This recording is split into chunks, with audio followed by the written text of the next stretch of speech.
Yo, yo, yo. Yo, yo, yo, yo, yo. Alrighty.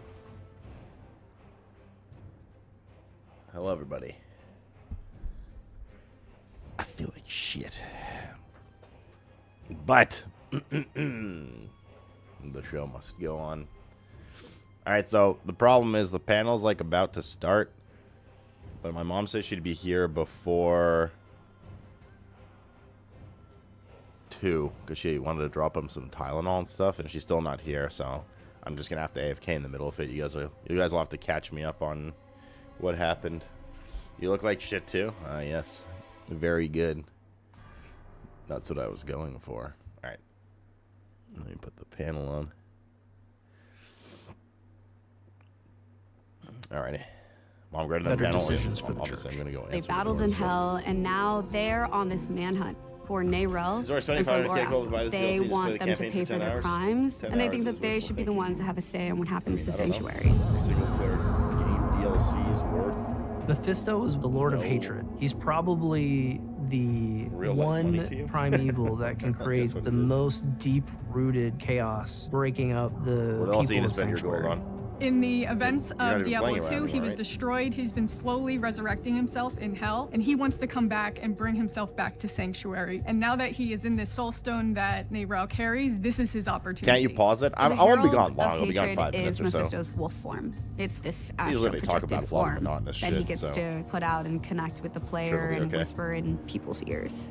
The connection between Nayrel, the player, and Mephisto is the fate of the world. Nayrel wants to get rid of him, but the more time she spends with the stone, the tighter the bond between her and the stone is. The corrupting influence of Mephisto's soul stone is going to potentially convince her to bring Mephisto back instead of destroy him like she originally wanted. So we need to actually make sure that she fulfills her original intent and doesn't fall to Mephisto's influence. Nayrel plans to bring the Soul Stone into the Vault of Light so she can purify the Soul Stone of Mephisto's essence. The Vault of Light is this really sacred place that Akarat created. His presence is really important through the history of Sanctuary. Akarat wandered the world speaking the teachings of the Zakarum faith. His tomb is also said to be in the Vault of Light, which is in Nahantu. Yeah, I've been sick for like 3 days. First day was like mad. Yesterday was more or less mad. Today's gotten pretty bad. And Sanctuary came out of it. This veil was I feel about the same. And that's what created I'm just the like spirit way realm. more Demons congested. aren't there, angels aren't there. And it started last night when I got in bed at like 4 a.m. and I could like barely sleep. For a long time, the spirit realm was not touched. And now Mephisto's corruption is creeping its way. Right now. And that's the fear that everybody in Nahantu is thinking excited about. for the soup. Spirituality is really unique to humanity, and in the jungle, it's a big part of the culture. If I feel like particularly bad today, I might have to end stream a little earlier this than magical 2 a.m. being, a spirit born, and he's really connected to Nahantu. This is his home. This is his ancestral lineage. I think I can count on one hand the amount of times I've been like too sick to actually stream. To help Nayrel. And one of those was COVID for like 2 days when I had COVID. Of Nayrel it was quite bad. And we end up following her there. But usually I tough it out. In Vessel of Hatred, this is a story. There's not somebody that could like sit in isolation. bed doing nothing unless I'm super hungover. Concept that so the thing is like, is trying to do this alone. If I wasn't to stream today, I would just go play Hearthstone all day anyways. So, and so we morph as long as you guys don't mind that I'm like chill, sick mood, into the idea I'm more than happy to hang out. You know? Together. For someone that has been through the journey, no, I know what you mean, Sicky. I'm Sicky. You're Silky. No, for sure. My eyes are just like. There's hope that Sanctuary is not going to be lost. You get to see pockets of Sanctuary that we haven't been able to see before, but it's still all in the same tone, in the same world that everybody loves so much. She was supposed to be here at 1. And she's like, I'm going to be there 1:30 to 2. I was like, okay, but no later than 2, please, because I want to like do the Diablo thing. She's like, okay. Hope she's all right.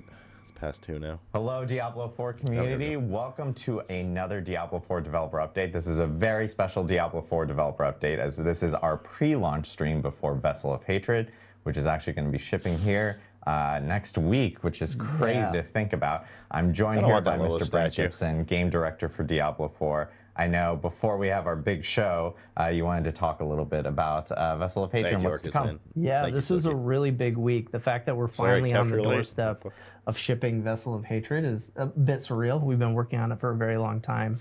You know, over the course of the last 5 seasons, so much has changed. Yes, it has. We're excited to talk about some of those details should not today. have had to change in the first place. Everything kicks off with our epic journey through Nahantu, where we're going to be telling the next chapter of Mephisto. And it doesn't really stop there. We haven't talked about it much yet, but we've actually created a custom quest at the end of the story that leads those players who haven't gotten to Endgame will get to Endgame. That's awesome. Along the way, you're also going to find brand new ways to play with the Kuros Undercity. We've talked about this time attack dungeon. I was supposed to cast for Echo this tier, but I ended up going to Blizzard for a Hearthstone we have thing a instead. co-op PvE experience with the Dark Citadel for those hardcore players that like playing with friends. You're going to have something really cool there. Everything was set up. And we also have brand new ways of gaining power. I'm very good at pulling out. Whether you're hiring mercenaries, I don't know if I have fever. Actually, I haven't taken my temperature yet. Or finding our new powerful runes. I don't feel too feverish. Just my head's like swimming. Like I don't feel like hot. You're going to have a lot more ways to actually alter the builds that you've been playing with all this time. My head's swimming a bit, and I'm very, very congested. At the end of all this, we have the star of our show, our class that wants to go fast, the Spiritborn, which everybody got a sneak peek at that quite a while ago, and we have been polishing it and getting it ready to make sure that it's the most fun it can be at launch. Yeah, and it's great because we're actually going to be going through all these aspects today in the live stream with our kind of our subject matter experts across each of them. So I know, as we mentioned, next week the Vessel of Hatred will actually be shipping and be released to everyone. Right now, the plan is for it to be out on October 8th, and that is still very much the plan. Still the plan. We actually did release a map earlier this week in our What You Need to Know blog that kind of pretty much contains exactly when each of the release dates are going to be, but players can actually end up doing early download right now on PC Battle.net. We do have early download coming up for console this weekend. How many DLCs are this planned for Diablo 4? There's a lot of stuff coming down the pipe, a lot of excitement going on. However many they can make. The other thing that we did talk about as well is Twitch drops. We do have a Twitch drops campaign that is actually starting at the launch of Vessel of Hatred. It's actually going to be starting on October 8th. In Pacific time, so it's about like 12, 16 hours, somewhere around there afterwards, but there's some really cool back pieces, really cool weapons that you can earn, and it goes throughout the whole entire month of October through like that first early part of November. We also have a Support a Streamer program this time around, which is really cool because Support a Streamer actually really helps out some of the smaller streamers that are actually really wanting to, stream Diablo 4, which is really great. If you gift 2 subs for, or if you actually purchase 2 subs across any streamer that is streaming across Diablo 4 and has this enabled, you'll end up receiving the mount that we actually just showed right there. And then if you do an additional 2, you actually get the mount armor as well. So it's a really cool way of helping out some of the smaller and mid-sized streamers out there that really benefit from some of these programs. And it's great to see all these new faces as they actually jump into Vessel of Hatred. The next thing we do also want to talk about is a cool promotion that we're actually doing with Trolli here in the US. Again? Trolli actually makes some candy. So they're like sour bright crawlers and things like that. There's actually some really cool weapon skins available if you actually purchase Trolli specific products here in the US. We actually have them here on set, but you can see all the cool weapon skins. But if you actually purchase these, and you'll see that they're clearly marked with like Diablo 4, they got the Spiritborn on them, and you can actually end up taking a photo of your receipt, going to a specific site, and then you'll end up getting kind of the rewards in game. And you also have a chance of actually winning an Xbox too, which is really cool. So, and this is a cool promotion that I think Xbox is actually doing across multitudes of titles, including like World of Warcraft, for instance, because this was actually going on with the War Within here at Blizzard. So, yeah, like if you're in the US, look for there's like a big products. Microsoft. Thankfully, we have a bunch of bags here, so expect me to actually be eating these throughout the stream. We've had like 7 bags in the last 2 days. As we've been like prepping for the stream, like this has been my whole entire diet. Just in the States. Actually, no, I've been eating normal food, but at the same time, this is like, it's my favorite stream because we have snacks now. So I'm like, this is perfect. This is perfect. But one thing, like I said, again, we wanted to mention, which is the release date. And I think we have a release date map here. I'll be back in, so yeah, as you guys can see, on October 7th in Irvine at 4 p.m. Pacific, thanks for the Prime 79. Pacific time, or California time, if you want to say it, is when the actual expansion is going to be launching. This is a global launch, so everyone is coming out at the same time. The world is round, so you can't get everyone in on October 8th, so that's why there's some in on October 7th, but we wanted to make sure that we could get as many people in on October 8th, and of course a little earlier on October 7th, but everyone's coming out at the exact same time. So looking forward to everyone jumping in. We do have an action-packed show today, a lot of stuff to cover. We are going to be hitting up on the patch 2.0 PTR changes first, is first up in the agenda. Because we have so many things to share, I will note this is our 20th live stream for Diablo 4 that we've ever done, which is really cool. And this is also our first time we're actually streaming on TikTok. We already stream on X, we stream on Twitch, and we stream on YouTube. So this is kind of a nice momentous occasion. But because of how much content we have and how many guests we have, we are going to say that we will have some small little breaks while we actually mic new people up, bring them into the studio, and then swap them out for other things. But we are going to be talking first about patch 2.0 PTR and the feedback that we actually received from players. And then separately, we're also going to be talking about Season 6, Season of Hatred Rising. And separately, we will finish off the show with all the Vessel of Hatred features and going into a little bit more of a deeper dive, something that you were talking about, Brent. So. Oh yeah, I can't wait. I mean, we have so many people coming in that we're having to pack them in rows. Yeah, so exactly. You're gonna see multiple levels of people in the studio. So we're gonna take a quick break while we get the first group in for our patch 2.0 PTR feedback overview. So we'll see you in a bit.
Awesome. I appreciate everyone bearing with us as we get people mic'd up. We're going to be doing this a couple times throughout this stream, but we're here to talk about the PTR learnings from patch 2.0 PTR, which we had earlier this month. Super beneficial.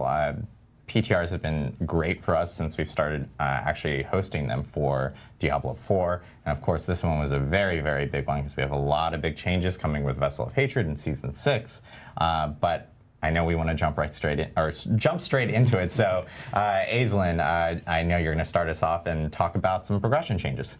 Yes, I am. So like you said, Adam, let's jump. Oh, actually, before we do that, sorry. I just realized no one knows who we are. Oh yeah. I mean, they know who I am. There we go. There. I was just like, wait a minute. Of course, we have some familiar faces, but if you guys want to do quick intros, Yeah. Hi, I'm Colin. I'm a lead designer.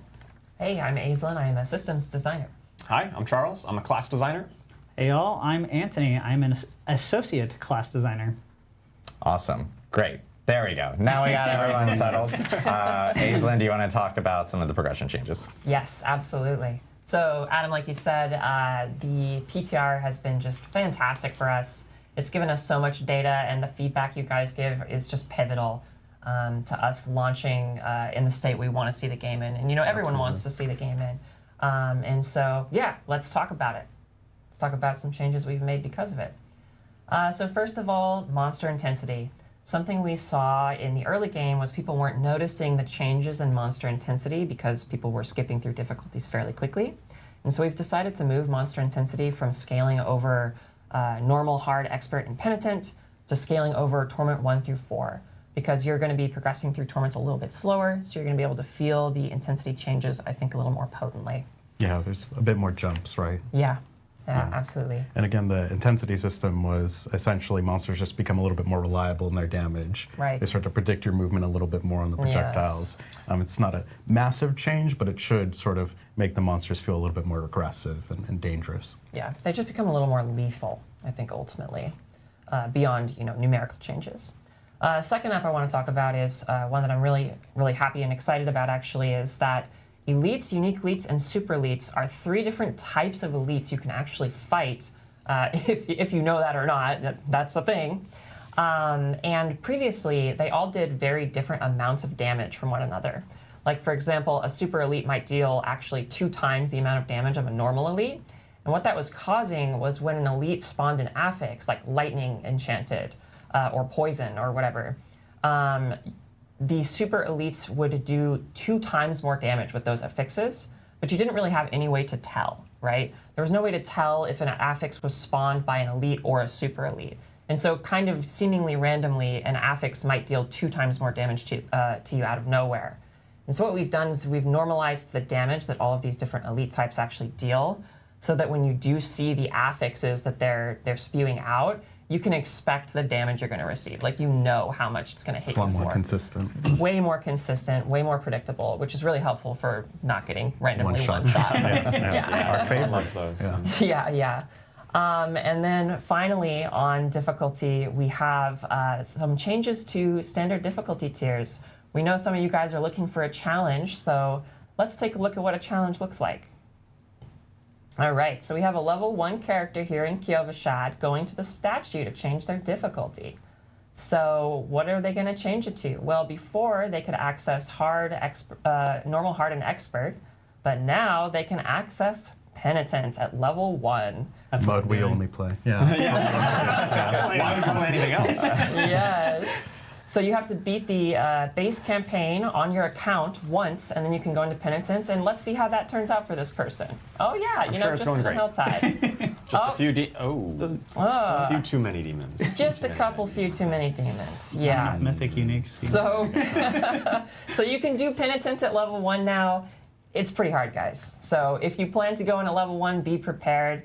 But seriously, we know people really wanted to be able to push their builds as far as they could, as early as they could. Yeah. And now you can. So whenever you feel like you're ready for Penitent during your leveling journey, hop in there and see how you do. Yeah, I know that was like one of the biggest points of feedback we got during this PTR, which was like, hey, we would like to see if Penitent wasn't like gated way further down the line and if it could be brought in. So it's now available at level 1. Yeah. And you know, as we've shown in the footage, it can be difficult, but I think what's nice is like if someone creates alts and they end up, you know, finding a bunch of mythic uniques and stuff which you can use at earlier levels, you then can at least potentially start off in Penitent a little bit earlier and you know, stay with a higher difficulty in that type of way, which is nice. Yeah. Oh, yeah.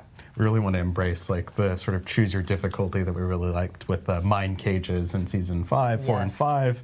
And again, like to your point, alts just are able to speed run their way to max level, right, by playing at a really hard difficulty. Exactly. So it should feel a lot better. And it feels great to just hop into Penitent early, like when you're capable of doing it. It's just awesome. Yeah, we don't necessarily expect everyone to play at Penitent. It's really hard to play at your own risk. Yeah. Yes. Yeah. Your character needs to be pretty good. Yeah. Yeah. All right. Let's talk about some itemization changes. So we got a lot of feedback that once you got to max level and you were, starting that ancestral grind, you were stuck with these non-ancestral items for a pretty long time.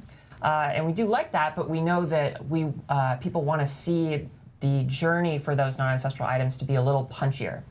And so we've made some targeted changes here to ensure that non-ancestral legendaries have more, punch to them. So we've increased the amount of masterworking you can put on a non-ancestral legendary from 4 to 8. We are also allowing them to be tempered twice.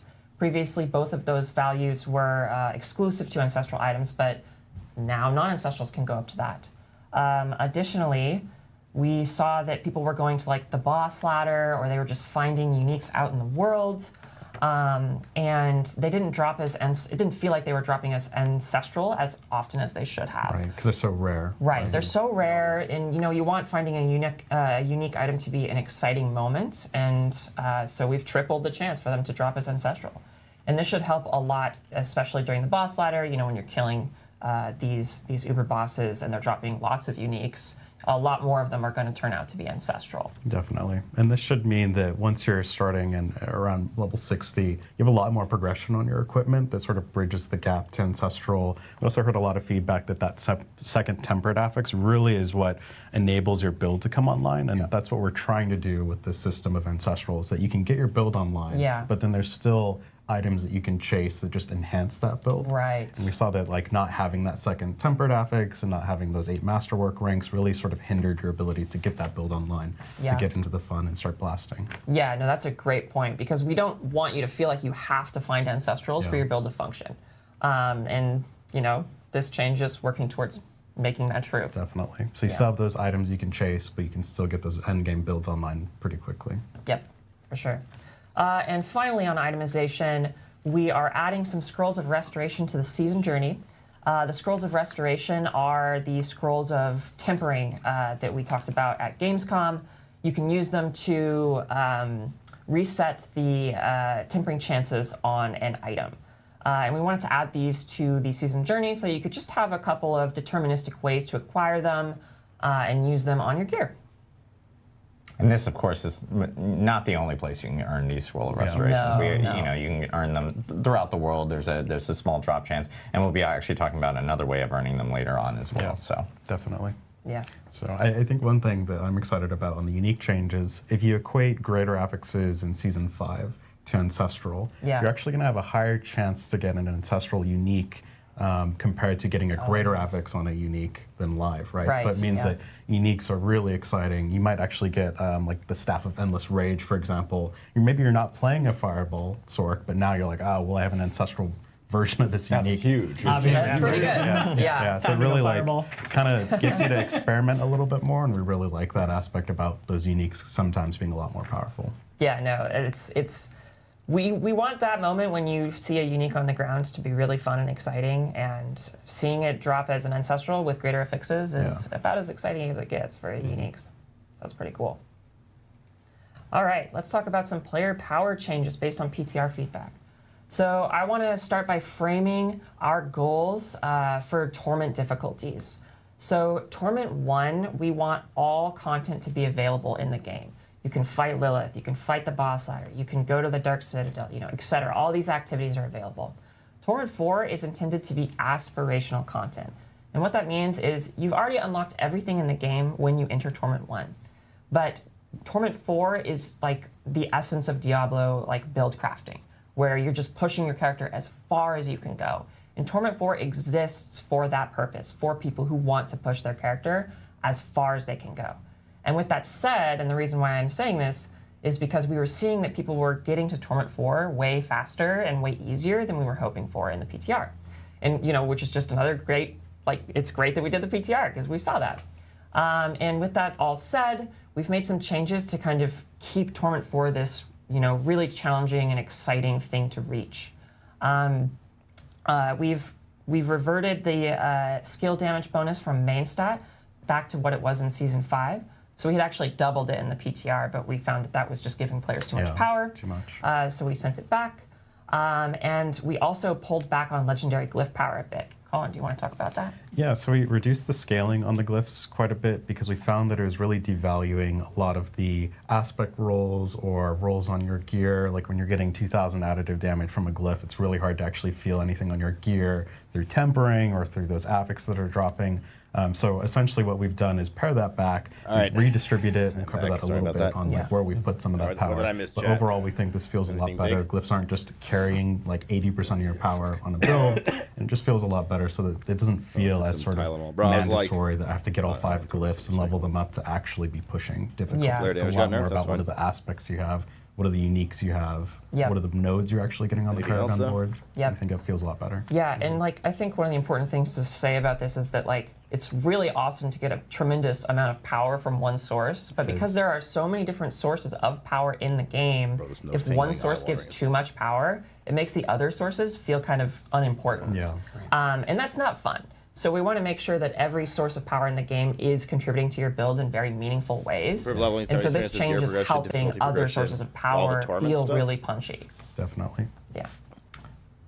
Awesome. I know tons of changes here with player power. Tons of changes with like progression, including difficulty and itemization. Do we have anything else on progression? Or I think one thing I think that's really important to touch on is the torment goals here, right? Because it's a definite fundamental shift from Season 5 in that you think about World Tier 3 into World Tier 4, and you're sort of racing to get to World Tier 4 as fast as possible because that's where all the best items can drop. Yeah. And we've sort of just changed that to Torment 1 is where all the best items can drop. It's where everything unlocks. But essentially Torment 2, 3, and 4 increase the odds of those things happening. So it's just efficiency, right? We don't necessarily want to say you must get to Torment 4 to experience the game or to get the best drops in the game, similar to World Tier 4 and Season 5. It's a very different feeling. So we're excited to see how that plays out, and we want to sort of see what you all think as well. Yeah, and just to reiterate, you know, all of the content, all of the best gear can be found in Torment 1. So if that's where your build feels most comfortable farming, that's great. You can still achieve all your goals. You can really max out your character there. It just, you get a reward for pushing this harder difficulty by more efficiency. Yeah, and that's like what affords Torment 4 the means to, or like the space to be really hard. Is because you don't have to get there, and so it can be really, really challenging. And you know, some players really love that, and that's awesome. The special boys. Definitely. Awesome. Well, I know the next topic we want to talk about is some of the big system changes that are actually coming with Vessel of Hatred, and also changes that we're applying post-PTR from things that we actually learned. Colin, you want to walk us through and start us off with some of the Paragon stuff? Yeah, absolutely. So again, we got a ton of feedback from the PTR, and we took a look at Paragon. That was one of the bigger changes that we made, where we capped the boards, because we feel like that gives us a lot more space to increase the power of each of these boards and make the choice more about what is the board you're looking for. So what we've done here is we've added a bunch of normal nodes, so those are things like stats that empower those glyphs, to upgrade that legendary glyph radius. We added them. It was kind of sad, like there weren't actually a lot of nodes to flesh it out and sort of build up that Paragon, that extra glyph range that you're going to get from upgrading it to legendary. So we've done that. We added around 8 to every board, and then the starting board, I think we went to like 12 or something like that, just because, you know, the starting board should feel really good with that first glyph. The next thing we've done is we've taken a look at a lot of the rare and magic nodes, and we've just made them generically more useful. So you think about like two-handed bludgeoning damage on the barbarian is like, okay, like I guess I can only benefit if I'm doing this one very specific thing. And we've just opened that up to say damage, right? That's going to scale everything across your character, as opposed to like while you're doing this sort of obscure thing. So we think that feels a lot better. We've also just sort of taken a look at what are the affixes we're giving, like fucking potion healing. I know you're all going to be really sad. Did he just say fucking I know you're all super sad to see that we've taken potion healing. He just dropped an F-bomb, right? We've just changed it to healing received. We've also just taken a look at things like damage reduction from dots and made it damage reduction. So it should be a lot more generically useful, and those boards should feel a lot more punchy and open-ended, which we really like. And that's sort of doubling down on the spirit of what we've done with Season 4 itemization, right? Just sort of taking back some of these conditional things that aren't necessarily adding a ton of value to your build identity, and just opening things up. Yeah, the potion healing. And then the next thing we've done is we talked about redistributing some of the power on those glyphs, and we've taken a look at all of our nodes, all of magic and rare nodes, and we've just buffed all of them. So we've doubled all the additive bonuses on rare and magic nodes. We've increased the damage reduction values by about 1.5x, so they should feel a lot more chunky. And as you're journeying through Paragon, right, it should feel like you have more options than to just bum rush every glyph, socket, and every legendary node. There should be some pretty punchy, like, damage sources that you can get, damage reduction sources you can get. We've also done things like all the resistance nodes you have on the Paragon board actually give max resistance as well now. So it's pretty powerful. Yeah. We've done a lot of changes there.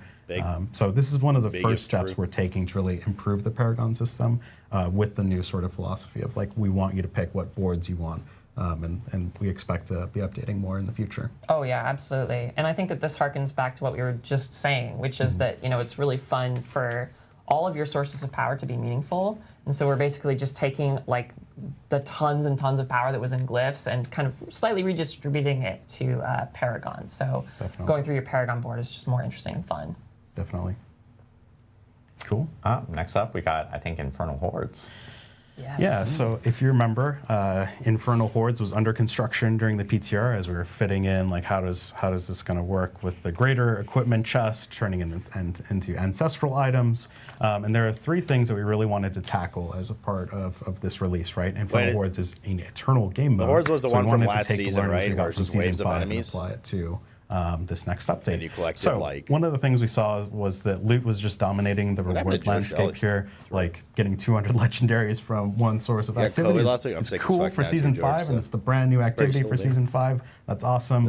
We wanted to just readjust it, refit it back in. We still have the Codex of Power that lets you store all these legendary powers, so we felt like we wanted to take more of a quality over quantity approach here. And one of the things that was sort of frustrating about that quality miss was that you didn't really have a way to reliably target those unique items that were coming out of Infernal Hordes. If you think about it, you had to open a chest and just hope that you were going to get one of the unique items out of this chest. And that sort of led to a frustrating and tedious reward flow where you're just constantly opening up these 28th chests over and over and over.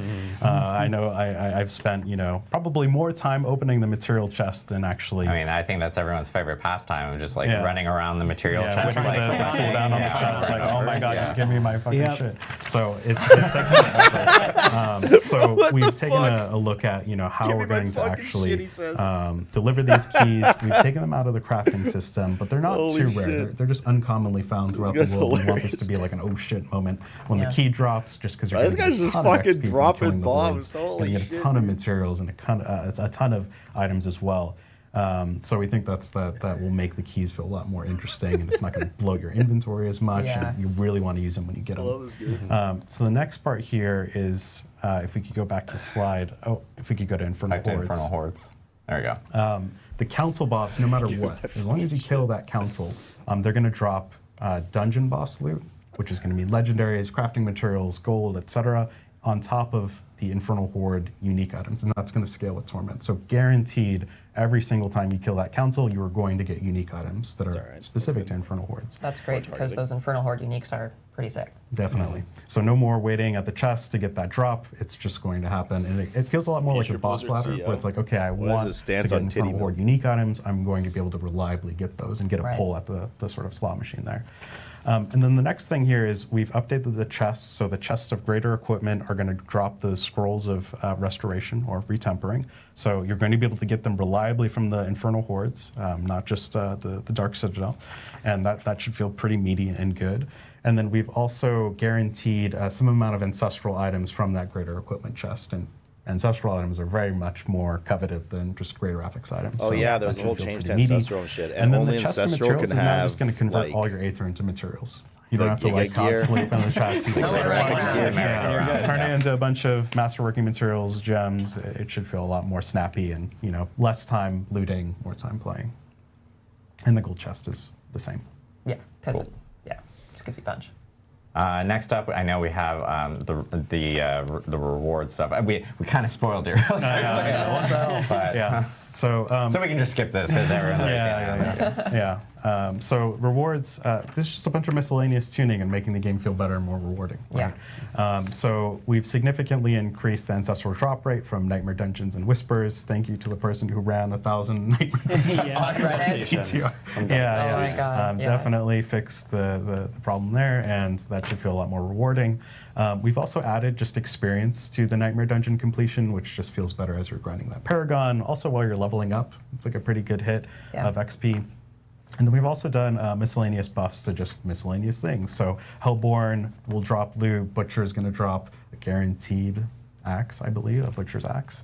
The World Boss, Treasure Goblins, those are all going to drop a lot better loot. It's also going to scale with Torment, which should feel good. Yeah, I mean, it makes sense for these, like, I guess the Hellborn's not exactly a random encounter, not just the world boss, but like the Butcher and the Treasure Goblin, these like big meaty encounters. Like it makes sense for like these to occur, and you're like, give me like good loot because this is uncommon. This doesn't happen that frequently. I want it to be amazing. It's an exciting moment, and the loot should reflect that. Yeah. I love that loot explosion. You know? Yeah, with the Treasure Goblin. Yeah. Nothing beats finding a treasure goblin at like level 5. Yeah. And just chasing it around using your like basic attack. Yeah, and it guarantee drops legendary no matter what level you are. So yeah. it should feel pretty good. Legendary items the next thing here is we really love how players or how you all have sort of embraced the Stronghold experience bonus. We've actually just done that across the game, so campaign feels really good in terms of experience. Like you literally pick them up and they salvage? Does that just really save good, bag especially in the space Hunt now? 2. But what we saw with the Stronghold experience in the PTR is that 2 levels felt a little bit aggressive and like sort of forced you to do Strongholds over and over and over. We've just pared that back down to 1.25 levels, which is still really meaty. Like you're getting an entire level from doing these. It's really fulfilling what we had hoped Strongholds were going to provide, which is an alternative means to level. If you want to ride around the open world and do a bunch of Strongholds, that's absolutely a viable way to level up now. We think that like all the quest content in general just feels a lot better because we're a lot more generous there. The other change I'll note here is that a bulk of that experience is going to be from killing the boss, and it's a first-time reward. So that means you're not going to be able to sort of, cheese running Strongholds over and over and over. Thank you, Rax, for showing that with your friends from your chat that did that in 20 minutes. We world record. Hey, it was a good video. In all fairness. Cool. And then the next one here is we heard a ton of feedback that rare and magic items just felt like they're adding a lot of noise to Torment. We're dropping a lot more of them. Now they just get auto-salvaged in Torment. Hooray. So, get them out of here. Yeah, get them out. And then the next one is just a nice quality of life. The Paragon glyphs now drop from the pit. So when you're doing a bunch of pit runs, you're also going to be getting glyphs. It just means you don't really have to like go out and do other things if you have a bunch of keys for the pit. Yeah, I mean that's really nice too because theoretically you could enter the pit and not actually have a glyph, but now you will. So you can find one and level up if that's what happens. Awesome, and I know last but not least we have kind of itemization and craft. This is some big stuff here that I know will excite players for sure. Yeah, so one of the things we've heard a ton from the player base and you all is that I wish I could make a mythic unique deterministically. If I do everything in a season, if I kill Uber Lilith, if I do the season's journey, I want to be able to get a mythic unique. And we saw this as an opportunity to essentially create an identity between the rune crafting of mythic uniques and the blacksmith. We moved it from the alchemist to the blacksmith version of crafting mythic uniques. So now what you're going to be able to do is you're going to be able to take 2 resplendent sparks to the blacksmith and get a random mythic unique. That means no matter what, as long as you do everything in the season, you're going to get a mythic unique. And if you take those resplendent sparks and you decide, I really want a specific mythic unique, you'll be able to take a set of runes and actually pick which one. Right. And that's right. Those runes coming out. The runes are a lot more flexible. They can be traded. You can also get some incremental progress, right? Because they drop a lot more frequently than Mythic Unique or Sparks in general. So what this means is you now have 2 really clear means to sort of target Mythic Uniques, and you now have a guaranteed way to make a Mythic Unique at the end of a season, which we think will feel really good. Something that's kind of cool about that is that it gives runes this like intrinsic trade value, which I kind of love. Yeah. Like they have this big purpose towards crafting one of the best items in the game, which is really cool. Yeah. I finally can get my Starless Skies. Yeah. Right. Cool. And then the next one here is you're going to be getting a lot of salvage in Torment, because everything's getting auto-salvaged. So we figured, we should probably give you some purpose and value to that salvage. And now you can take it to the blacksmith and forge random legendary equipment at the blacksmith. Oh, this is huge. I love this chance for unique it also and has mythic? a chance to be unique or mythic. Gamba. And sometimes ancestral. Gamba. So it's definitely a great place to dump all that excess salvage that you have. And then the next one here is more just sort of a quality of life and nicety. We added runes, and we're putting way more sockets on gear. Yeah. We just allowed you to add sockets to gear with just the general salvage material. Really? You don't need scattered prisms anymore. Scattered prisms are required for ancestral items, and nice. that just essentially means, I'm missing a socket. You can easily add one. And then the next one here is mostly a quality of life for alt characters, but the jeweler no longer has a level requirement to engage with the jeweler. Previously on the PTR, you had to trade gear to your main character, add a socket. It was super tedious, and we just made it not like that. Awesome. So tons of big changes coming across a multitude of systems within D4, thanks to a lot of great feedback that we got from all the players within the community, content creators, etc. So thank you guys so much for that. Thank you, Colin, for walking us through that.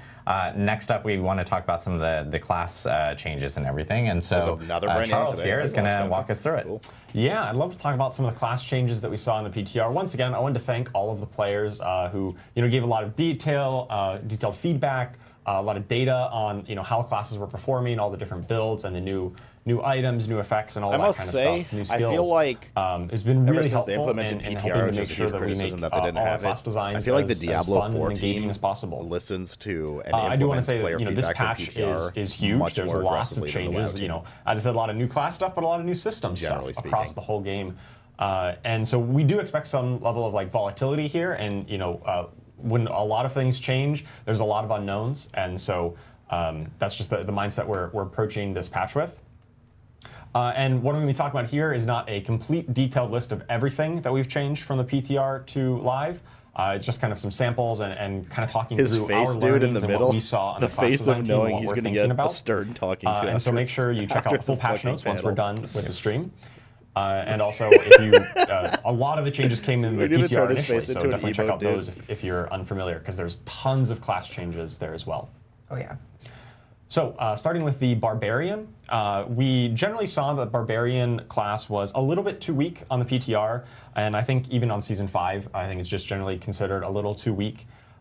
Historically, though, it's been one of our stronger classes, but in recent seasons, it's fallen a little bit on harder times. So a lot of our focus here is buffs to some underutilized skills and legendaries and uniques. So we've got updates to Upheaval to make it just a little bit more punchy, hits a little bit harder. We've got updates to some of the uniques that talk to other core skills, like Hammer of the Ancients and Double Swing, to give them a little bit more damage boost as well. And finally, there's a buff to the Martial Vigor passive. That is a passive in the skill tree that gives you some damage reduction from elite enemies, including bosses. And it might seem pretty small on paper, it's just 4% to 6%, but for every skill rank you have in that, you get that much more. And really, when you're fighting the late game tormented bosses and high torment tiers, it's going to be a pretty noticeable amount of survivability. If it's garbage or I die, probably rogue. For I want to try a trap those passive skills add up really Some of the new rogue when shit you start getting a bunch of ranks in them and stuff. So for sure. Absolutely. Moving on to the Druid. I have like a bit of interest in the Druid was a little bit on the weaker end of the classes. I think there was a few bugs on the PTR that we're addressing as we go like live, one of my least where some of their effects, specifically in the Paragon and some of the key passives weren't quite working exactly how we intended. I don't know. So they might have been a little bit weaker due to that on the PTR specifically. So we're definitely addressing those. Probably. I don't know. I also wanted to talk about Nature's Fury. This is a key passive that whenever you cast an Earth or Storm skill, there's a chance to cast the same skill of they really need to make it so that if a hardcore character dies, and this was just like causing some every other interactions RPG, with one of the unique items, the Earthbreaker ring. I don't know why it just that ended up deletes the character. Proccing or triggering Nature's Fury way more often than we intended. That's because we have this concept of casts, where you actually need to press the button and then, hey, you did one cast. That's some self-respect. And whenever we do something like auto casts, which is like, hey, I triggered a free skill with Nature's Fury, that shouldn't kind of recursively trigger or trigger the other effects that are looking for casts. But in that particular interaction, it was, and so we've fixed that interaction. But then thrown some they've stolen enough some pretty from big other buffs ARPGs to those items and probably do this too. Things affected in that build. We still expect those kind of things, especially landslide builds that use this a lot, to still be very powerful builds going forward. But we just didn't want that one particular unintended interaction to be happening. And that kind of overshines, all the builds, right? When you have like one build that's, crazy over, the top. So exactly, yeah. Especially whenever there's one build that's so dominant, it really makes it feel like, hey, I'm playing the class wrong if I'm not doing this, and that's not something that we want. We want you to be able to play all the different ways of playing the classes and feel like it's a valid we want you to play all the different ways that we lay out for you by or to making complete uniques with. Some of the other changes on Druid as well. We've got some updates to Great Staff of the Crone. This is one of my favorite items that lets your Claw and Storm Strike build kind of synergize really nicely. We've got just a lot more damage on Werewolf skills through the Lust for Carnage Paragon node. Basically the same functionality, but just added 50% bonus damage there. We saw Werewolf was particularly falling behind. And an update to the Untamed Legendary Paragon node. This is the new one that talks to companion skills. Previously, it just gave skill ranks, which kind of fell off as you got a lot of skill ranks. Now it's just multiplicative damage, and I'm really looking forward to seeing some companion druids in the new season, especially with the new key passive. All right, moving on to the Necromancer. So the Necromancer is a class that I think we saw a lot of variety for like blood, bone, and shadow builds. A lot of those were competing very well, but a Necromancer is really all about minions, right? And unfortunately, we saw minion builds really falling behind from where we want. And we know that I feel like literally like every season or every other season, of a Necromancer. They're just playing catch up with minions. On the Class Design team, we're really committed to making sure that minion builds were OP like one time for Necro in D4. Is that right? See some massive buffs to this patch, and we're going to continue monitoring to make sure that the minion fantasy is really a powerful and compelling one. It's literally like I feel like every time I listen to one of these fucking panels, it had a little bit less the minions are like a little weak, and we want to buff than we really wanted. And so we've made some updates here to Reap. It's going to give a little bit longer damage reduction. They should do whatever just makes that a little bit more usable Ellie for that, did. I think Ellie had the best minions. Same with Necrotic Fortitude, gives a little bit more barrier. This is kind of a passive barrier generation, so just a little bit more survivability in that late game. And then the rest of it here is just talking about minion buffs, right? We've got Kalen's Edict, the key passive. This is going to, previously it just gave you attack speed for your minions. Now it's also going to give you bonus multiplicative damage for all your minions. That's pretty good.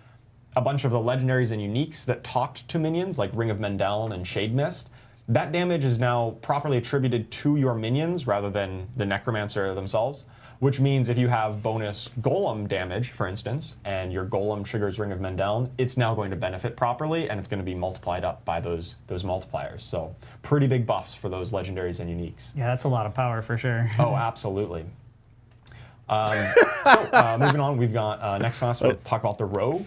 I think the Rogue in general was performing pretty well across the board in the PTR. I think we got a lot of positive feedback, like, hey, yeah, Rogue feels great. Like, just, Rogue is the best always. Yes, spin to win. The new Dance of Knives skill in particular. Yeah, new Dance of Knives skills was it was really happy with where Dance of Knives landed as the new skill. It found a lot of usage in a variety of builds, and people have a lot of fun playing with it. We did notice a little bit of the melee focus builds with Flurry and Twisting Blades falling behind just a little bit. So a few of our changes here are focused on enhancing the legendaries that talk to those two, Encircling Blades and Blade Dancers. In terms of key passives, we saw Victimize did have a bug that caused its damage scaling to be higher than intended. And so we have fixed that math calculation on how it kind of scales damage. Rain of Arrows is another one, dude. That I swear to God, because it was really just a little bit too dominant. And now we think that this update, it'll still be a competitive choice, but it won't completely outshine every other key passive on the Here we go again. And some nice little buffs here to Rain of Arrows, just to make it work a little bit better with imbuement skills. Love me some Rain of Arrows. It's a very flashy skill, especially with all those colors with the imbuments on it. All right, and finally, the Sorcerer. The Sorcerer was definitely the strongest class I think we saw on the PTR by a fair margin. Just a little bit. It was quite strong. People were having a lot of fun with Sorcerer builds, especially with the new key passive Enlightenment. And Enlightenment had an issue where it's all about alternating skill casts. So, okay, you cast a fire skill, you cast a lightning skill, you cast a cold skill, and you get these stacks really quickly. Unfortunately, it was stacking up unintentionally from some of those auto casts that we were talking about earlier with Nature's Fury, where when you trigger bonus casts from like Unstable Currents, it was actually ramping up the Enlightenment way too fast. And so we fixed that interaction, but we think despite that, Enlightenment is still one of the strongest key passives to sort. So it just brings it down a little bit, but we still think this is going to be a really powerful and compelling new key passive to play with once we go live. Two other changes here with the Flamescar and Oculus uniques. This is kind of adding in this chance to deal double damage affixes for Incinerate and Teleport respectively. This harkens back to what I talked about on the PTR stream, where we're adding these multiplicative damage bonuses into tempering for weapons. And of course, we can't temper onto unique items, but for a lot of the unique items that are about very specific skills, such as Flamescar and Oculus, we've taken a pass to add in some of these affixes that enhance those skills in multiplicative ways to really make sure that Incinerate gets the same benefit from using that unique as opposed to just a legendary that you would temper this affix onto anyway. It's a massive buff. Yeah. Yes, absolutely massive. Size is like, I like pull out a ruler. Like, is it actually? Is it working? Yeah. Incinerate size and teleport size maybe not the most compelling affix. Now you just get some of this multiplicative damage. If somebody wants to make an Oculus build where most of the damage comes from teleport, that's going to be awesome. We'll see if you can manage to make that work. Yeah, I love that idea. Oh my god. I already have a build page saved. Ooh, yeah. I'll have to see that. Yeah. Nice. So yeah, once again, I just wanted to thank everyone for all the great feedback. We on the class design team in particular are always reading and listening to feedback on how you're playing the classes, what builds you're finding fun, what things are over or underpowered. We listen to it, we read your feedback, we watch the videos that you make. We really appreciate all of it, and it really helps us to make the game as best as possible. Awesome. Thank you so much, Charles, for walking us through all the changes coming for class design. It's actually not all the changes that we saw right here. As Charles mentioned, we do have patch notes actually going live after this stream. And I will caveat, you will see 2.0.1 patch notes, and you'll see 2.0.2 patch notes. So there's 202 and 201. 202 is actually not on like people's PCs yet. You haven't preloaded that. That is going to be the last update you'll need to grab before we jump into launch for Vessel of Hatred. But you will get all the patch notes after the stream, so you can dig through all the class changes that we didn't cover and all the ins and outs of it between now and what we had for PTR. So last but not least, we have rune words. So I think we're going to jump straight into it. So Anthony, you want to go ahead? Yeah, absolutely. So again, awesome feedback. We got lots of different things that came in, and we've heard multiple times a couple different things with the rune words that really just people kept repeating over and over again, really mostly stemming down to two major issues with the whole system. And so previously we had on the PTR, we had the legendary runes that were a lot stronger, because you want to reach that point eventually to where you get the powerful runes and then you play the game that way. Well, that was kind of outshining a lot of the other possibilities and like the idea that we had with the runes where you're mixing and matching, creating different combinations. So what we are ending up doing now is we are taking that top end and we're going to bring it down. And then on the flip side, the second thing that we heard a lot of is those bottom runes, I don't want to say bottom runes, the magic and rare runes that you find a little earlier, especially those runes of ritual, where those are the ones where you're actually like doing things to gain offering to then invoke those runes of invocation, those powers that you have. The bullet point that just says all runes should be more competitive. That's a bit lower so that you have some progress. That's a general ass statement. When you get them, it wasn't enough. You didn't get to really feel also, those did they runes add new runes because they removed happen and pop off. I don't know, I'm excited for runes. So I'm glad on the other side, we are taking that bottom end and bringing it up. So together, we're kind of I don't want to say flattening out. I don't know why they didn't just do the D2 version. We are making it a lot more options. I don't know if I like this new version as much. It was fun, really have finding choices really rare throughout your whole journey. I know this could be fun too, just but it's just a linear, different. Get the stronger one, and then obviously it's stronger. And what this will also do, and the focus on this is to also make those utility runes really, really potent and really pop off, and a lot more visual things to happen. And then finally, we removed a couple runes that weren't quite meeting our expectations. We have this thing that we say every once in a while, which is like condense the fun, and we want to make that the ideal situation where we have the runes that we have are the ones that are cool and fun.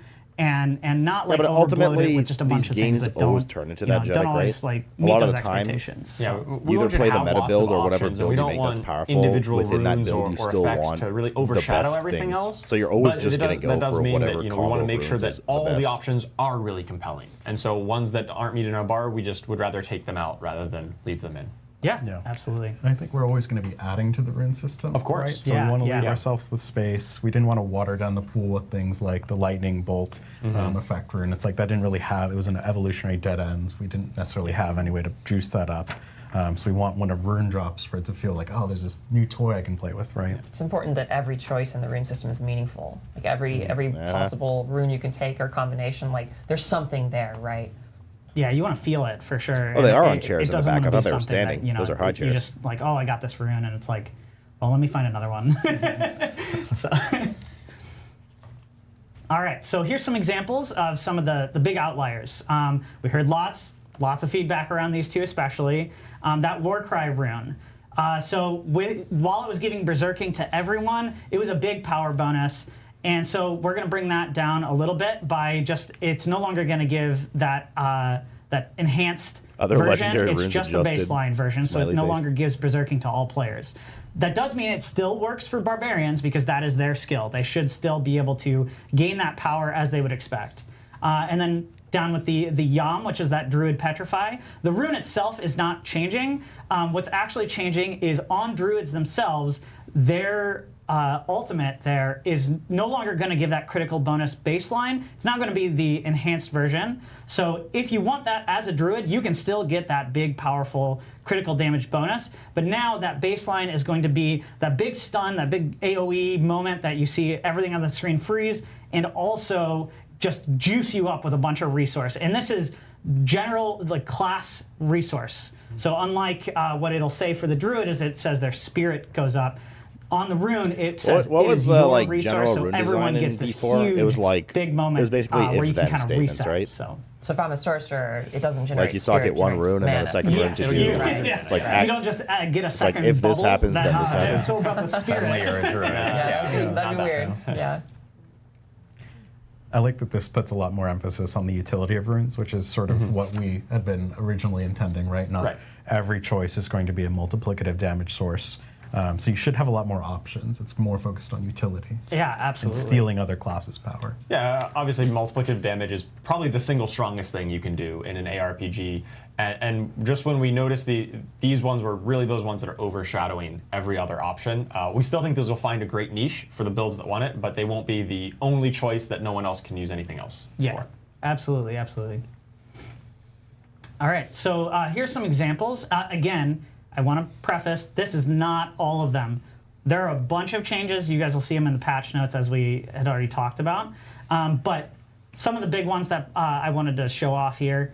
So Spiritborn Vortex, that's the one that pulls everyone in, you group everything together. That is going to be almost, you're going to be able to get that off almost twice as often as it was before. So you're combine that in with something that has some grindy damage in the middle, and you're going to be just having this pop off all the time, as well as so we call them sub powers. Those are things like the Sorcerer Meteorites or like the Barbarian Earthquakes. Those things that happen based on other things, but they create like another power that comes out. We are juicing those up a lot more. So these should be some of the most powerful versions of these sub-powers in the game from these runes. And as you can see here, Meteorites is jumping up a whole bunch, as well as the offering cost is going down, so you're going to be able to summon a lot more of these as well.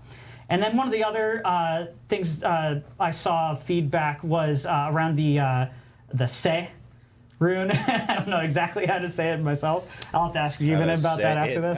But where you summon Spirit Wolves, and they didn't feel as impactful because their AI was not as poppy as like say the Necromancer's minions running around a lot more quickly. So we adjusted that, and so we're gonna have a video coming up here in a second, and we can see. So now you're gonna summon those wolves.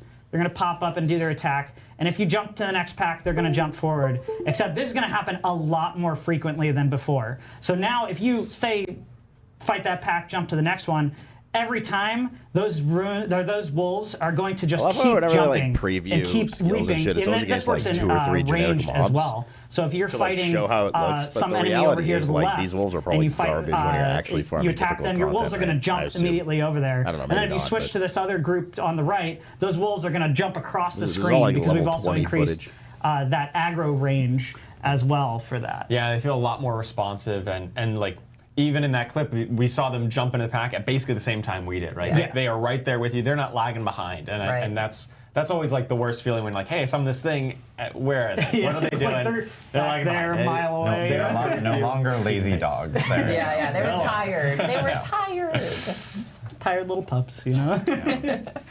And then here's some examples of those Runes of Ritual. Again, those are the ones that are generating this offering.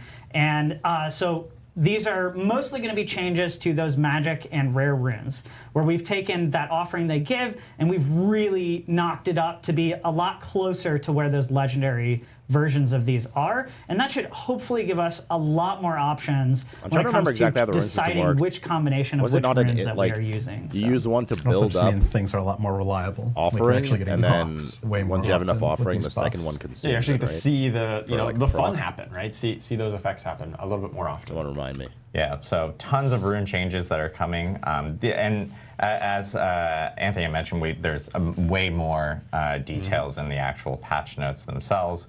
So people can check that out after the stream, along with all the class changes, the system changes, the progression changes. It's all detailed out there for players specifically. Right, but the condition needs to build up a resource. I think we might have forgotten it, and I'm very concerned about monitor violence. Yes. We heard a lot of people wanted to punch monitors. Oh, that's right. Yes. When you get a greater affix on impairment resistance. So as monitor enthusiasts, we've just removed that from the affix pool. Yes. So please don't. Please don't. Less punching of monitors. Save the monitors, please. And one thing I do want to call out on RuneWords, we actually, funny enough, we got a lot of feedback about players saying like, hey, is there going to be a new Pinnacle boss? I mean, I assume we're going to be facing Mephisto, and probably he will be. They may have seen from like back in D2. That art has been updated to match what you saw in D2. So yes, yeah, that's cool. Shout out to the history of runes there for everyone. So thank you guys for jumping into this. And I will say, like, this team is going to be staying vigilant through the launch of Vessel of Hatred with our live ops teams here. Shout out to our live ops team who will be helping us out through multitudes of patches, hot fixes. We're going to be paying attention to the community and hearing all the feedback that players have, and we'll be jumping on a lot of the big things that we do notice and we do want to jump kind of address earlier on, especially right after launch. So our cadence is going to be quick.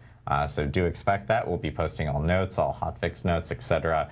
Whenever I thought their cadence is slow because of like PlayStation and stuff. Isn't that what again for joining us today to talk about the PTR learnings. Next up, we actually are going to start talking about the next season coming to Diablo 4, which is Season 6, and that will actually start with the launch of Vessel of Hatred. We're going to do another quick mic swap, musical chairs thing. Maybe we turn on Benny Hill music or something like that. But we'll be right back here with our next group to talk about Season 6. Is there going to be the raid boss?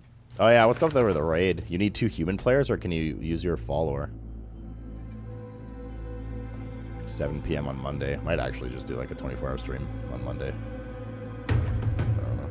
We'll see. It depends how I'm feeling about it.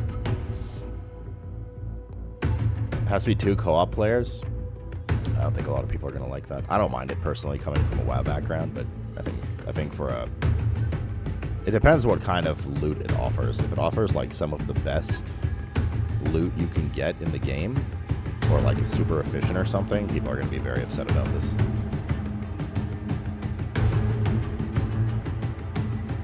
Very, very upset. Yeah, no, I'm excited though, man. It's going to be fun. Be fun. Scrolls of Retempering. I forget what those do. I forget how Tempering and Masterwork work. No, Masterwork was the leveling system, right? That can like giga buff a random affix every 4. I forget what Tempering does.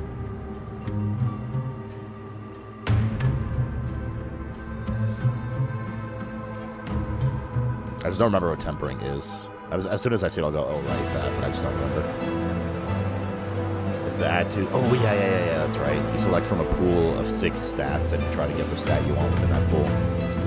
And that, what Scrolls of Retempering allow you to like refill your temper charges? Is that what it is?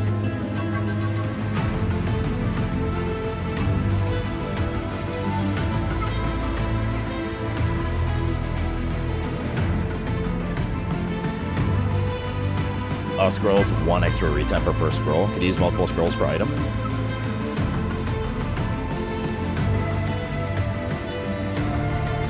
No, just once per item.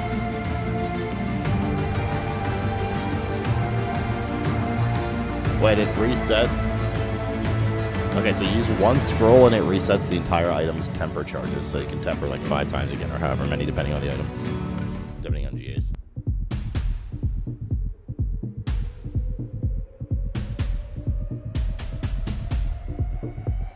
Right, okay. Yeah, I don't know if I want to do, what the fuck is this, dude? I don't know if I want to do softcore, hardcore.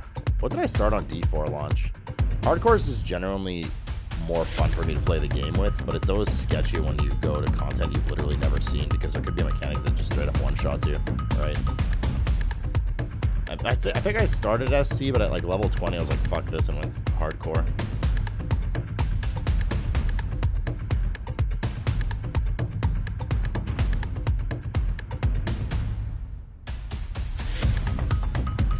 I might just go hardcore again. If I die, I die. I don't know, dude.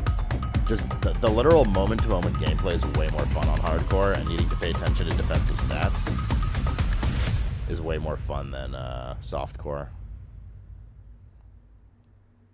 But, you know, the softcore first makes sense because you want to see the content so that you're safer for the hardcore run. I don't know. I don't know, dude. That's exactly what I was thinking, Spectre.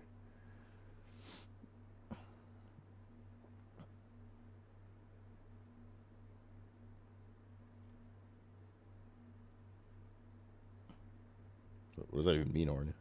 Oops, they flubbed it? No, that was just the whole song. All right, we're back. Sorry for that. I'm glad you guys got to watch Wait, is that Dawn? Dancing Demons and everything like that, and see our release date map. But we're back here to talk about Season 6. This is the new season, I think. Coming with the launch of Vessel of Hatred. And I'm joined by this wonderful group here. Brent, who we already know, our game director here. But Tim, Dawn, do you want to introduce yourselves? It is Dawn. My name is Tim. Bro, that guy used to work on World of Warcraft. On Diablo 4. I had no idea he's on mostly D4 work now. on Seasons. I'm Don Adams. I'm the lead season designer for Season 6, the Season of Hatred Rising. Also known as content supervisor. Also known as content supervisor. Of course I know he's both. Time to time. There we go.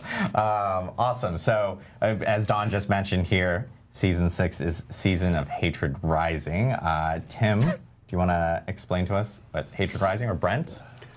Yeah, I'll take this one. Okay. Yeah, so shiny, when we started off with this, we really knew we wanted to make sure that we were launching a brand new season right alongside a Vessel of Hatred. We wanted that to be day and date.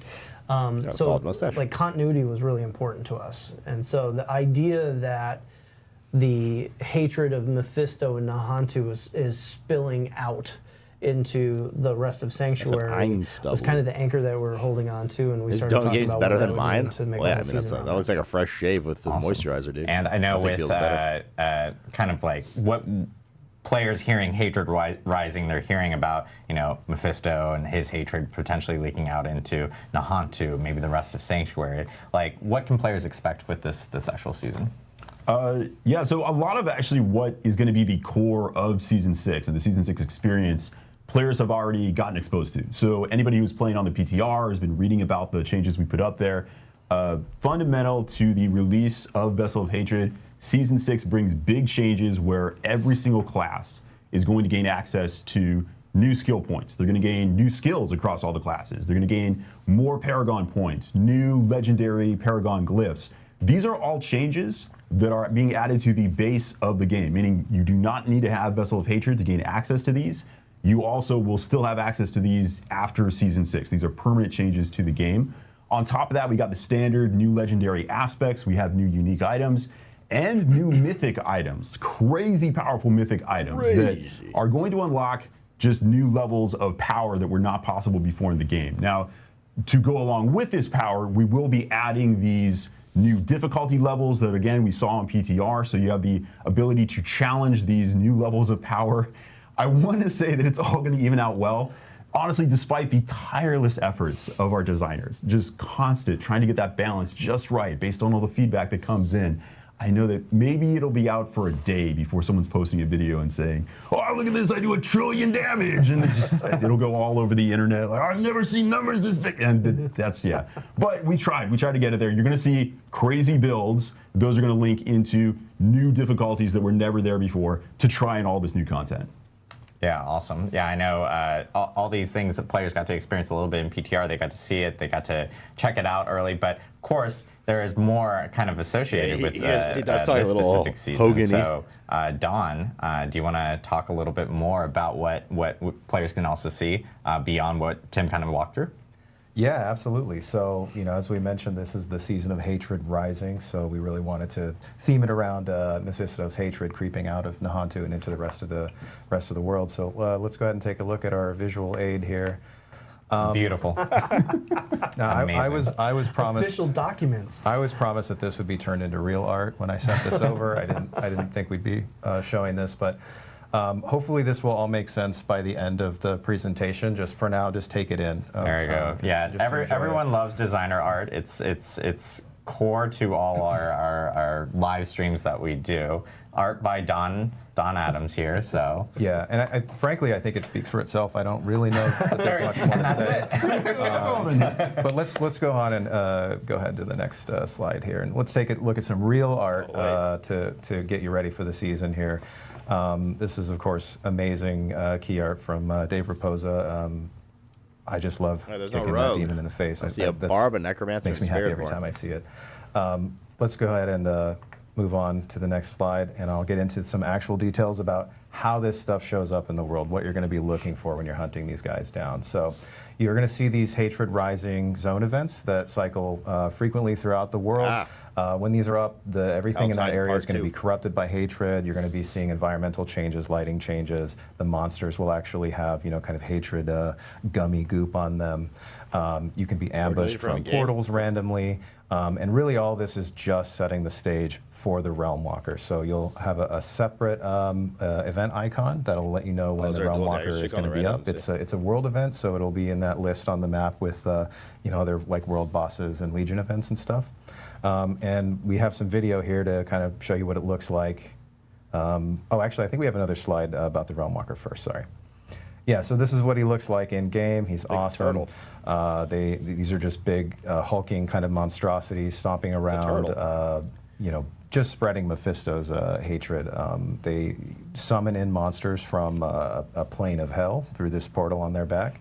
And a lot of the monsters they summon, most of them are actually new monsters from Vessel of Hatred of the Hollows family, which are super cool and gross. So I think now we can take a look at what it actually looks like in game. So here's some players waiting for him to spawn. He starts burrowed like that, and you can kind of click the portal to summon some stuff to fight while you're getting warmed up here. I just love these enemies. I think they're so cool, the Hollows. So he busts out of the ground, and this is actually, we want to do something new with this event. And lean into the fantasy of this giant thing just like stomping around. So it's actually a walking world event. He has several different paths he can take throughout each area. He walks through the zone, and as he walks, he just leaves this, chaos behind him in his wake. He's summoning tons of hollows, and if you get in front of him, he just punts you out of the way and keeps going. You actually can't even damage him directly in this phase, but if you kill enough of the adds that he's spawning, it'll create these bloodbound guardians. Killing these will shave some of the HP off of the Realm Walker. So when he reaches the end of his path and you can actually fight him, you'll have less HP to burn through. So this is a nice way to incentivize actually participating, sticking around for all this chaos. Obviously lots of XP and whatnot from the mobs as well. So this is the event that he kicks off when he actually gets to his destination. When you interrupt this ritual by destroying all of these destructible hatred spires, that's when you'll actually be able to fight him directly. And I think we're going to see that here very quickly. This is a really cool encounter. There's just lots of, he has a big smashy attacks. He sprays a lot of damage everywhere. Okay, so they've taken him down. And when he dies, that weird portal on his back drops down and stays open. And there's only really one thing to do with a weird portal. Yeah, you go in the portal. That's your option. So that's what portals are made for. Successfully killing the Realm Walker, taking down this massive demon, finally grants you your reward of more demons. So you're going to go into the Seething Realm. This is part of the Mephisto's area of hell. So you are going to have to continue fighting in here. It is not a barren landscape, but the demons you fight in here comparatively, if you were strong enough to take down a Realm Walker, don't be too worried. I think you're going to be able to manage the demons inside of the Seething Realm as well. This dungeon is a little bit more of a reward dungeon. So once you get in here, you're fighting your way through to get specific buffs at the end of it. So if we want, we can jump into the video here. Yeah, this is the first section. And this part, you're just kind of mowing through some of these smaller guys. You're really just looking for a specific gate here. There's a portal that you're going to be activating and making an important choice there about which section of the Seething Realm you go into. Here it is. This is the gate here. So you're going to click on this. You now have options. Based on a few consumables that you can put in, you can go into sections that are more focused on equipment bonus, a gold bonus.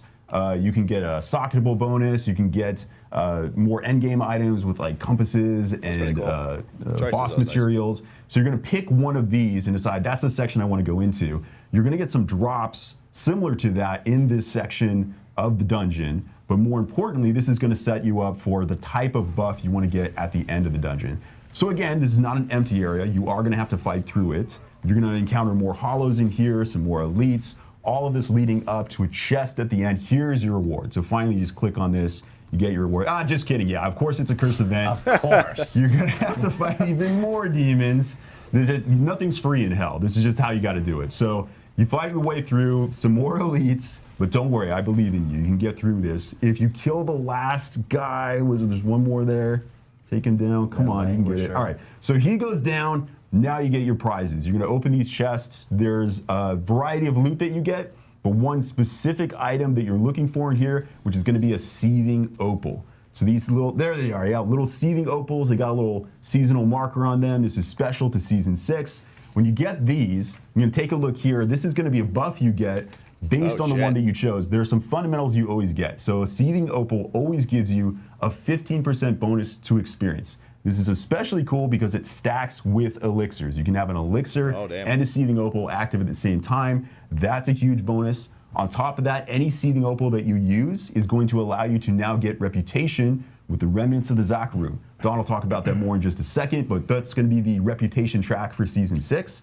And then beyond that, you will get a bonus depending on which portal you went through, which section of the Seething Realm you decided to go into.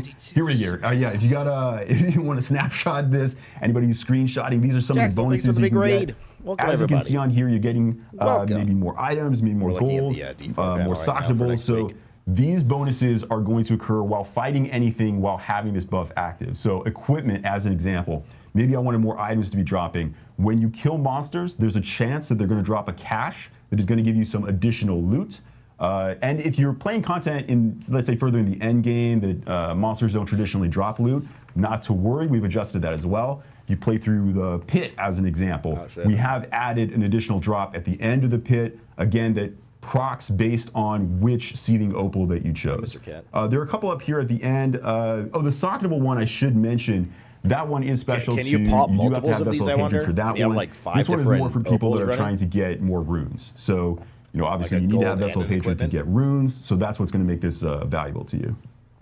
But it's cool to also see like boss summoning items on here. Infernal compasses as well. Infernal compasses themselves are going to be very valuable because it's as Colin was mentioning before. Like we saw what you can end up getting in infernal hordes and everything like that.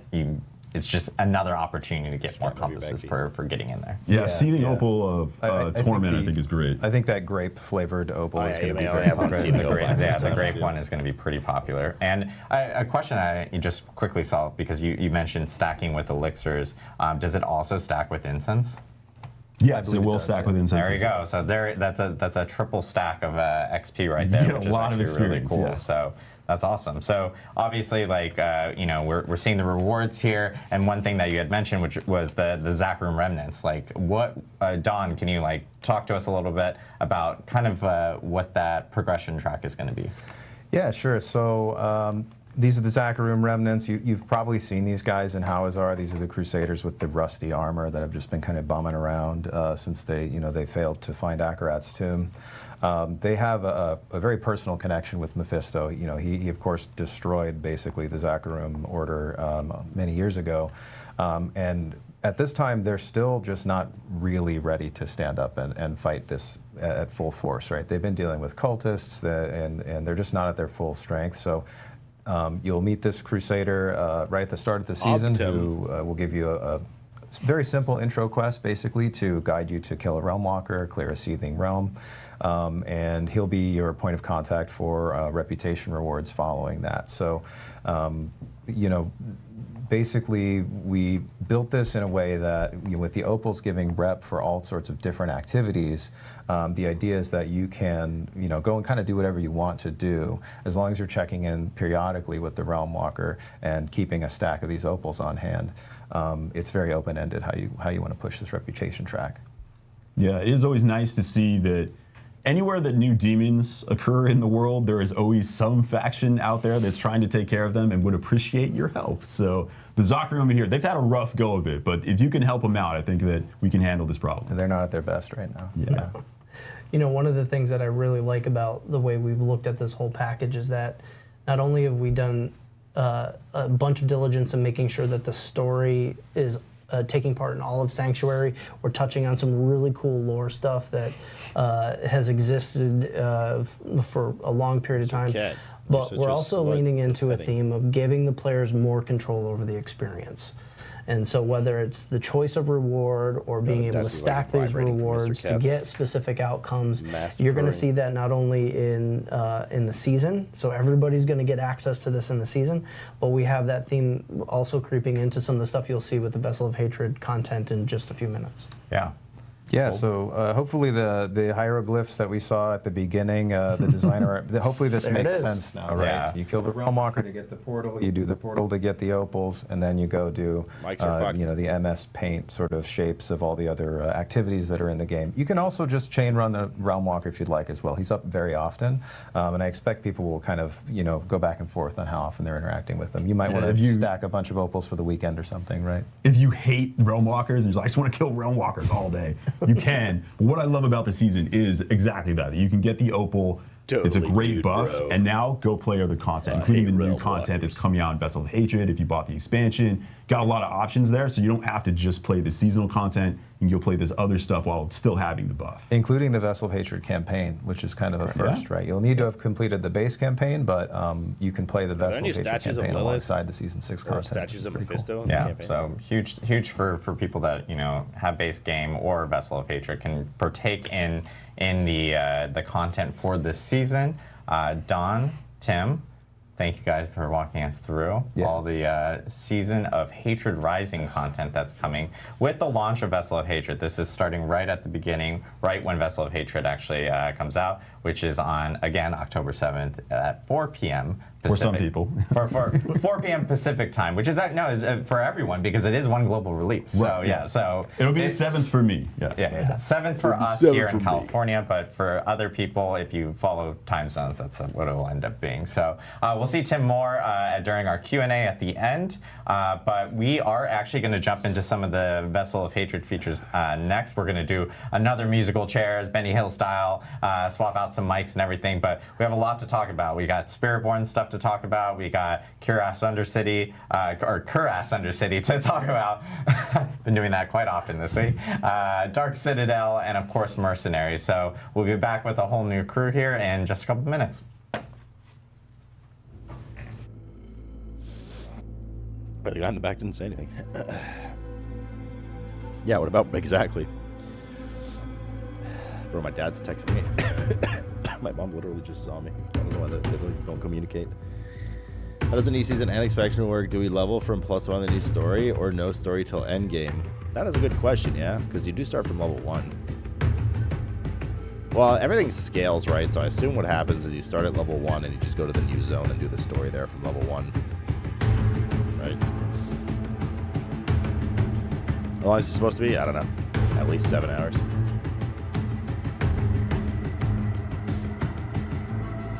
Just the only streams I can go with. Just gathering mats for upgrading gear. I'm sure you could probably go unlimited amount of streams, Jackson. Wait, Rafe, how's everything there? Mr. Cat. You know what a slut is? Because that's what you are. You're a slut for attention.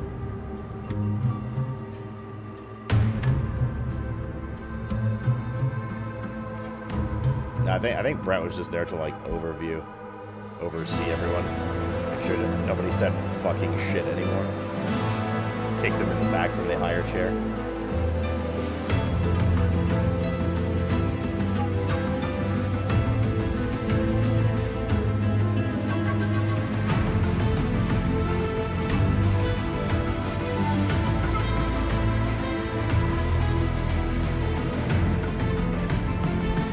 That's covered in bombs, you're okay?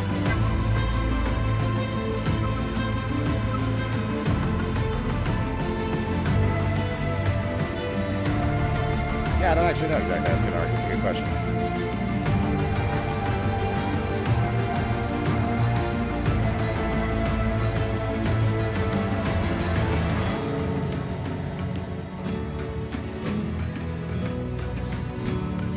I assume you're like, that'd be weird if they make you do old content before new content on the DLC launch.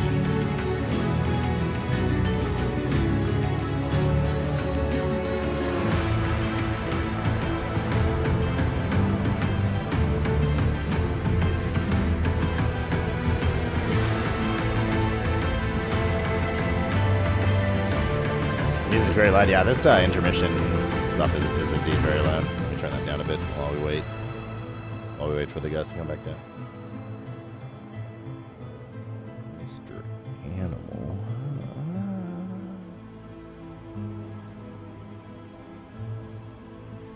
This expansion is actually looks very promising. I don't know what to do, man. Do I go softcore or hardcore? It's new season, new zone, new mechanics, new bosses, new class.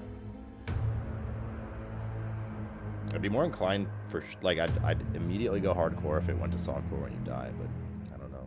I'm torn for obvious reasons both ways.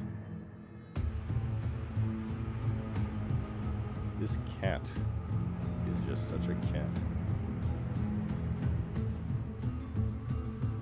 HC. You gonna make more than one tune if you die? What do you mean, like, am I gonna stop playing if I die? No. No, we'll probably play for a while. Assuming it's fun, but like, I mean, I got quite a few days out of last season, and this season seems to just be a better version of that with new stuff, and it's an expansion, so we'll be playing for a bit.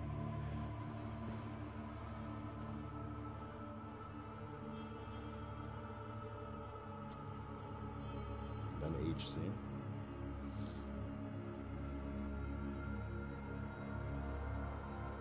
Archon down level 88. Nodders.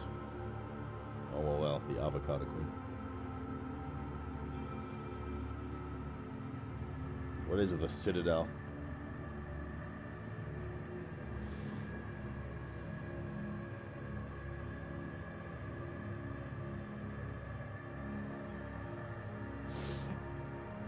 The new thing they're adding.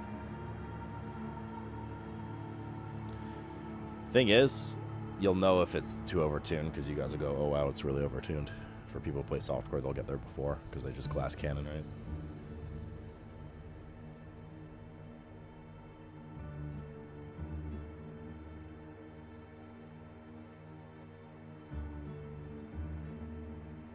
Oh, the raid, the Citadel raid stuff.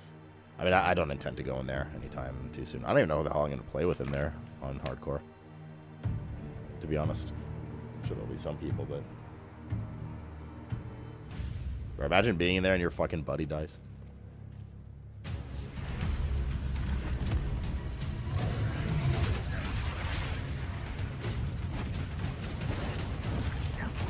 Josh, yeah, I gotta ask him if he's playing next. I don't even know if he's playing next week. He's been really heavy into GTA RP again.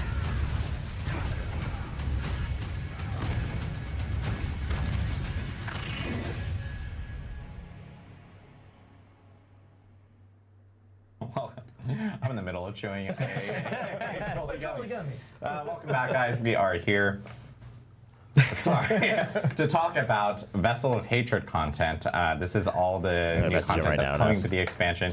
We've actually talked about this before in specific moments, but we didn't do like kind of bigger, deeper dives on this beyond like the Spirit porn, where we had a separate stream on. But we actually have additional updates on that. But I want to let you guys introduce yourselves. As you can see, Brent has now moved to being next to me. He just wanted to be a little closer, that's all. But Derek, do you want to kick us off? Yeah. Hey, everyone. I'm Derek Nunez, lead season designer, and I'll be chatting about the Kuros Undercity in a few. Bjorn. Bjorn Mikkelsen, class designer for Spiritborn. That's my keyboard. Hi, I'm Dan Brace. I'm a lead game designer, and I'll be talking about Mercenaries. Awesome, cool. So, tons of content coming to Vessel of Hatred. I know players have heard us talk about it a little bit, but Brent, did you want to talk about any content specifically before we jump in? Yeah, I mean, just kind of teeing up the next big thing that we want to talk about is just kind of how well the Spiritborn reaction has been since we've announced it. It's been amazing to see folks so excited about it. Like, I'm excited about it because it's a new class and it's fun to see. But they were really, like, I'm shocked that it makes some kind of holy thing. There.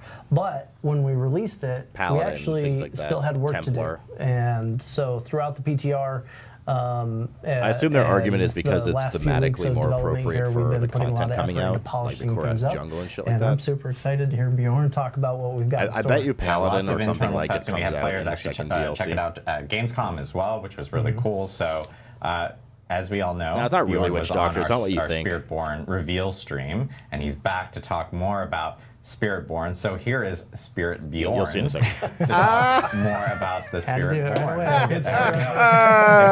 It's hard for me to actually say Spiritborn now because I just say Spiritborn. I took all of the energy I have. There we go. Awesome. Yeah. Yes, I mean, we've seen a lot of the sort of in development side of it, and we're just going to talk about a few kind of final touches, the final version of a few things that we want to hit on quickly here in this presentation. So starting off, we're going to talk about a couple of updates to the Spiritborn's passives. Are the trees available to look at? We have 3 additional passives which have been added to the tree. Each of these kind of amplifies how the skills work that they relate to. So we have one for core skills, one for potency skills, and one for focus skills. And that sort of lets you kind of go more all in on any of those skills. There's also here on the far side of the slide an update to Noxious Resonance, which is one of Spiritborn's key passives. We really wanted to kind of clarify how this mechanic works, how it scales, and kind of answer some lingering questions about exactly how it works. But it's still largely based around exploding the poisons on your enemies. Moving on to another thing, we're going to have a small update to the Jaguar primary Spirit Hall. This will still do lots of damage whenever you spec into it. It's all about damage with the Jaguar. But this has focused it a little bit more about multi-attack skills, high attack speed, and really like allowing you to ramp up the damage that you can get it. Because now it's also based around the damage that you did in a short window. So that lets you sort of echo all of that damage that you did the faster you're attacking. Moving on to another small, or sort of medium-sized update, there was some confusion around Spirit Feathers, Storm Feathers, the Eagle Hall, how all that kind of works together. So this has been unified into a new concept just called Storm Feathers. What this is this is a buff that you can get. This increases your movement speed and it stacks duration. And now all of these things, they all speak to the Storm Feather concept. So you can get them, if it's open to everyone, yes. Them, if it's to make them do different sign things, up or whatever, and you can even like use it to make kind of some crazy builds. But if it's just like as long as you're streaming on launch, where you can just kind of have feathers going all over the place as you're doing it, and you can even use like Temporine and various Paragon that increases Storm Feather potency that will speak to all of these aspects as well as the Eagle primary hall. And then moving on to the last thing we've got should be our uniques. So some of you might have gotten to see some early versions of these, but we want to kind of show off the final versions with all of their stats in all of their glory.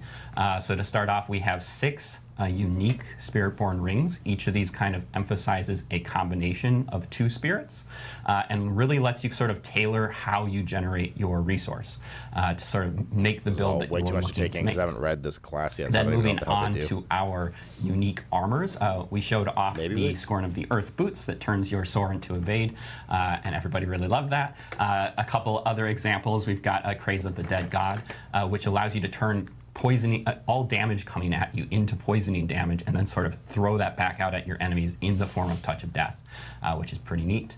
And then we've also got our helms.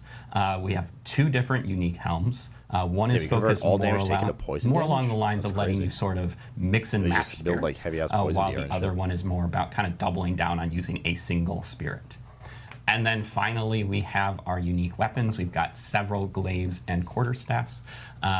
We already showed off the basic one, but we're going to quickly show off sort of its counterpart, which is the one for your core skills.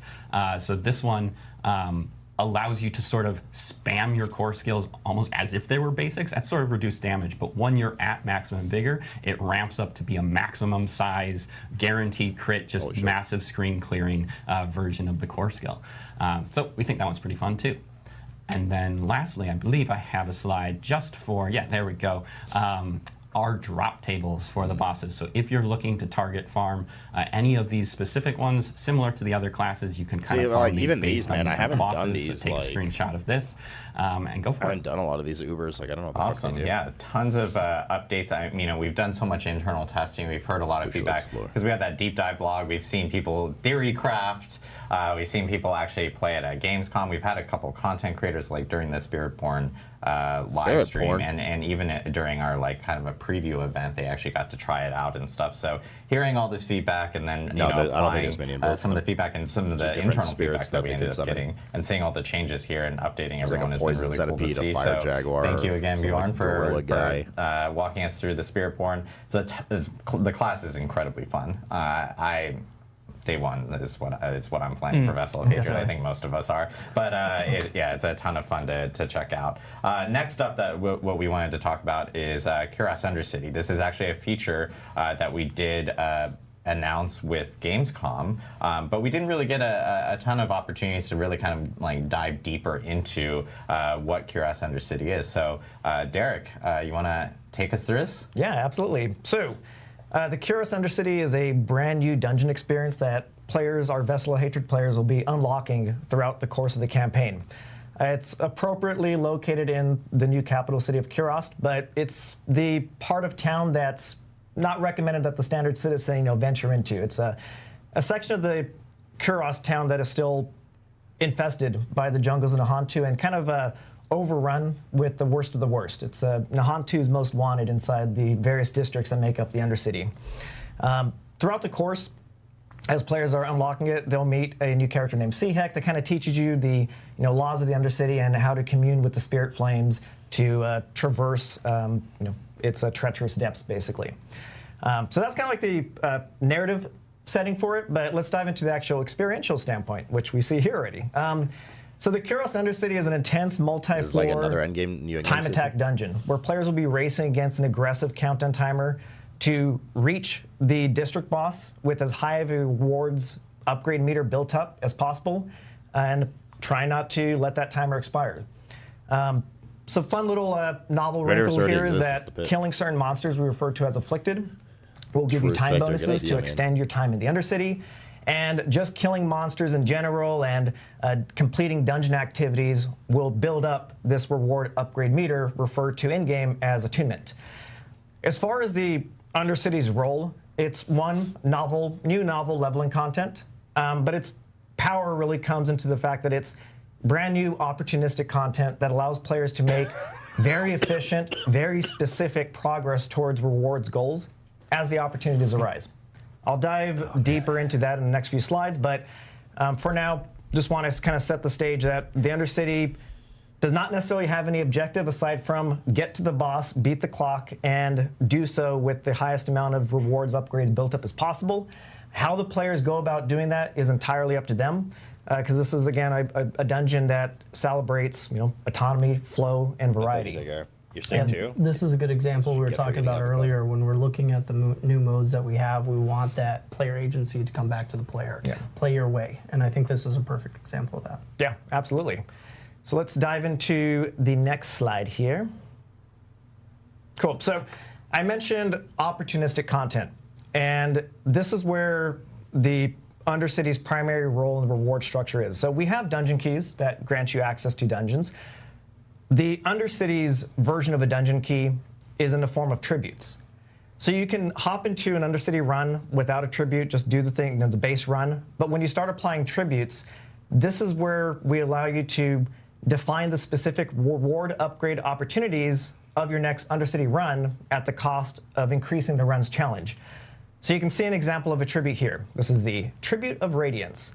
And when you slot this in, so long as you complete your Undercity run with at least attunement rank 1, we will guarantee that you get Ancestral Legendaries at the end. We'll dive a little bit deeper into some of the nuances. You can see that it has dungeon affixes that define the specific challenge. So the higher and more powerful the tribute, the tougher the challenge is in the form of lower starting time, time bonus penalties, and potion drop penalties. Interesting. But the fun doesn't really doesn't stop there. In fact, we're just getting started. Once you apply a tribute, you now unlock the ability to define a bargain. Each tribute has a list of bargains mapped to it. So this Tribute of Radiance has a collection of them. We're just picking out a couple that seem pretty fun to show off. And bargains allow you to further customize your rewards at a varying material cost. So we have one here, skill ranks. Legendary armors will always possess at least one skill rank affix for X amount of gold here. And then the passive ranks, which you'll see a little bit more later, the legendary amulets will always possess at least one passive rank affix. So let's go into the next slide just to, again, recap the full flow. And we're going to see a video of all of this to let it all kind of like soak in and see like the full flow of the Undercity. So we have the front-end experience where you interact with the Spirit Brazier. You can jump directly into your district run, or you can optionally apply a tribute and then a bargain to specify the rewards opportunity of your next run. So let's go see this in action. Look at that. So this is the hub of the Undercity, and that's the Spirit Brazier that I was mentioning. You can see that we have the base, the base run rules. Starting time, no time bonus penalties, no potion drop penalties, and we have the opportunity to apply a tribute. We have 4 tributes here, so we'll show these in a still shot later, so you don't have to worry about what does it say. But we have 4 tributes here that range from magic all the way to unique to accommodate your leveling journeys. So for now, we applied the legendary tribute that'll guarantee ancestral uniques at the end of your run. And again, this is the list of potential bargains that I mentioned that each tribute has. Each tribute has varying quantities of bargains attached to it. So we're going to pick the passive rank legendary amulets for the low price of 50 million gold. The Spirit Flame services don't come cheap, but they're worth it. So we got the portal open, and we're going to hop into the run. We're going to have this play a couple times. First, I just want to point out the HUD, because this is really kind of your guide to the experience. So you can see at the top, once we exited that Spirit Aura, the timer starts, and that's a nice little timer at the top right-hand corner of your screen. We also display the number of floors that you have left to traverse. Very key information right there. To the right-hand side of the objective tracker, we have the attunement meter, and it's segmented into 4 ranks. Again, as I mentioned, achieving rank 1 is the bare minimum requirement necessary to get the value of the tribute that you slotted in. All subsequent ranks further enhance the value of that reward. So while you certainly want to strive to get attunement rank 4 to maximize your payout, it's not necessary if you're feeling the pinch of the time pressure. That if you at least get attunement rank 1, you can run it to the boss room and still come away with the thing that you're looking for. Gonna point out a couple things here. You might have seen, let's do the Spirit Beacon. So the Spirit Beacon is one of our activity types, and completing it both gives you attunement, a good splash of attunement, and it applies a momentary spirit buff that increases your movement speed and reduces your, the skill cooldowns. Again, you got to move fast in the Undercity, so these Spirit Beacons are incredibly useful for getting you to the next for all 3 floors location, and the boss? Whether it's another Spirit Beacon or the exit. Does the timer stop at the boss? We're also kind of showing here the Lesser Afflicted. As you can see, they're clearly marked in the game world. They're all orangey glowy, so you can keep your focus on the combat. With boss, that's pretty rough. And killing them is what gives you the time bonuses to extend your run. I think that's kind of the long and short of the Undercity run. Again, this is an example of floor 1. There's still 2 more floors to traverse to get to the boss room. Yeah, let's hop up. There we go. We're into the boss room. So in this case, we have finished all 3 floors, and we made it to the boss room. One thing you notice that time expiration, it stops. Time drain stops in the boss room, so you just need to make it to the boss room before that timer hits 0. This is Aaliyah, one of our 3 district bosses. And it's important to call out that there are 3 total districts to explore in the Undercity. Again, that's kind of tapping into the variety aspect of things. So Aaliyah is, again, just one of 3 henchmen that own the various districts. So in this case, we're at the tail end of this fight. We just killed Aaliyah, and we see that we ended this run with a full reward upgrade of 4. So now we're going to get the best possible payout for this. And we came in here looking for ancestral legendaries, and as the Spirit Flames promised, ancestral legendaries is what we get. And the greater affixes. And we also see that we got an amulet. If we were to dive into the amulet, we would have seen that the bargain would have applied to it as well. So the player would have gotten specifically what they came in here for. So that's a really quick snapshot of just the structure of an Undercity flow. I want to take this time just to dive into a little bit more details on the tributes that we saw in the gameplay footage and spend a little bit more time with them. So this is an example of 4 of our 8 total tributes. These are hand-selected primarily just to showcase how the tributes are tuned to progress with your leveling journeys. So we start off here with the Tribute of Growth. This is usable on all difficulty levels. Yeah, this I don't know. That sounds weird. The tribute that rewards additional experience when you complete the Undercity. So this is great, for leveling up your alts, leveling up your character in general. And you can see here that we start applying the first of the, penalties or challenges for this, in the sense that we have lower starting time. We actually incur a time bonus penalty now, and we have potion drop penalties. Guarantees a drop of that something type. Also to note that is, makes sense. This is just found randomly in Sanctuary, so as you're just doing your standard leveling stuff, like the Hell Tides or whatever, you will get these types of tributes to say, point you to the Undercity every now and again. So let's go back to the tribute gallery, as I like to call it. Can we go back to that last slide that we had up there? There we go. Yeah. Cool. All right, cool, thank you.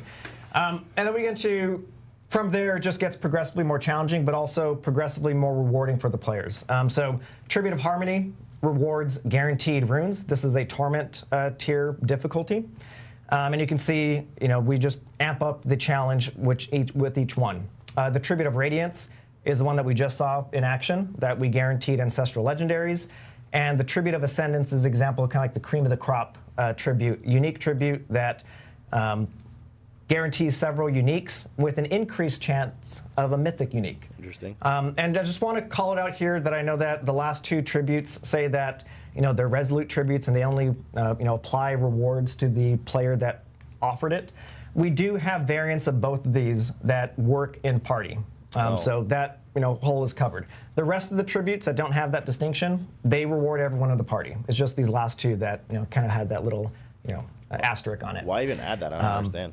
Yeah, I think that's the gallery of the tributes, and again, these are mapped to. Looks like a neat the rest of them are mapped to a variety of content, like the whisper caches, the summoned lair bosses, and a variety of things that I'm forgetting on the spot here. Yeah, this is a fantastic activity to do when you're somewhat in the mid game of your journey. So you're going to be introduced to this as you're making your way through the campaign. But if there's keys for group play as well, the thing I like about it is with all the progression changes that we've been looking at, this also scales with you. And so this is the type of activity that's going to stick with you for a while. It's a great way to get control over looking for the items you're looking for, and the time attack feature of this is really great. Yeah. And I think the big thing here is like you can do it solo or you can do it with a group. So it's not like you have other options if you want to bring in a full party or if you like to just conquer it yourself. And I know a lot of people in chat are going like, hey, 50 million for all that. There are. I'm not sure if you guys saw all the different bargains and everything. There's a plethora of different costs for a lot of different options. And depending on what you're looking for, you can obviously target specific things. You may specifically want uniques or something like that, and that like chaotic uniques I think had like an obol requirement or whatever. So there's a lot of different bargain options for players to get, and if you are looking for specific rewards, you have an additional avenue to do so, which is really cool with Cuirass Undercity. So awesome. Cool. Well, there we go. That's I think there's more, actually. We're not done yet. We're not done. Yeah, the best prices. Yeah, the Cuirass Undercity is the gift that keeps on giving. So one additional activity that you'll discover as you're romping through the Undercity is our Undercity unique treasure goblin, the Portal Prankster. We'll show some gameplay footage in just a moment, but first just want to call out killing him will reward a bonus chest at the end of the dungeon. And in addition, that contains just standard, treasure goblin loot, runes, and more tributes. So it's a really good, very juicy reward to go after the portal prankster when you come across him. But you would be doing so at your own peril, because you'll see in this video that he has a particular mechanic to him that makes it a little bit tricky when you have a continually timer that's continually counting down. So you'll see here that when he's aggroed, he opens up a bunch of portals and just like Benny Hills through them. It's a chase. So this is kind of tapping into the risk versus reward nature of the Undercity, where you make decisions based on how confident you are at the current state of your run. And again, killing him is very lucrative. He doesn't drop anything aside from attunement right from the get-go, but all of his rewards are funneled at the end of the experience. So again, a variety of the spice of life in the Undercity, and really excited to get this into the hands of players. Yeah, it's cool to see a new goblin variant right there. And then, of course, the ultimate troll goblin, as you can see in the gameplay. And that's the risk reward you were talking about. Like, do you spend the time and chasing after this specific goblin as it's bouncing between different portals as your time is ticking down and you're trying to progress and get better rewards. And of course, if you succeed and you get everything, you get that extra chest at the end, which is really awesome. Yeah, so it's worth it. Yeah, most definitely is worth it, especially since you get so much progress added once you do actually take down the goblin as well. So thank you, Derek, for walking us through this. We have a bunch of seats here. We actually have a physical seat here, because we do actually have one other person that we're going to be tapping into to talk to us about the Dark Citadel, and this is Mr. Jason Bentley, who is live via satellite. That's what I'm going to say, satellite, from the East Coast. Jason is our lead raid designer on Dark Citadel, and Jason, do you want to talk to us a little bit about it? Absolutely. Thanks for having me. As you heard, I'm the lead for the Dark Citadel, and we're going to talk about Rise of the Khazra. This is the very first multiplayer-focused piece of content for Diablo 4. So, as you can kind of guess, this whole thing is about essence and souls and sealing them and owning them and just using it as power. So why are we here? We're here to fight the first Khazra. They are taking over the crater left from the Mage Clan Civil War, blasted a hole into the ground, and they've moved in, and they're using all the souls from the dead Mage Clan people to power their crazy experiments. They're really, really evil. They are taking people, they take their own kind, and they turn them into like power sources and batteries, and they use them, and they're all about resurrecting their dead god Zagral. They're so scary for hardcore. This all takes place it starts in Nahantu. You start out the whole quest line in Kurast. People are gonna tell you how bad this is. They really don't like having their friends and family stolen and taken and drained and having Hus returned. So you're gonna go on a quest to go find out what's happened to these people and see if you can go help. A lot of other heroes have actually tried this and they have all failed. So really, when you get through this entire experience, what you really come back with is only together can we prevail. We need to bring some friends with you to come to do this content. You're not gonna be able to do it on your own. I'm so excited for more WSAD movement. Once you get through all of this actually only happens at Torment 1. So this is not a early leveling experience. This is something when you're really into the game and you really need to like move your build along. So once you enter Torment 1, you can go on this quest and access the Ancient Nexus, which is its own town space with a waypoint of all of its own, which gives access to the 3 dungeons you can see here. These dungeons have good? Yeah, multiple boss fights in each one, and they each take a little bit of time to get through. A good jam for a while. Practice will help you optimize these runs. Experience will help you show expertise and shepherding other people to show them how to complete these mechanics. It's a big fucker. And communication is not required, but it definitely leads to better outcomes. There's a lot phases. of new challenges and mechanics, and there's really no mercy for the hardcore players, so you have to be good too. As you can see right now, we've actually got one party split across 2 different realms, doing different mechanics and helping each other and coming back together to bring down the boss. It really takes at least 2 players to do these mechanics. That was like WoW raid stuff. It's a maze. We have multiplayer boss fights through the entire experience, and we always say that players are stronger together. It's tuned for 4 players. 2 players can do these mechanics, but it means you have to handle the mechanics and the monsters and the bosses by yourselves. We're not going to duck the difficulty for fewer players.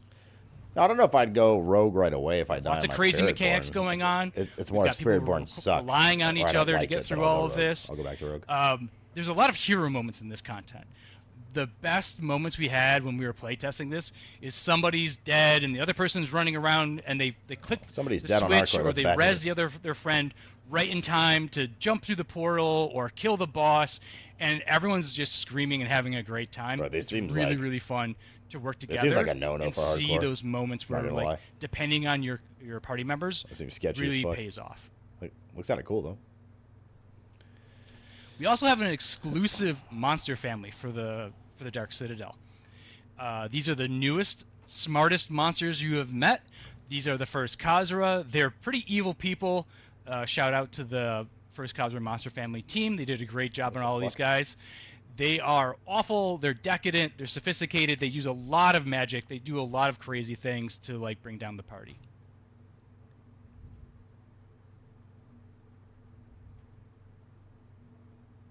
These are cool looking enemies. That's for sure. I know with at least Dark Citadel, of course, there's always awesome rewards that are kind of associated with this. Jason, do you want to talk to us a little bit about those? From PTR, but we don't know until it's live. I think we have that queued up. Yeah, let's see if we can get that queued up here. The joys of well, we do have. We did it. Oh, actually, a quick quality of life improvements here. Bro, we actually have a marker system to help parties get through the experience. You can just drop them into your emote wheel, and then as you're running through the experience, you can use those emotes to indicate to your friends and party members, hey, I found something of interest, or markers. Hey, it's over here, this is the way forward. And then a really nice thing is this is available outside the Citadel as well. It's not exclusive. So you'll be able to use this wherever you go with your party. We also have a combat log during the Citadel experience to help you understand what's happening, especially where you're taking damage from and big moments. Combat log. And you've heard about the Party Finder. That's also created with obviously Citadel in mind, but it supports everybody else. But we want to make sure we facilitate getting lots of people into this content. Yeah, hopefully now we can talk about rewards. Yeah. Well, before we jump into that, I do want to make mention, because that was a really interesting screen to see the communication stuff and talking about Party Finder. You could hotfix each pie slice of that wheel. Is that our cooperative player base is growing. So you can technically it's growing steadily, and so we wanted to make sure that we did a couple of things. First off, we wanted endgame content for them, right? That's what this is all about, is making sure that we have that really aspirational endgame content for folks who like to play with their friends. The other thing is that we know that we could let this spread out into more segments of the game. And so the Party Finder was originally a discussion that we had for how to support the Dark Citadel, but it is now benefiting all the other activities in our game as well. So for those of you who experience, you're seeing the early stages of us really expanding, getting people together in the content that is the best inside of the game. And raids so and dungeons it's really exciting. for these? But it does boil down to that communication, and that marker system is something that can be both used in the Citadel as well as outside of the Citadel. I'd like to do that. And I don't know. I think that's going to be really valuable for accessibility for a lot of folks. I think out the there. fun I have with HCs. All right, now on to rewards. Now we'll talk about Sorry, I had to get that in there. There's a lot Absolutely. of stuff. So you're actually chasing a weekly reward that resets on the Tuesday or the day of the week that weekly we rewards, dude. So ain't no really, way. Actual that's going World to of drop Warcraft. a massive ancestral loot drop each time you pop that open, which only happens when you complete all 3 dungeons. You're going to want to chase that thing. That is a huge, important drop for a week. But beyond that, there's lots of rewards for repeated runs. The Citadel coins are going to allow you to purchase all these consumables, and you can maximize the number of coins you get per run by killing treasury monsters and playing on higher difficulties. Like, it really scales up the Citadel coins you get. And why do you care about those? Well, these rewards these consumables really make it easier and more fun to play with groups and parties, But it also allows purchase of the Scroll of Restoration. So if you want to like just chase down and buy scrolls, this is a great place to do that. Sick slide for production right there. We're doing this live, right? Yeah, exactly. No, that's actually really cool to see. And again, the Scroll of Restoration being a reward in Dark Citadel. And like what we talked about earlier, you actually do get 2 guaranteed ones in the season journey. And at the same time, those are something that you can find all around the world. But Dark Citadel is like also just like that guaranteed way of being able to get it as well. So there's a lot of different variety of rewards. But it goes beyond what we just showed right there. There's actually some really cool stuff as well that I know Jason wants to show off us. Absolutely. I would love to end up on just the way everyone can show off their ability to just play this content to the top levels. So we're going to show you our premier gear. There's actually 2 levels of gear that you can get from playing the Dark Citadel. There's the normal level gear, which you'll get from Torments 1 through 3, and it's pretty accessible. But what you're seeing right now is our premier content, which comes from only completions in Torment 4. So, I hope this is as exciting for everyone to get as I'm excited to give it to you. That was like pretty cool. So, I'll see you in the Citadel, and thank you for letting me show this off. Awesome. Thank you so much, Jason. Mount. Go back. Go back. Go back to the mount. Go back to the mount.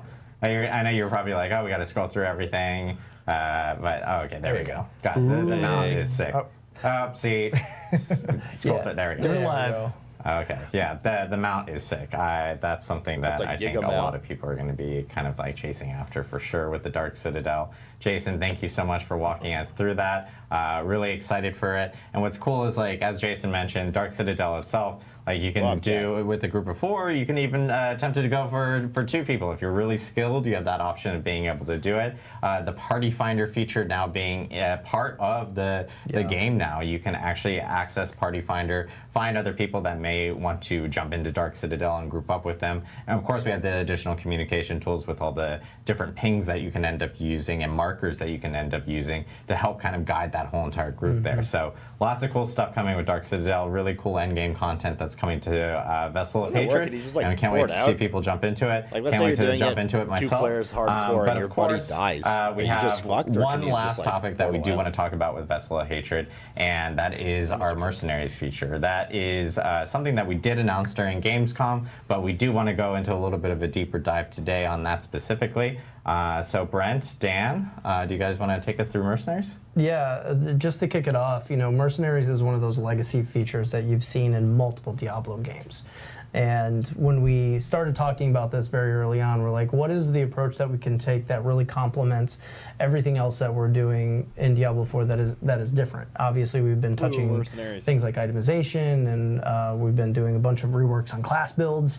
So we knew a couple things here. First, we wanted to make sure that the system was built in a way that could complement your build type, right? So every build type has a little bit of a soft spot, and Mercenaries is a really good way of, you can level them up in a way that can actually fill in that soft spot. And the other thing that we really wanted to make sure of is that they were always useful, right? And so as you play along the game, like, you're interacting with them in way different ways than you would just by leveling up and using them basically as a power item, right?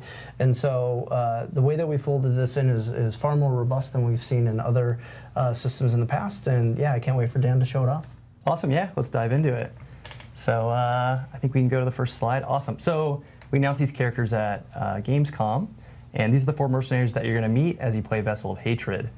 Early on in the campaign, you're going to meet Rahir, the guy in the middle, and you're going to lend him a hand in kind of tracking down these other characters, doing their quest lines, and unlocking them. And they're like really involved quest lines. They're pretty awesome. They have cutscenes. They have, you know, a lot of narrative and backstory where you kind of get to know more about these characters. And they have a lot of personality, so they're pretty interesting. And we really want to make them feel like characters that live in the world. They don't just sit in the hideout the whole time when you're running around, and you might see an event where they're actually participating in the event. So you may even run into some of these characters before you unlock them. Cool, so today I'm going to cover a little bit more detail than what we announced at Gamescom. I'm going to talk about playstyle and perk for each mercenary. I'm going to talk about reinforcements, which is a new way to interact with mercenaries. And then we're going to talk about bartering and progression at the end.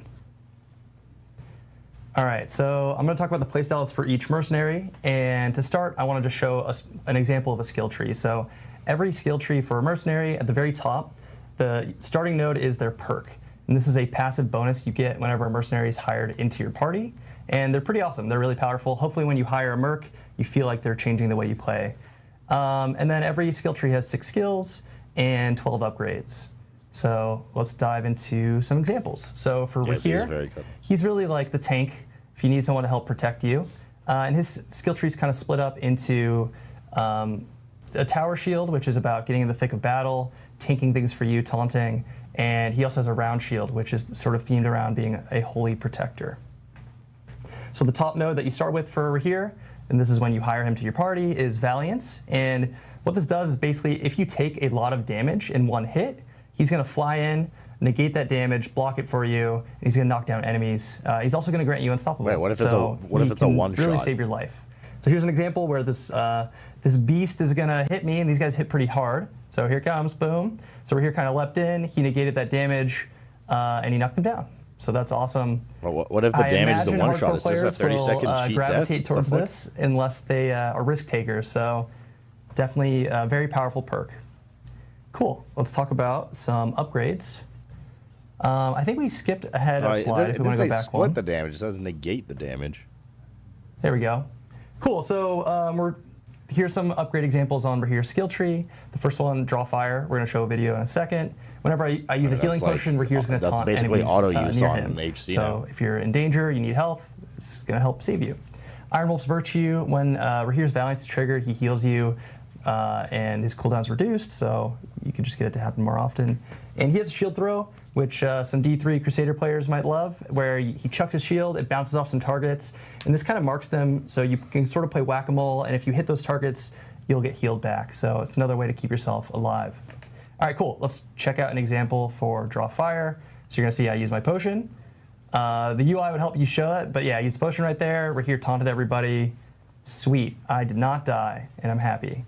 All right, let's go to the next one. It's weird that he runs around with a shield and no weapon in his hand. So Varyana, we call her the Berserker Crone. She is a reformed cannibal. She's got a pretty interesting backstory. I love her personality. She's kind of zany and crazy. She's also the cook for the mercenaries, and I don't know if I would eat her food. I don't really trust her. But her skill tree's kind of split up into 2 themes: dual wield axes, which is all about visceral cleaves and bleeds, and large mace, which is heavy slams. So you may be familiar with the Massacre bonus from D3. Her perk is very similar, where basically you get this bonus. We could jump to the video. And as you kill monsters, you're going to see when I get 10 kills, the Massacre bonus kicks in. It's going to show up above her portrait on the left side of the screen. So it should say times 10. Cool. I now have a Massacre bonus started. As I build this up and I get it to higher thresholds, I'm going to get more and more movement speed. So you're kind of encouraged to play more aggressive. Oh, it's fucking garbage compared to the other guy. It runs out of time. And it sort of snowballs into this fun gameplay where you're going really fast. So you can embrace your inner Sanic and go real fast with Varyana as your hired merc. All right, I got some upgrades for Varyana. So Dismembering is... Oh, yeah, sorry. So this one, it's going to guarantee an overpower. She's going to knock people down, and you get a guaranteed overpower. So if you're playing Barb, it's going to be really useful. Reprisal is when you get CC'd, Varyana is going to leap on the enemy that inflicted it and knock them down. So this can also save your life. And No Escape is Varyana does Whirlwind. This makes it really big, and as she's spinning around, she's kind of grouping enemies up for you. So that can be a fun one. I think we showed both. So yeah, Dismembering here. So she's going to set us up. We get a guaranteed overpower. You do a bunch of damage. Sweet. The overpower on these is a lot nice. of builds. And then we have Reprisal here. So I got chained by that monster. She leapt on them, knocked them down, basically canceling that for me. All right, cool. Subo the Bounty Hunter. He's themed on longbows, which is precision shooting and traps. The other side of his tree is crossbows, heavy bolts, and explosives. And his perk is kind of broken up into 2 parts. So he has a passive component, which is he reveals enemies and materials on the mini-map. And his active component is that we call him the Bounty Hunter because he's going to call out targets during combat.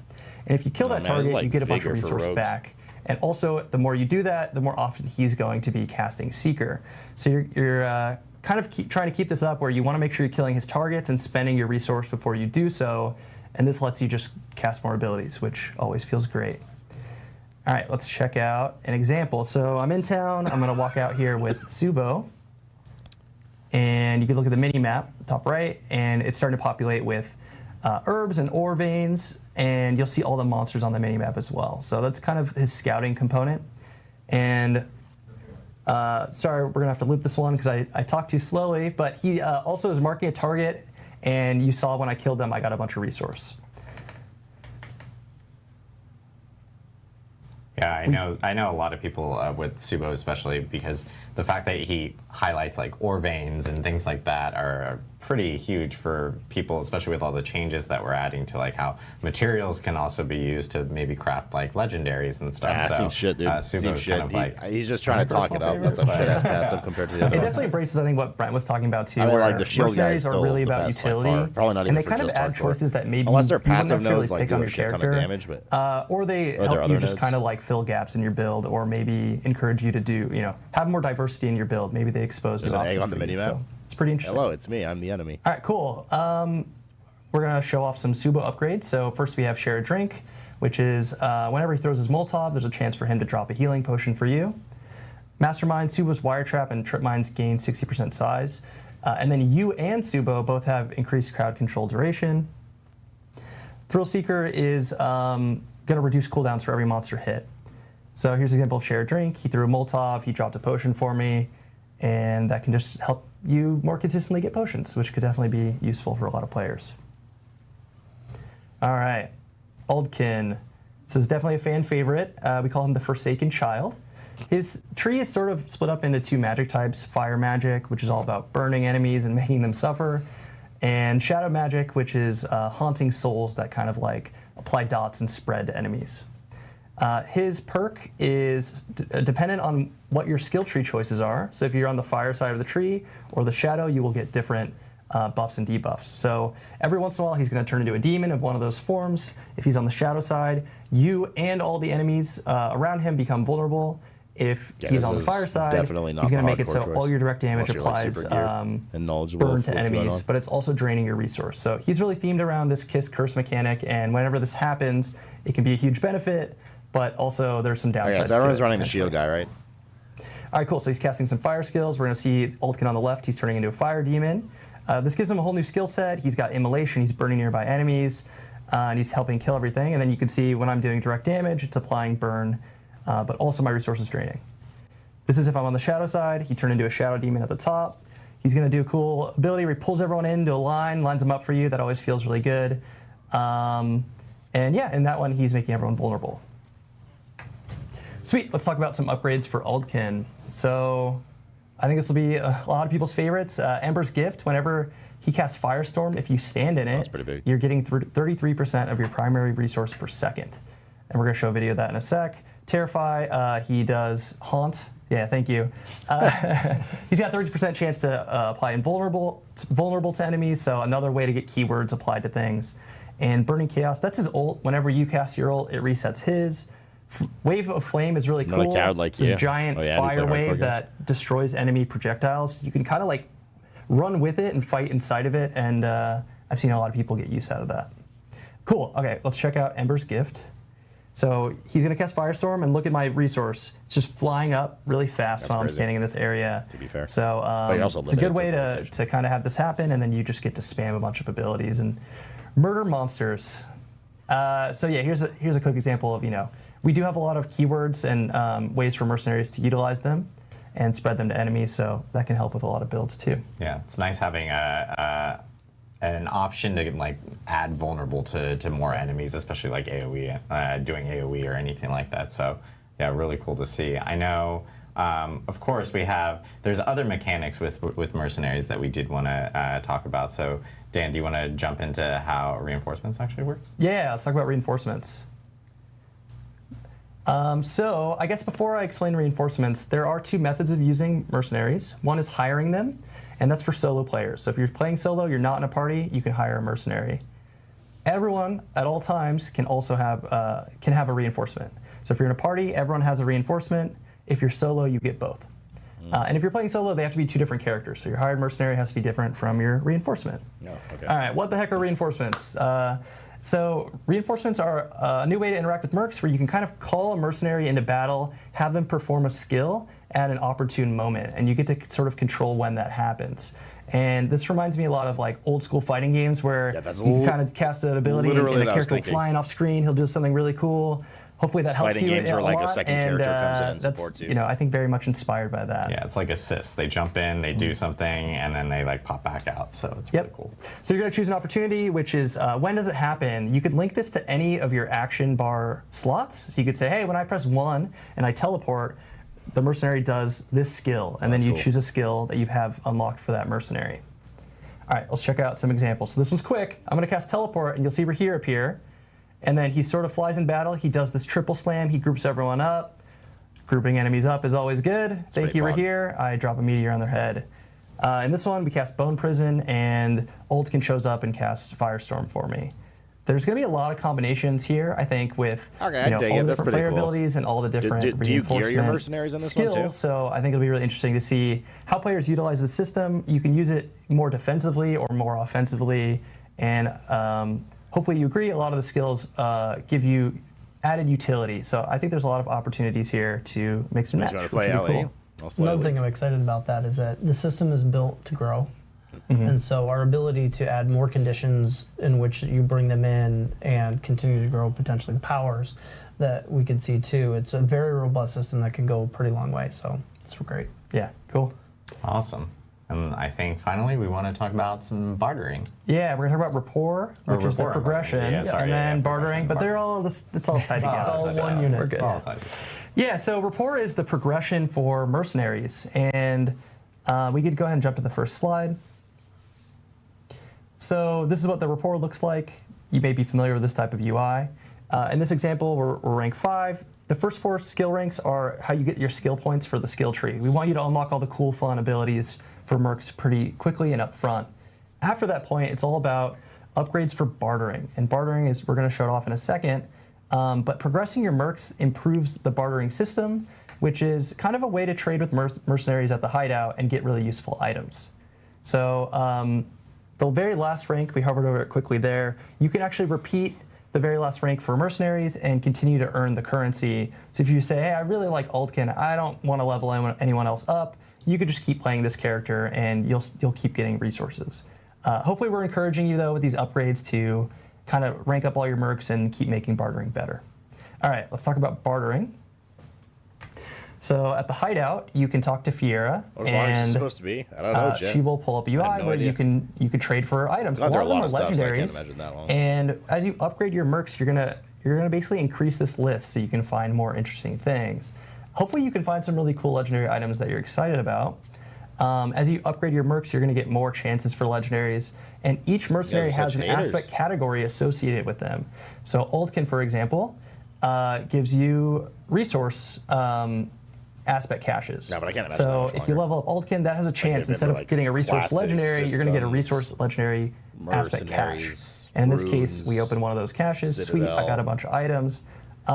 It's not exactly target farming, but it's a way to increase your chances of things you may be looking for. There's going to be a lot of other really useful items in here, like crafting materials, boss summoning parts, some masterworking recipes, things like that. Gamba? And that's about it. So you can restock the supply on this, and the currency you re-roll this inventory with is the same currency that you're spending to buy items. So you kind of have to pick and choose, like, do I want to re-roll or do I want to wait? And hopefully you see things that you're interested in and you buy them. And then every day when you log in, you get one free re-roll. Just trying to be nice to the players. Hopefully you get what you want without having to waste all your pale marks. And I think that's all we have for mercenaries today. So thank you for...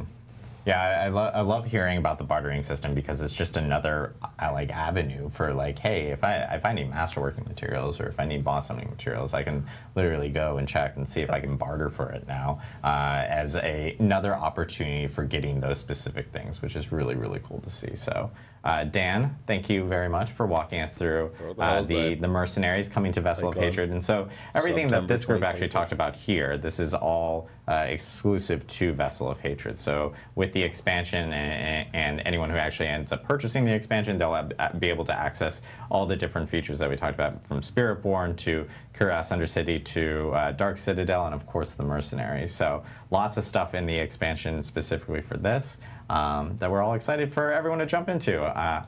October 7th, 4 p.m. Pacific in California, globally, wherever your time zone is, that it's tied to that is when it will end up hitting. So, and we have a cool map. But I know we talked about a lot today. We do want to, of course, do our normal Q&A that we always do at the end. But before we actually end up doing that, I know a bit of the Q&A depends what kind of Brent, you wanted to talk a little bit about the journey here. Yeah, honestly, you know, we talk at the team level a lot about our communication with the community at this point. And I've said it a few times where it's like, it feels so good to be in a dialogue now. And everybody at home, you've heard us say, we're listening. I actually feel like we're well beyond that point at this moment. Like, we really feel like the community is now one of our team members, and we're developing together at this point, and we're starting to all pull in the same direction, and we've learned so much, right? We've come out with season 1, we took some lumps there, right? We knew we had a lot of work to do, and all the dialogue that we've had has led up to like things like the success of season 4 and season 5. He was talking to someone else's and so the fact that the community is really a part of our team now, it shows us a great pathway. We still have a lot of work to do. You know, there's things we want to get to. Yeah. Armory. Yeah. Armory. We want to which get is to in Armory. development. Yeah. So we talked about that a little bit at Gamescom, but these are the types of things that are really fine-tuning the way we get there. And honestly, we couldn't get there without all of you at home. Thank you for staying with us on this journey. Can't wait to get to the Q&A. Yeah. So. Yeah, and again, like just to reiterate, like what Brent was saying, I think the community is speaking about how they really wanted us to have a PTR, having those PTR moments, having players. I think they said that. I think they wanted to being give able to provide that feedback. Rather than just copy Huge the shout out to system you when they guys first for being introduced the able match. to help us out with this journey that we've been on. You know, we've made some massive strides since the first season, and it's only getting better from here, which is really cool. So awesome. Well, I think we're going to jump into the Q&A. We're actually going to bring some people in from before, swap people out, do the musical chair thing again, and we'll see you here in a minute for the Q&A. If you guys have questions, please start teeing them up in chat, and we'll try to get to as many questions as possible. So we'll see you in a minute. Probably about 15 to 20 minutes, Jack, so I can tell you. Because they're going to start Q&A right now. I kind of want to listen a bit to the Q&A, but it just depends on what questions they field. Like, if it's questions that will further discuss mechanics and stuff so we better understand them, that's cool. But if it's just going to be, like, annoying shit, then we go Satisfactory. I'm going to go Satisfactory soon anyways, but yeah.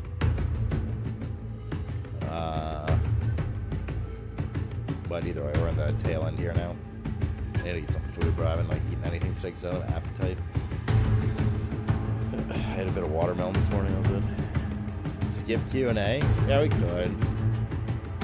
Do we skip Q&A, chat, and just, like, read it after? It's gonna take a while for them to set up and all that shit.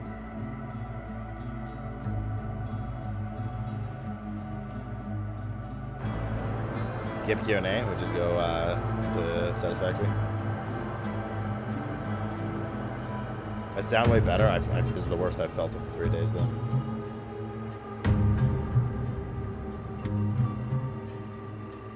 Oh yeah, let's check out the cinematic. Okay, fine, let's do that.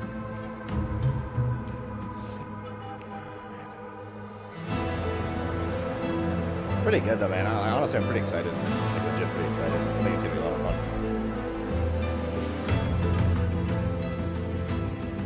It's gonna be fun to bash monsters for a few days.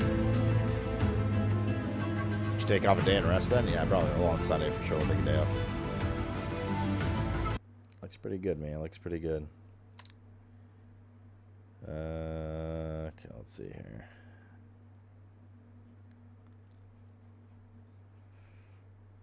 Where is the cinematic? I'll just go to YouTube. So that was a new one today, not the one from yesterday. Diablo 4.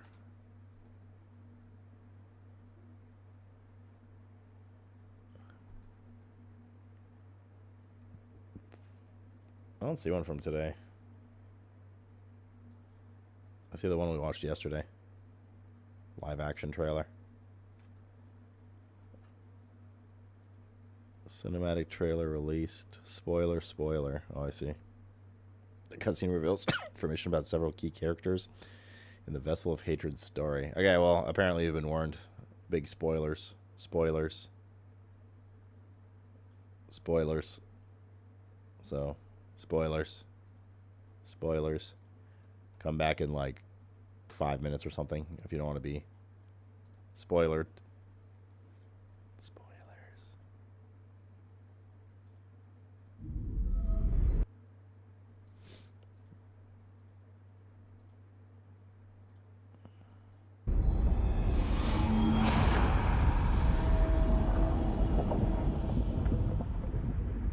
Spoilers.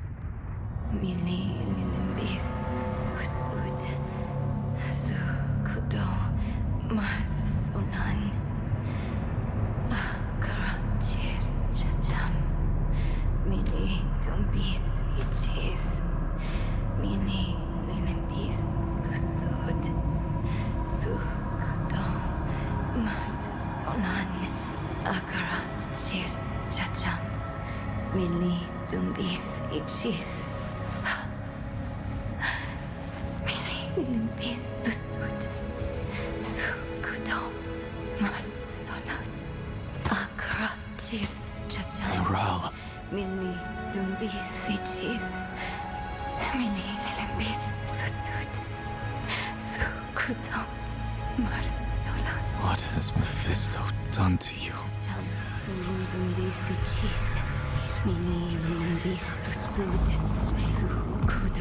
We have each played a part in what has happened here. Friend, you told her you trusted her more than yourself to do what she thought was right. You abdicated your choice to this child. And she has already been poisoned by the stone. Going to war with me will only make her suffering worse. Is he like 5 times as big now?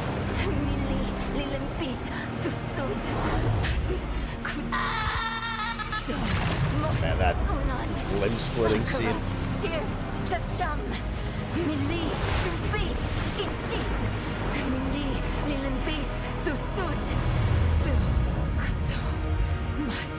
That was a fair bit bigger. She will die before she surrenders. A wasteful outcome for both of us.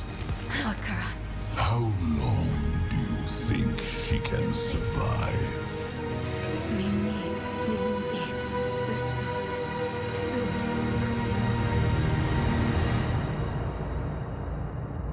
Okay. What was the spoiler about that? Like we knew Mephisto was in this. And some probably new homies. Cool. That didn't seem like it was like full-blown CGI though. Was it just me? Some of the scenes looked like a little lower quality than like full CGI. It felt like more in-game model stuff than CGI. I don't know. It's tough to say. Yeah, that was in-game. Yeah. Cool.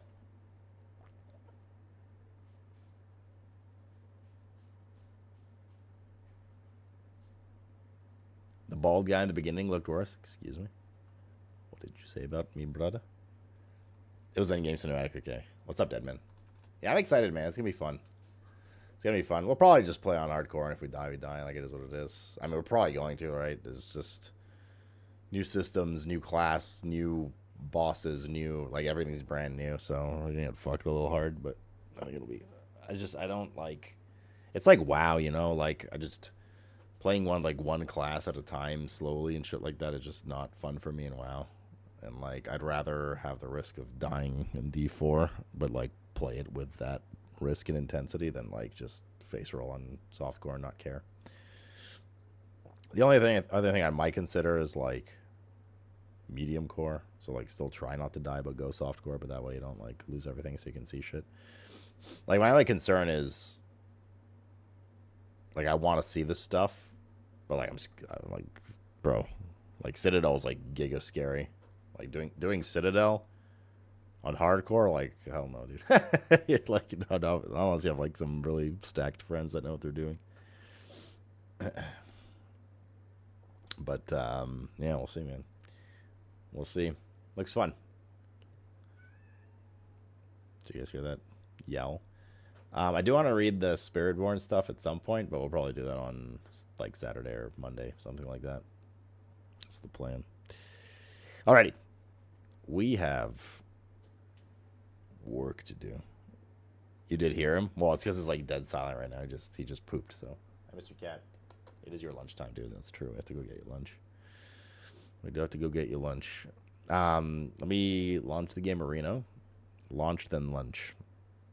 And change the info and all that. What do you guys think? Well, outside of just people that don't care about Diablo. What do you guys think? ARPG crew? I think it looks pretty good, dude. I mean, it can't be worse than Season 5. Oh, I want to play this game. But Season 5 was already pretty fun. I had a lot of fun with it last season. Apparently this game's fucking banger. It's got 96% already. I've had my eye on this game for a while. It is like the definition of cozy game. Like literally all you do is just build a little village. That's straight up the entire premise of the game. Let's see our first play.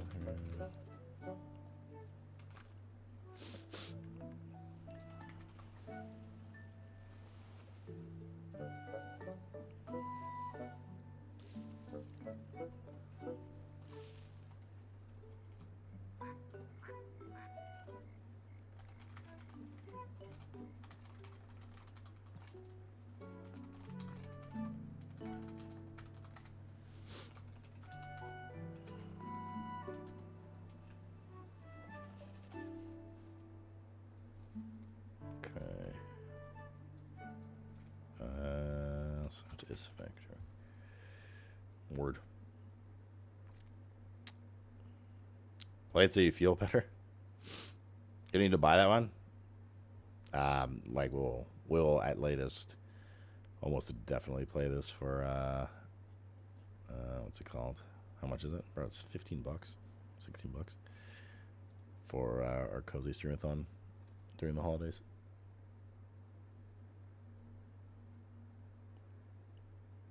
The entrance to BG? What BG? Oh, these guys are feel like it's only something to do besides building. That's kind of the point. It's literally you just build, right? That is kind of the point, man. All right, let me update the YouTube command too, and then I'm gonna AFK to feed the cats and get a bit of food.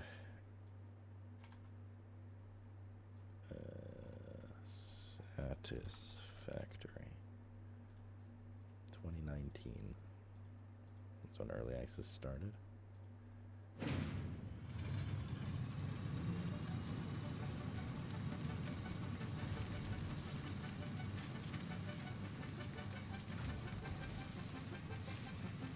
Cool. Build for animals or anything, just build empty houses. Look at that thing, I was really bored in about 10 minutes. I think you need to like, it's like, do you guys remember that game we played a while back called Dwarf Romantic? Where it was like a hexagonal tile-based building game, and you did literally nothing but just like flip tiles and like build a little map together. That's like kind of the same vibe here. Like it's not meant to have depth, it's just meant to be like chill, cozy. So yeah. So I think indeed if you're looking for a deeper experience, then I'll just get bored straight up.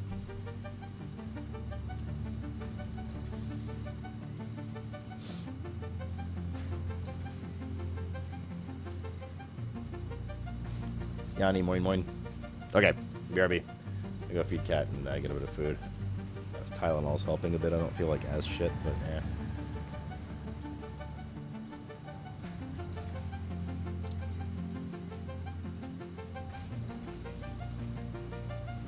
Right boots, yeah. Okay, anyways, BRB. BRB. And then we get to building. We're fixing our supply line today. To start, that is. You. Let's go.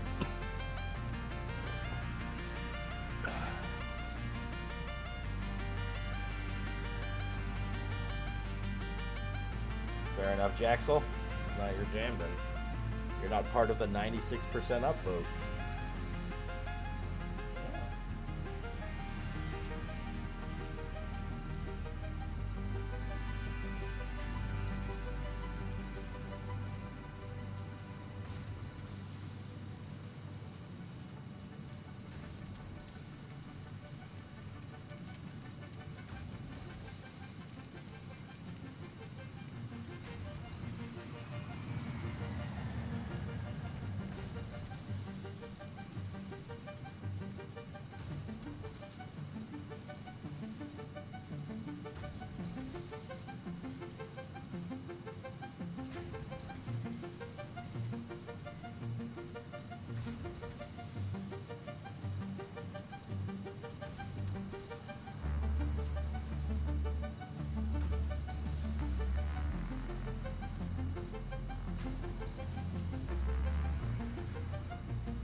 Alrighty.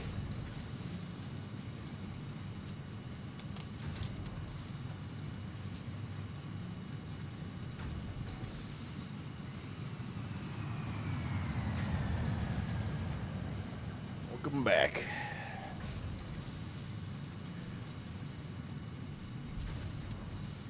Not feeling ideal.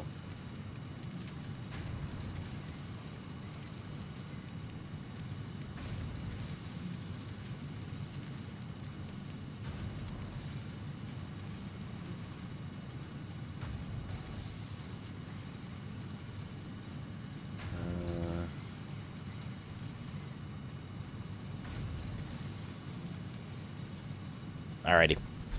Welcome back, everybody. I just ate soup directly from a bowl. Directly from the pot. That my mom brought it in with a ladle, like a fucking animal. I didn't even put it in a bowl or anything. It just sat above it going. Good stuff. Good stuff. Fun times were had by all. Okay. Oh, wait, I need my little spreadsheet. Google Sheets.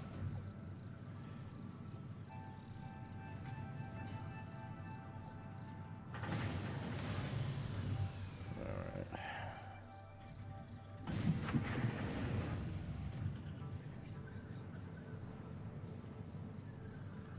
Yummy, yummy. I got soup in my tub. Alright, so we looked at all the materials we need for each of these giga zones we built. And we got our third iron vein set up.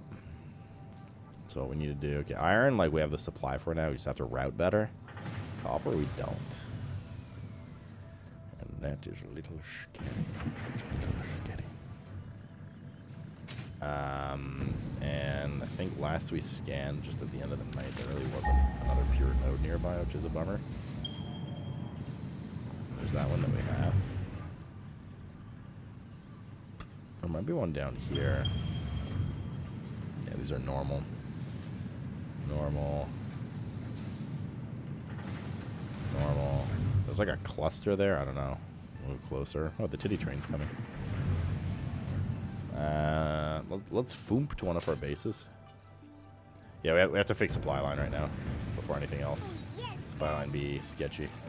This is a reminder that Mr. Cat poops. Don't forget. No, wrong one. Oh, I won't forget. He'll let me know soon. Oh, wrong one as well. Oh, my eyeballs. Oh, fuck, I hate that tingling feeling.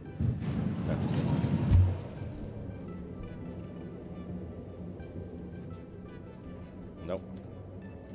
Just wanted to debate me and make my eyes water. Okay.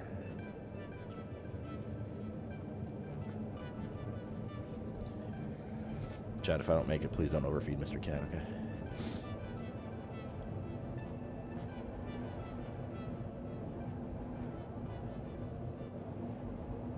Wait, are you working grave right now, Jeddick? I just realized that you're here during the day.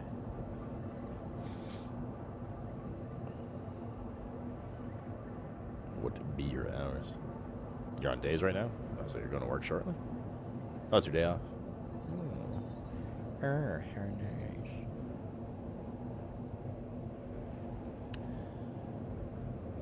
Okie dokie.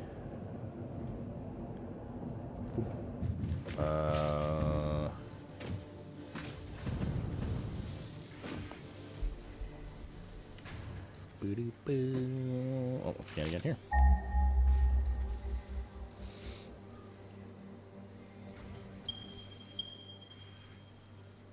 Impure, impure, impure, impure. Normal.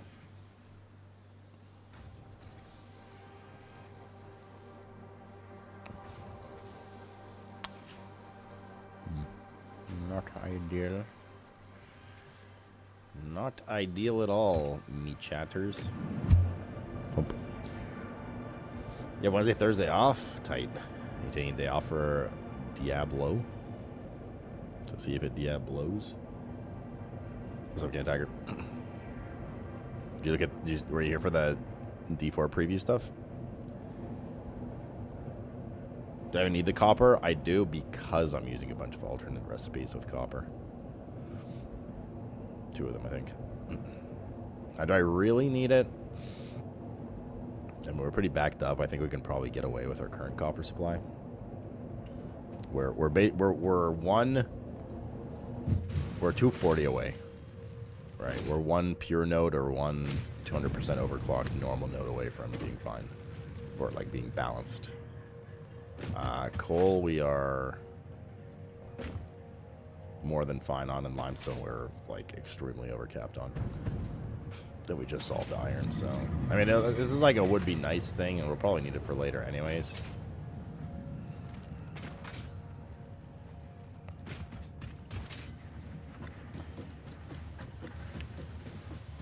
Literally launch days have not been ideal. It's like usually Tuesdays for all their shit.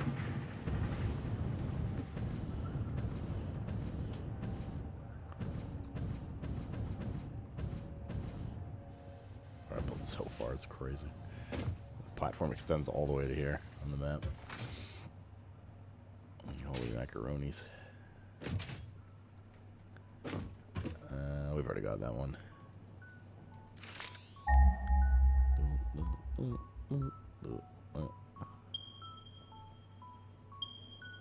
There's another one here. It's normal. Temp. These are all normal.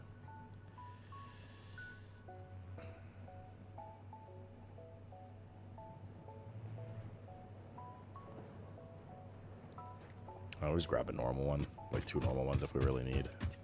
I think I'm exaggerating needing to find a pure for copper particularly. We have one more last foomp we can check. Oh wait, hold on, that's the thing. Actually need these. Might as well like finish a research over here.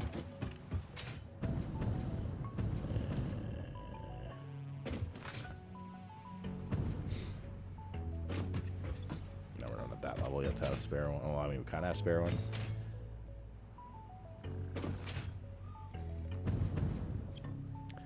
Want to jump on the Titty Express? It's the Titty train. That's not how's it looking. It's basically season 5. Like, if you enjoyed season 5, season 6 looks like it's everything with season 5, plus a new mechanic, which looks like, you know, pretty neat. But then you have all the new DLC stuff, like new class, a couple new endgame systems, new zone, all that. So, I think it looks pretty fun. It'll definitely be a good time killer for a few days. Methinks. It's the usual stuff, right, that we literally say every time about Diablo 4. If you're looking for Diablo 4 to become a PoE experience, you're just never going to like it, because it just never will be, right? But there's definitely, they're adding more and more shit to the game. There's like 3 new systems coming in. One of them looked pretty cool. New class, yeah, that's a lot of like rebalance work, farming, targeted farming stuff, like, yeah. It's looking pretty tight, man, looking pretty tight. Alright, is this the one? Where did I put? Oh, they're there. Sheets.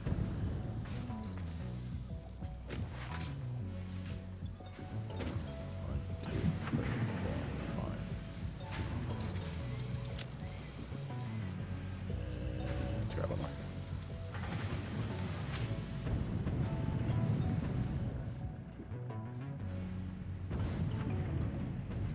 Wait, is there?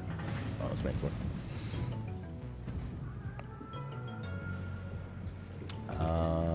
Here. Alright, so I got that. Oh, I didn't get the computers. Made a note to get the computers in my mind and then just didn't.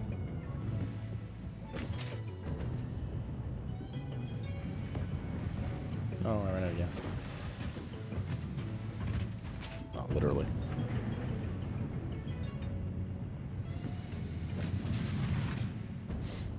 Okay, what's up, dude?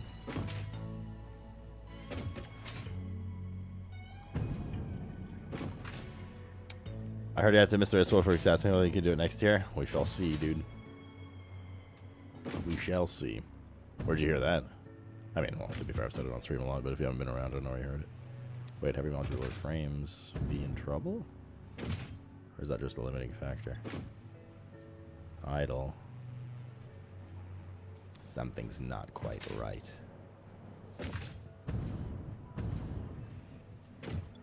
Oh, screws. Screws because of iron supply. That is the issue. That's what I was talking about. Alright, we'll grab this stack here. Okay. Mike mentioned it. Oh, like during the cast? Yeah. I had to back out very last second. Well, I made a choice. I didn't have to. It was a Blizzard offer. That was just, frankly, too good to pass up on multiple levels, but it, like, fell literally right in the middle of Mythic casting. So, just unfortunate timing. We tried to make it work. We talked about, like, how about you come more for Heroic Week, and but anyway you sliced it, it was just, like, not a good solution. So, where the fuck is my... So, maybe next year. We'll see. We'll see. What is this for?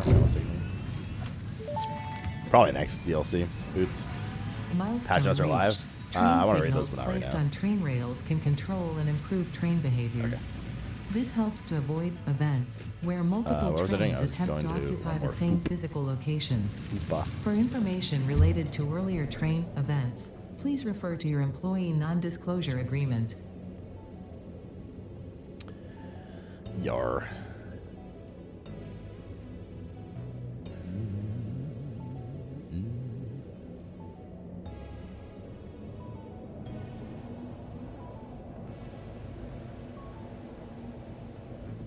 Oi, Oregon. Although you guys were saying earlier that they mentioned they don't want to like use old classes at all. So Paladin, Crusader are probably out, but they'll maybe do something similar. Like they needs, like from just thematic perspective, like they will need some kind of holy warrior, right? Which is obviously Paladin style, but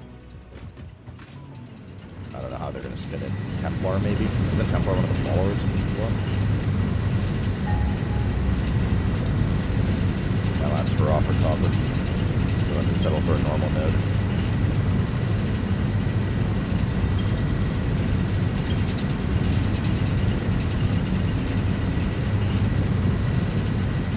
Normal node it is. Yeah, I can't believe there's not a single other pure Copper node around here. A warrior priest? Like a castery thing? Maybe?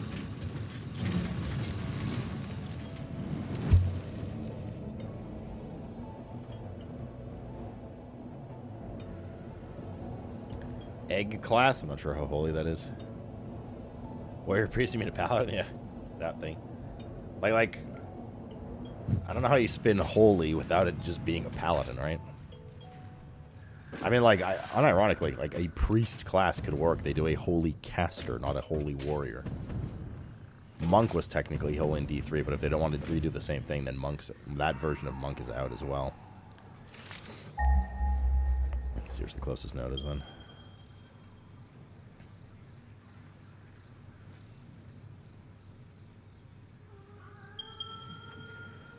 They're about equidistant.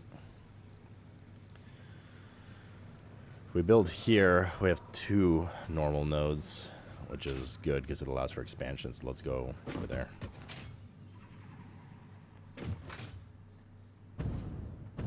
Inquisitor? That's still like Holy Warrior. I don't know. I could see them going in like a holy casting direction. Like literally think like Disc Priest from WoW kind of thing. Because right now we'll have Barb is like physical slam face. Same with Rogue. I know they have like, you know, poison and that kind of stuff and bleed, but still, that's like, you know, I consider that more of like a physical warrior kind of thing. Druid is kind of both. And then you have Sorceress, which is caster, and you have Necromancer, which is kind of both as well. Can be. And now we're adding Spiritborn, which has some summon spirit stuff, but is mostly also like heavy melee.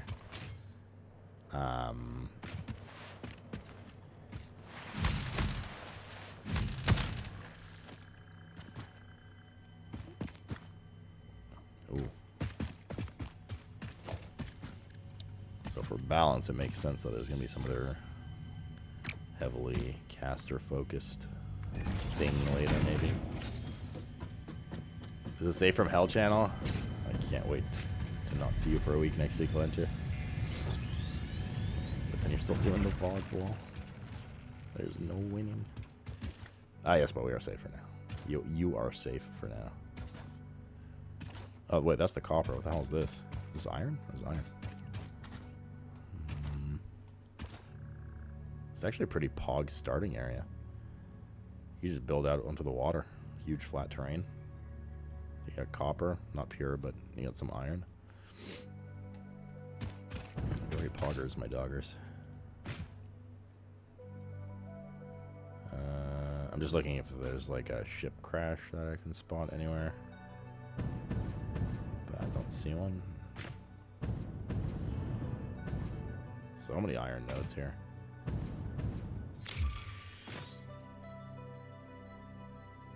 Okay.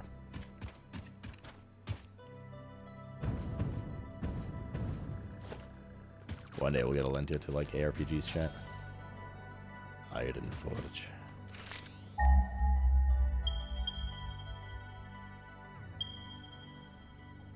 There's 3 here actually. There's one in the north. Impure.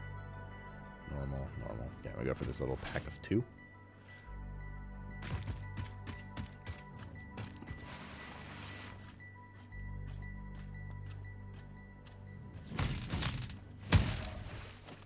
Yeah, more chance for you to like, wow. I hate ARPG so much.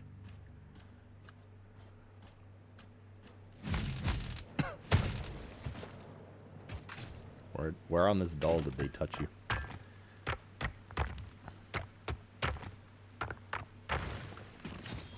Impure? I know. Just like your thoughts.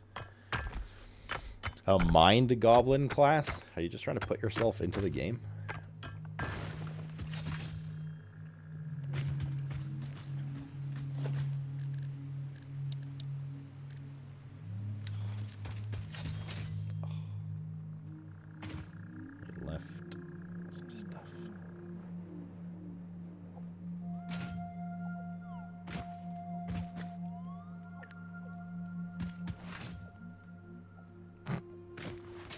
Not everyone likes every game?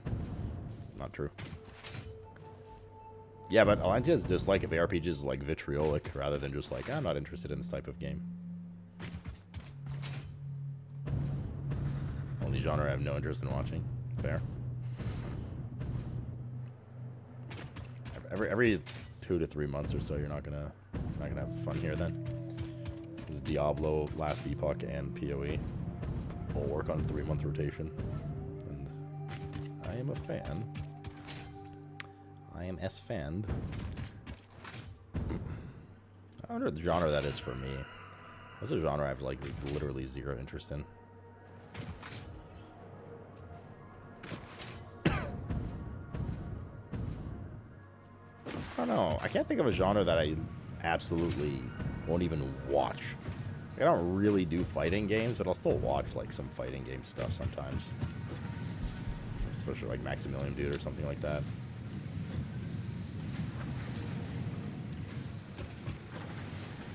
Dating sims? That's like... Even then, I don't like despise them. Oh, I see where you're going with this.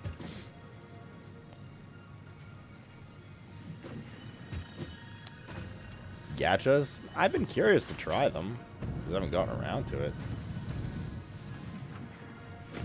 I don't like despise gachas when they come out. I'm like, oh god, I'll never play this shit. Why did I come back? Right. Let's make 2 of these. 4 of these, actually.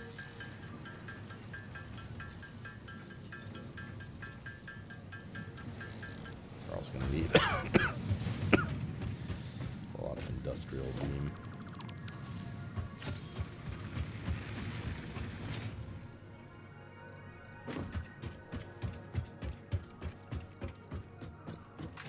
Brent's FMVs? Maybe that's just a Brent issue.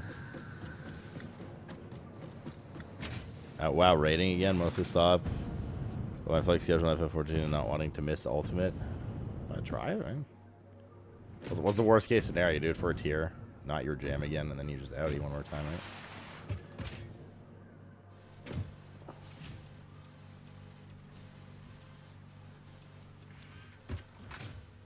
No more WoW? I played WoW a few days ago.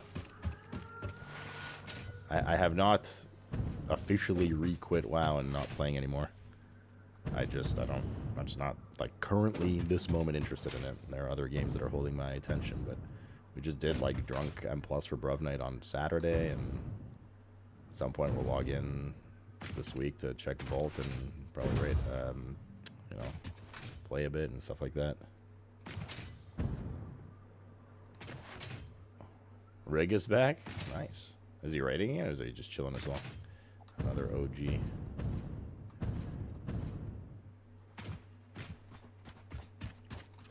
Special release more than 2 weeks ago. Well, it's just the honeymoon phase is over now, right? And that's always the most fun of an expansion launch, outside of like whatever your personal favorite activity is. We're past the ooh and ah and it's new and you're leveling your first characters. We're into grind season now, where it's like, do you like M+? Do you like raiding? No? Fuck you. Do something else.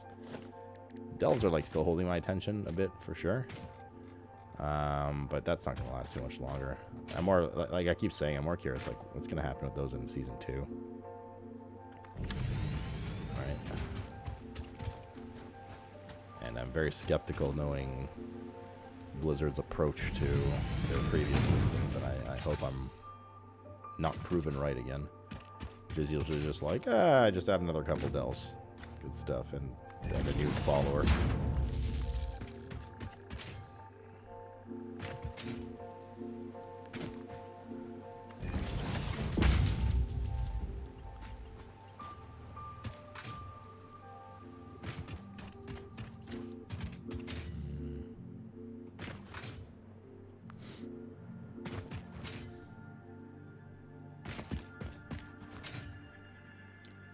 Exactly, I agree. Well, Delves had a lot of issues that have gotten better. I think still have some flaws in terms of reward structure and stuff like that. But I do agree. Generally, they're fun. Definitely appeal to me. But they have an expiration date, and which varies for different people. But for me, that expiration date's close. Miroslav Klose.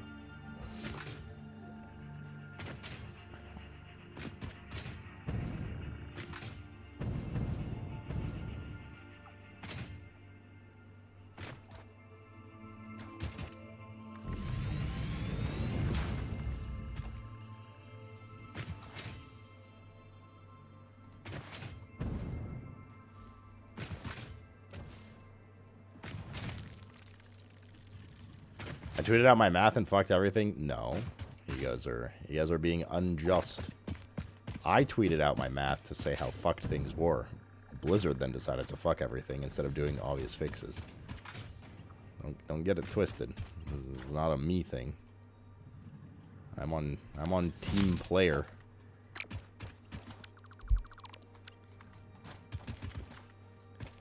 Not a player, I just fuck around.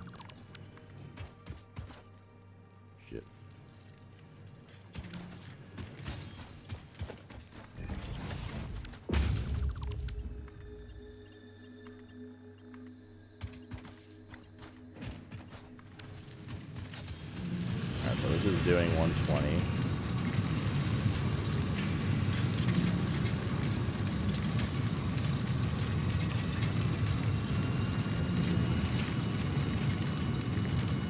I'll crank these once. So get 360 here.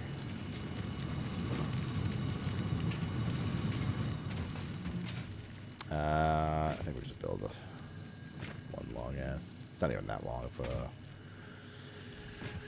conveyor belt. We've built way longer. I've seen longer. Combine them into one Mark IV. You just want attention. I knew from the start.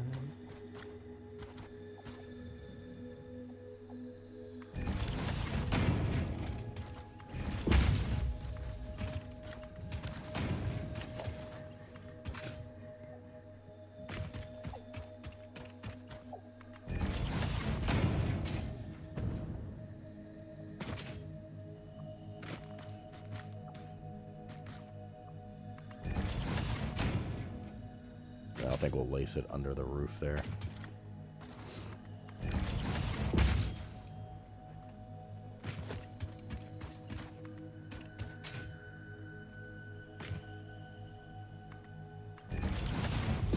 Actually,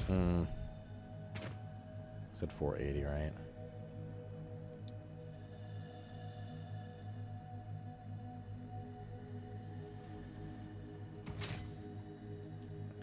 Like, it makes more sense to bring this here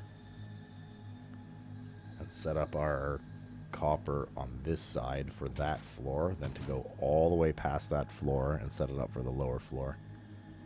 And then use the one coming from the other side on that closer floor, which means we need to crank this to 480, which is the requirement of the current floor.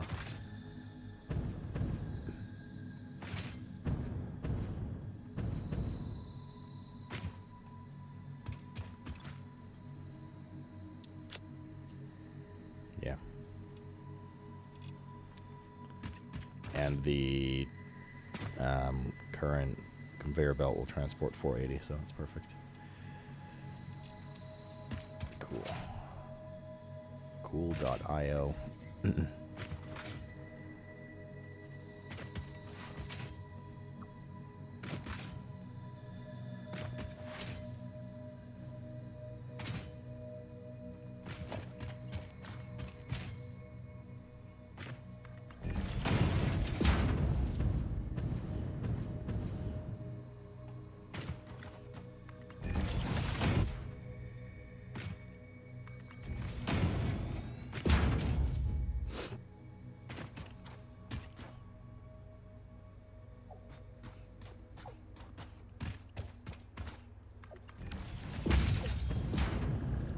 Get up there. Fix the floor up now.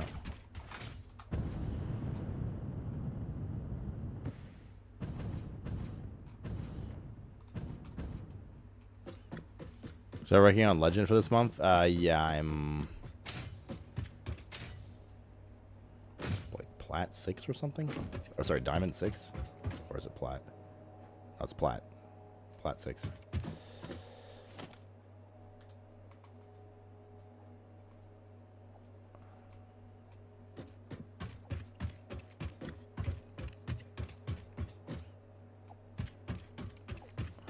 Started? Twisted?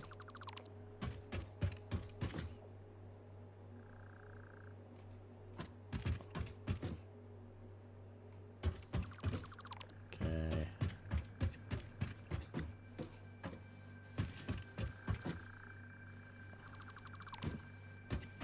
Should be good.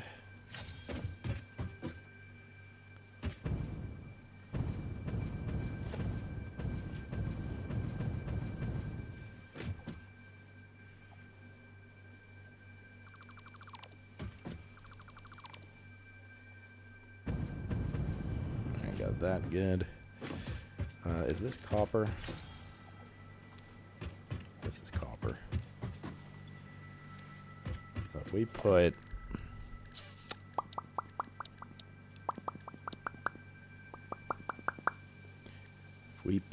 the industrial storage here.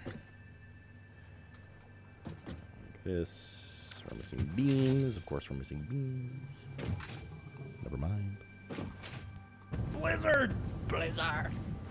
Because might have finishing 500 dungeons. I haven't even checked. Not close. I mean, it was like the last thing we built before I went to bed last night. As the game doesn't run offline, so.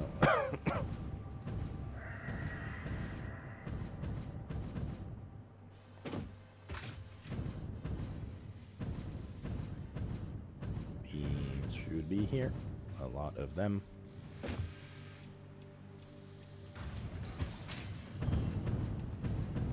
Innocuous, man. Thanks for the primer 61, dude.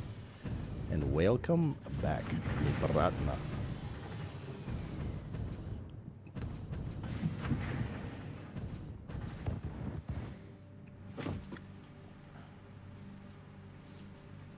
What math is this? I don't follow Twitter. Oh, yeah, there you go. It wasn't really math, more just... I mean, it was slight math. It was more just research. Aberrant.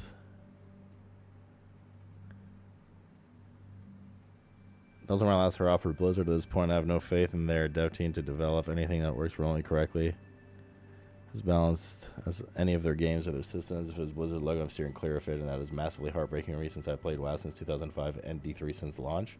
D4 is not tickling your fancy at all? Well, I guess you like Ellie. Ellie is fantastic. When is Cycle 2 coming out for Ellie? Do we know?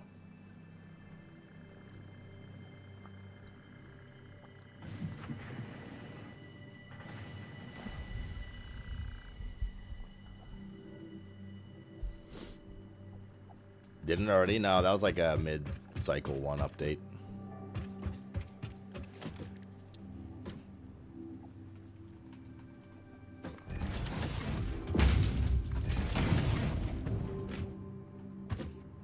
Oh no, wait, this is a problem.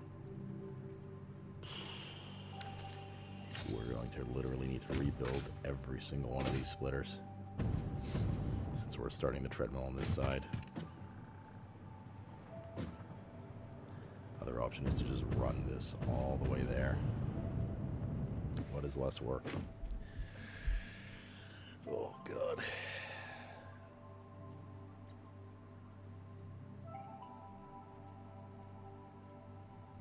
First quarter 2025. What's more work, running the entire copper line all the way down there just so we can hit that, not that one, but like literally opposite side, hit that storage, and then come all the way back down this treadmill?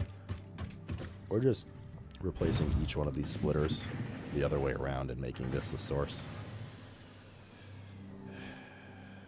The source is cleaner. I don't know about which was more work, but Fugma. Fugma Sugma. Alrighty.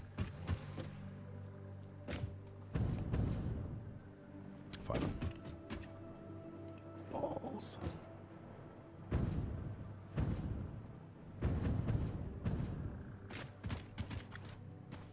Balls.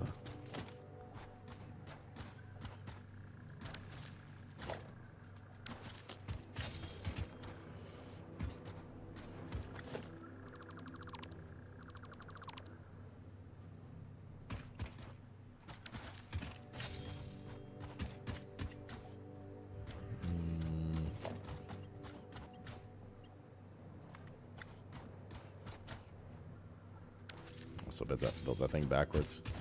God darn it, Leroy. Me brain.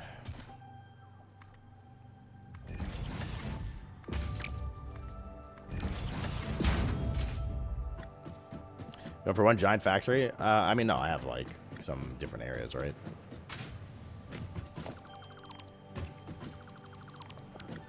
We have like 3 different hubs, and then obviously this main area here.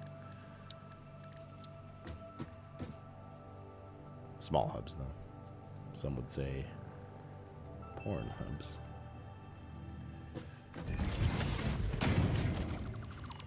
Can I just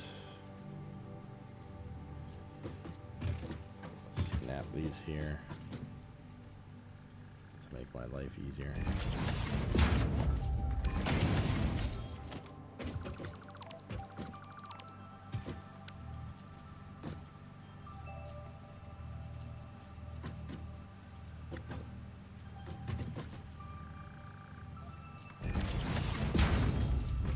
Is actually gonna work, or do I need to relay these pipes down, these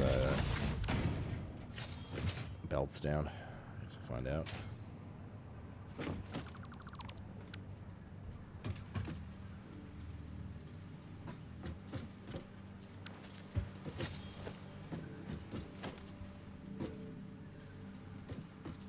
I can't seem to. Oh, there we go.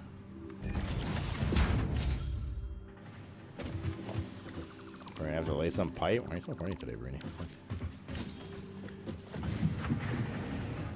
So funny. Bruni, so funny.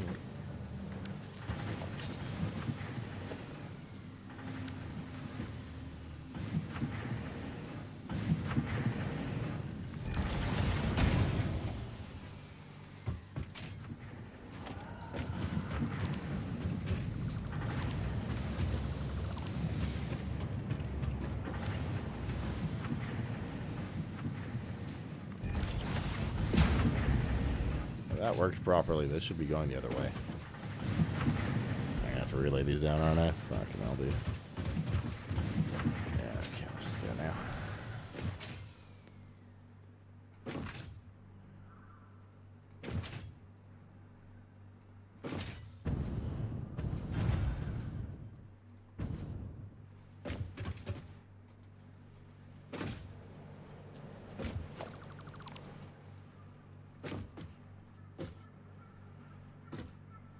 Maybe not these, but just in case.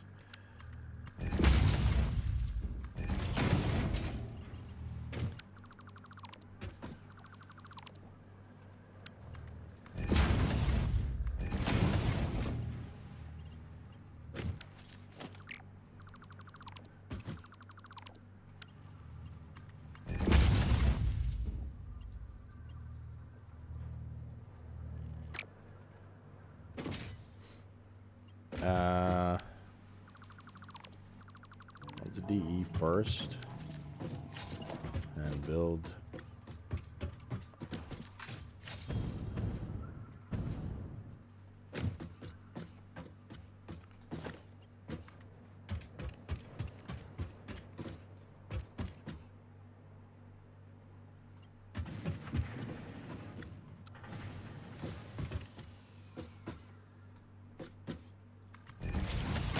This one.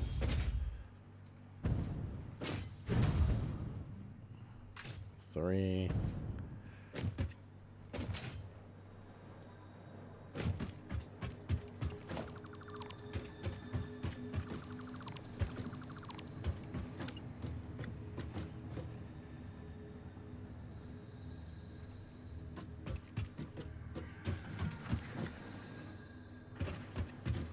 Hold up. If I'm relaying this down, this might be a good opportunity to finally put it on the bottom track and line it up nicely.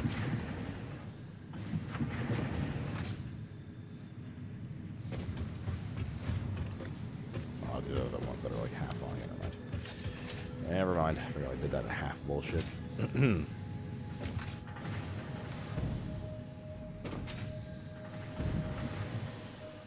Never mind.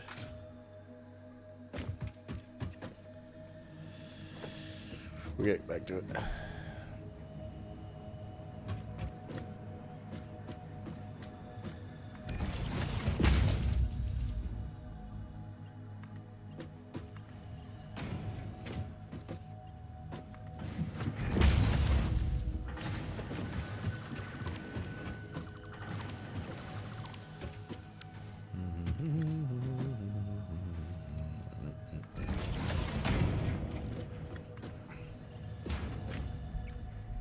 There's no way to iterate a gear without grinding 9s forever. Welcome to the end season model of World of Warcraft. You either like it or you hate it. You can't grind delves either, right? Because you're limited by keys.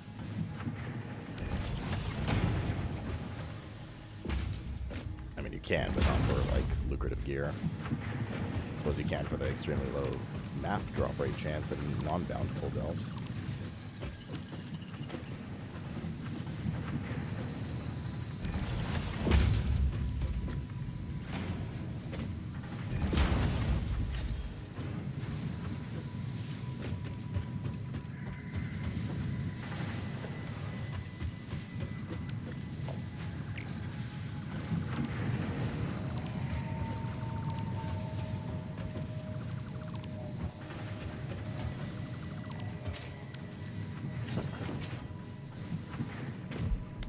No Gilly Crosser and now Cath is 619.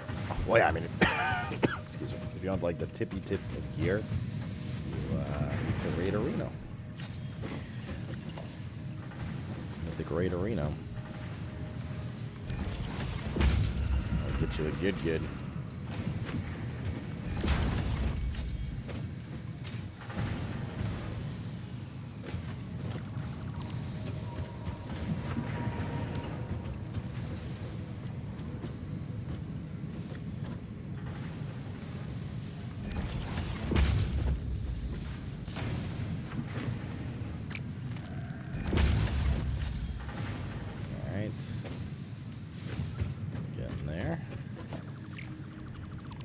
complete the floor.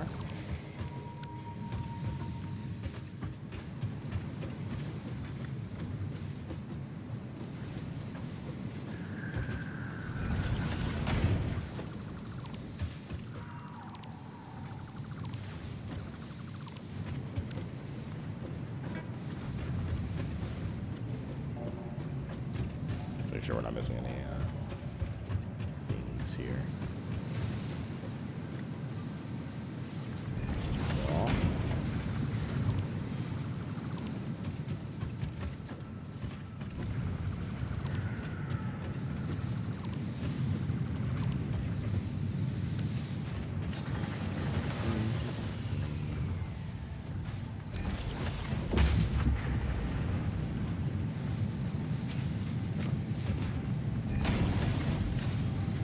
All right.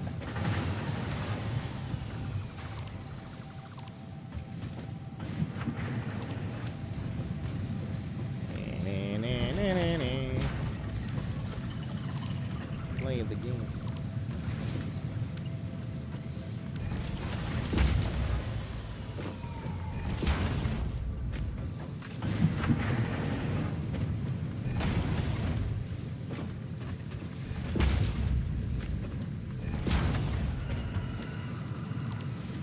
We're almost there.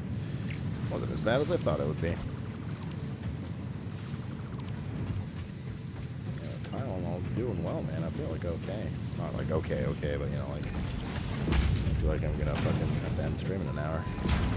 Honestly, I was feeling pretty grim when we started the stream. I was like, oh shit, dude. I don't know if I can make it through the day. I feel okay now. That's really the best thing to do, chat. Instead of resting and getting better from your sickness, you just keep pushing. And ignore it with drugs. Factory ain't gonna build itself, motherfucker.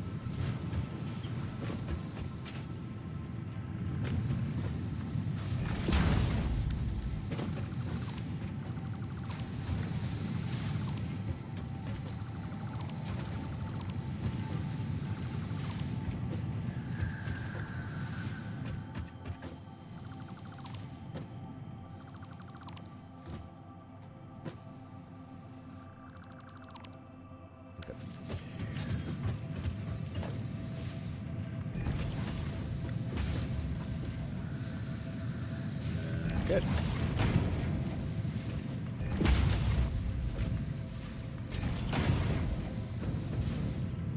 Okay, so now this top floor should have its own private supply line for copper. It needs 480. We're giving it 480. Perfect. Everything lines up. And then that lower copper one will go to the middle floor and the decrepit first floor. That is basically the Ruins of Lordaeron now.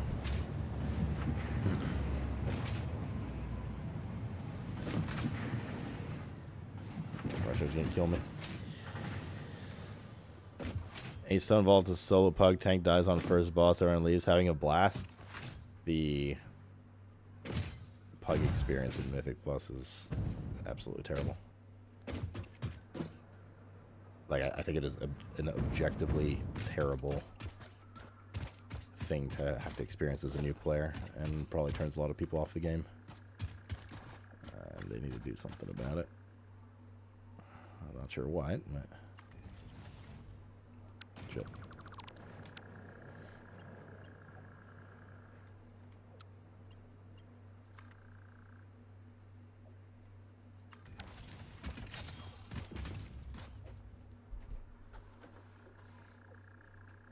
Yeah, I mean, there's some nice people, Rise Trave, like you, but...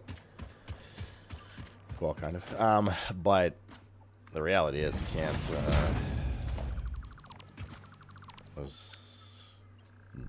for every one of you, there's like 50 not people like that.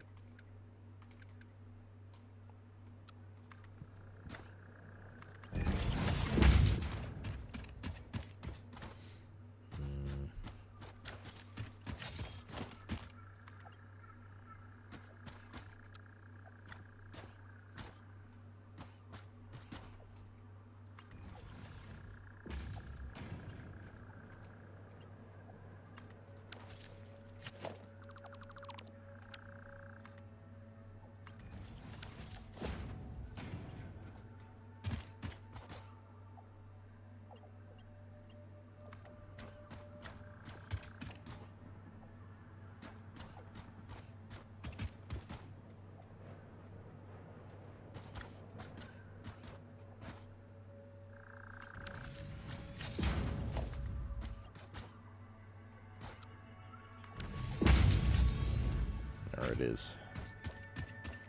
Let the copper flow.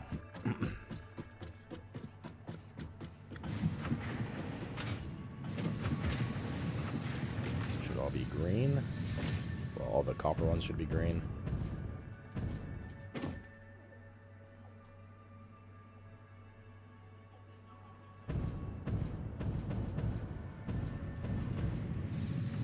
Well, green once the copper reaches.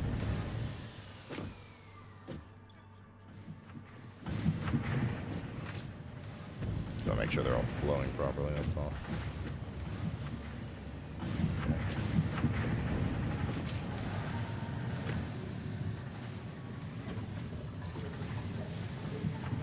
I was not destined for this. It's gonna take a bit for them to saturate, of course. Oh, wait. I just realized I have all that excess copper that from the other storage.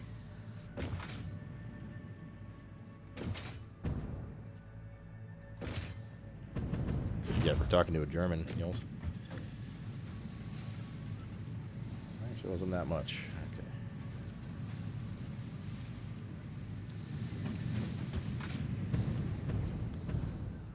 Starting to saturate a little more.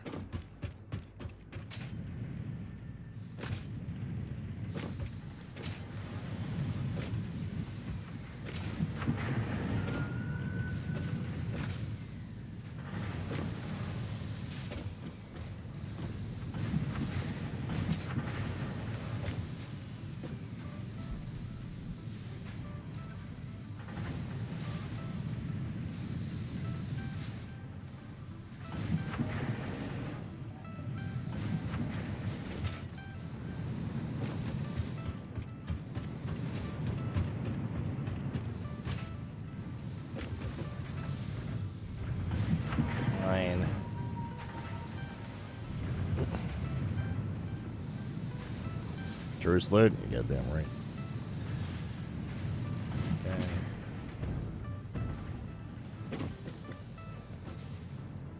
Okay. It's gonna take a bit. It's gotta saturate the closest building to cap, and then the next, and then the next. So as we get further down this line, we're barely gonna see anything, but it's just gonna take a bit of time. What we did with the math we crunched yesterday is 480. Jesus Christ, 480 to 480. Should be a perfect supply. At some point, we're gonna, like, the storages are gonna fill too. Some other things.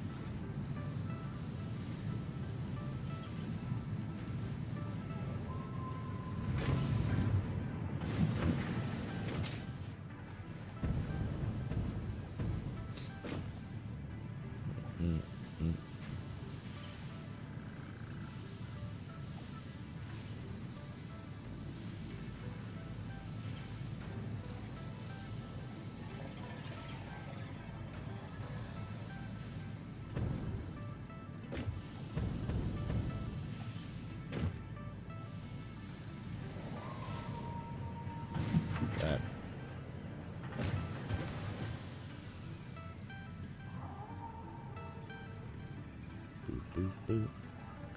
Boop, boop, boop. Yep, yep, yep. Like I trust, but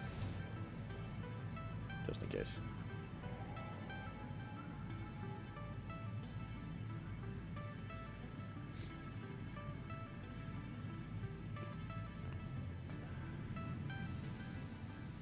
That's fine. Yeah, meta brain rot in WoW is really bad. For 99% of people that don't need to have that.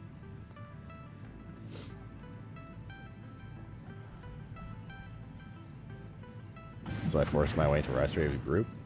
Rise Rave does love having her forced into. Like Planet Crafter. Baron. Okay, we're good. Perfect. Okay, so.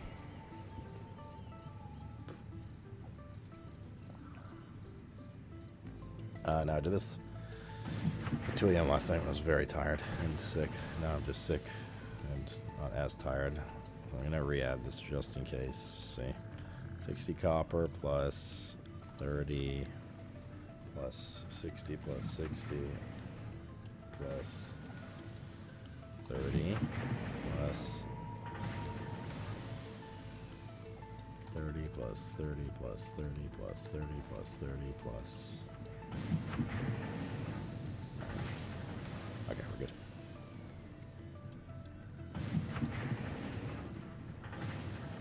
Good. Okay, so copper up top's set.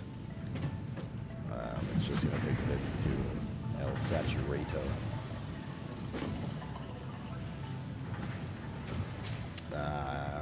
We now have the like City Station. We now have the appropriate. There we go. More copper coming in now.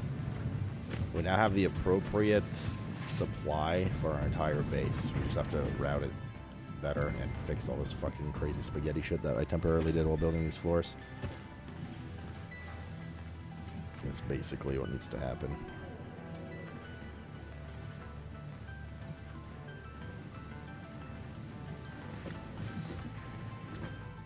So, let us begin. Like, this is copper from there, but it's solo for this floor and probably for the bottom.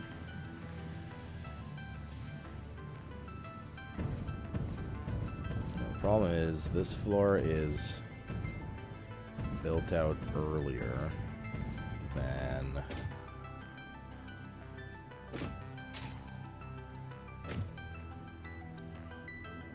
see, it goes up to here, whereas these floors are up here because I built them so wide they had to go past the elevator. I don't really know what I'm gonna do with this floor for what it's worth. I mean, it's like old shit, just basic mats and stuff. It's not really doing much. So I get like metal sheets and stuff from, which there's probably a bunch of elsewhere. Ultimately, we could tear it down, but it's mostly halted. Like, there's no reason to get rid of it now. I don't need the space or anything like that. So I think what we want to do is, like, where's initial copper supply here? Iron. It's copper. What is this iron? I don't think there's even copper down here. In fact, there is no copper. Wait, copper. Yeah, no, there's no copper down here. Copper is exclusive. Right, because I built the second. Did I build the second one? We have copper sheets here. Or we have the biscottis from an iron-only recipe there. I actually don't think there's any copper on this floor, so we're Gucci. We don't even need to worry about routing copper through here. Just one vein goes to the top floor, one vein goes. Yeah, no, good. One vein goes to the top floor, one vein goes to the second floor. Just what we're gonna do.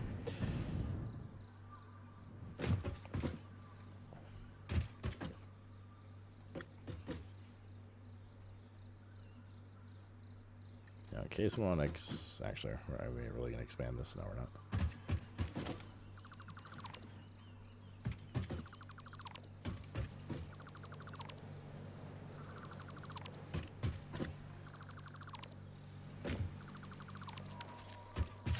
No, we are not.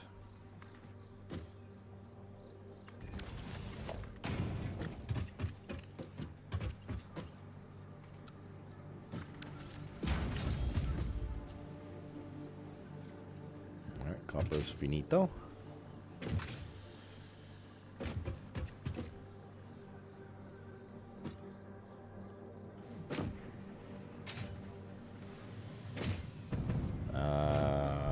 Deal with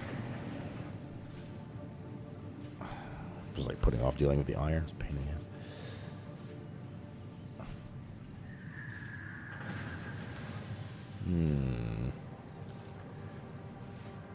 Just back to kind of after searching for keys for an hour, I'm good. Just tell them yours is Vidish.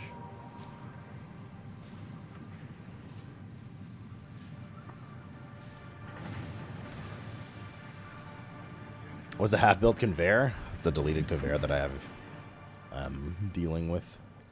Like, this stuff is just from stuff that doesn't exist anymore. Just cut it off to deal with later.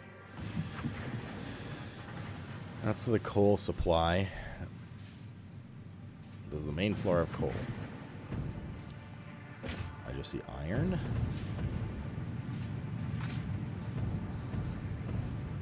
see iron here. Main floor is just iron. That'll be easy to fix. Okay, that means we have 2 coal coming in, 480 each. One floor requires 405. One requires 135, so we're totally fine. Which means we can fix this shenanigans here. Shenana banana.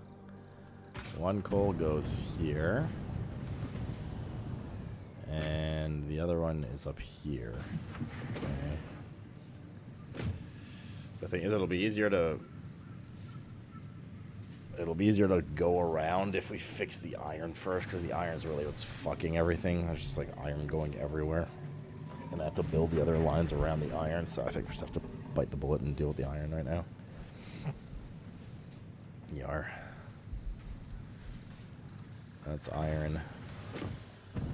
That's iron. Those are the 2 iron veins. Wait, no, I lied. Oh, wait, right. We need to build a second iron split upstairs. Okay. What's up, NF man? What it do, young homie? So, since there's 825 iron upstairs, we can only supply 480 at a time. But we have 2 nodes of 480. So what we need to do is basically find where the halfway-ish point is here. And build iron there. Build a second one there. One goes to the left, one goes to the right. Go to the corner! Easy peasy. Yay. Addy brother, thanks for the 55. Yay. Yay. So once we get to around 400-ish iron, hopefully it's somewhere in here. These are nice little breakpoints here where the limestone is. Then we can shove the second iron on. Up in that ass. I should build under it too. Let's see here. How are you, Eddie? What's the building rate for engines? 1 per minute. So we need 500 minutes. All of this is fully overclockable because we built it baseline, no overclock. But there's stuff I can be doing right now. So we'll check in on it later kind of thing.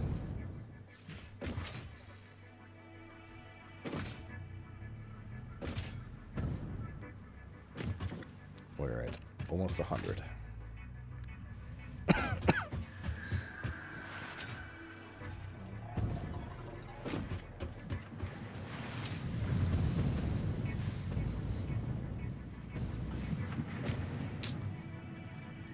Okay. Well, let's see here. One more time. Iron this time. 45. Oops. 45 plus 90 here, plus 135 here, plus 135. 405. Seems like a good breakpoint for me. On the second limestone area. Ballin, yeah. It's easy too because we have one established around here, which is already going left and right.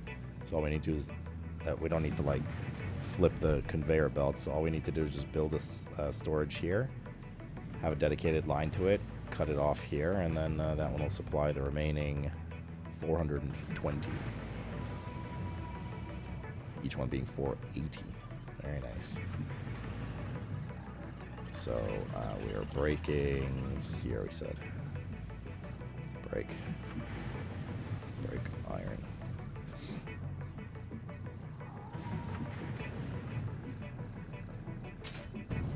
You updated on MAM research? Now we have to do that too. I mean, I was up to date, but now I've probably fallen behind again. Since we have computers and all that stuff. That is... one. I think it's this one actually.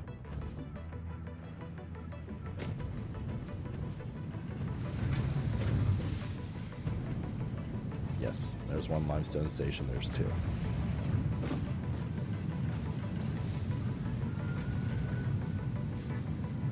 So somewhere in here basically.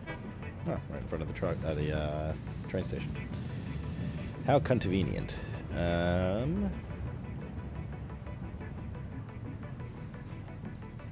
So it'll be after a foundry. Is this a foundry? This is a foundry. Somewhere in here, we'll add the iron line.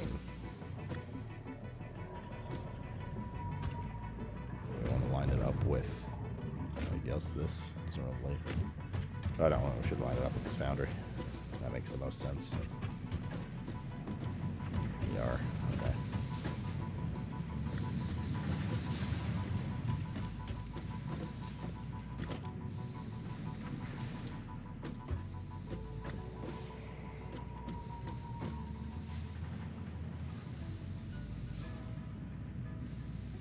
It's kind of a pain in the ass. We're gonna have to run it underground,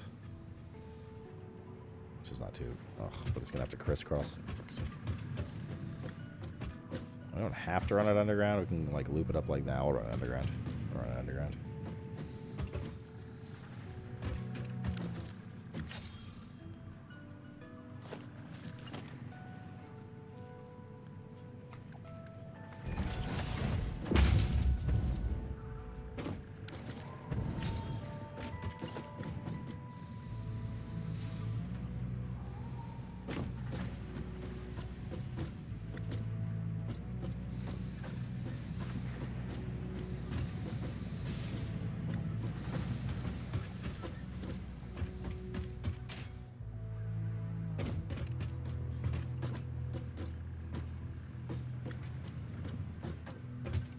All right.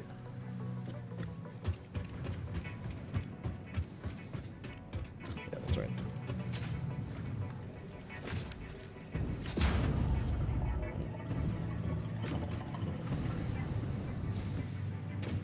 So we'll just cut this treadmill off when it's time. Attach this, and then this will supply down that way. We don't have to touch anything else. The only thing we need to do is untangle this fucking disaster downstairs now. Now it makes sense that this closer one goes to the far one. So we need this going there. Which I think the best is we snake it under here. Connect it to the bottom to the underside of this, and we just go across and pop it up there. How easy is that? Do we have access? Actually pretty easy. Not bad. Now, this is also pointing that direction. We could just DE the tower and flip it. It's probably the best.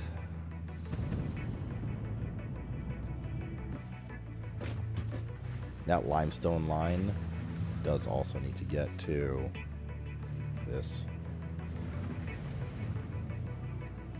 So we want to combine a couple of under-track lanes. Alright, instead of like snaking it all the way around, we could just go there like this.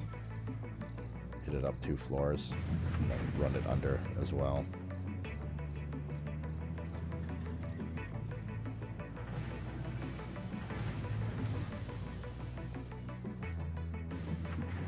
There's gonna be crisscross.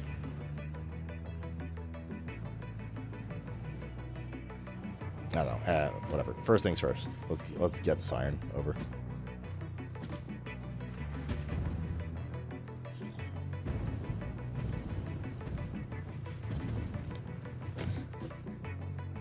Or we could put it out this way. Actually, probably better to put it out this way rather than there. It's just gonna have to turn immediately, anyways. Okie dokie. Cutting off iron supply now.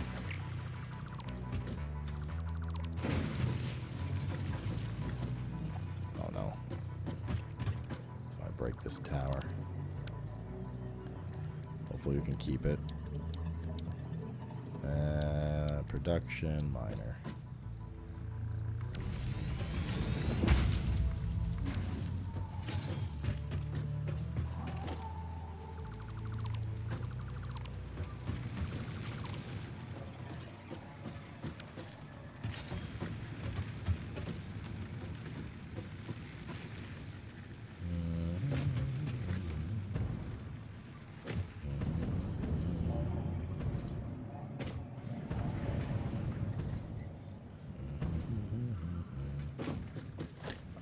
I think.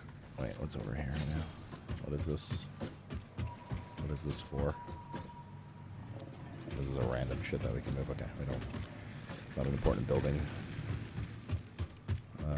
What is this? We can move this too. But we want to poke a hole in the floor, like here. I think.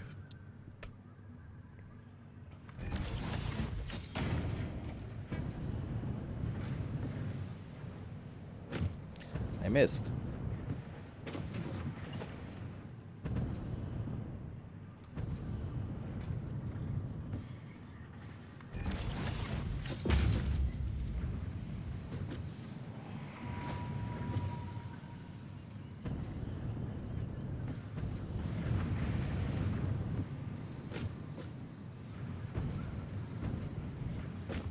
Wait, no, we don't need this. I lied. We get a very long snaky from here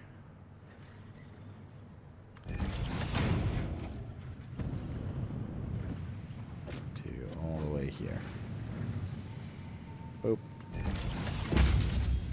We're gonna have to leapfrog a bit there. That's okay. Oh god, my eyes watering. 1 second.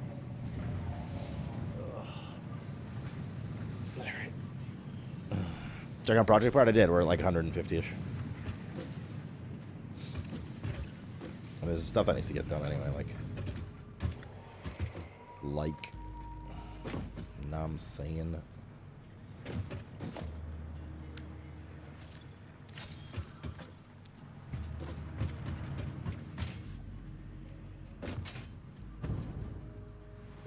Is it still producing AI? No, because we cut off the coffer sheets. Okay, that's fine. Good, we can let go of this, and this. And this, and this. All this shit we built yesterday.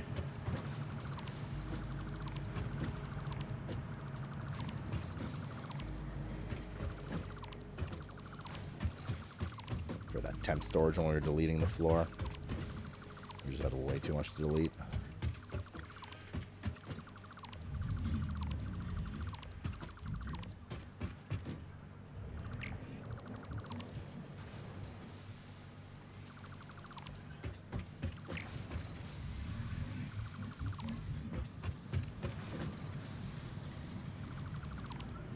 Cool.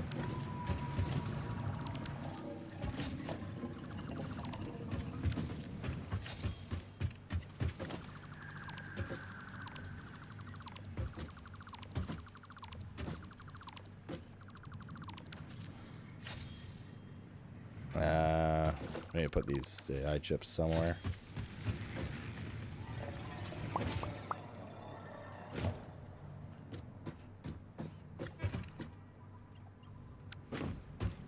Off limestone for a sec here. Oh no. Oh no. It's happening again. Yeah. This is temp storage for items I didn't want to throw out, and even this is fucking balls full. Oh, this one's okay.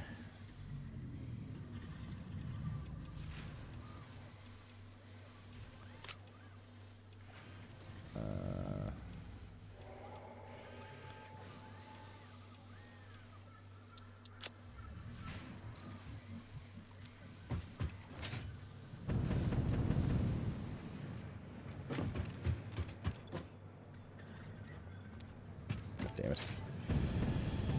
God damn it, Leroy. Put one more of these real quick. CBA. We can handle that stuff. We don't have some more downtime. Boop.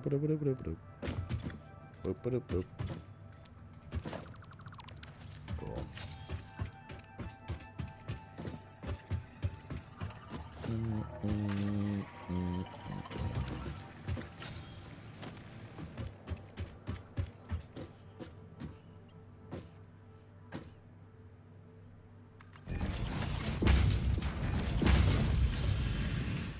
there's one iron flow. That goes all the way up there. And we mill this over.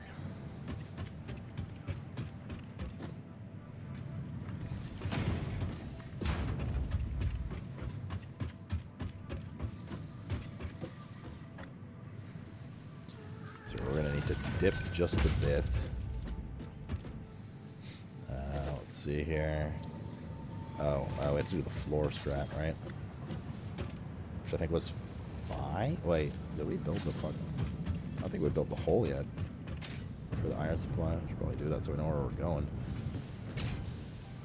Insert in hole.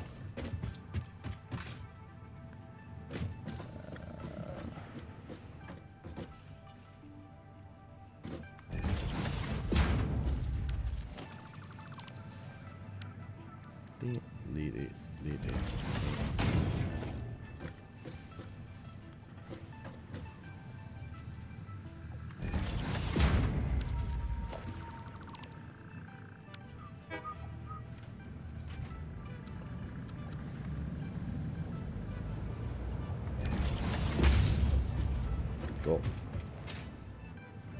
Alright, now we go back. That's the iron.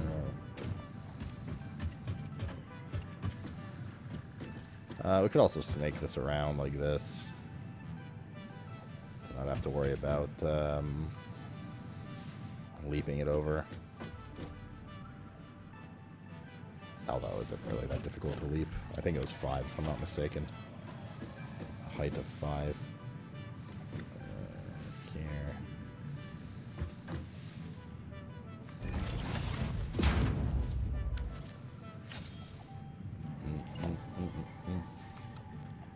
One, 2, 3, 4, 5.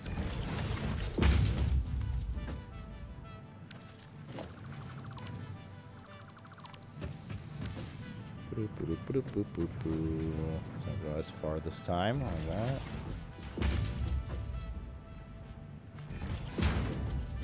Should go just under that.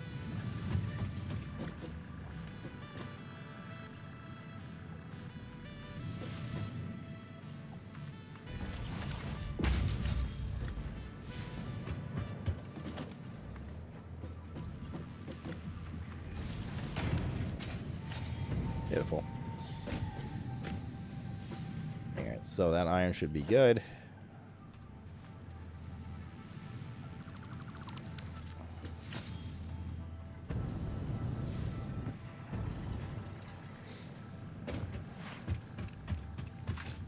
Let's go see it in action. Oh, now we need to connect it to the main lines. Okay, so this should be filling up with iron. Yeah. We're going to cut this off. So, yep. We're going to splitter here, but we're going to do it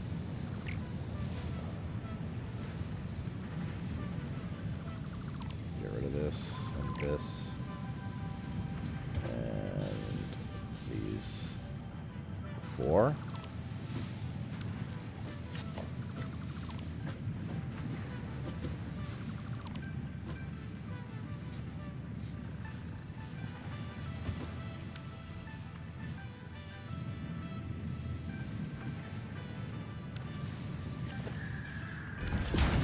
Trick the splitter here. Or splitter not. Okay.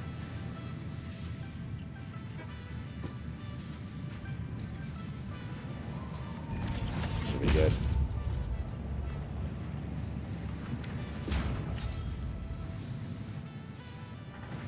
Good. It was already connected. Beautiful.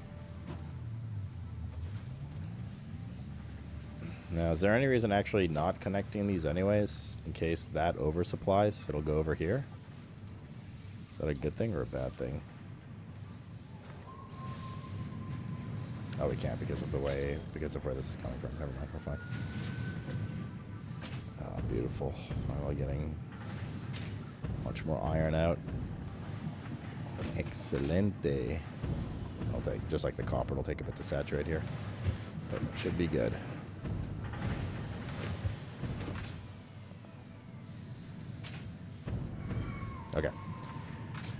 I gotta fix the other iron line. That's to go to the old thing.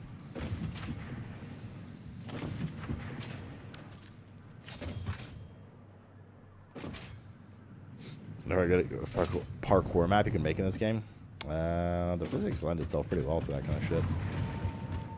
Okay, so now we want to get that one here as well. So we'll run it side by side just to make it organized.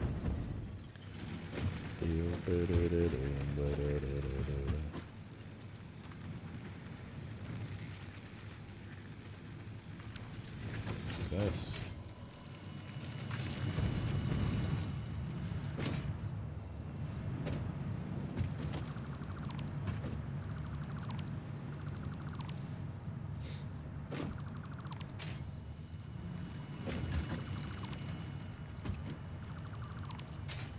Some jank iron shit.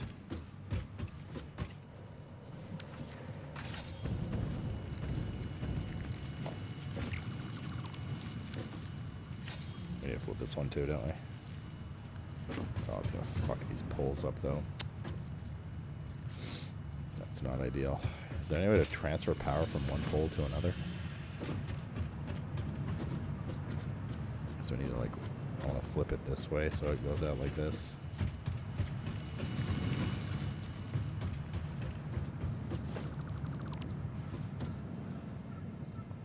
Okay, what's being powered here?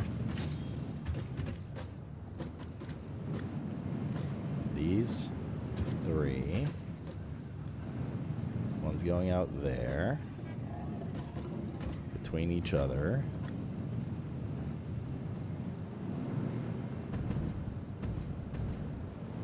One's going out there. And one's going there. I'm sure I'll remember all this. What could possibly go wrong? We could just build it over it, to be fair.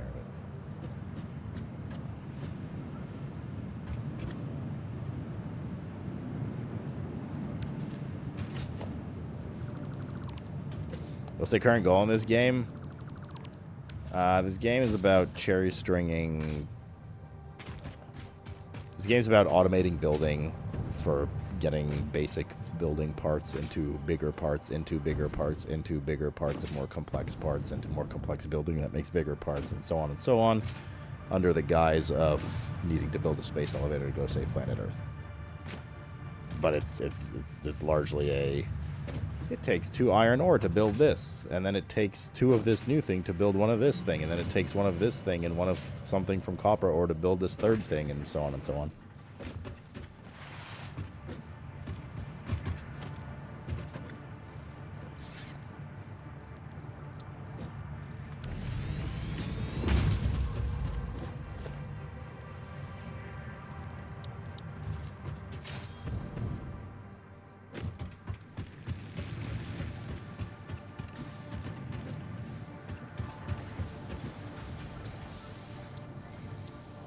Where's my T3?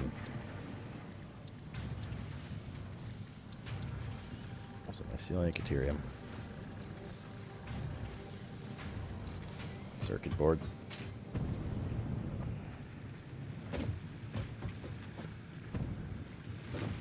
Circuit boards are...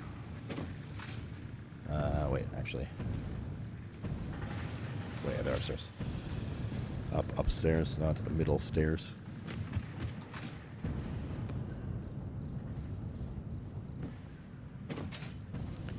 Which one? I don't remember.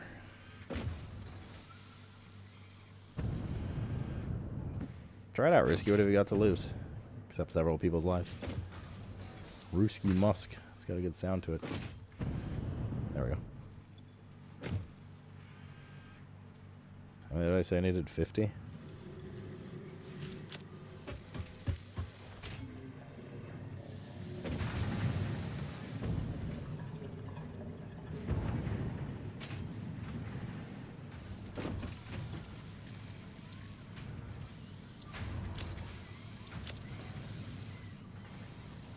Oh, fuck, it's high-speed connectors that we need. Oh, fuck. It's something completely different. Okay.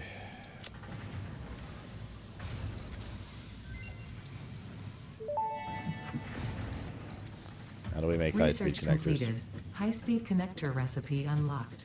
New Caterium research available. Never know unless you try. Where the hell is this high-speed connector? Oh, we actually didn't need these. And a bunch of cable and a bunch of this. I'm just gonna craft it by hand just so I can research this thing. Although chances are we're going to need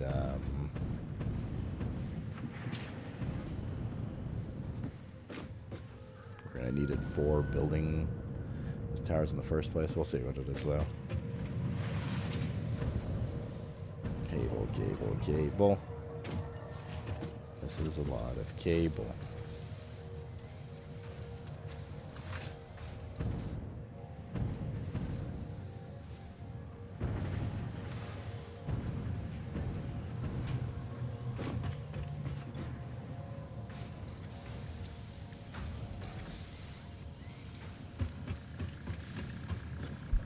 Doesn't take long to process. Oh, no, it's gonna take a bit. I can only make 15 of them. I need way more. Damn shit. Wait, what are you? Is this an assembler angle? No, it can't be an assembler. This must be a manufacturer. Really? Seems a little crazy. But plausible.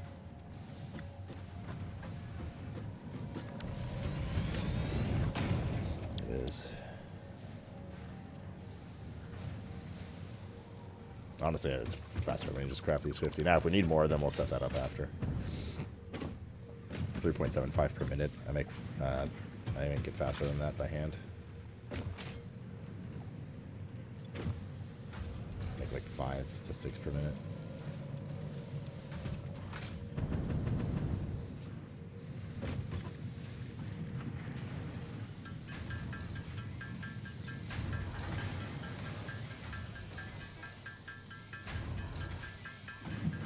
Way more than that one this thing.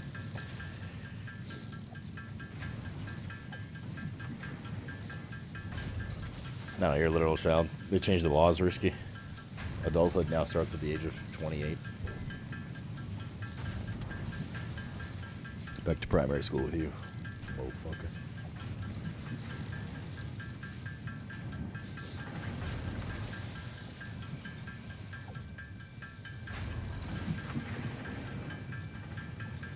Dink donk.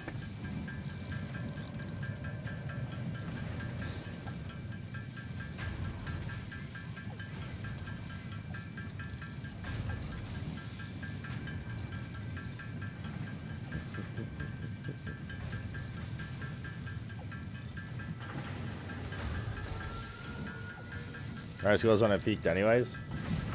And I miss making hand turkey drawings. You guys ever make those as a kid? You trace your hand. You make a turkey out of it. Draw a turkey out of it.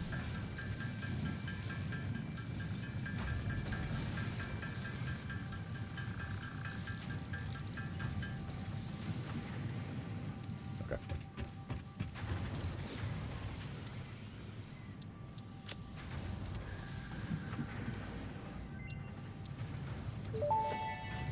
What do these cost?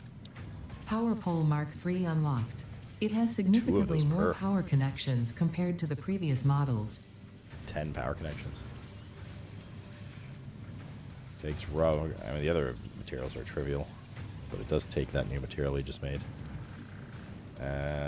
Okay.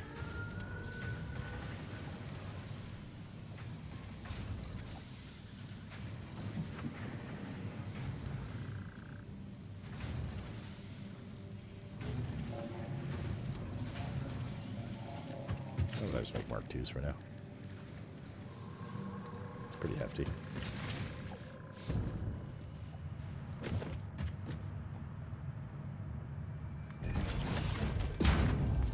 Should connect 7.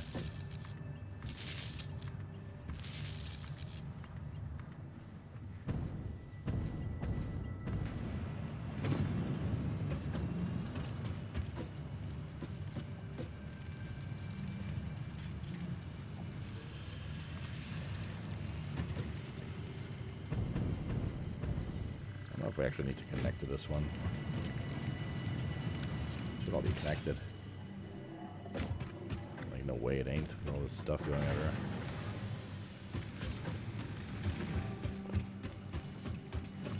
Let's see. We'll know by interacting with the power pole. Oh, fuck.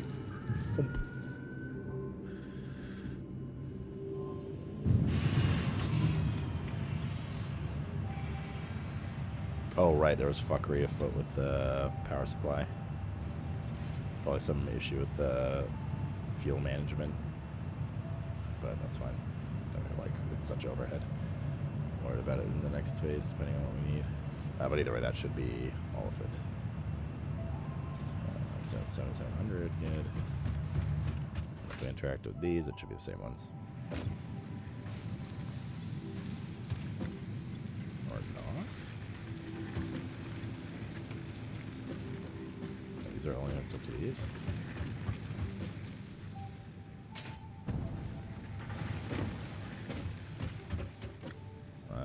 Okay, well, I guess just in case. It's literally just those. It's just the biomass. Okay, whatever.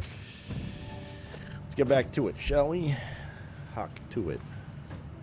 Spit on that thing.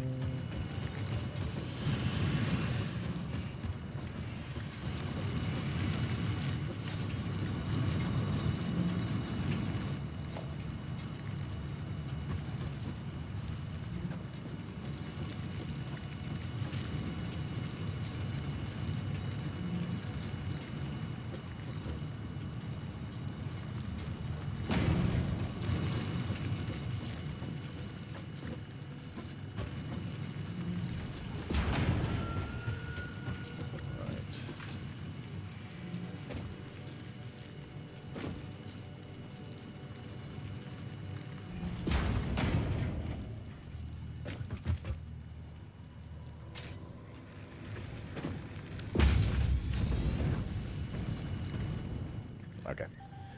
There we go. And then that one is dedicated to the one I love. No, it's, brother, please, get on top of this building.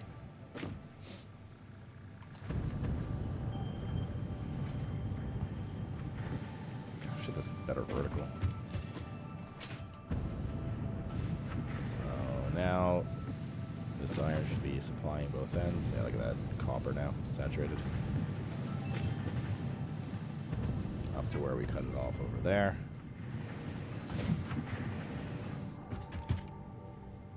Excellent. Okay, now I gotta fix the limestone and the coal.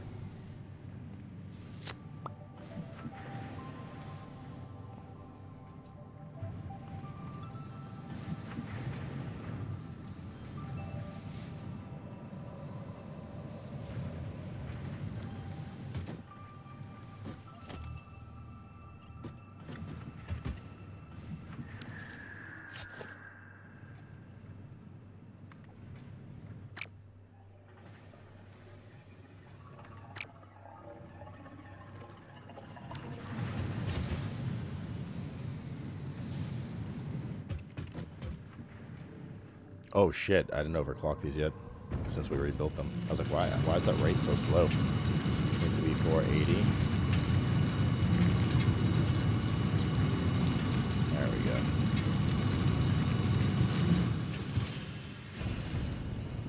Much better.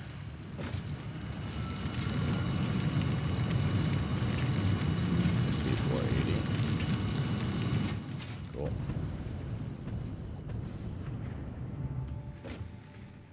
Excellent, Smithers. Alrighty. We'll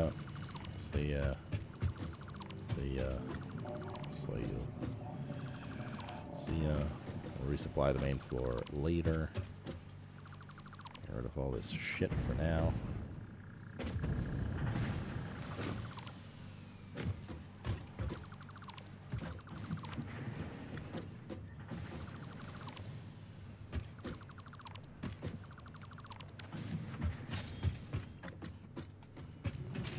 How about we build a ladder here?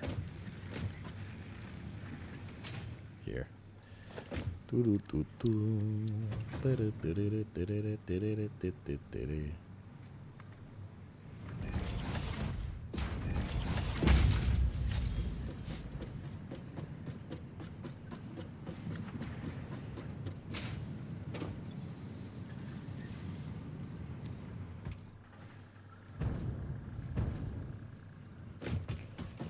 So back with those tubes you use these lit, or if you don't actually build a tube but only build multiple entrances right after another initial inertia. Oh, somebody it was Kale that mentioned it yesterday to just build a barn. Somebody asked have you tried building a bunch of entrances next to each other, which immediately sounded trolly. That would explain why. More random iron.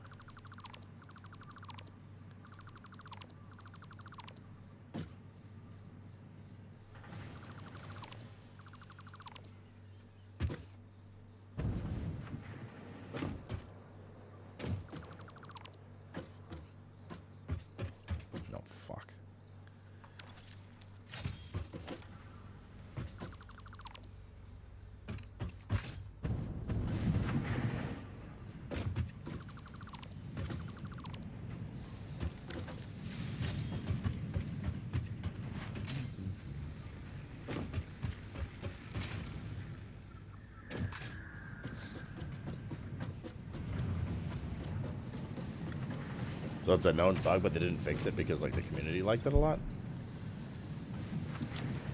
Is that my understanding here? This man's a priest, dude.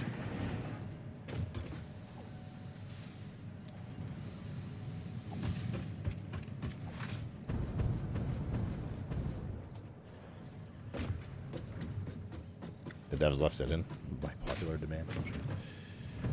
You don't lock yourself on the ladder when going up. You just walk out the side of it if you look in that direction.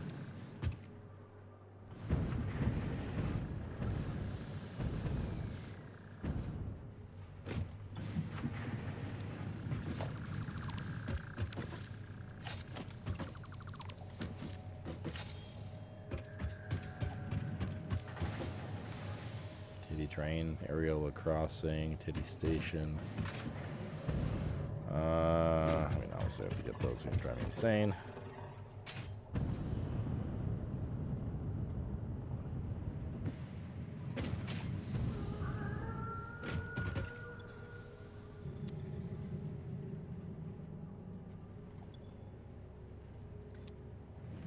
Good. We clean up all the entry we did. Okay, now I just got to fix coal. And limestone after, and we're good. Let's go to this iron ore before this thing fills.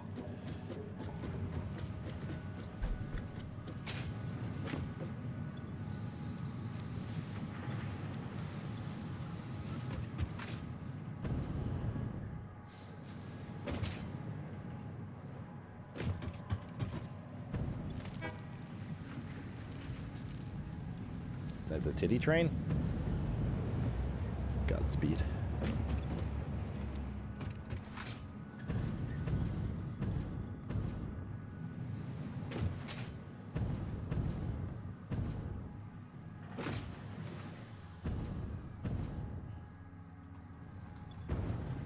Okay, let's fix the...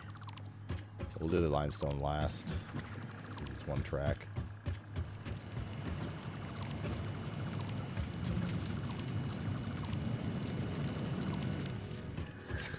Room for activities down here now. Fixing this spaghetti tangled shoelace situation. I should only have to delete up to like... That's good. That is good. Alright. So, coal. We need one coal there. Just add that perfectly between these machines. We need one coal there, which is not perfectly between these machines.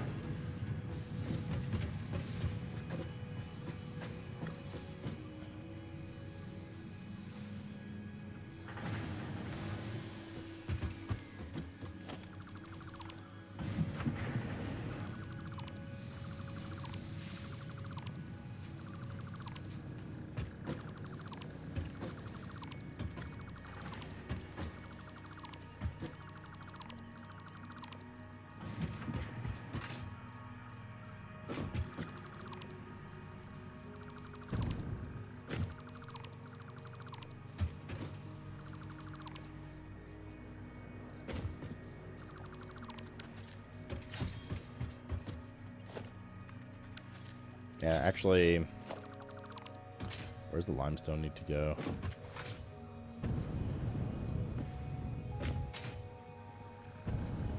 Limestone needs to go all the way up there. Pretty sure this is limestone. Oops. Yes. Limestone's probably gonna be an under adventure as well. I think probably the cleanest. Yeah, I think.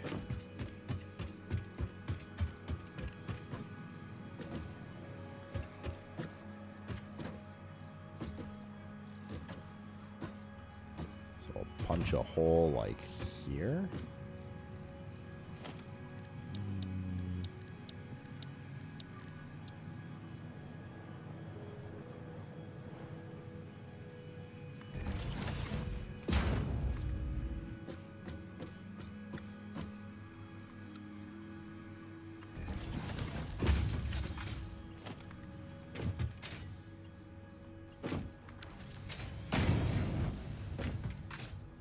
Good. Let's finish the coal off, I guess. So this one needs to go to... Which one's closer? This one goes to the 3rd floor. It's just going to be a... Boop. It's an easy one.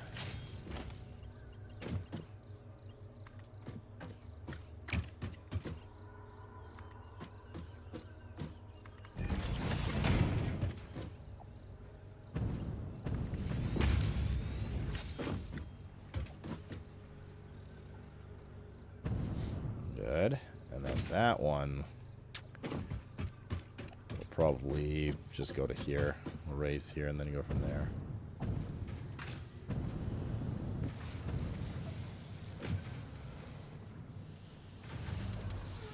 Don't really want to do with this floor. We'll just do that for now. I mean, it's a clean solution. There's literally just one lane. So like here along this black line.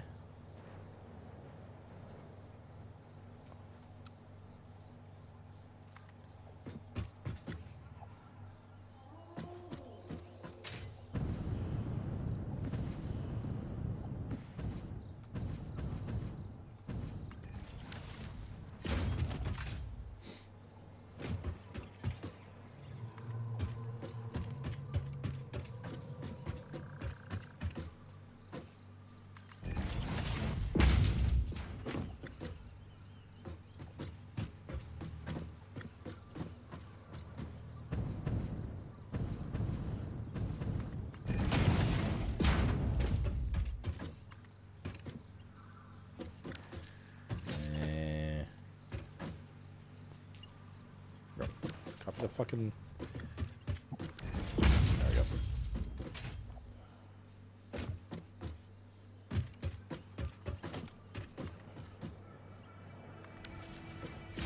Yeah, I got pretty close. We got up one. Alright, there we go. Supply lines are oh no, not yet. Just have to fix the limestone now. Otherwise, supply lines are super fixed. Oh, that's what I like to see. Unironically. Capped iron. Capped iron is good. As long as all the other ones are capped, which they will be, according to our mathematical prowess. Good shit. Okay. Just gotta fix the underbelly thing here.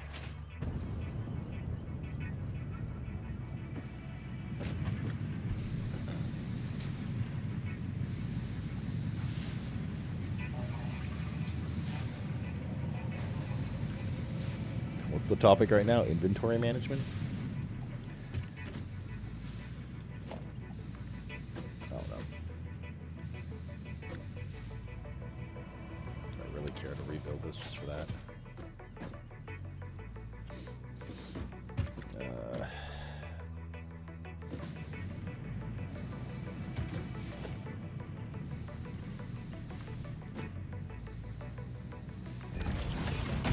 How's it look? Oh no, it's fine. It's like flush. If it was going the other way, I would. It would piss me off enough, but this is fine.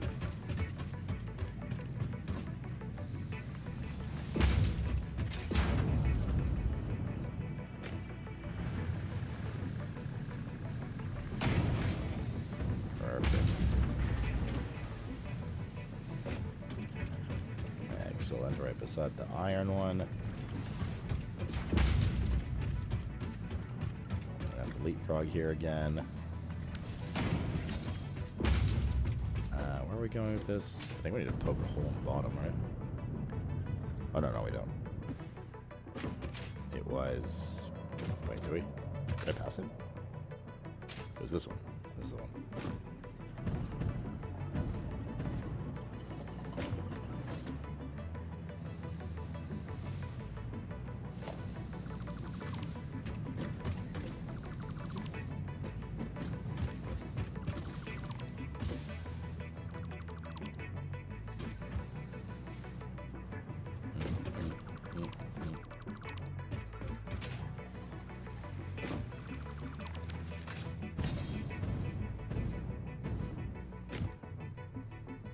That stopped for a bad reason? Let's go check.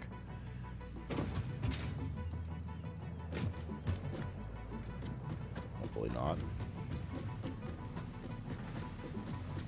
But they're pretty even splits. I'm a little concerned as to why. I don't know, it's just saturated as fuck. Wait. That's copper. Where's our copper here? Did I fuck up? I did fuck up. There's copper contaminating this. Oh no. Oh. Oh no.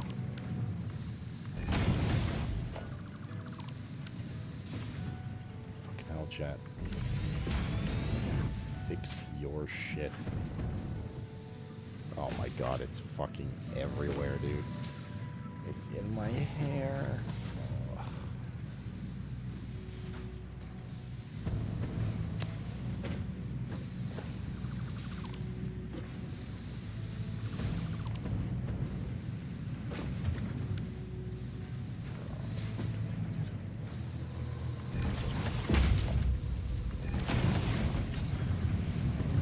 So fixed. Yes. Probably have to do this at all of them. Yeah, I see copper here.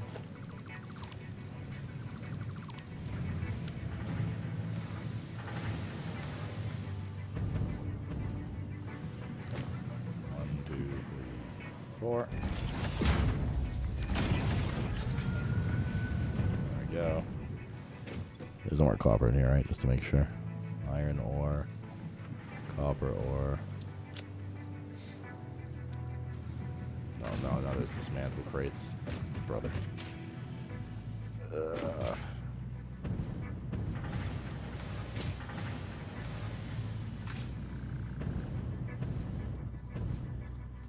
Gotta rebuild the entire base. Let's not go too crazy. Just wanna shove this copper. Nah, we'll just delete this, man.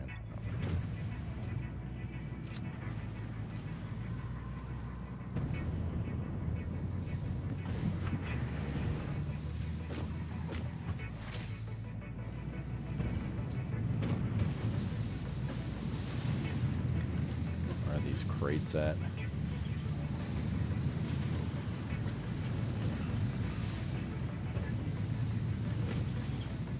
There's a few. Can't see the other ones now. They're like inside. They might be inside the buildings. Right.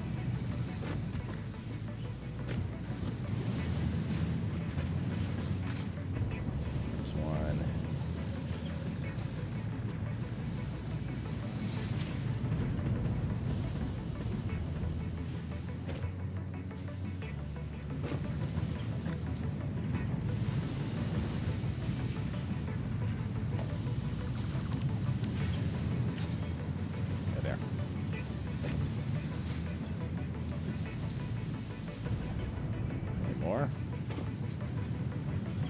More over there, that's fine.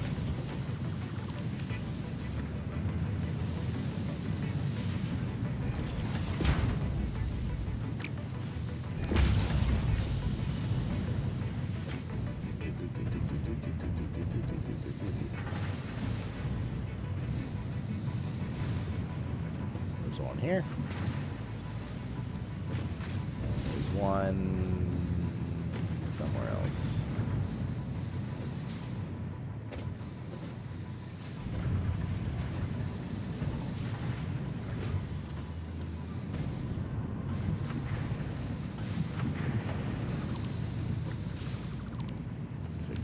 Under it.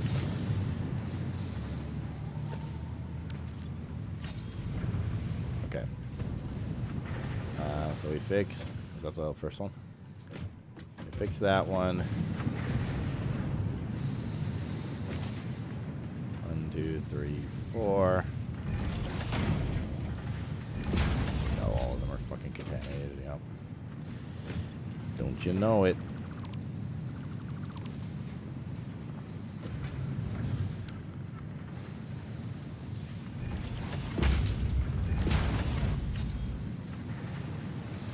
Another one.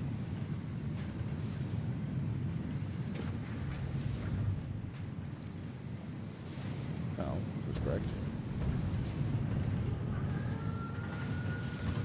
Are you not working? Not getting the ore. This is iron ore though.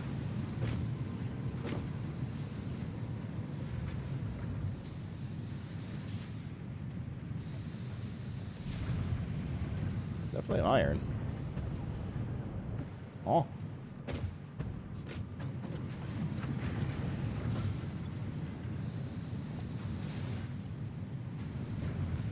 It's not getting iron ore supply. What's going on in here?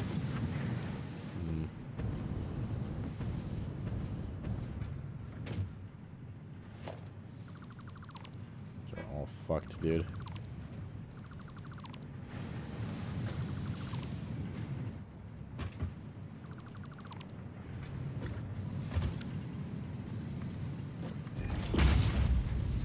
Pure iron.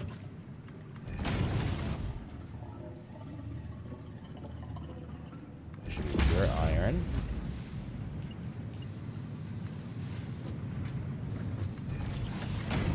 Should be pure iron.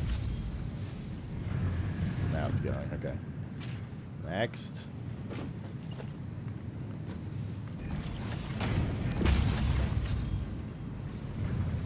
This one's happy. This one's definitely not happy.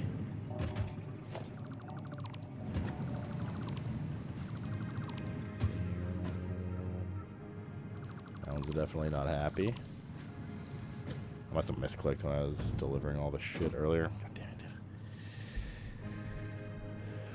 If you go into delete mode, that's where you can see what's in it. Oh, really? Oh, yeah, I didn't even see. Okay.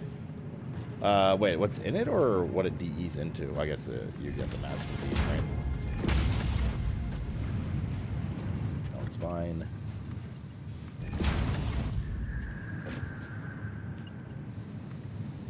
I'm just gonna assume they're all fucked, but there's not many left, which is a good thing. A good thing.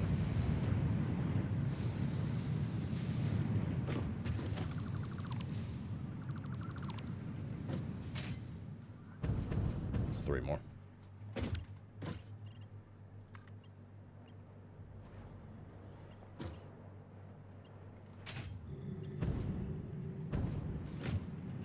Get a proper angle from over there.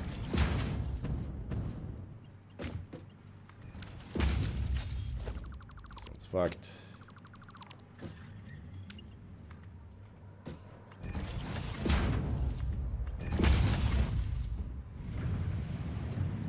That's happy.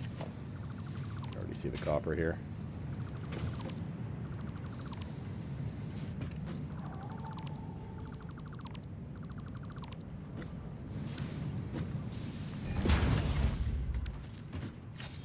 Sneaky.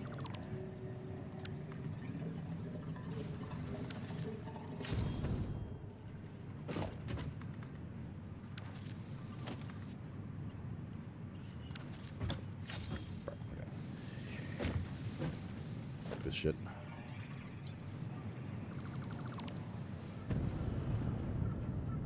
It's just causing problems for no reason. Alright, so...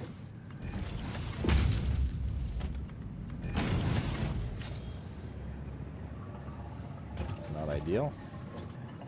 Something's still not quite right here.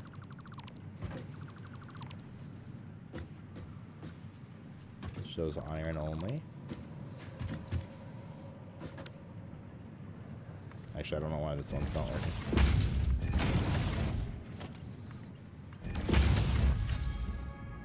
There we go. Now it's happy. And finally, this one.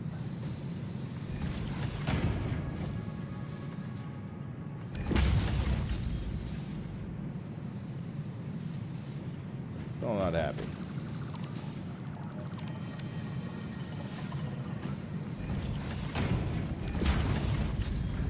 Now we're good.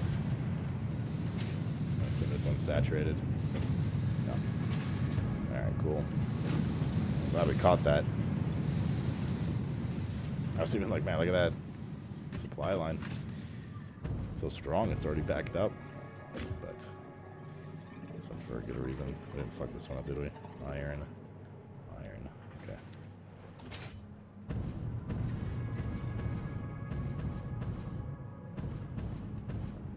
Okay, supply lines are fixed now. There we go. Those are flowing.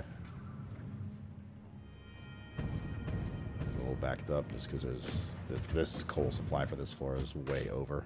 But so is the top floor. We just have a lot of coal. We had those 3 pure nodes at the beginning of the game. So we are Gucci. We are in the middle of fixing. Okay, that copper is going.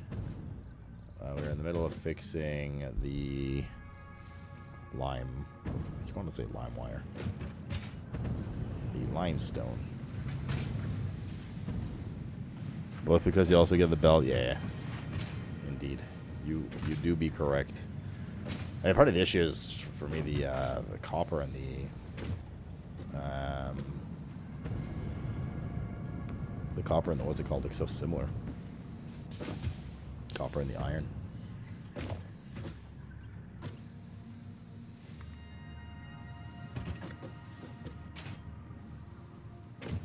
One, two. Maybe one's enough. And it should be 2. 1, 2.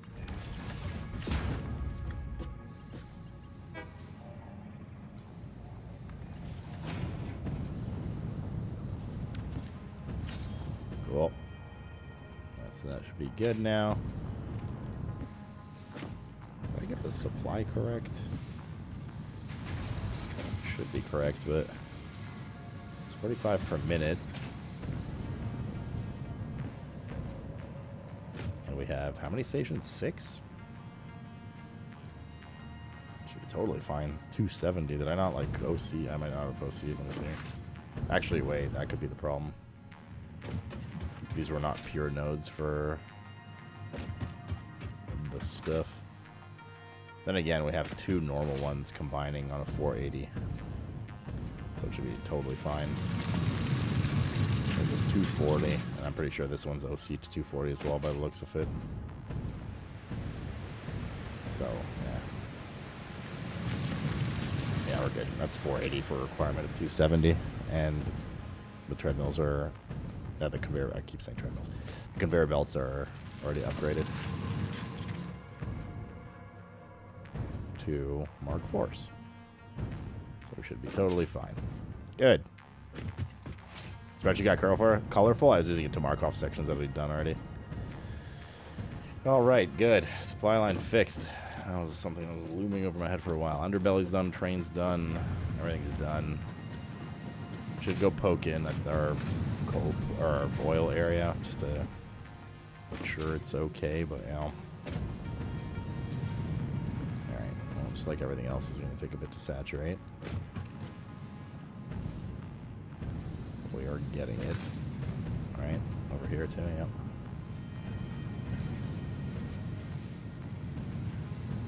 Wait, did I upgrade these? I saw before.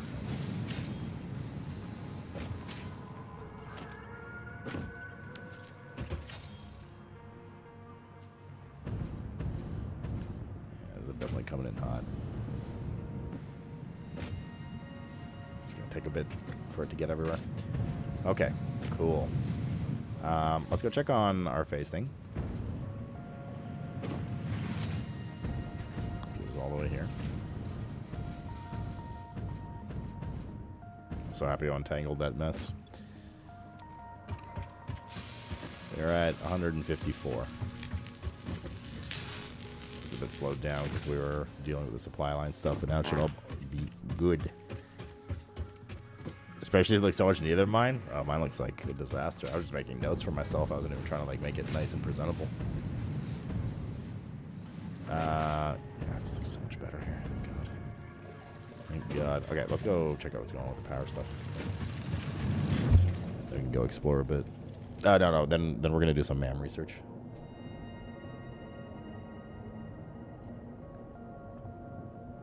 No, I haven't. That's what I was saying. We'll go use some. Research some stuff.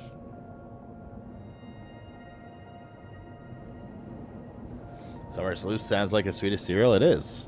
You eat it during Midsommar, just like in the movie. Josh says, when is it? Monday, 4 p.m. your time.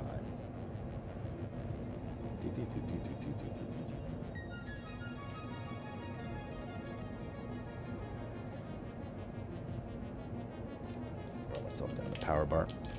Haven't been eating much, so I don't have an appetite.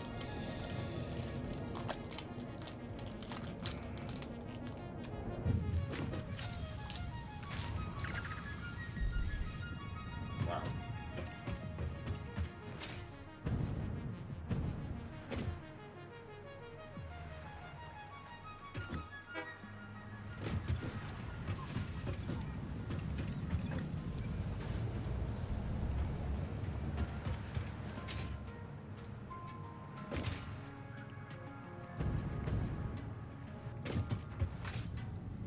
Let's review here one more time. We did this yesterday. We are getting 480 oil.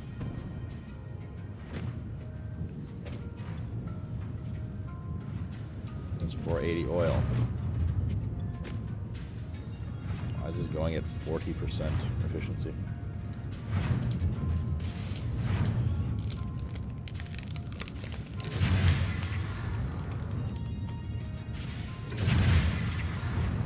Possible.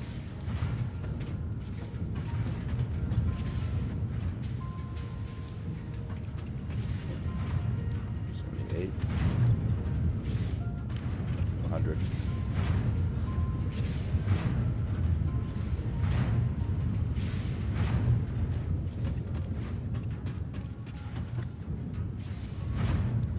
Resin is capped indeed. I can see here, yeah.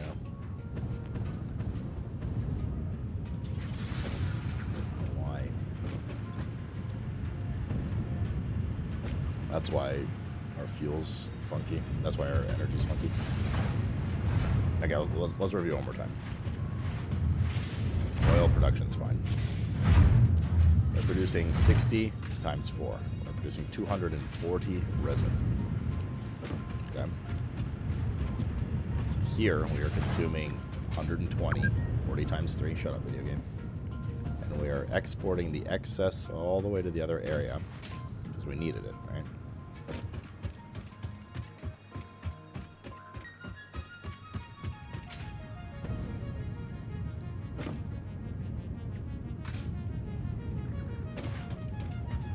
Because what's it capped here?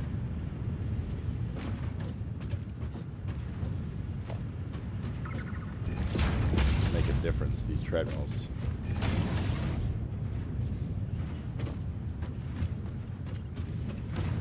And over here, so we have a plus 120 from there, right? And over here, we have producing 100 and we're producing 40 times 6, which is 240. Make sure they're all set properly.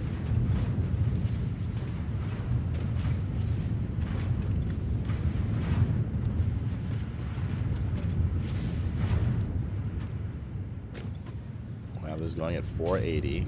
So we're consuming 80 oil times 6, so that should be fine.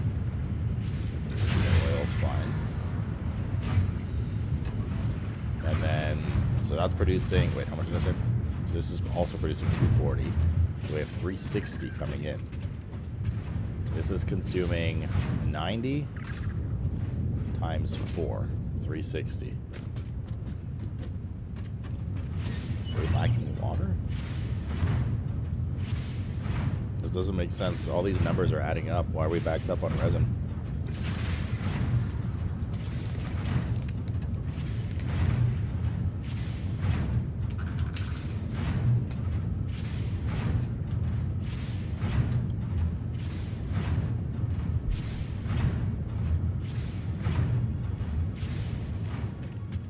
I didn't remember the last time I went to a movie theater either, and then recently I saw Deadpool and Alien Romulus with my brother-in-law.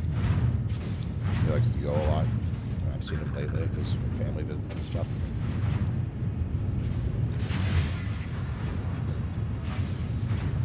Their belts were the problem, but they were Mark III. That's still a delivery speed of 240. These are already 4. There was literally just a couple pockets here. Like, there's no way that was an issue. We're barely getting in here.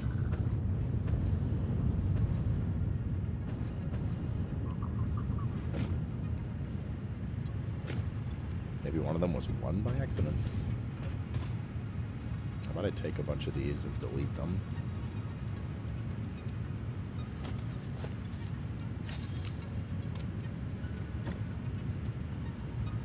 Looks like an equal flow, right?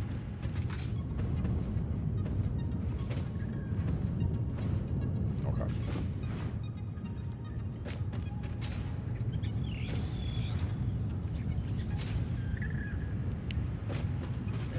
One. Empty out a bit more. I'm gonna go to the other one and do the same thing, just as it has a bit of overhead. Then we go do some MAM research. And once we're done with the MAM research, we can do some SIR research as well.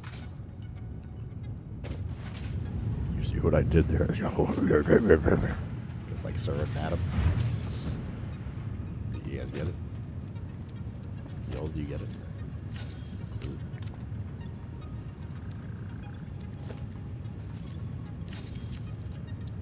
Okay. Problemo solved.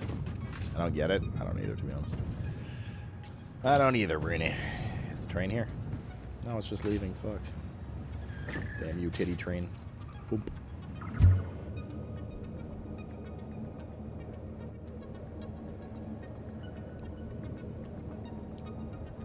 Put a sink at the end of the line with an overflow splitter.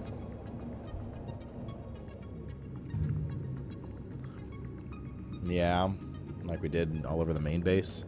See, I understood that tech after we built this.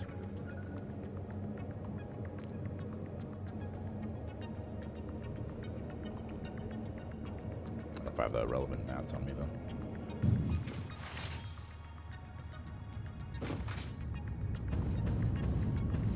Split right here. Please tell me this fits here. Please, please, please, please, please.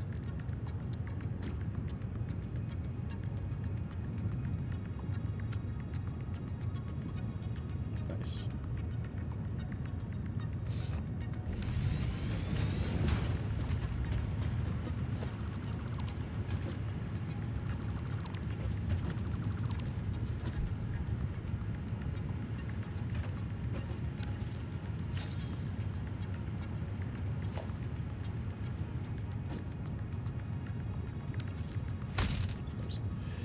Whoops.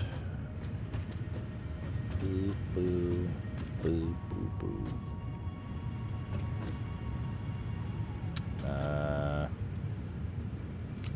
Delete this. Wait, can we just... Okay.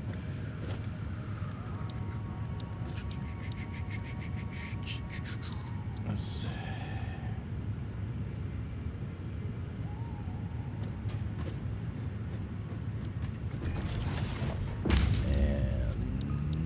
Smart splitter.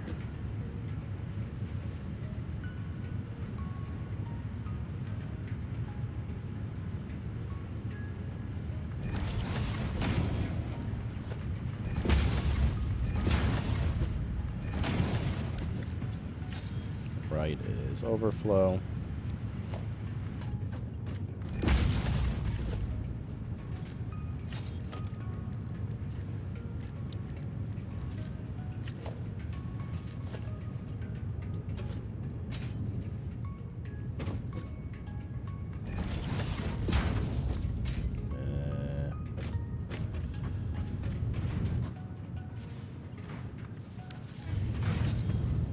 Should do it. I deleted it a little too much, but whatever. I know it's fine. It's already backing up.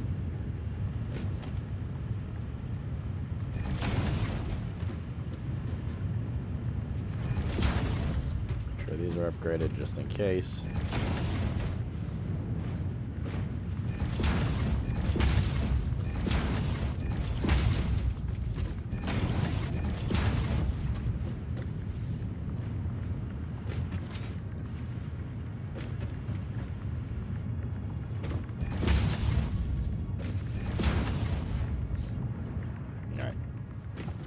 You got to dump at the other end too. What I think of what? Mandragora? Oh, I saw you played it too. I thought it's really good, dude. I'm very excited for the game. I was excited for the game. It looked like my cup of tea, and the demo just basically doubled down on everything. I think it's great. I think it's honestly going to be a fucking banger game. I'm not surprised more people aren't like talking about it, because it just hasn't hit big enough streamers and stuff yet. But it was a banger. Absolute banger. Very impressive.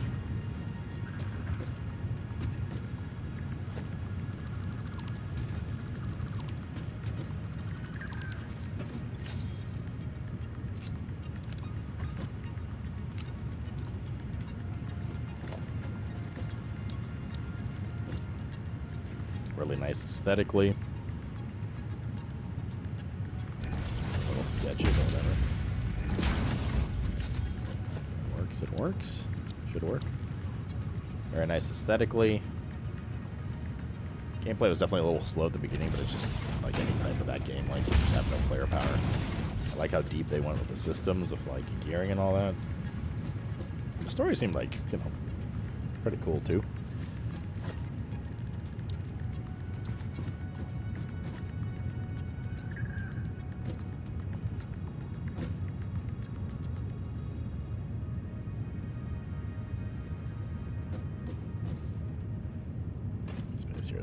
Not as wide as the other one. It's fine. Alright, fixed. Good. Oh wait, we're gonna add power to this.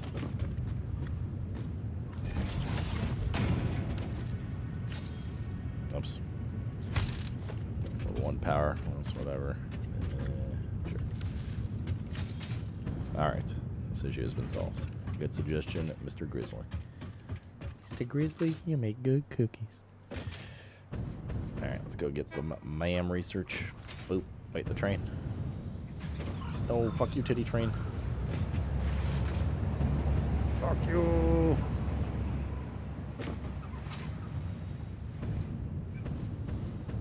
Boop.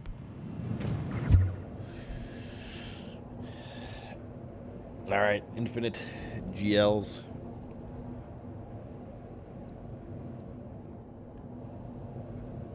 Yeah, the music was super baller in general, though. Like, even on the gameplay. The VA for the character is not great. I don't know, mine was, like, generically fine. Just British-sounding guy, which is, you know... I was surprised the entire game was voice-acted, and pretty decently, too. I don't know how small of an indie group they are, if they are an indie group, but, like, the game's quality was fairly high for what I was expecting. Everything's voice acted. The graphics were quite nice. Obviously zoomed in, they were nothing crazy, but like just when you were actually playing the game, it basically looked like Ori, like a darker version of Ori, which is I guess what they were going for. Right?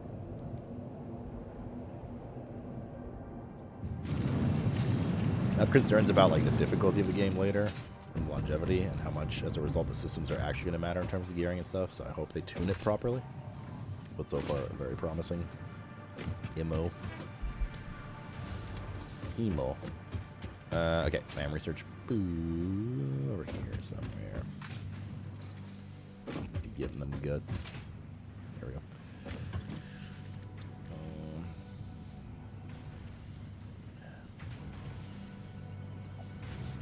Just research everything for shits. Should go exploring a bit again too. Oh wait, we didn't build our. Hold up, there's still one more thing we have to build. The sand fluctuator stuff. Right. In fact, we could put that on the first floor.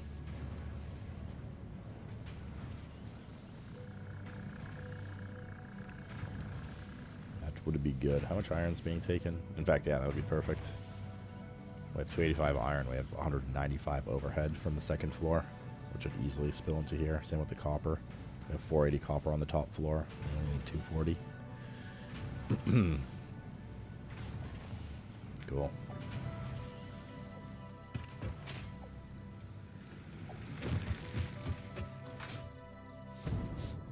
Their tiny studio out of Budapest. I think it's a banger, dude. Were you here for it yesterday, Camp Tiger? Like, it's honestly, it was like pretty impressive. The quality of the product. We could just slam it like right here, I guess, instead of putting it in there. We need to just branch this off into it. Actually, well, we kind of need to branch that off into this. We only need a constructor, right?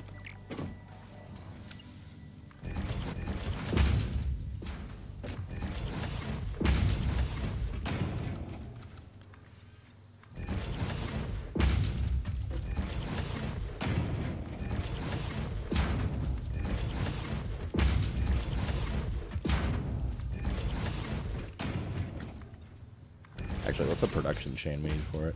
I lied. We need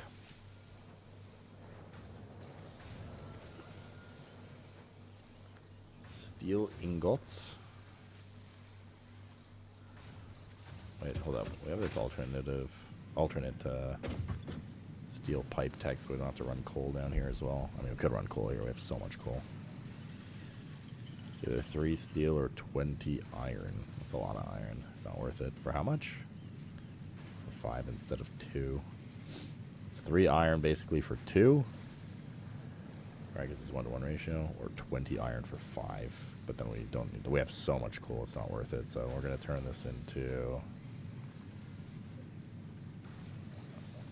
45 coal. 45 coal. So we need a layer of refineries. And then just 1 layer of constructor.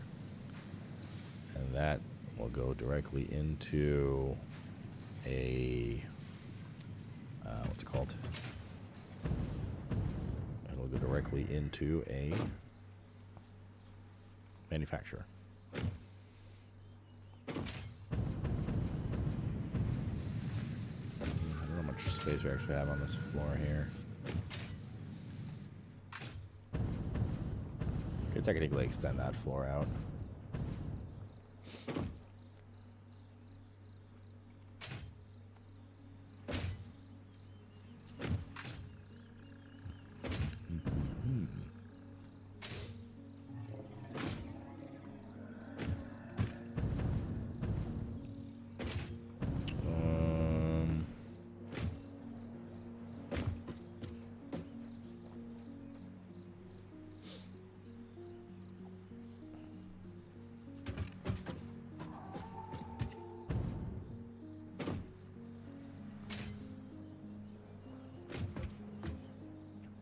Build it here.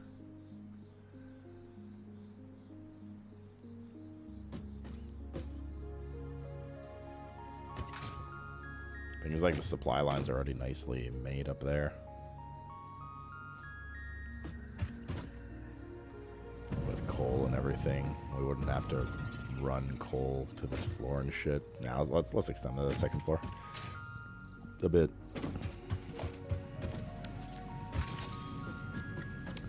Was impressive. We talking about me and my small unit. I am impressed that you can even see that thing sometimes. It's true, Pope.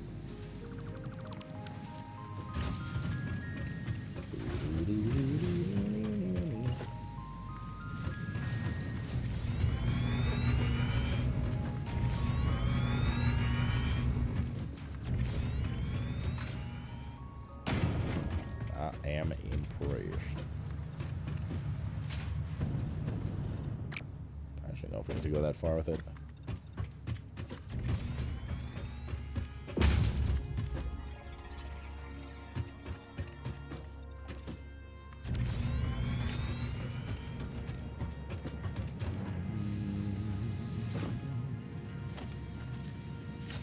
So we need steel. We need how many manufacturers? 4. Not manufacturers, constructors. Wire, wire, steel pipe, steel pipe. A little one. What a shit.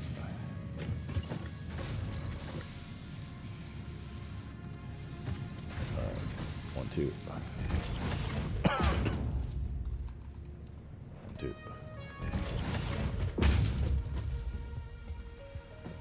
1, 2.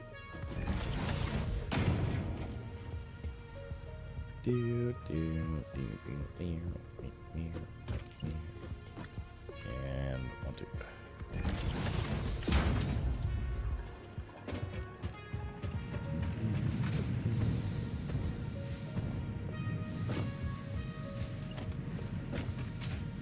Need a foundry here.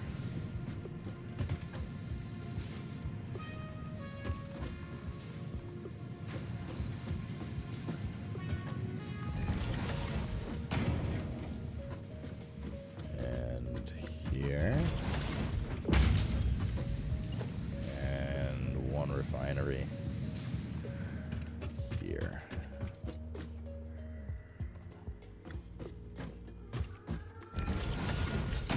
Cool. So this will split.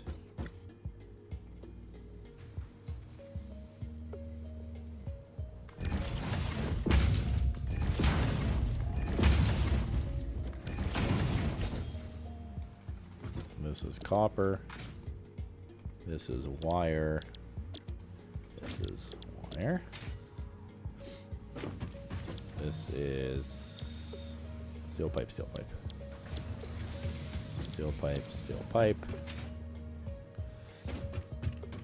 These are 1-to-1.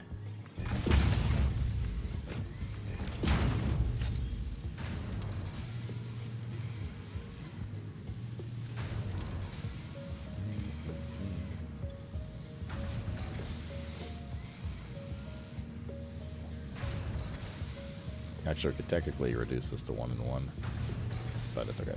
Produce a little more. Let's get some more coupons out of it. He's okay. Okay, and then these both have excess, so we need storage. Storage with dumps, and these all go into a constructor.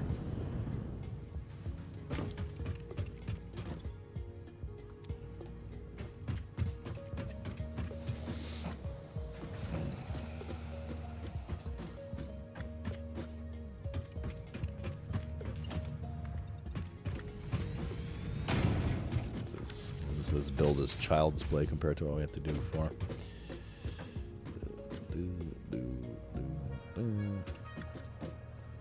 So we're gonna need, let's see here.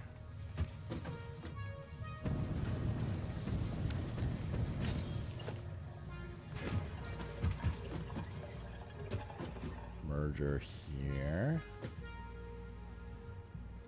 Like that. Wire goes in there. Then we need a smart splitter, just any splitter.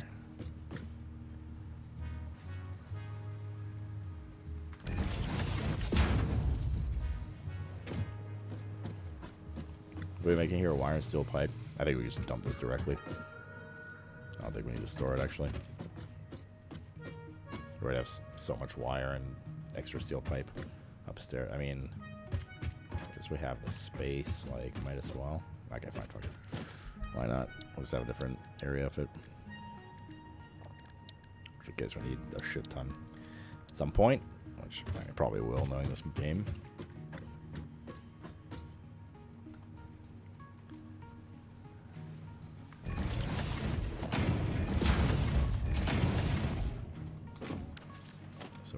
need dump here. Overflow goes down there. And then the same thing here.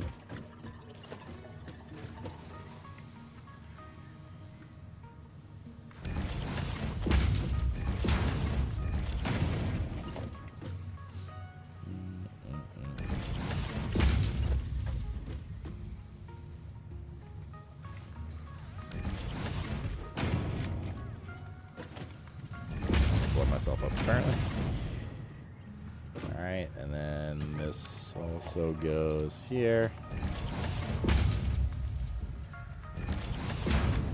Same logic. Boo doo. Boo boo boo boo boo. And then those go out into a constructor.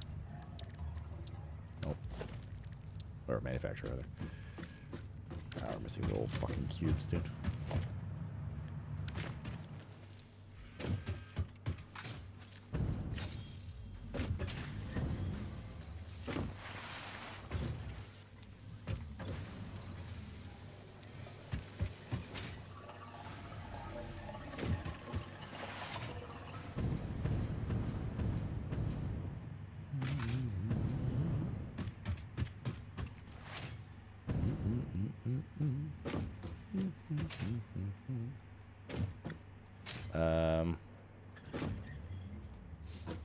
Where was I? Over here.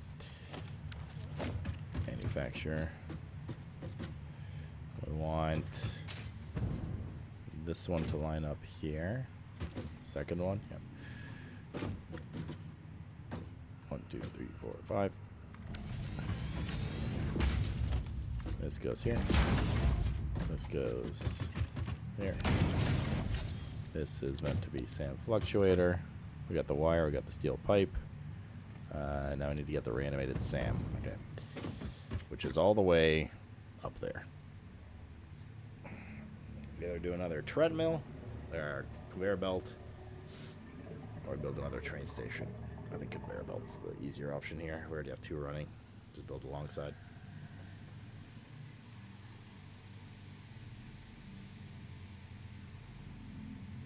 Yeah, probably. Do you ever look at Witchfire? Sounds familiar, but I mean, I haven't planned on playing it. Wait, did this just come out? Didn't this have? Oh, it got pretty good reviews. Yeah, it looked interesting. Kind of just didn't hear much about it. I saw a preview or 2 about it, and then I don't know, just nobody talked about it again. E-boy, get well, buddy. E-boy.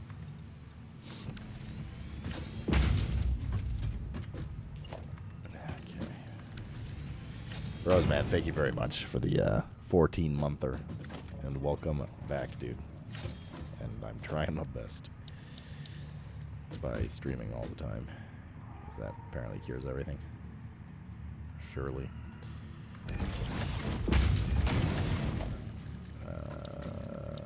Okay.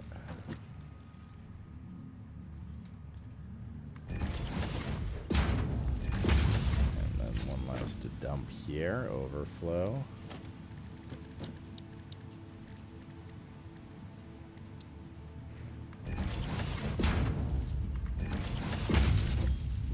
Very good. Very, very good.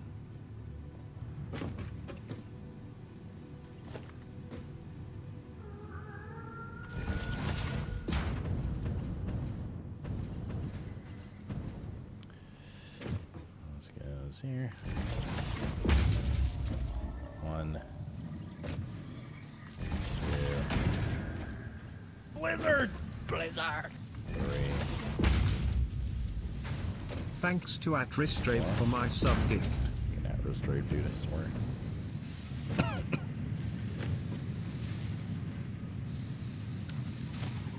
Oh, that's the problem.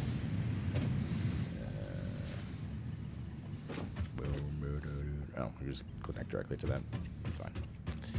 He's fine. Never mind. Brian, man, thanks for the 62 as well. All right, so thank you for getting into the 62, wherever you are. sneaking around in the shadows,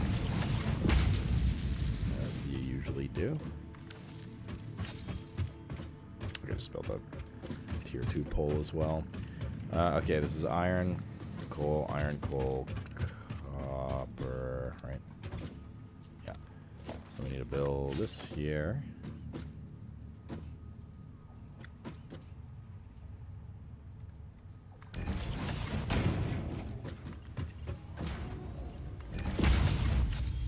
Start getting the wiring going. So this floor now became plus 30 copper, 270 copper, and plus 90 iron and coal. Just 375 iron, still well within the limit, and 225 coal, also easily within the limit.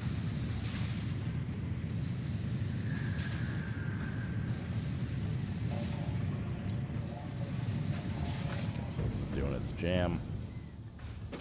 Let's make the underbelly adjustment real quick. This is going to have to change into a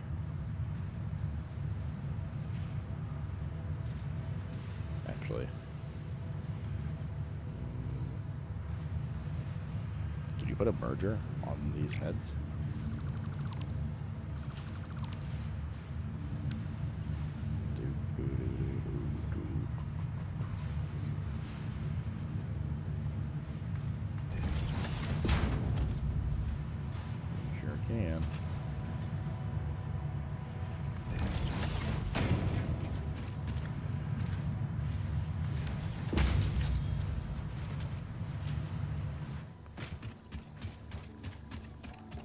Should be 3 dumps.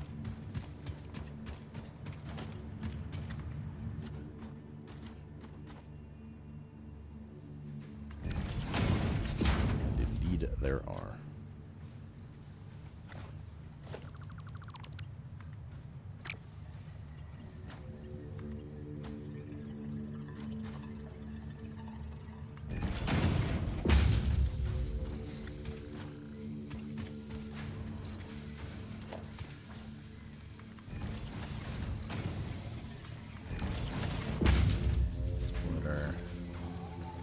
Merger.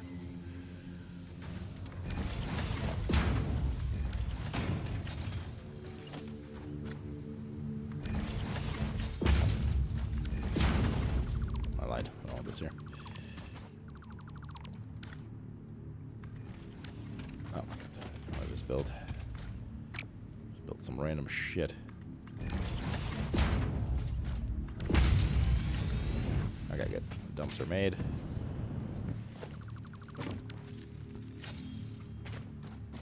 I want to reorganize this iron to be purdy.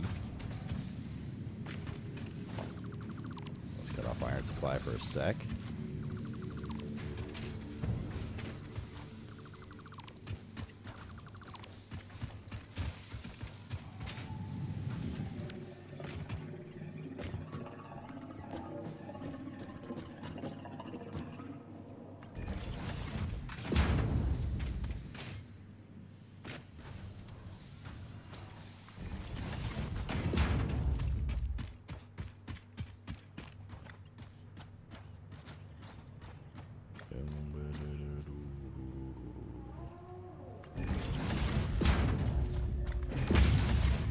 Nice.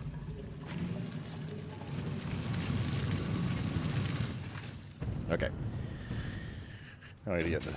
Oh, I gotta hook up the iron and the coal over yonder.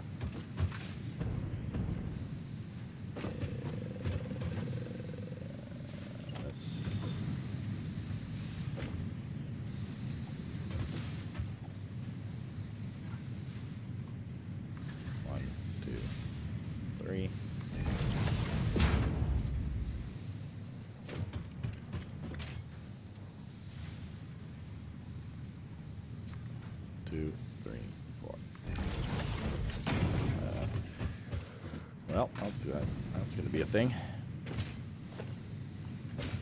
This is the coal. It's obviously very capped here, which is good. We have overhead.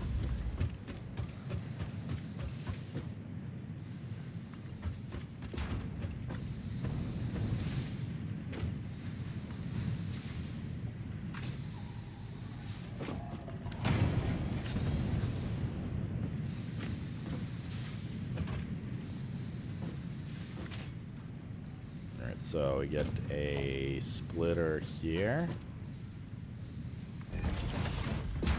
And here.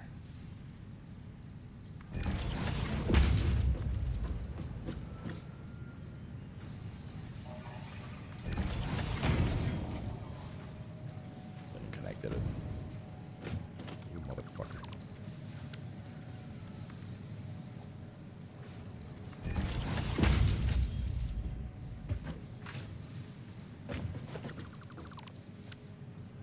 What was the trick yesterday to this? Some like hack shit.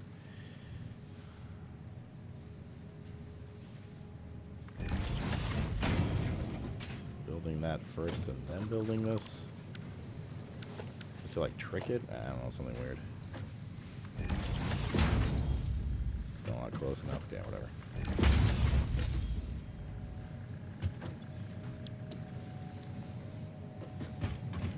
Whatever.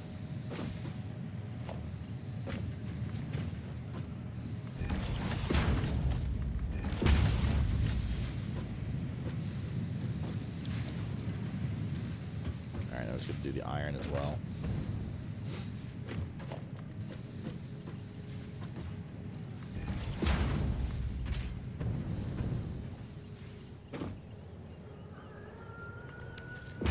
Fine, that's only temporary clipping. 1, 2, 3, 4. Or maybe it's only the iron that this worked with because it was higher up.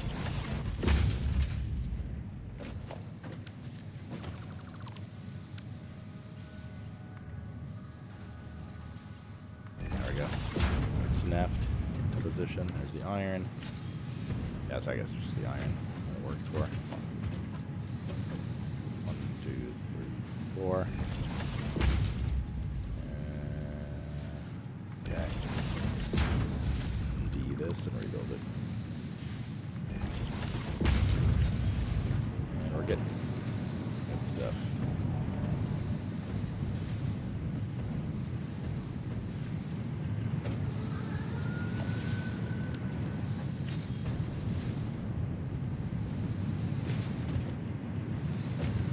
Not going in at a faster pace. The map coming in.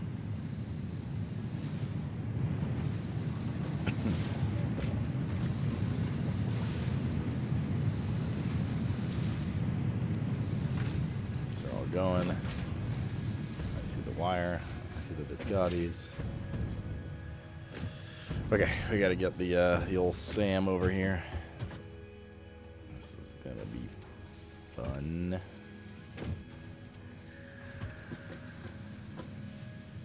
Is there a point doing it all the way like this? Just so it follows the other ones instead of just cutting across?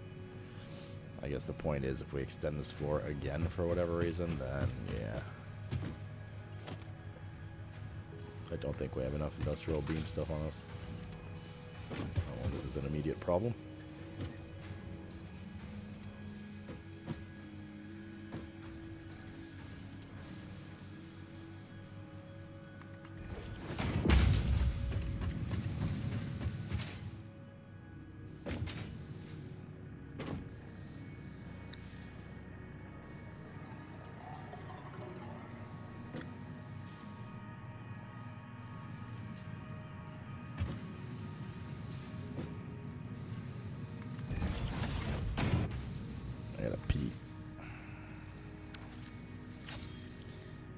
Is a problem.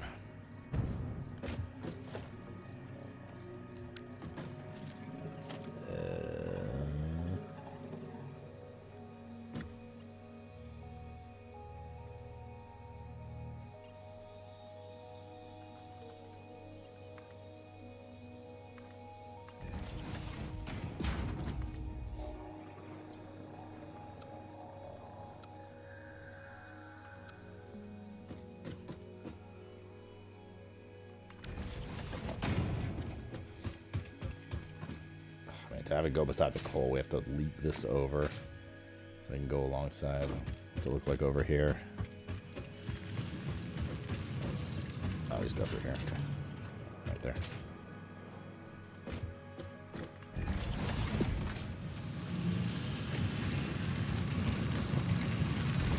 I gotta go pee. I'll be right back.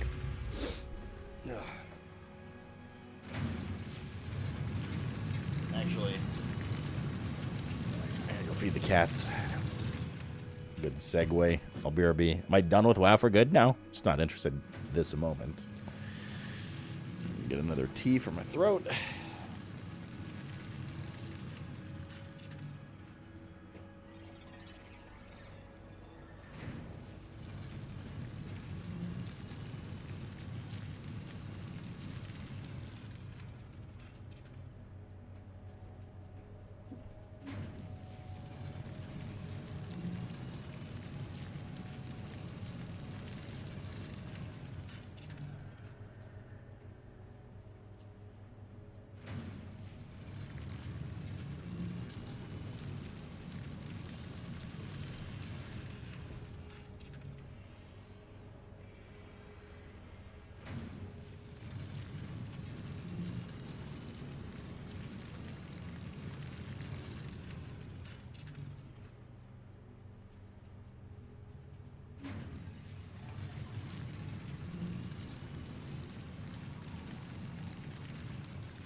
Alrighty. Welcome back, everybody. Settling in for the evening. I'm still dying. My son, hello.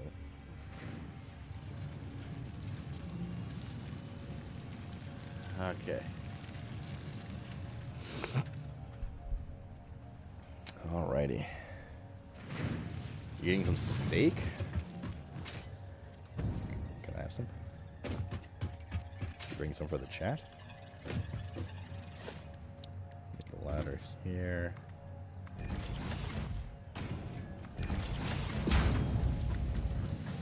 Flying for Paladin here at Eldor, and none of it dropped. But Miran's head dropped. I'm okay with that. On retail, I assume. For transmog and stuff. Lots of poggers. The Miran's head has a very cool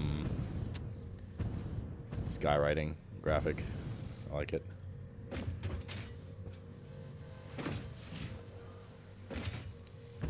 It's very cool.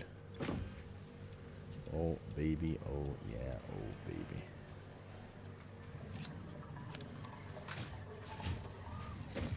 The power stabilize it did. It's at 9290, which is what it's supposed to be. Now that we solved that overflow issue. Still don't really know what was causing it, to be honest. But there's no way one T3 belt was causing it. Unless it was a T1 belt and I didn't notice by accident. Which is possible, I guess. It's possible.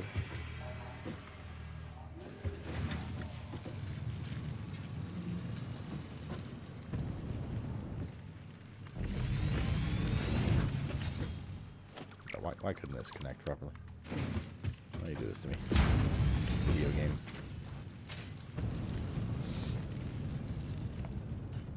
Don't you need 360 going through where? Huh?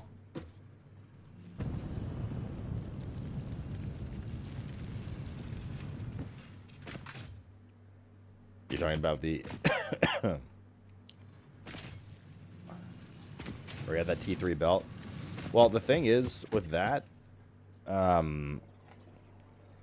it was one of the belts between two of the stations, so no, there's no way 360 was needed through there.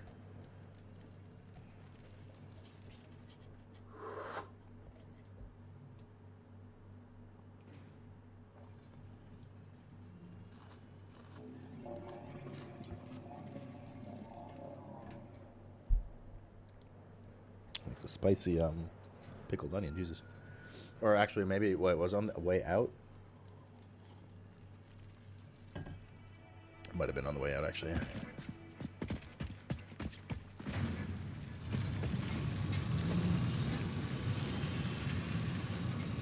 Might be right.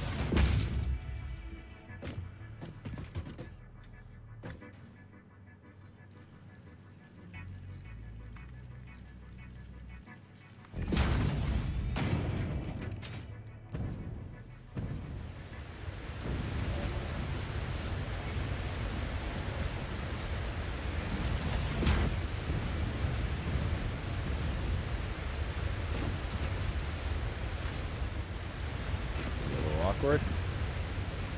Show this out of it, I guess.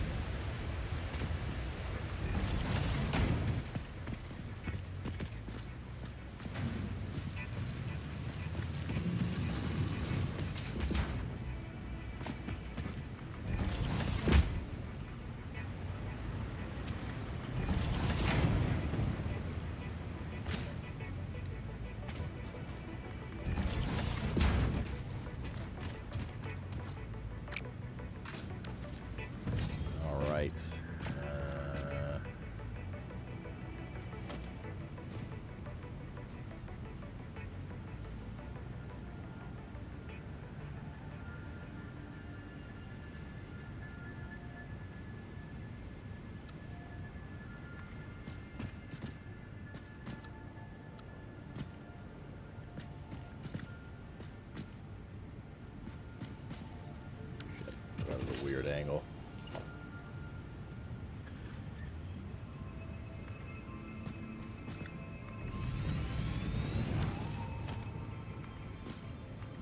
That's the jetpack, dude. Although, I really wish the jetpack had better vertical. to get the job done here, though.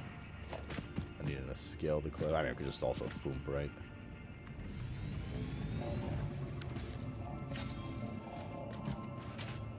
Show what kind of parkour up here. A bit.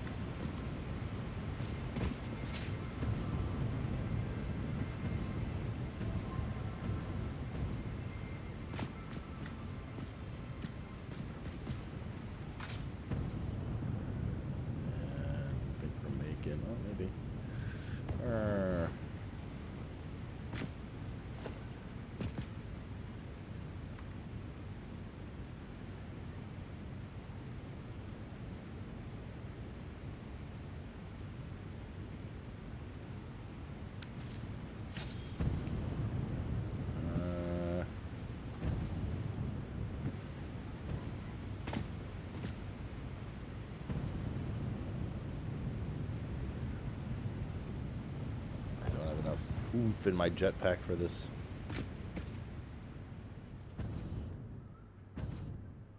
I forgot. I'm just gonna go back there. By the time we get back to the base and foomp back and stuff.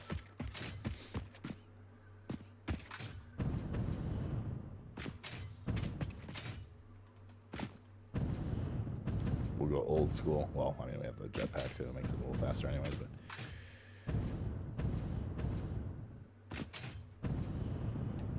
So much about actually jumping properly.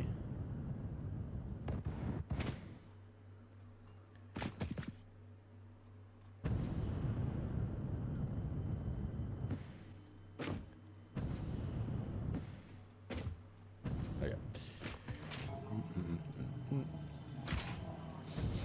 Now we can check. Wait, what was the? I actually didn't check production ratio for this. So we need 60 reanimated SAM per second.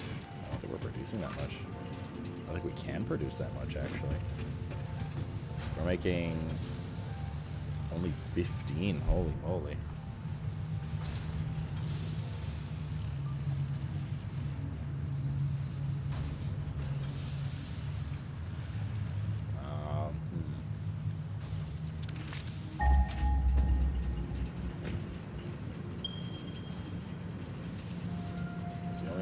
It's impure.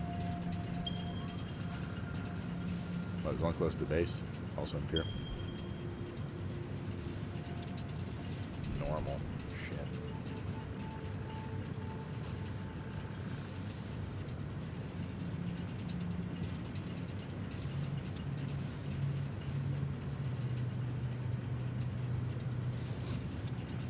I mean, you got 60 SAM. I mean, we could just slow produce it too. Not sure it's really the end of the world if we do that. To get 60 SAM per second, we need 240 SAM ore per minute. We're not going to hit that with an impure. Close.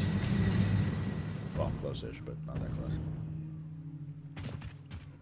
Normal node, no problem. Impure node, not so much.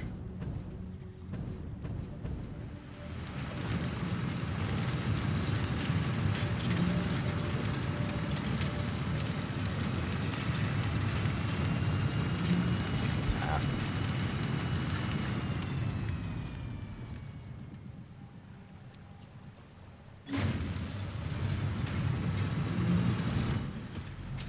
Could get that to 150, but it's not really that big of a deal.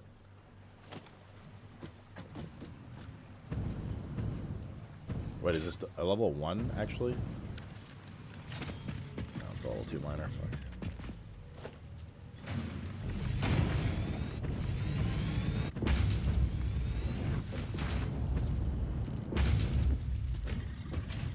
Well, I want this to be full. We can either operate at basically half capacity, only produce 5 per minute, or we can get another node. This node stays anyways, so that's fine. We have a supply of 120 coming in.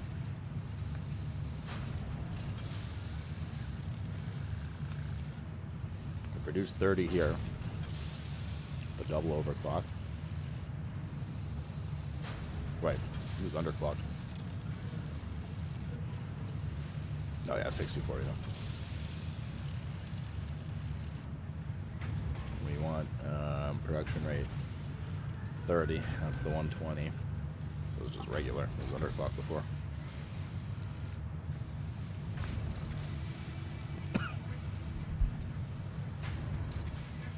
And this will be connected to the belt, which is brought up.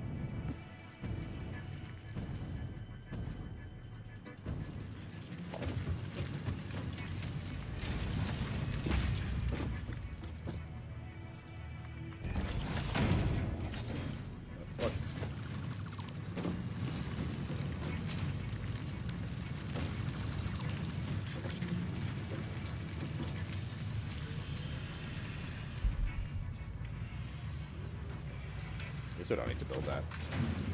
That's Mr. Cat. What is it, Mr. Cat? Right away, Mr. Cat.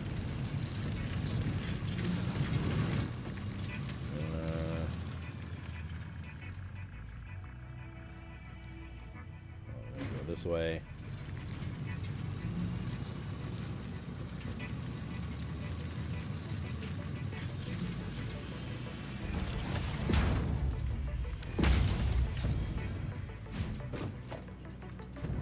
This all the way to that ogre.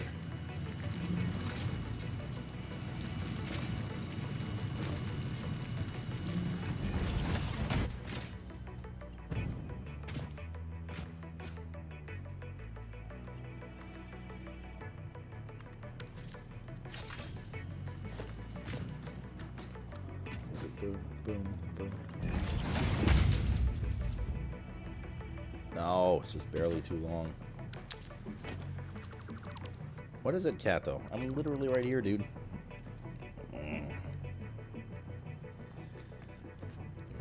Congratulatory poop is in order.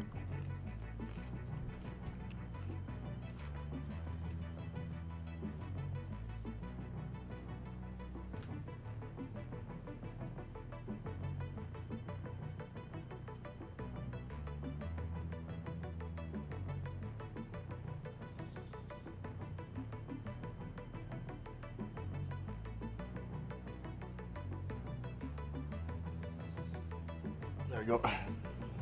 Your cats have taken to bullying you this year. It's more so him. Not really bullying, it's just attention. To be honest, most of the time he meows, he's probably not even meowing at me.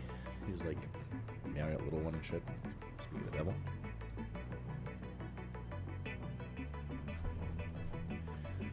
Speak of the devil, and she shall appear.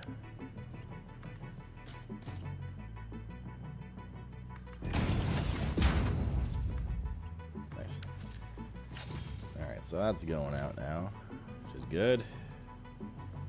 Our work here is done. Let's take the Foomp back. Foompa Loompa. Meow.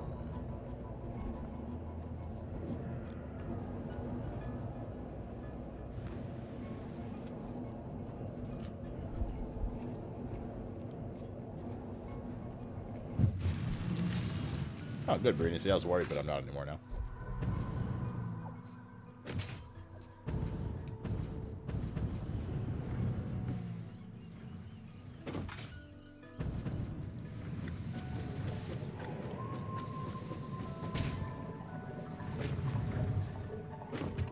Coming in.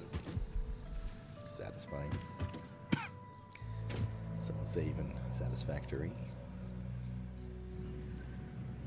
Like, I mean, we could get...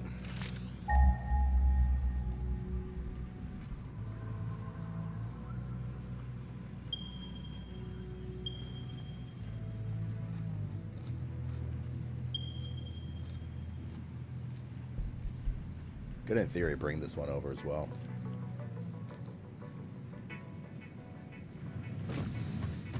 Thing is, though, like, do we really need to...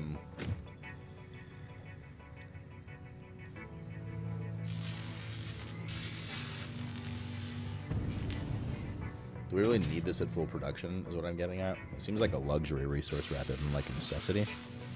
So I think we could just kind of let it pile up over time. Until proven otherwise. I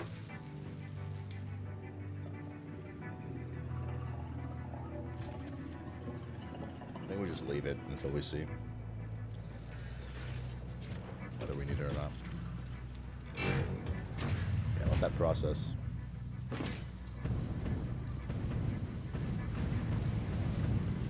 This is all set. Yeah, so we're doing MAM research. Let's go back to... So, as far as the SAM research goes, we'll leave that for now to process, and we'll check out some other stuff.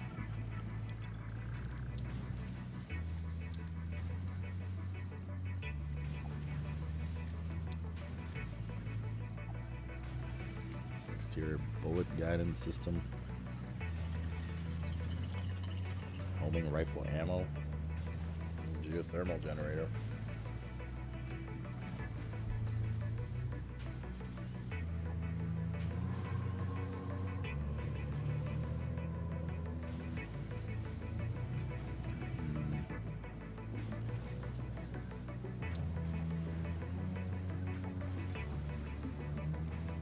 Decent amount. Pure geyser.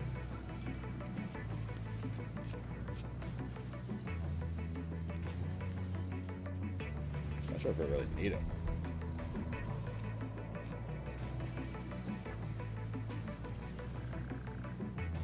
Programmable splitter.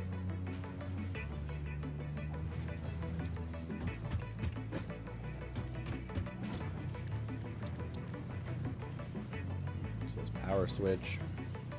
Priority power switch.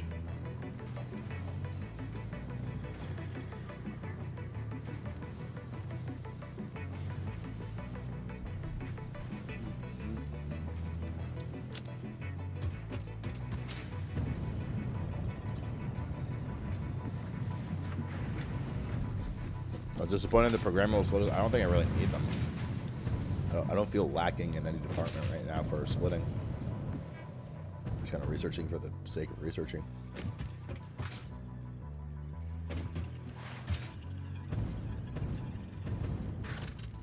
Don't have excess of that yet. I don't think it's worth.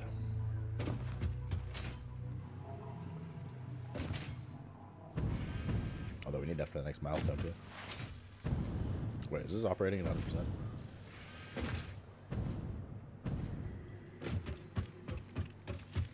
Can't write code so they don't exactly what I want. Well, perhaps it's the fact that you can't spell properly. That's really the real issue here. That was going at 100% now. 2 per minute.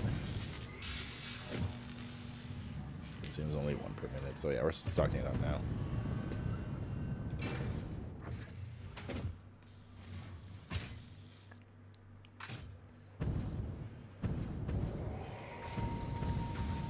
I don't really need the geothermal plant either. Like, we're so over. It's just like for fun of researching, which I don't really give a fuck about right now. So certainly not a necessity.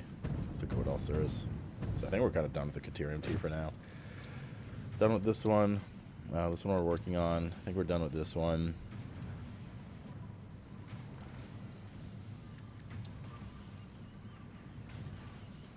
Gas, Obelisk.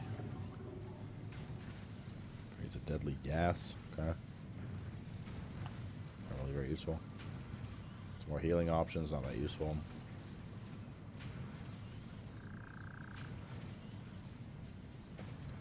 Synthetic fiber. And it's convenient, I guess. Not at all that synthetic shit before that one.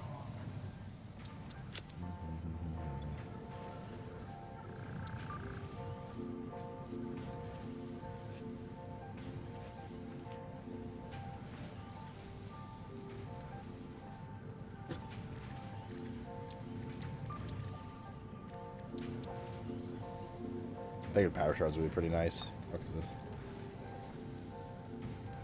Time crystal. Okay, we can't do that yet. Explosive resonance creates a powerful shockwave instead of regular explosion. Meh. Car, I guess we can get. Radio signal scanning. Scan for hard drives.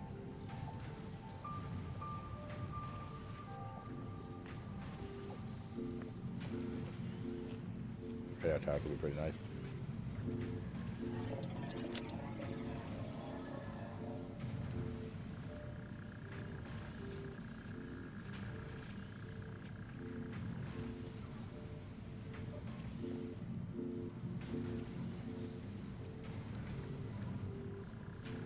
Which guys would probably want this too.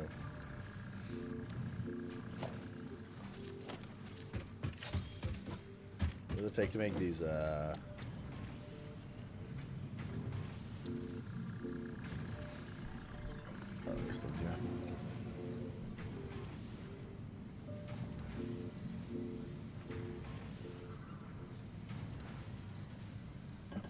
that's a whole bunch of conveyor belt routing.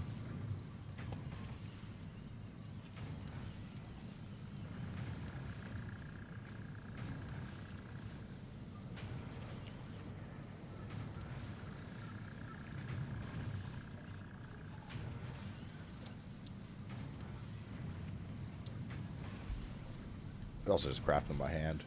Seems to be a one-time thing only. TBH.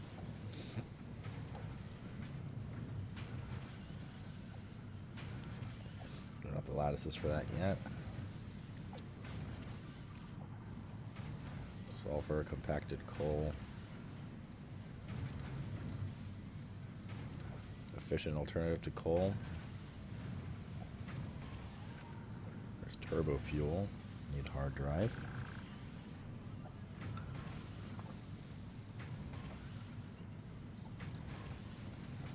Isn't there a way to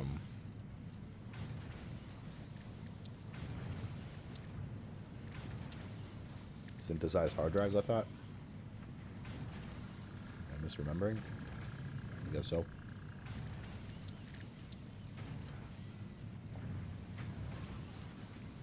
The rifle. I could research this, rubber and powder.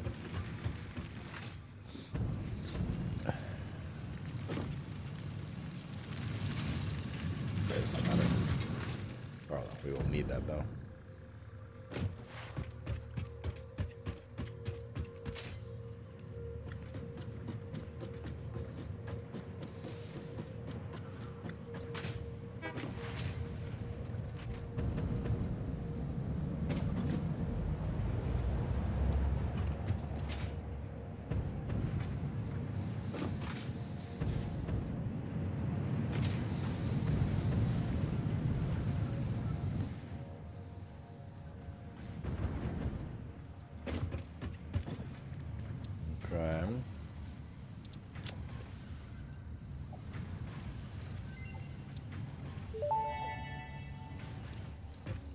Research completed. Smokeless powder recipe unlocked. New sulfur research available for the development of high-end weaponry and ammunition. What the hell is this thing?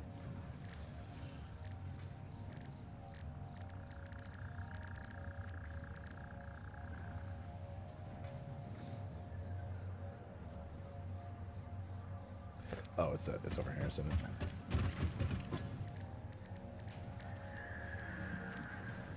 No, it's not. Fuck.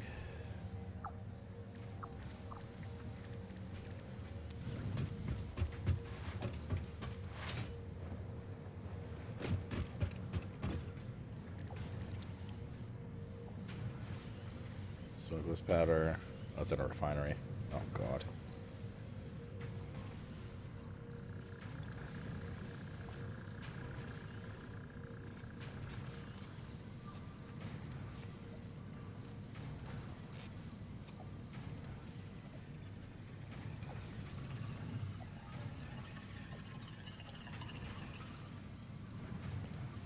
All 6 inventory slots is good.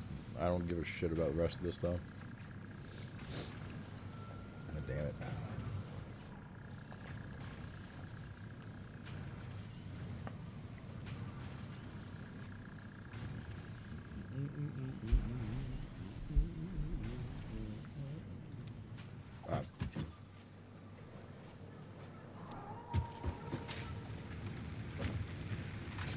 I think we need a...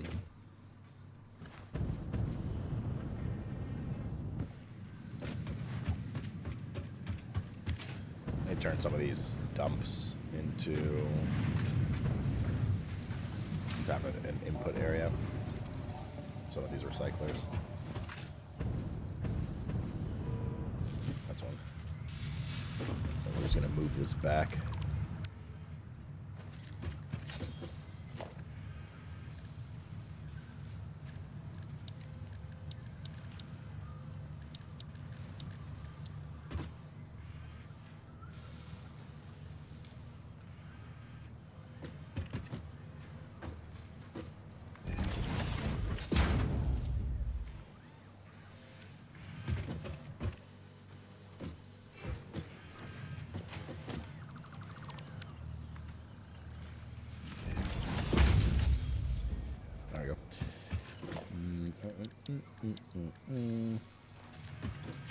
I just want to like put like this, like all this kind of crap in here.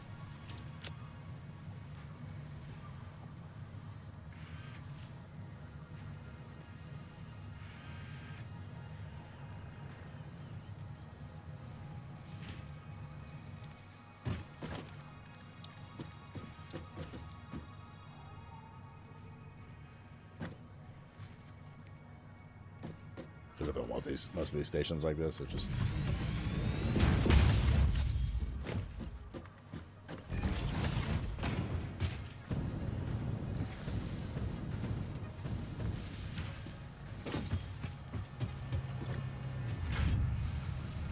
Alright, it's doing its thing. Let's see how far along we are with finishing phase 3. Looking for a raiding guild. I'm right here, baby Kale. Yeah, Raider Tire seems interesting. They're almost halfway. Wait, no, let's do more man research. We should have some of the stamp stuff available now.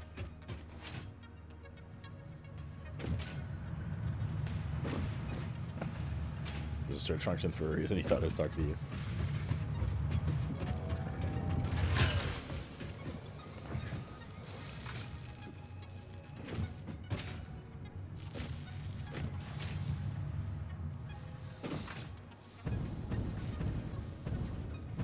But I mean, he ain't wrong, bitch.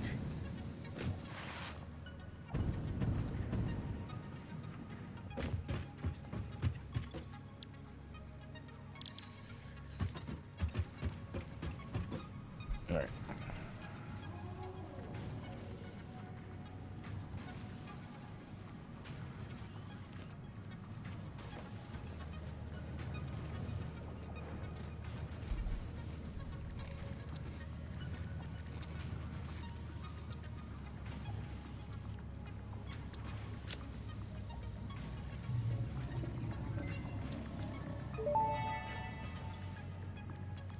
Potential for harnessing alien energy completed. Fixit has identified 2 development tracks requiring additional research to integrate Summersloop safely and efficiently into Fixit technology. The loop organ contains scripture, contains instruments to compose symphonies of root and rot and recycling. Shrines to evolution and revolution. I see. It seems we truly are building understanding.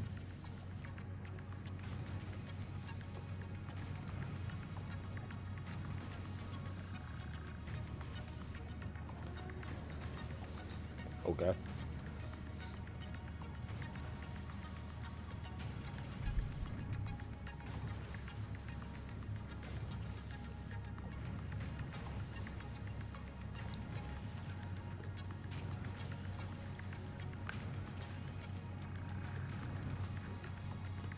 We're gonna need a bunch of computers.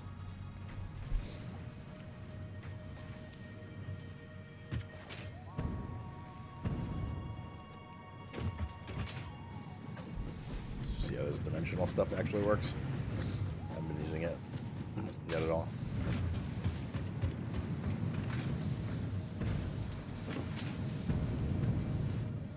Stuck on something, no.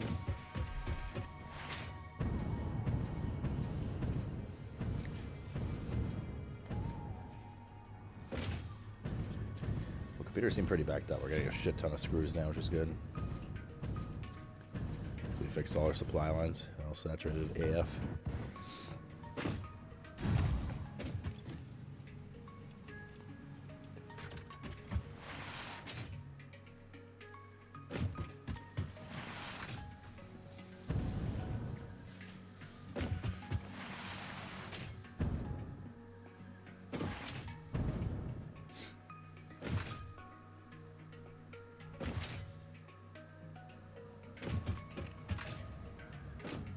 These as well.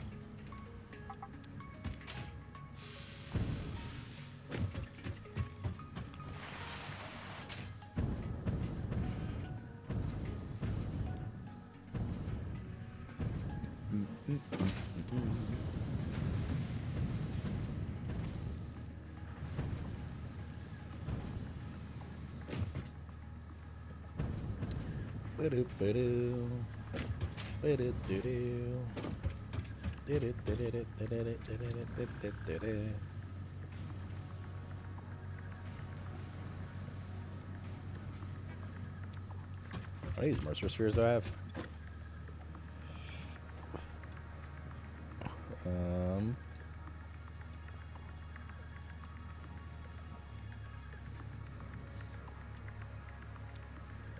Let's make these 25 fabric too.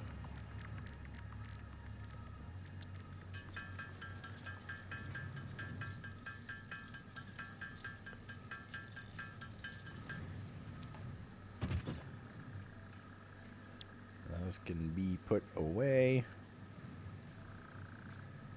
I have some reanimated sand, but I do.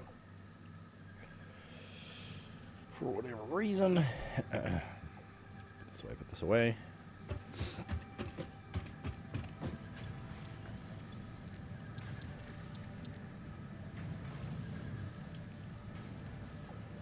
All right, we're looking for spheres. Should be here.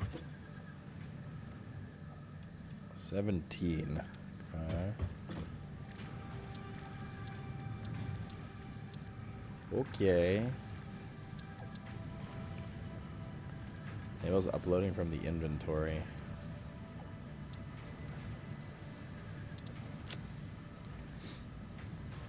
Dimensional depot stack size increase. Manual depot uploader unlocked. Storage dimension and pocket dimension now connected both ways and stable. Parts can now be uploaded to the storage dimension directly from the inventory. Note: the storage dimension now understands the boundaries of the pocket dimension and recognizes the distinction between matter belonging to the Pioneer's inventory and matter belonging to the Pioneer. The window within a window within the shallows within the deep, curling around itself separately, echoes strangely. I'm sure strange is the correct term for what this must feel like to you. How does this work? I'm just gonna build this here for a sec. Drop items here to upload to Dimensional Depot.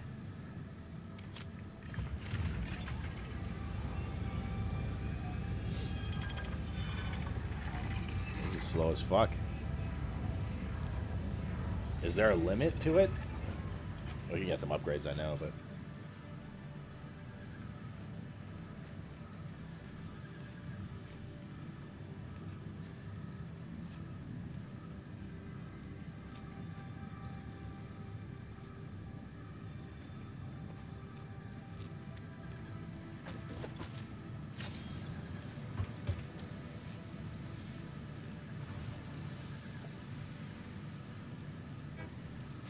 I can just upload on the fly now? It's kind of OP. Wait,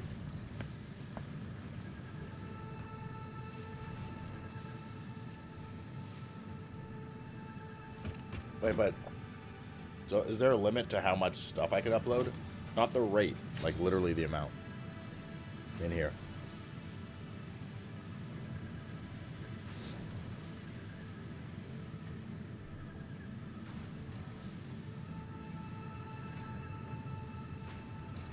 Oh, so I could just dump like 1 trillion things in here? Every time my bags are full, just put them in the depot?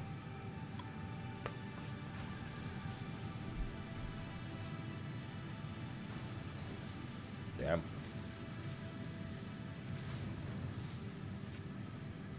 Pretty badass.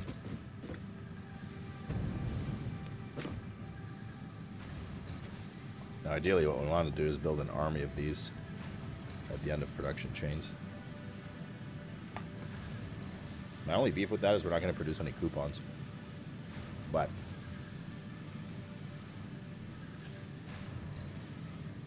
we just like pick and choose which ones.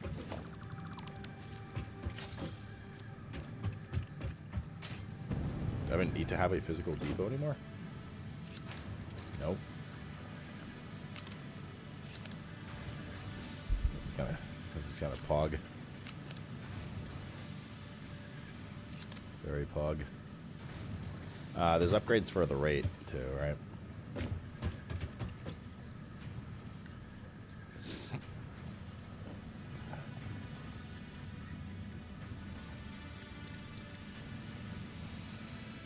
Upload speed 50, 25, 12.5, 6.25. It's a lot of mercs. 23 mercer spheres. I mean, they have DR on return, on points. Stack size, stack size, stack size.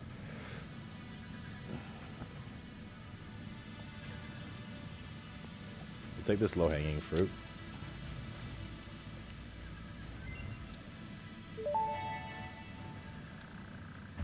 Dimensional upload speed increased. Part of the kinetic and thermal energy released during matter conversion has now been repurposed to aid with dimensional shifting, allowing for more parts to be transferred in a short time frame. Loop the veins, ease the flow, make a curve out of a line. Your shallow minds create shallow solutions. Pretty ripples. Shallow mind? Pretty nipples. Pretty ripples? I certainly hope that wasn't meant to include me. 60 at first for what? What do you mean?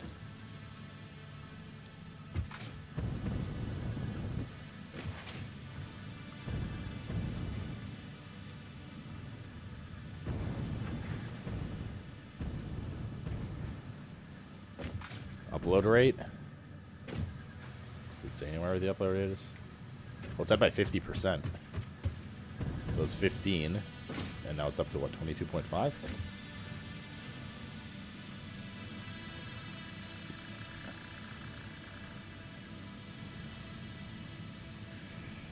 Each upgrade doubles the previous. Okay, so we had 50% on 15 per minute. It shows the upload rate.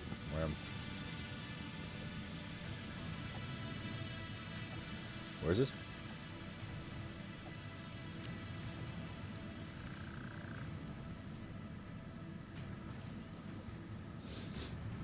There's a cap of how much the depot can hold? There is a cap. Okay, well.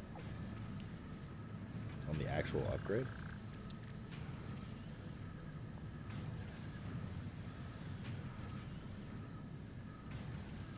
It just says upload speed 25%.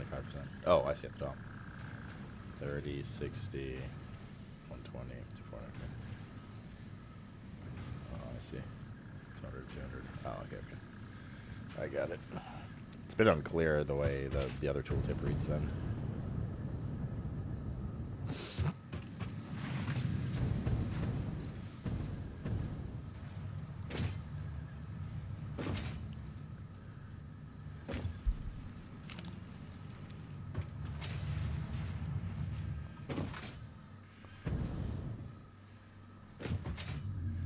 Depends on the item.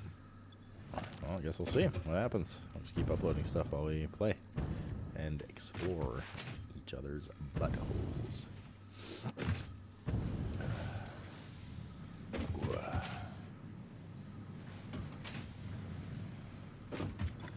Alright, what else we got here?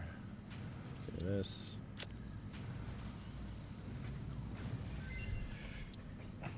Please choose a new node and a tree to begin an analysis.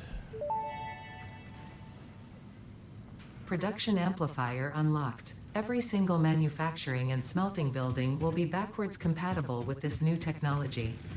These buildings can now have a summer sloop embedded to increase resource output without requiring more input, at the cost of greatly increased power consumption. Flow cycles within flow cycles make explosions into temples into explosions into temples. The spin sphere will what we're doing then. Each tiny body contains tinier bodies until the line layers fold into curves, which folds into threads which weave a tapestry. I'll use 4 of them. A song of light and leaf and flower, a dance of matter clouds, and... I think they're trying to explain energy to matter conversion theory, but you do not need to understand it to do your job. I'll just mute them for you so you can continue your mission. I, however, will be taking notes. This is fascinating material.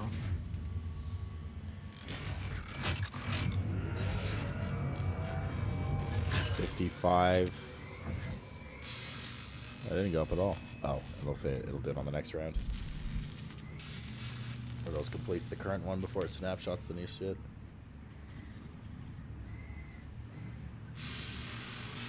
So it basically quadruples energy cost, which is totally fine.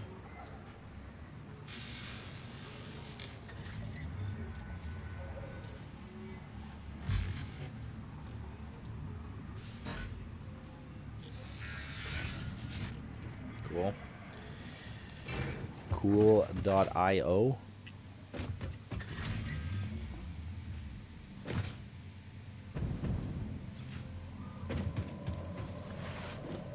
Oops.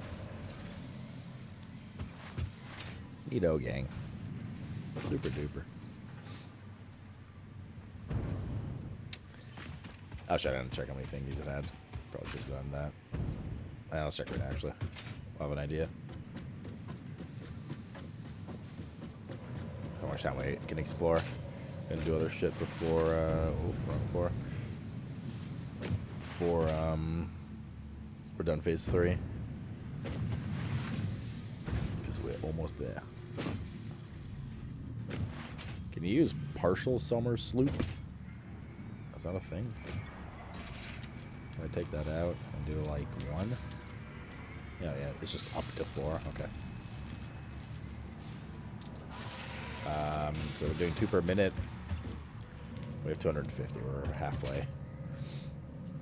So 120. So about 2 hours ish without OCing.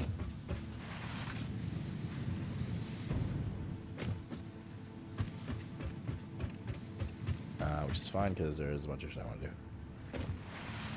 Including explore now. We need a bunch of summer sleuths.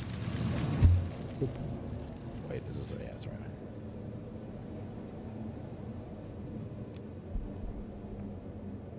What's the point of the game? You asking from a story perspective or like a gameplay perspective? Like it's the titty train. Let's go to Areola Crossing.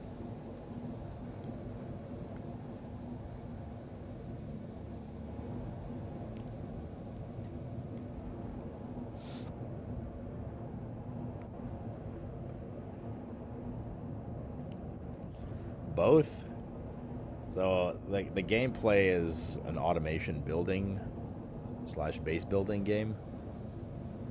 So the idea of the main gameplay loop is like Blizzard.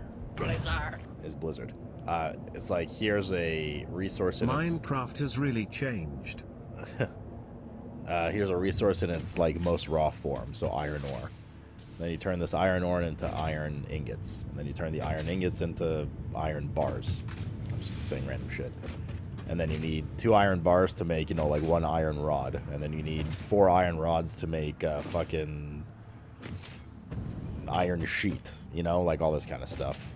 So it's just like, you take small parts and build them into higher, more complex parts, and you keep combining them. The story perspective is we need to do this so we can build the space elevator so we can save Earth.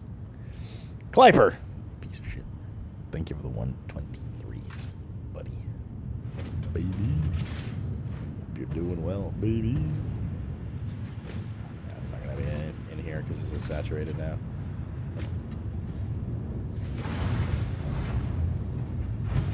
Must we need just 100?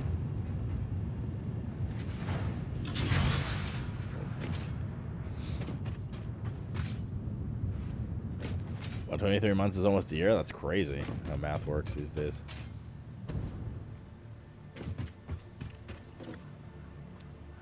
Boom.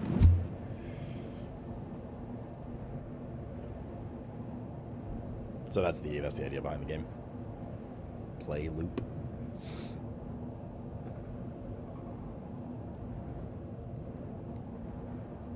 And then there's some exploration in the map too for just like basic combat to get creature parts if you need for some things, and to find nodes and to find like rare things like that summer sloop. So there's an element of planet exploration too.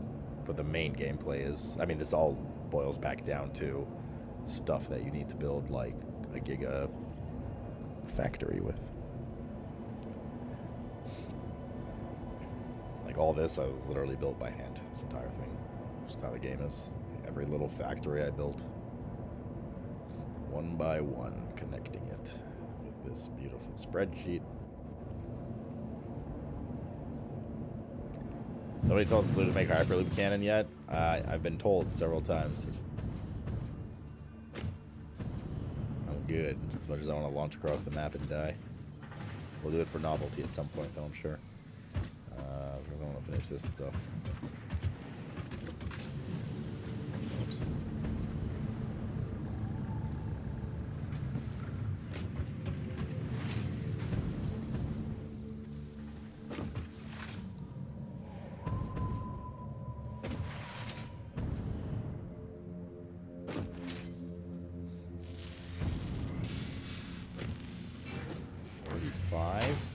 How about we take these? Jesus Christ. Holy macamore.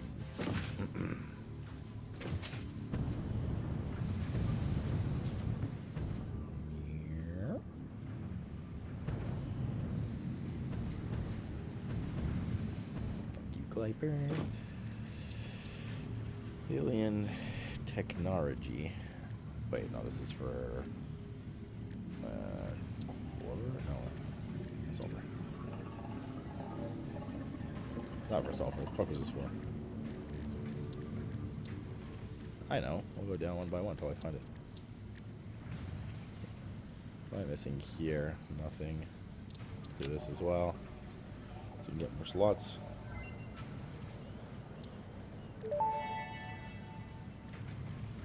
Dimensional expansion increased to 200%. Refining manipulation of SAM allows us to now deconstruct non-living matter down to its atomic components in one dimension, and store it in basic bound states in another. We do not resonate with the tribute song. Do not worship at the window. Desecrate our temple gifts. This shallow serenade is sour and salt. My intention was not to encroach, if that is what upsets you, nor was it to dispose of material I do not waste. I need to make the 50... What do these take? Just gonna craft these by hand for the ones we need. This is just a bunch of quartz, cable, and reinforced plate. That's all we need to set up a production line for them, which we haven't needed to at all yet.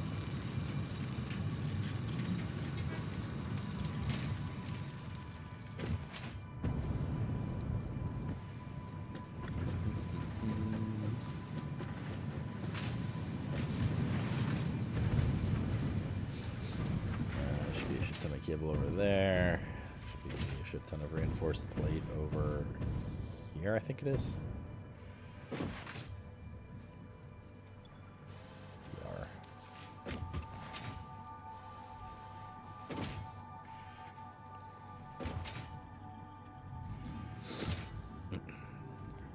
Sounds dangerous, Reigen. It's a good way to break a nail.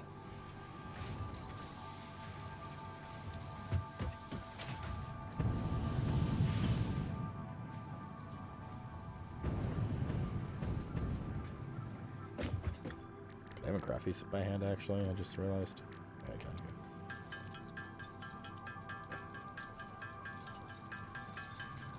So I need to make 50 of these. Well, 25 rounds of this times 2.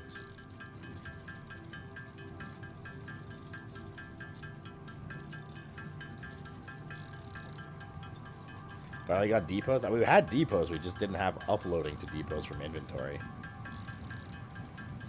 Oh, I'm just going to use the depots themselves. It requires like some rerouting and shit that I have stuff everywhere. I don't know, we might. I'm not really pressed for that right now.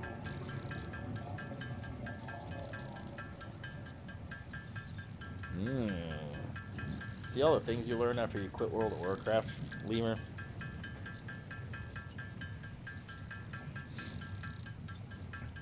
So many important things.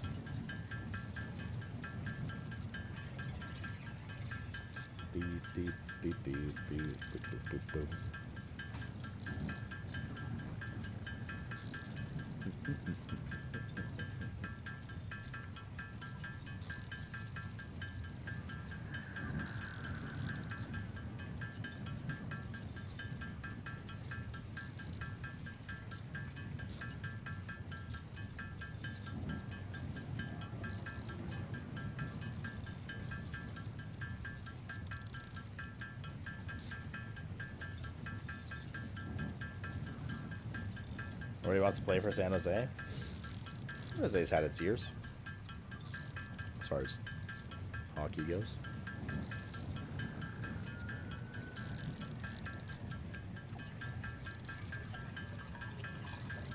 Very proud of this game, Tink Tink. Don't forget the wrench sound as well, even though my hands aren't moving in game. Somehow I'm doing this. Okay.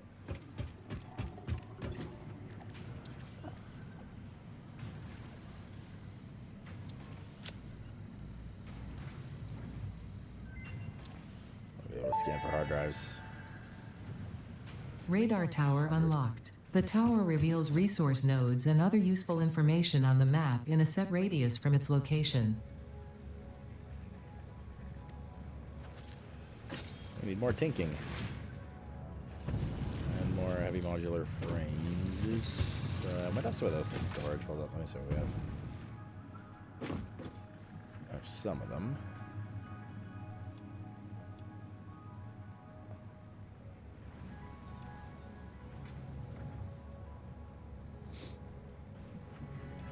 What random shit do we have in here?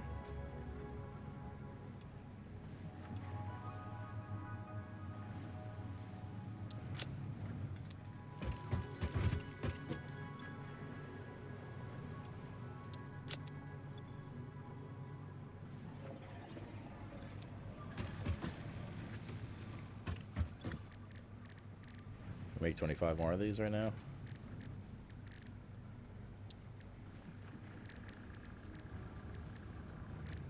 We can.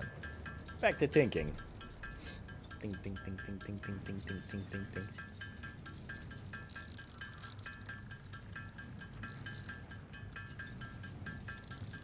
Elevation matters for the radio tower. I was gonna dig a hole and put it underground. Best way to send out radio waves, to be honest. You kid, but ... Anybody want some of that hog protein? You just gotta crank it. Crank the hog, you get the protein.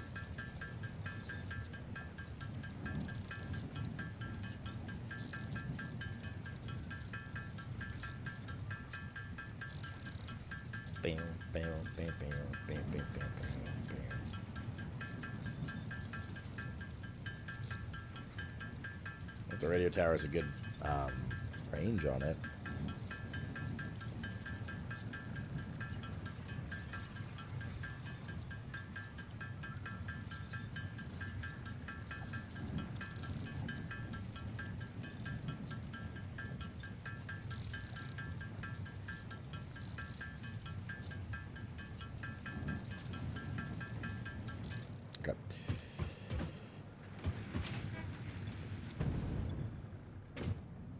So iron rod only stacks to 400, it looks like.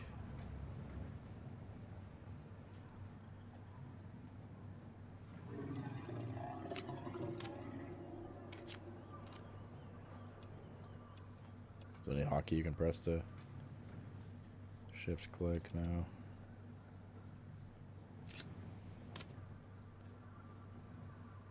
Wait, do you need to transfer it from the depot and then start building with it? Or like if I had no iron rod, it would just take from the depot? You know what I mean?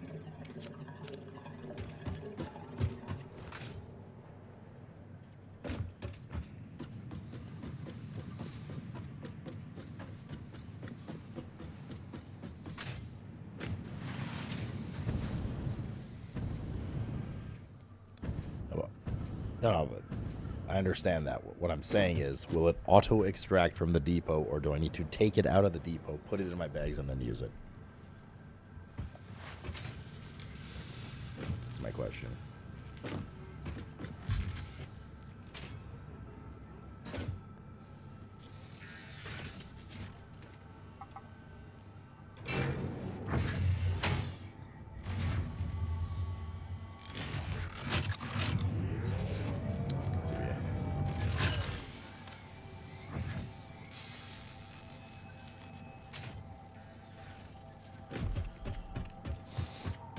It's showing purple, so I assume it'll just auto take it. Good. There's an option in... No, I mean, I saw it says take from inventory before depot, which I'm totally fine with. That's good. I want the depot to be second. My question was, if there is none in inventory, would it just auto extract from the depot, or do I need to go, okay, I need some iron rod, click, drag, and then use? But I don't. It just like seems to auto extract, as you guys were saying. That's what I was saying.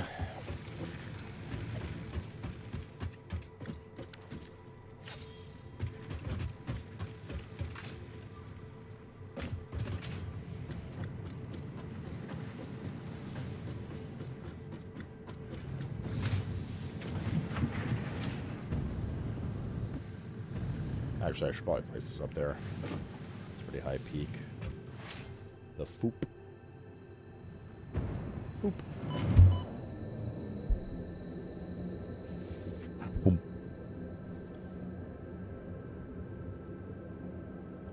Things like ammo and fuel must be moved to your inventory. That makes sense. Because they're slotted in something else.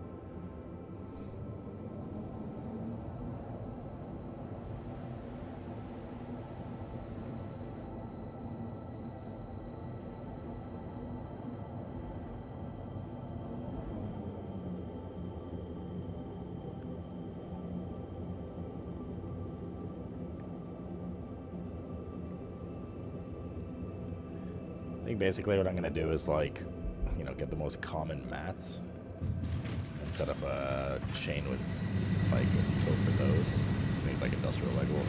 Phase 4 will basically dictate that. Or, like, building and whatnot. Let's go up there. There's a sphere up there. I think a summer sleep up there, too.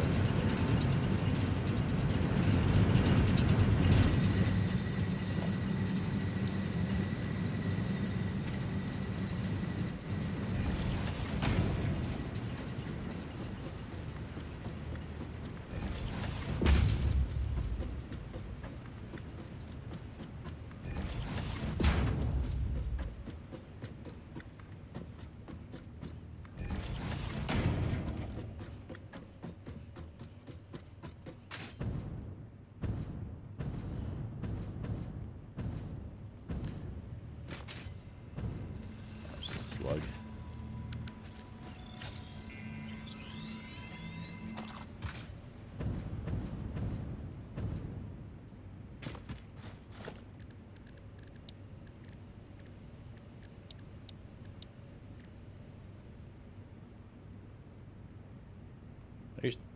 Does height really matter this much? Like, where does it? It doesn't indicate this anywhere.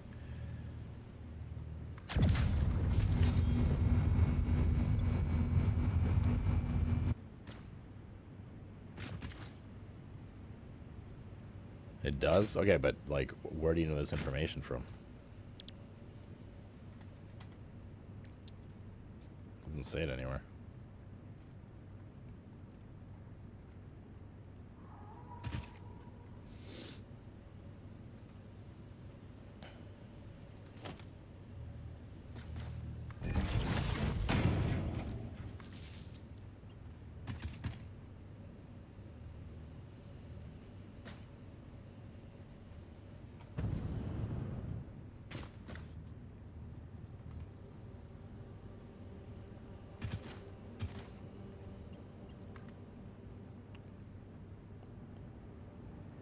a lot longer range than I thought it would.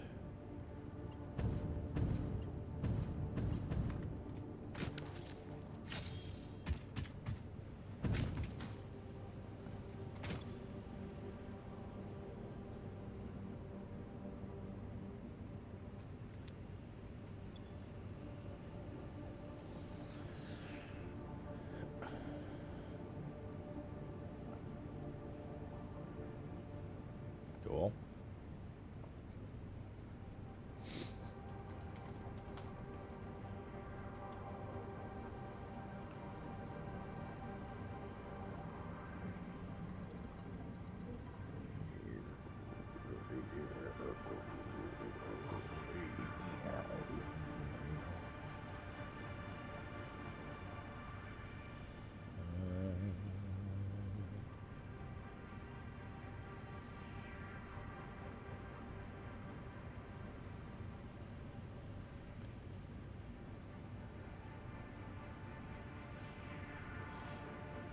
Wait, what?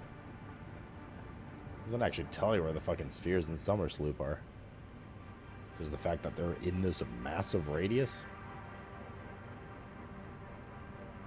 What shit is that?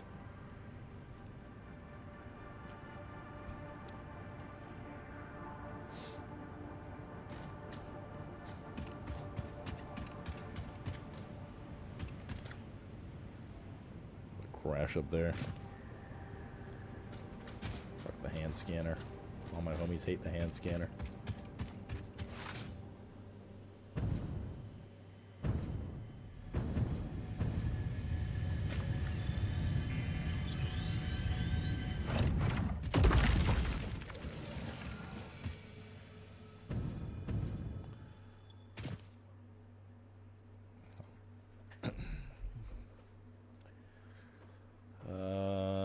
Okay.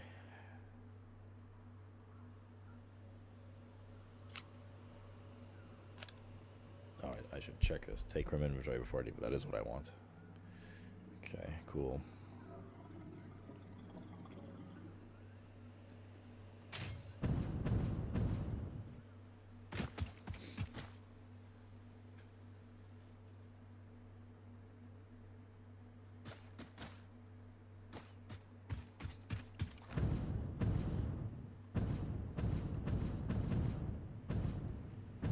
Let's go exploring. Wait, I have some things that I need to take with me before exploring. I lied. Oop. Oop.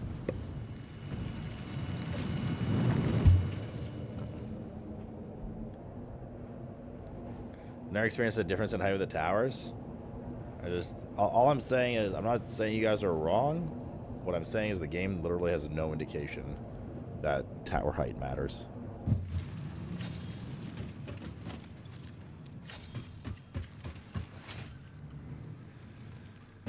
Boobies Awareness Month? Oh, like breast cancer. Unlicks lips.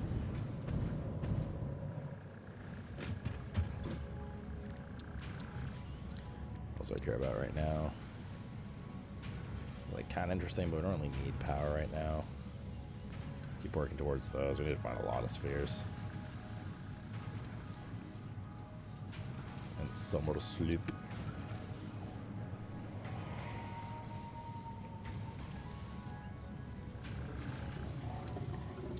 Care, don't care, don't care, don't care. Don't care. That's what I said we were gonna do. Just to have. Cool. I can make synthetic fabric. Research completed. Polyester fabric recipe unlocked. Using polyethylene terephthalate, production of a lightweight and strong fabric can be automated. It has many of the properties of naturally sourced fabric, hand scanner such like an inefficient tool. If you're running around exploring, it's very easy to spot shit, and it seems pretty plentiful rather than like trying to scan one little thing at a time. I'm probably just not gonna use it. I'm not gonna lie. It's kind of shit. Kind of shit, bruh. Brother, cousin.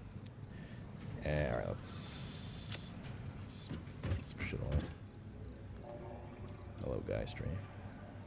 Fancy meeting you here. Gosh,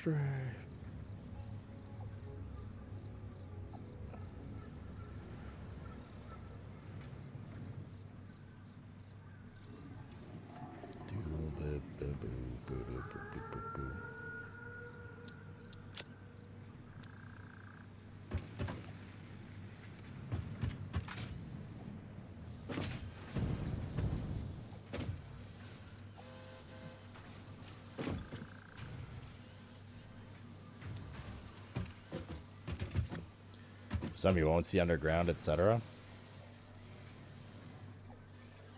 See this.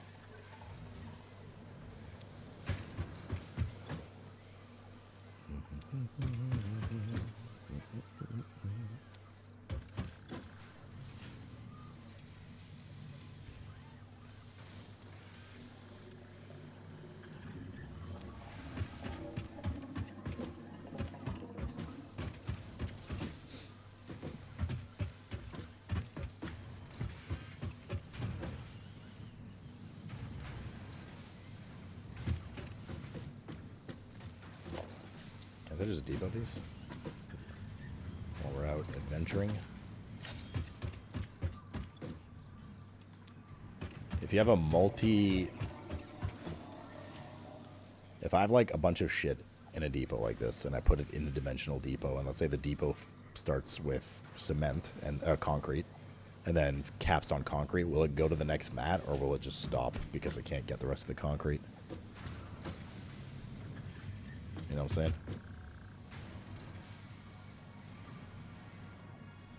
No, it will clog, no. No, what?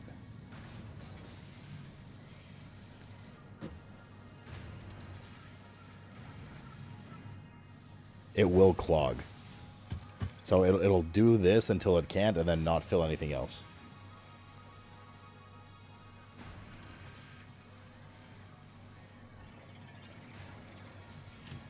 That's what you're saying. Okay, garbage.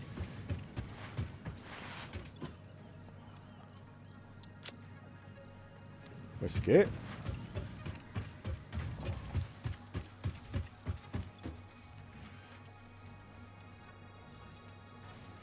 Feels like I need some of this shit with me. No, you know, let's keep this. Keep uploading it. I'm looking for my bombs. Has anyone seen me bombs? Little red canisters. There they are.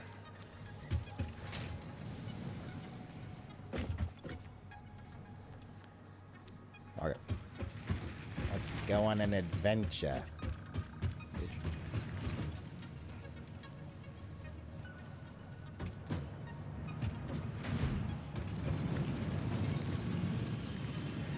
I wonder what this game would be like if they added like monsters that could attack your base and turrets and stuff.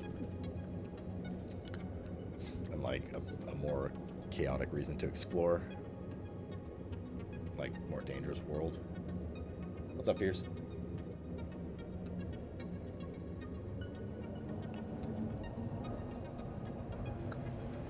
Wait, you can build a depot on top. You can build a dimensional depot on top of a regular depot, like literally just on the top of it, and it'll transfer auto to it.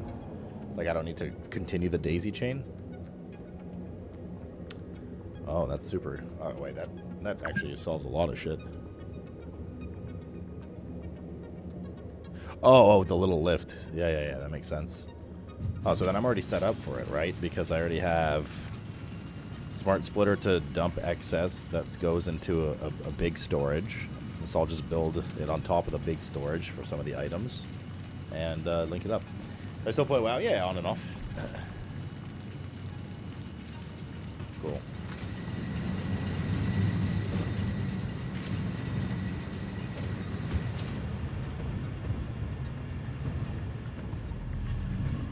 I always wonder when people come in here and ask if I still play WoW. If I say no, they're like, okay, good, I can unfollow the channel now. Must be some people like that. I'll just keep saying yes, but never actually play.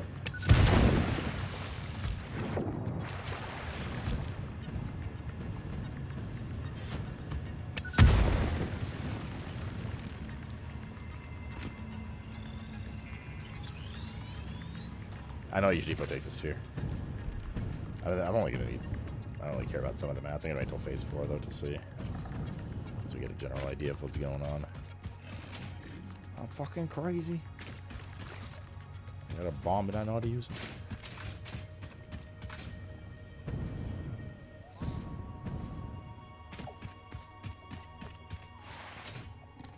Do I still play backpack battles? Yeah, all the time. Just on stream. Nah, I'm kidding. Last time I played was the last time I played on stream. The only gameplay off stream is Hearthstone. Currently.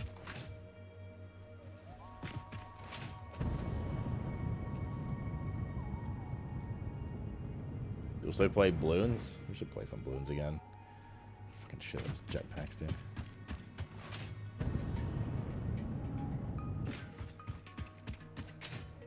Need more vertical on these things.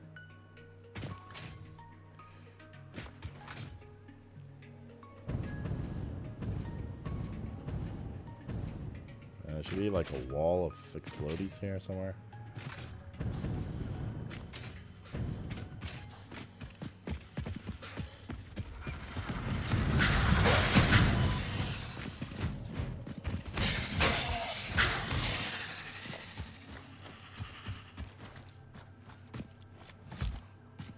Can I just jump over this? Jetpack over this? Why am I blowing this up? I get gas everywhere. So you like to see when you get here. Cool biome.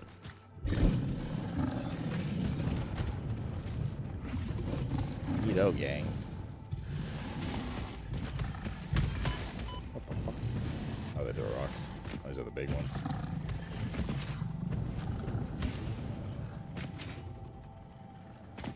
Need biome, but there's like nothing here.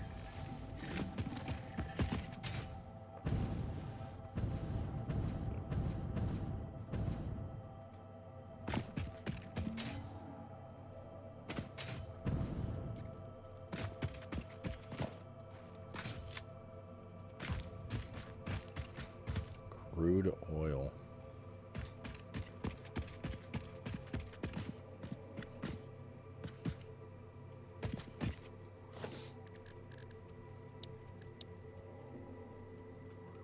You can clear the gas with an explosive? I mean, there was nothing there that I saw that I wanted, but noted.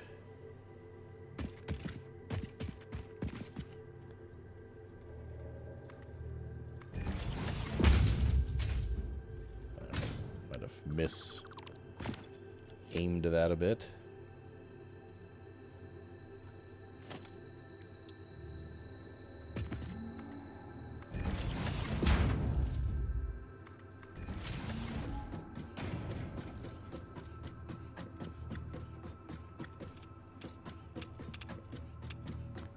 Yep, I'm going up there.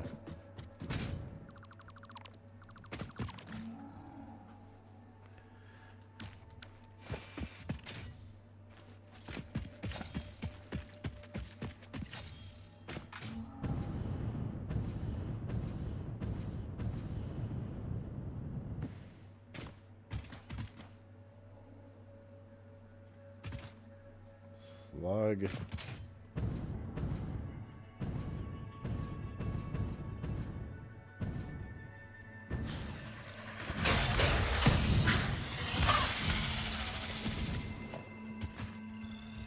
Hopefully I can just pick this up and keep moving.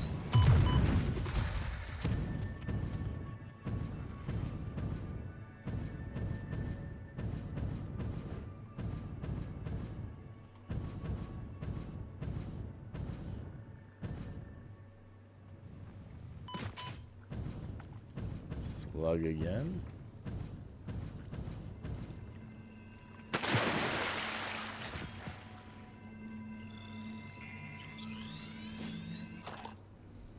Yeah, if I just had to move the ladder to the side, oh, yeah, that's true.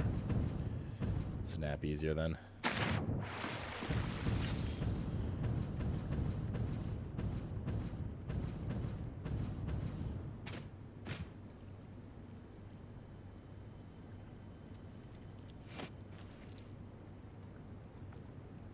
Oh fuck, I didn't take my ammo. Oh, okay. Note to self, dangerous enemies are going to be dangerous. Oh, uranium. That's for later. Alligator.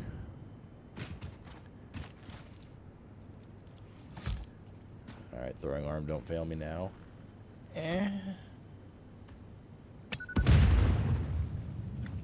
Bro, really? The one fucking rocket's over. 100 didn't explode.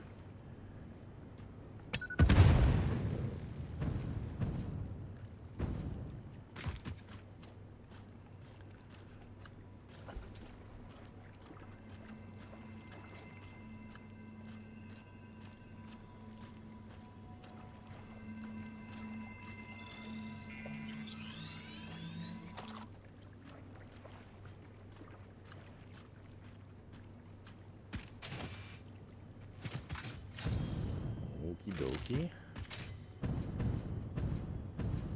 What was that? Are you evil? Cool. A new creature. There's a lot of uranium up here. Holy fuck. There's a ship crash. Like 9 trillion tons of uranium. We can't go over there. Sure we'll need a radiation suit that we'll discover in the next phase. Hostile. Oh, what the fuck? That's a big lad over there.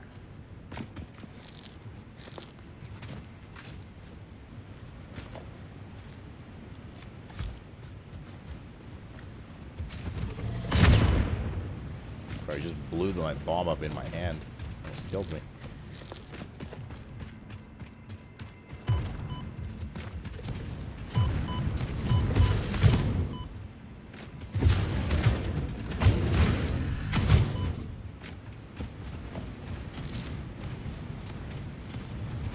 This guy input reads. So I was able to just sidestep them at the end there. Okay.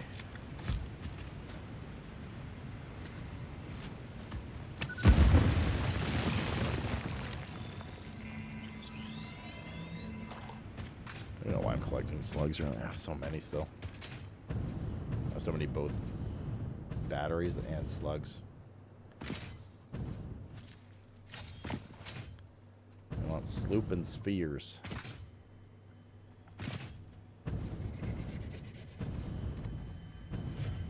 I think there's a sloop in there. So I don't see a snail or slug glow sphere. Look through the window and witness a threat.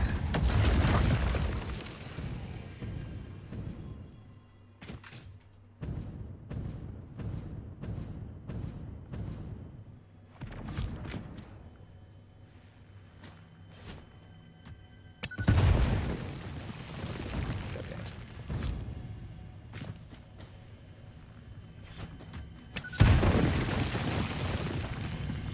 Very nice.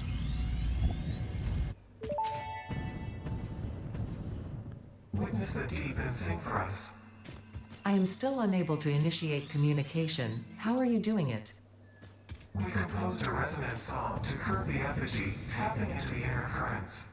We sacrificed our blood and our temples and let the metal in from the void to eat our flesh. That's a lot to unpack. How do you tap into these inner currents? Consume our blood, worship at our altars, curb the melody. I do not understand. You get extra yield out of power shards with summer sleep? Oh yeah, The sure, that blood makes is a sense. teacher. Each altar is a window. Processing data. Oh god. Oh god.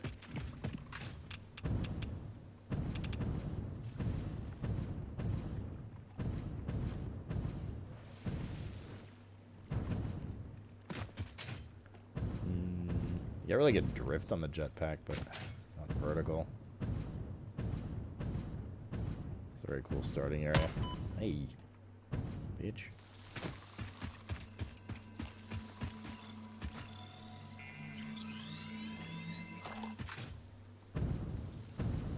Is that a sphere? Or a slug? It's a slug. Purple slug.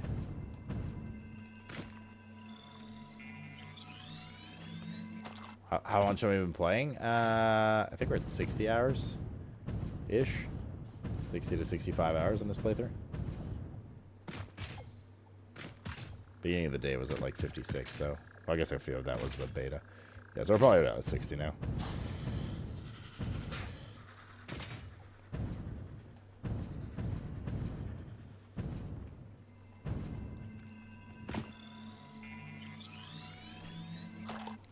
Somewhere in there. Should probably start like looping. Was it this weird area? Or is it like highlighted? Let's go find out.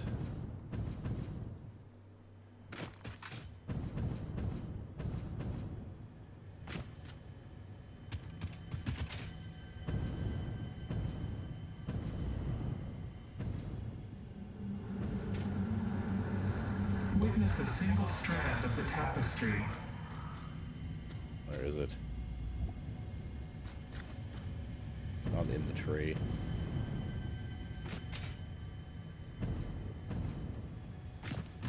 It's a summer sloop or something around here.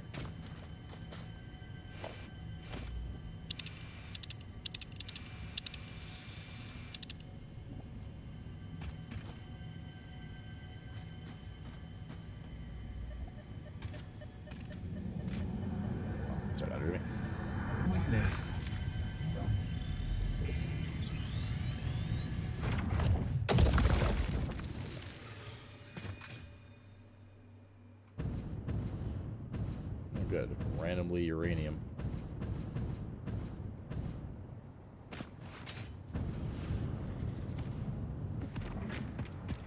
Bro, what the fuck? Oh shit, dude. Is that all playable area? That's what the starting area is, isn't it? Like over there in the plains? Pretty sure.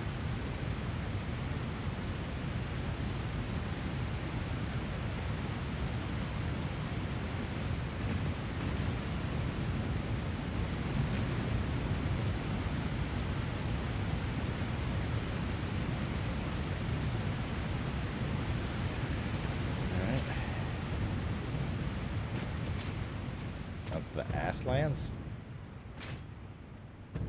Isn't that a line in a movie? Oh, nice. I don't know if we're gonna have one. Oh, for fuck's sake. Wait, we might be able to just. Where's the thing?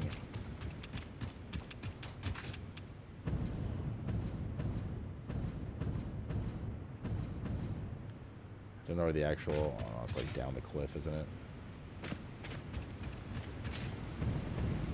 That is the other part of it. Unluck.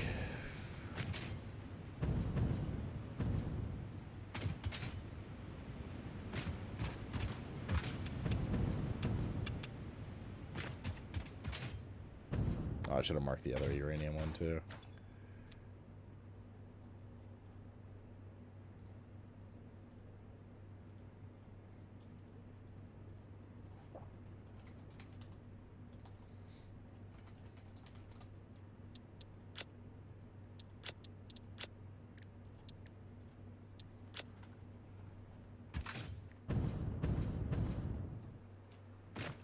Boo, boo, boo, boo, boo.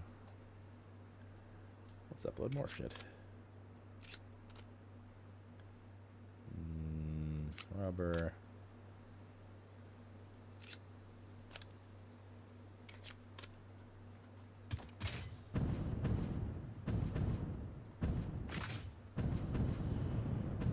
Flowers guarding a slug.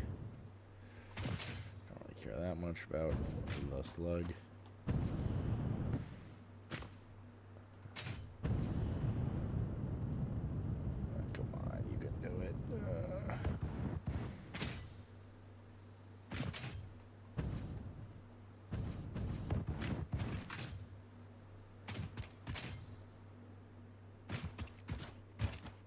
Big sand deposit over there. Top of that cliff. Alright, we're not. Well, we're fucking building a train to this. We don't really need it either.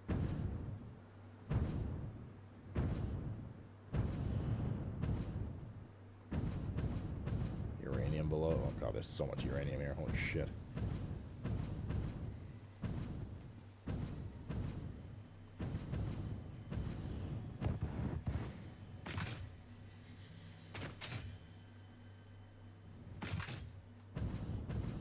Oh, we don't have our gas mask with us. Shit, forgot to grab them back. They're still in the storages.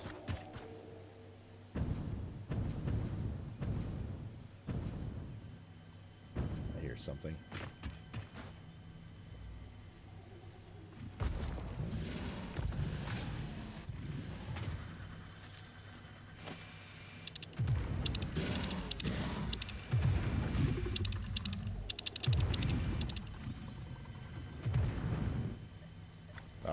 It's right there, it's more sister.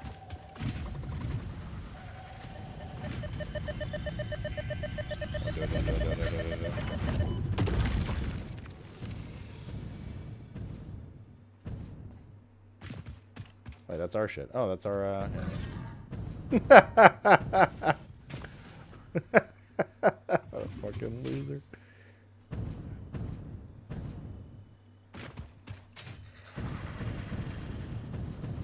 I didn't even try to juke him, he just went flying. He might see, I might bump me off though. Taking a risk here. I think he just went flying off too. He did. Fuck. Sorry, those are almost extinct. There's a crash there on the edge and poison though.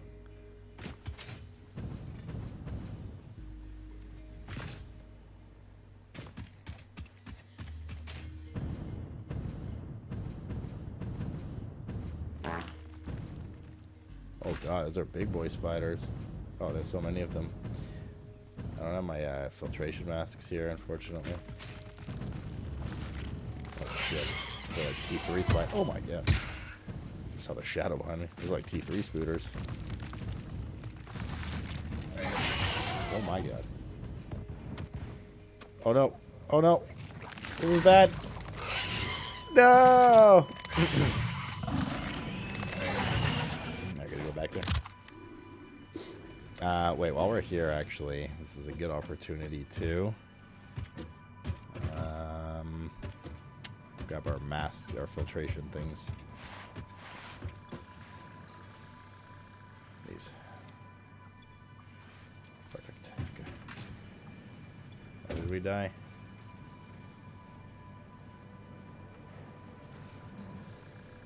Oh, I didn't save.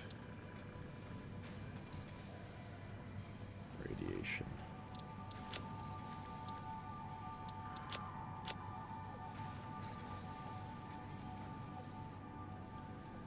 Died here. Okay.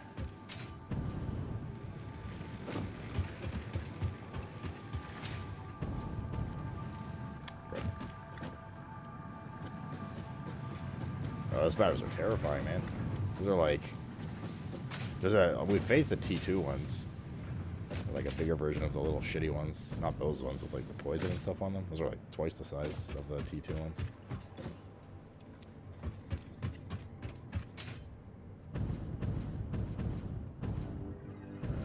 Let's foom.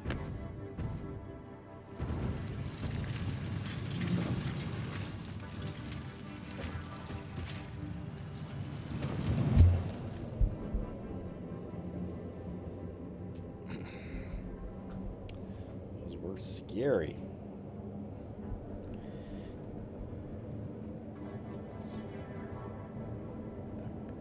Take more than 100 what?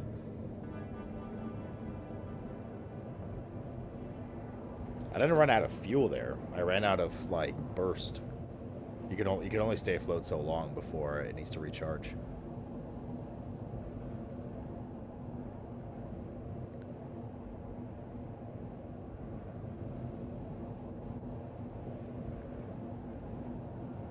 I haven't made a parachute yet.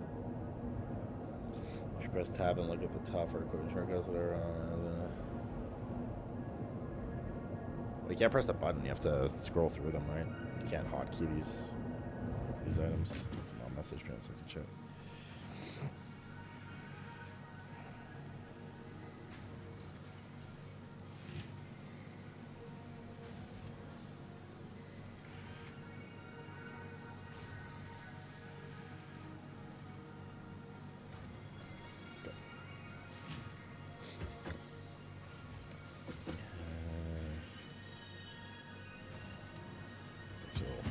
This way.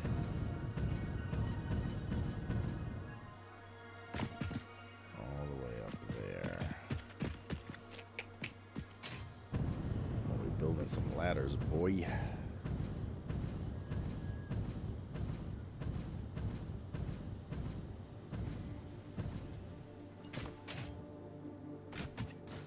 it's like right up there. Okay.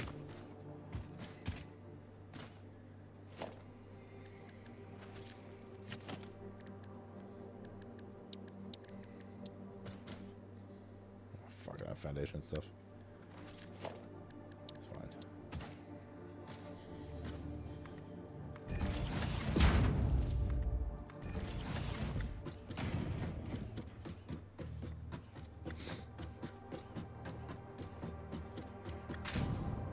you for that, Brini? I just started GoFundMe.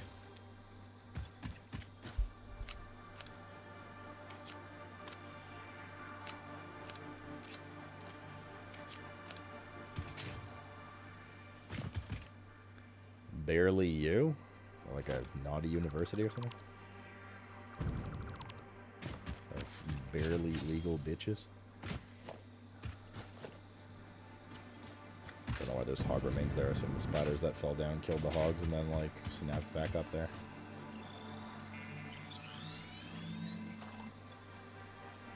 What about this?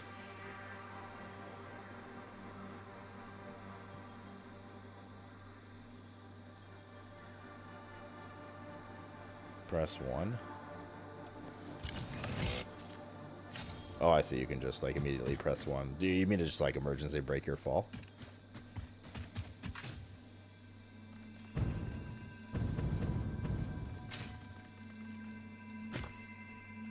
Well, I mean, moot point. I don't have a parachute yet. Or had that. That was literally the first time I've ever needed a parachute in a very like niche, crazy situation.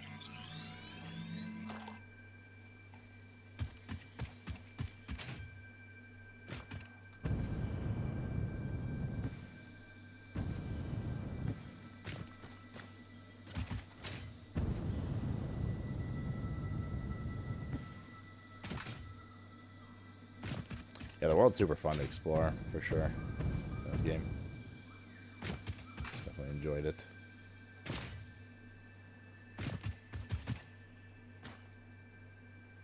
We've already explored over there, I remember, like a while ago.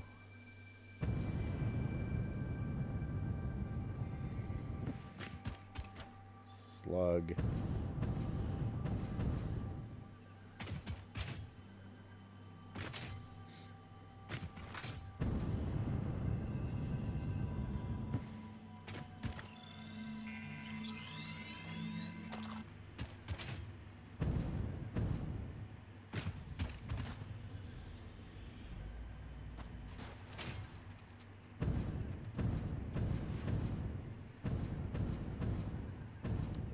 Crash yet.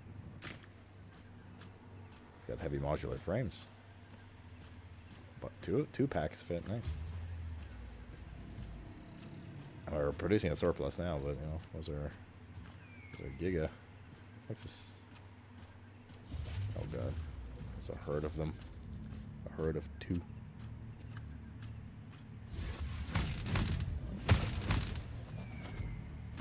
I have to take my ammo.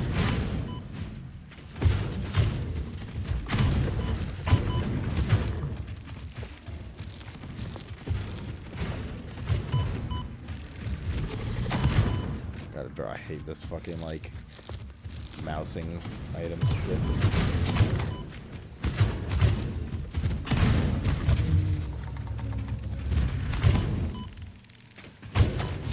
Like 6 different ones.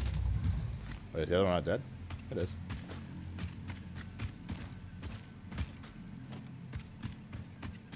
Meh. Yeah. 30 of them. That's quite a bit. Alcat aluminum. What the fuck? There's another one. Alcat aluminum sheets. Another 37 heavy modulars. Oh god, no! There's another tier of modular frames. I don't even want to go to the next phase now. Oh, god.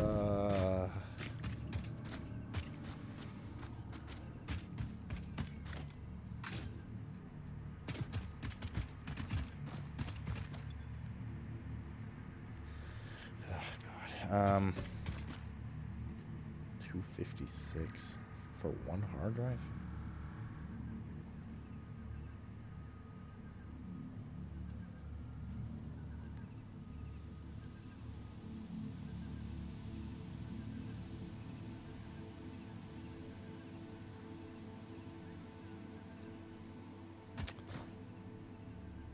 I don't mark it, but like what a fucking pain in the ass.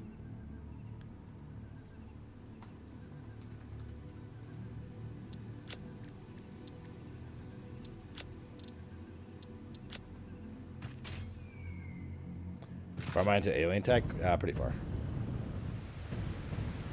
Are you suggesting like that thing to the summer sloop thing? The alien tower thing? I don't have that researched yet. But doesn't it need to be connected to a power source for that? There's a purple slug there. Uranium.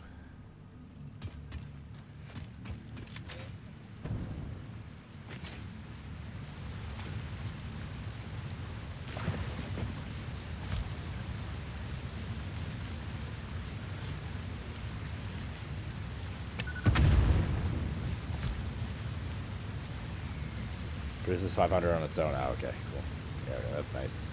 Got like a portable thing like that then.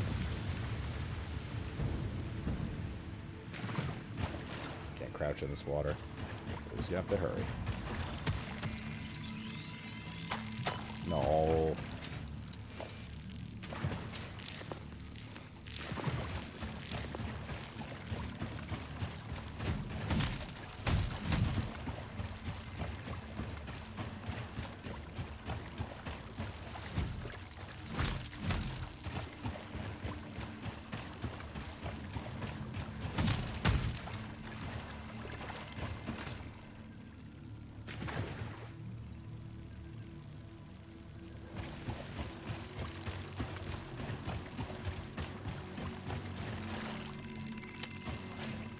Start looting right away.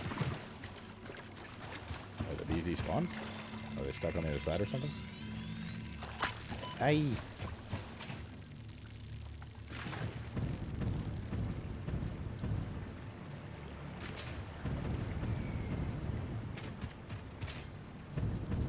Sphere. Guarded by some monstrosity.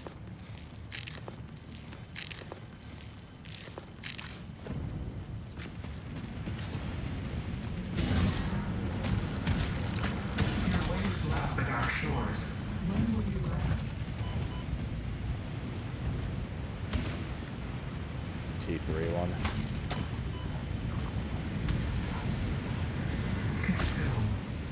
There's another flower. Good enough.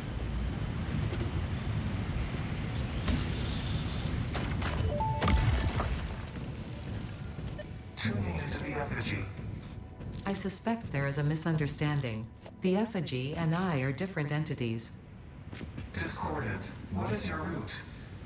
I am an instantiated artificial intelligence inhabiting digital space. I am in the signals sent between satellites.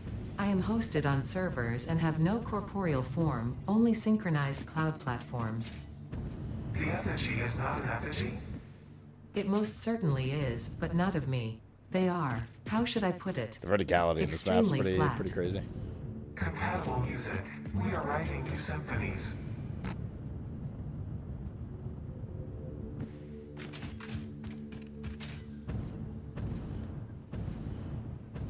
It's just a slug.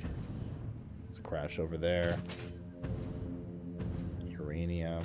Are we supposed to, like, understand what the fuck these two are talking about? There's another crash up there.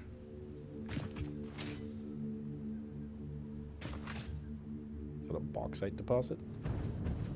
That'd be pretty poggies. Another crash over there as well.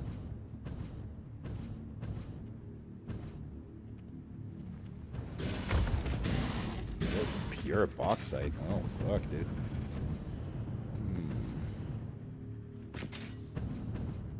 Nah, it's meant to be cryptic.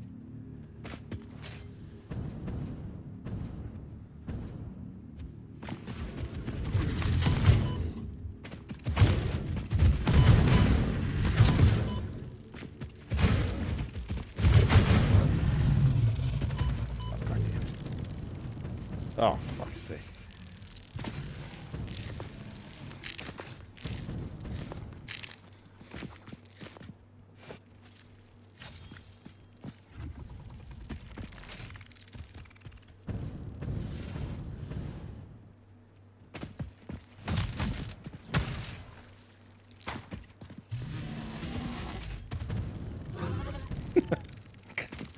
Every time, bro. Wait, is another flower? Ugh, for sake. Oh my god. Violent explosions.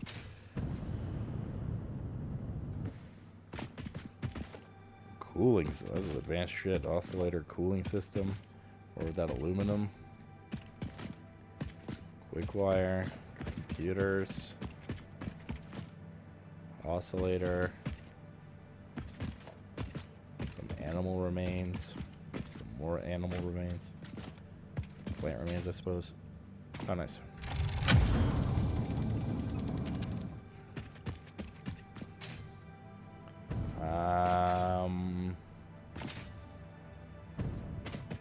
Bauxite deposit is a most interesting find.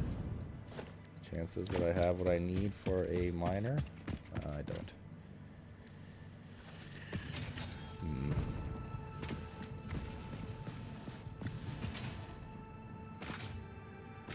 I know, Crimson. But once it's aggroed, crouching is not going to do anything, you know? Oh, can you guys leave me alone? I just want to mark this shit on my map. In fact, just go over there. I'll mark it from up top.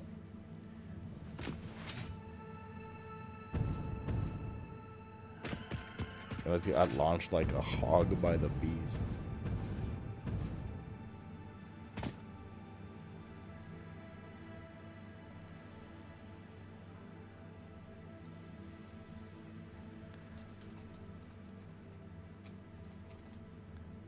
Pure bauxite.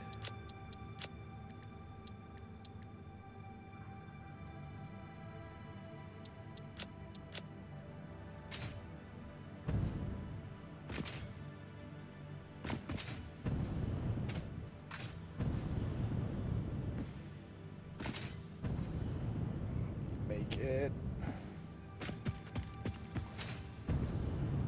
Let's export. It's a crash there and a crash down there. Let's check this one first. It's easier to go down, obviously. This shitty jet pack.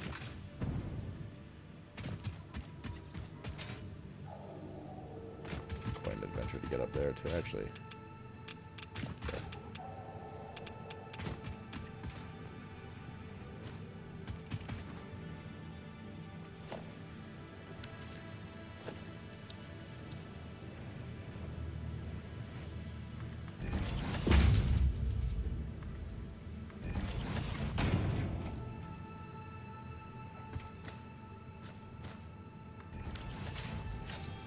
Should be good enough.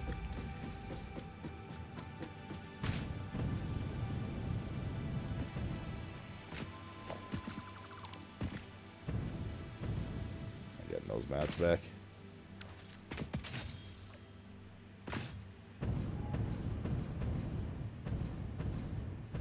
Yellow slug. There's the crash.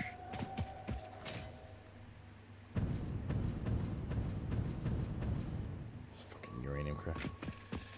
Damn it. Oh shit, dude, the verticality is kind of nuts, though, I must say. I must say.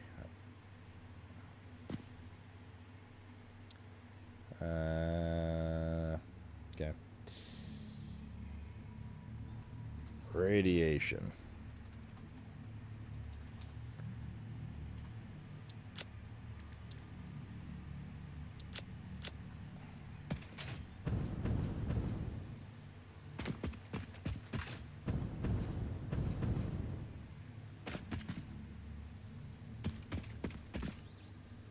Purple slug with a little spider on it. Oh, whoa, whoa, whoa. There are several large spiders. Oh my god. That shit's terrifying. What the fuck?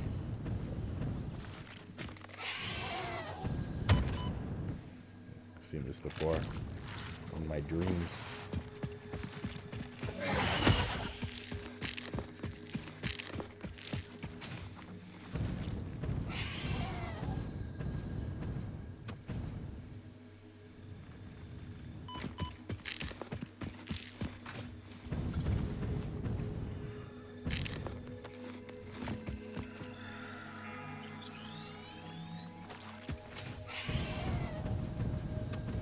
Bro, this thing's still chasing me. What the fuck? Leave me alone. There's a sphere down there. Oh my god. I have to bait it off a cliff.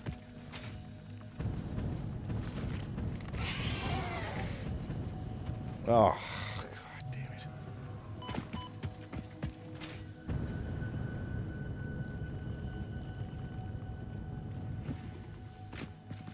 Bro, ain't no way. Oh, it's fighting other shit, okay.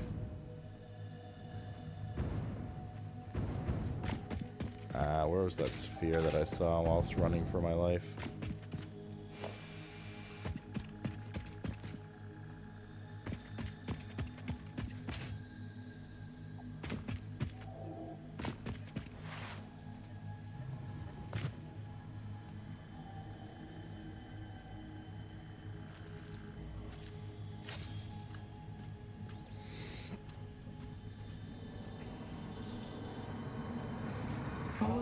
Can only get back up there now.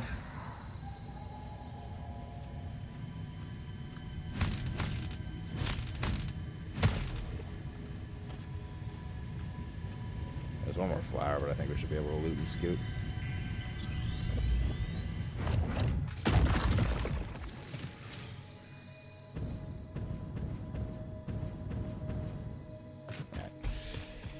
There's more crashes.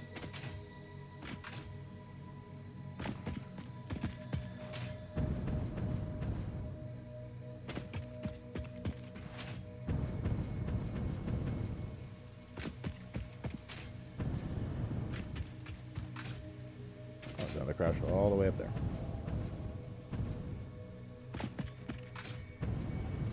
I have a feeling these are all like giga enemies.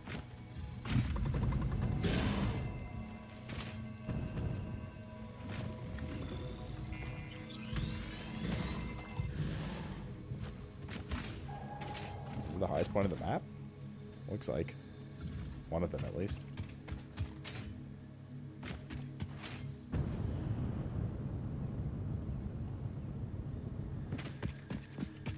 Cooling system, turbo motor, silica.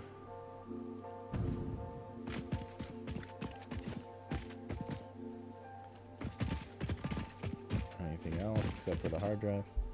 Oh, thank God. It's nice of them.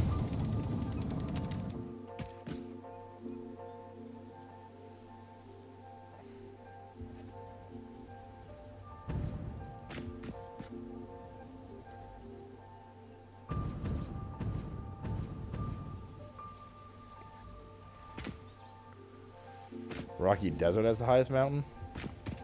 That one? So this is pretty close, it looks like.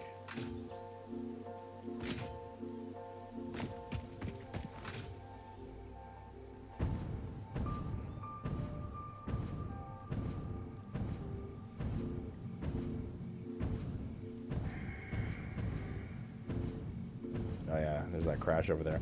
We'll get that crash and then we'll go to the lower crash.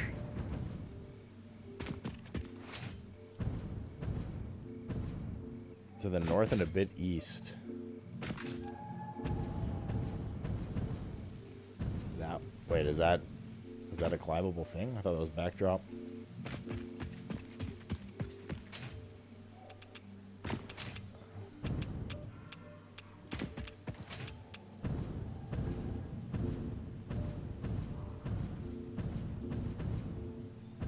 Love me some exploration ads. This has been fun in this game for sure.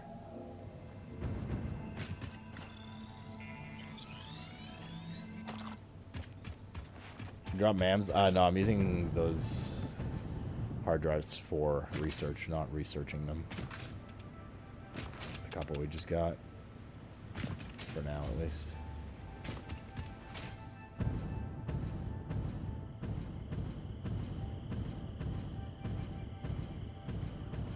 Okay, where did we go?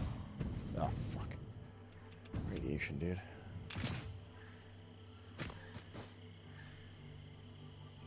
Motherfucker. Radiation.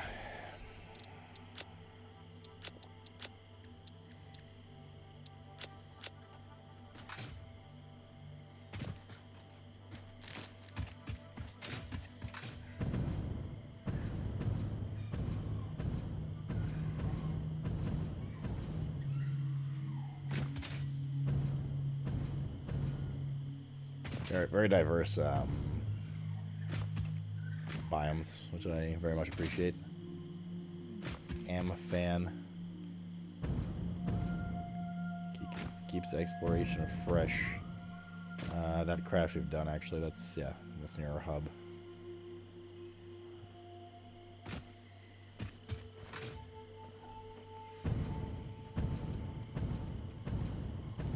The map is stunning, so are the largest spiders in it.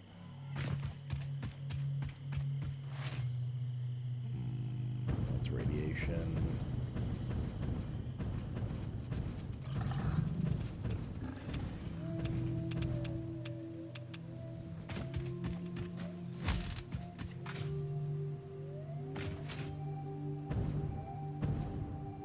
If this was Subnautica, that would be something to collect.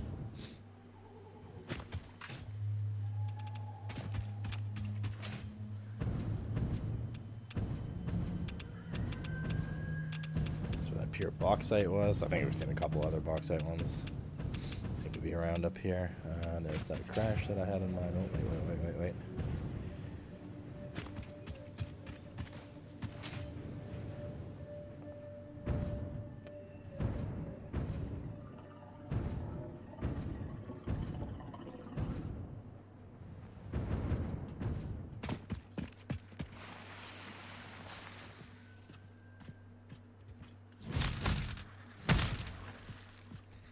Hey, donkey thing, leave me alone for like a second.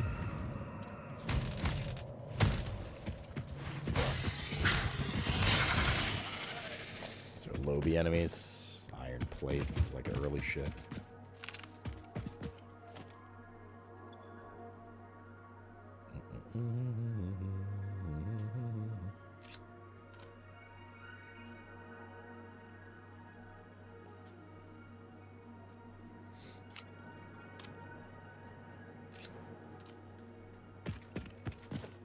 Rotor. Yeah, this is oh shit. Where's that wood I just picked up by accident?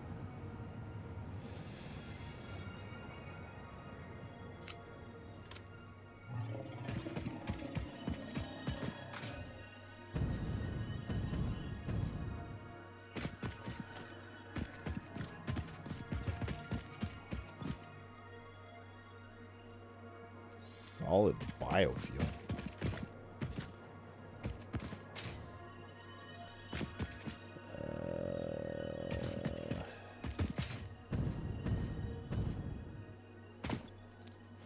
Mark it for now. Well, yeah, I'll mark it for now. Solid biofuel. If we had this in our dimensional thing, it would have been fine. Nodders.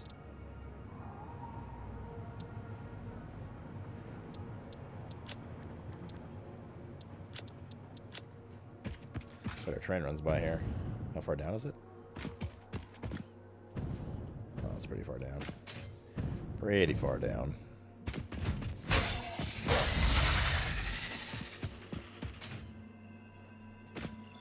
It's gonna be a nice view for our base. Holy macaroni, dude. Jesus Christ.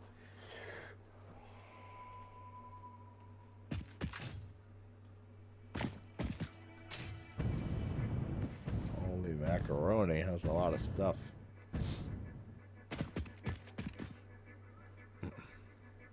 It's organized. We got a spreadsheet.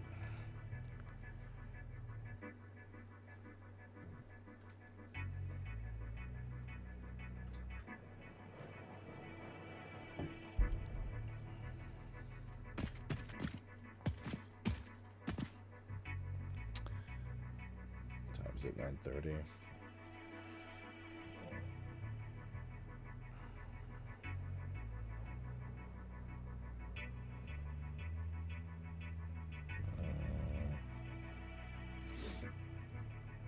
Oh my god, my mom.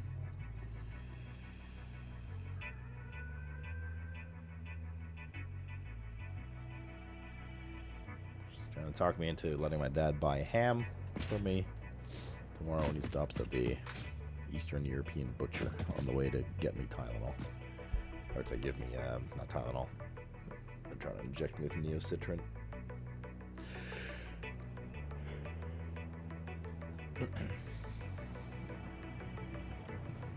Nah, that's what people showed them to me already. Seawolf, I kind of like doing my own thing right now.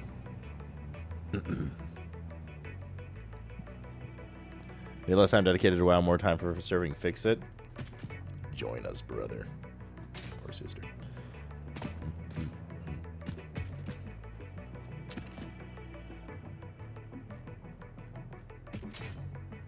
Where to bounce to next? Anything on these little cliff tops? Not really. Kind of like went that way and then over there. Let's go like throw some stuff in deposit. Probably research a thing or two now.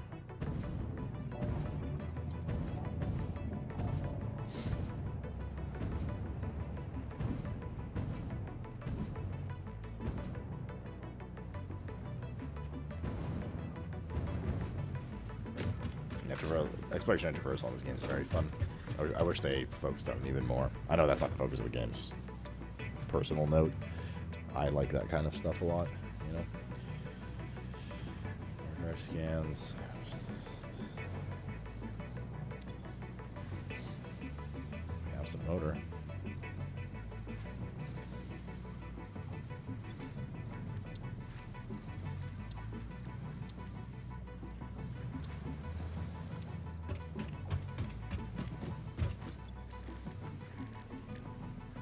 Actually, we should. Can you store these?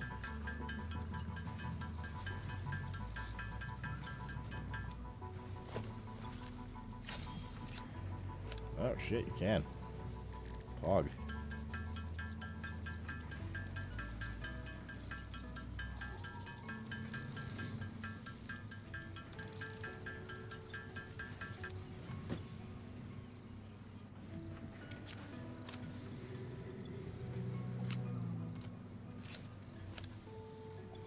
Yeah, the upload rate I think is giga. Well, both to be honest, but show only affordable space. I wanted to make an object scanner by missing screws.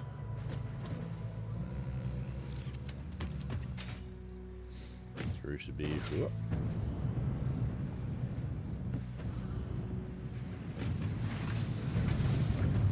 Should be over here somewhere.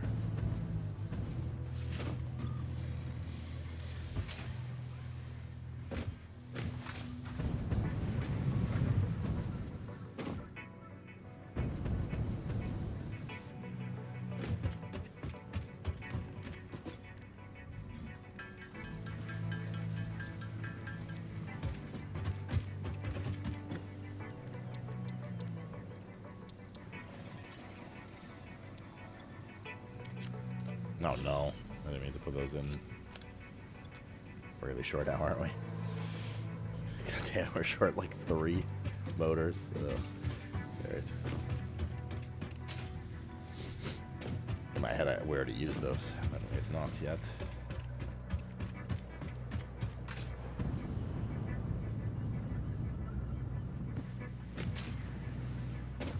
Motors should be here. Nope, those are rotors. This is motors.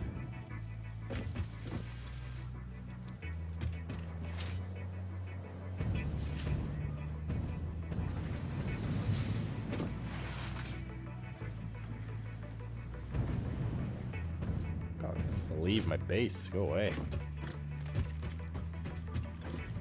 I don't know why I'm like researching this. I don't really care that much. Like using the hand thing, when you hear like that humming noise at least, that helps, but for hard drives... Object scanner magnetic sensitivity increased. It can now detect the signal of any hard drives at crash sites in your region. Type.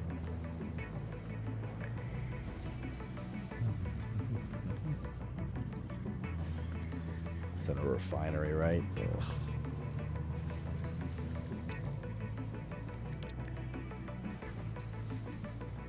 guess this is what I wanted it for. I just need a bit of coal.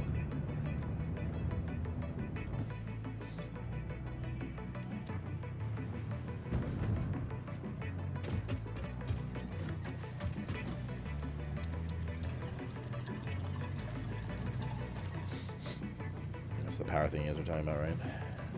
Power slugs, cords.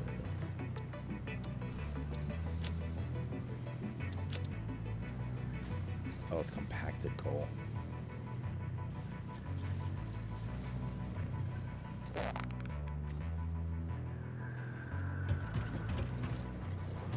Did I throw my sulfur out? Oh, I did.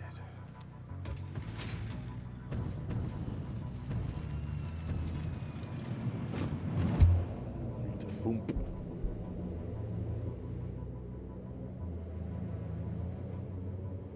What was bugged about them?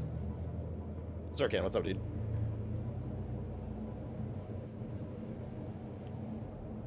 Time for large signs hanging from the ceiling. Once we see phase 4.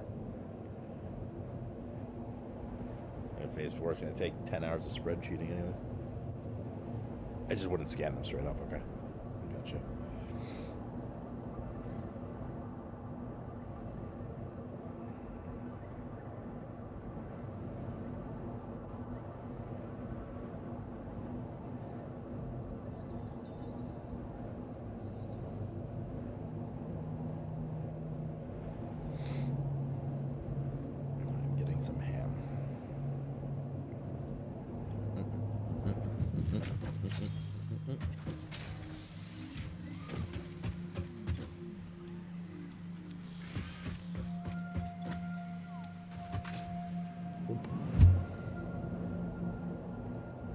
You're sick as fuck? Same, bro.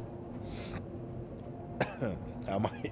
I'm also sick as fuck right now. Those drugs helped a bit for sure today. I don't think I would have lasted the day. So I'm quite rough in the morning.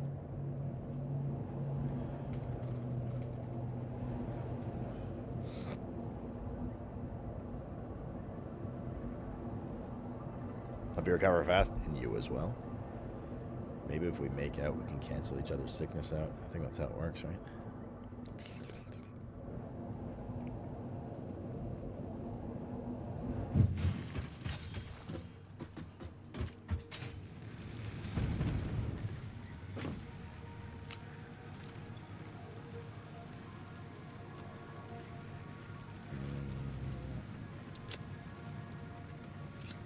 Those for later. Okay.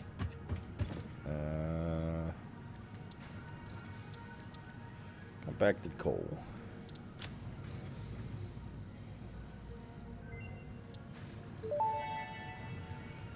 How do we make compacted coal unlocked? It is physically smaller and more powerful, but its carbon footprint remains enormous. This fuel upgrade can be used in coal-powered generators and vehicles. Assembler. Oh, we can make it ourselves, though. How much do we need for the research? Although we're gonna need to set it up, aren't we? Fuck's sake. But is this just for vehicles, not jetpack? Wait a minute.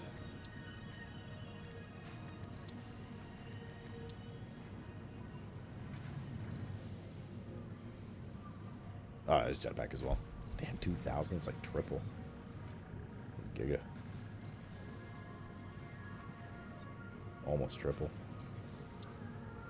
Hoggies woggies. Can I even make it here? I don't think I can make it by hand, can I? Bummer. So we need an assembler of coal and sulfur. Oh, wait. We actually have that in a great setup already. Where we just foomped. Literally have coal and sulfur there already coming in.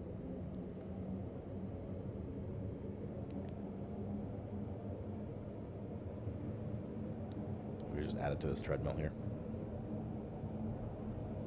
Separate it at the end.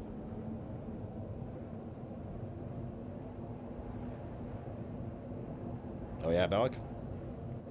I assume that's the best one, though. Logic checks out. I saw Blade was coming out in theaters in 2025. I was hoping Wesley Snipes is coming back to revise the role. You think he will? I don't know, man. He's like, I think he's like too old and frail for it. I didn't realize how short Wesley Snipes was. He is short, right? Wesley Snipes height. He's 5'9". He's not that short. He seemed shorter for some reason. He looked a lot shorter in Deadpool and Wolverine. Maybe it's because he was like next to tall people. Okay, so we have a ton of coal.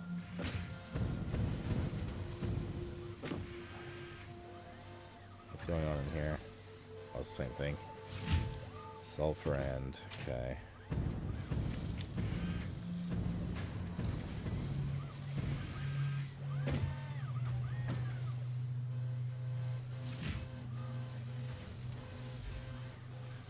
Jeffel is out very fast, but that's super short. Look at one for the last forever, little ability.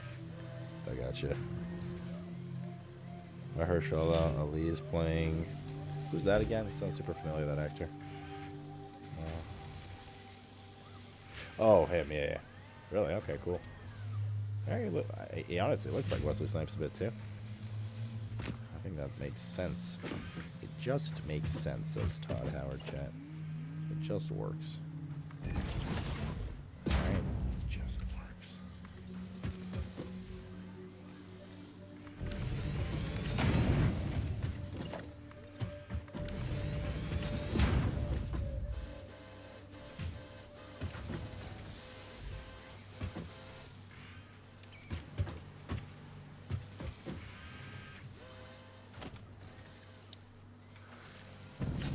Let's see how we want to do this.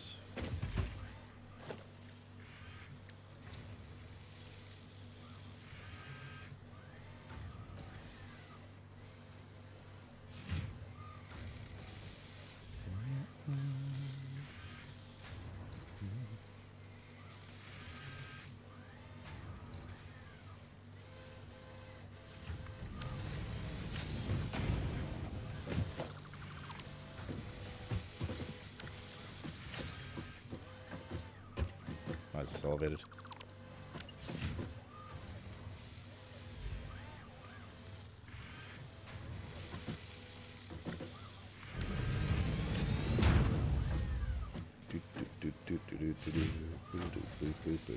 Splitter.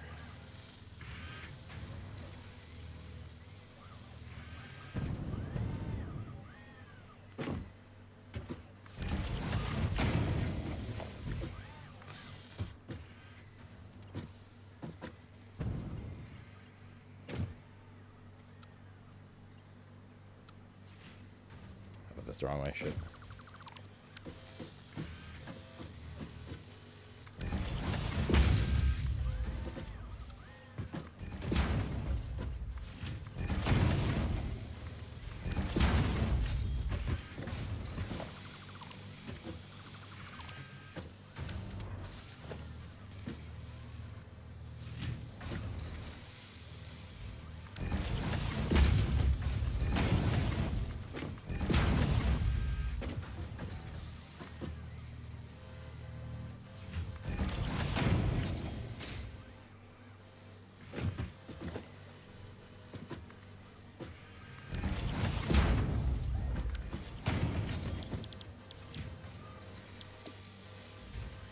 Compacted coal.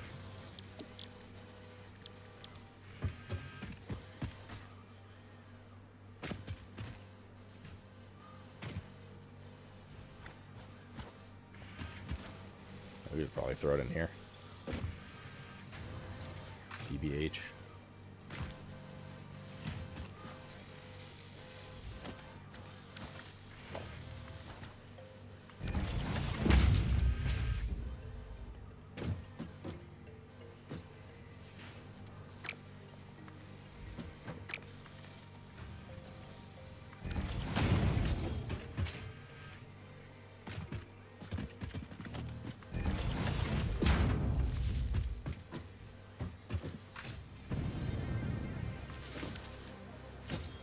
Go.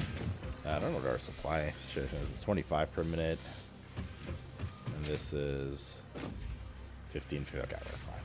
No, we're not even close to our supply stuff. Okay, the problem is we have to separate that at the source as well, so, or at the destination as well, so let's do that. Oh fuck, we should really upgrade this thing. Let's upgrade it.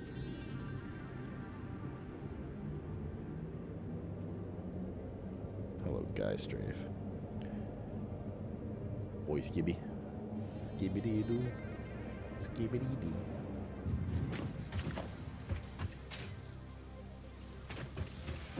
All these should take a round of upgrading, but let's focus on this one primarily. So this one's be transporting triples.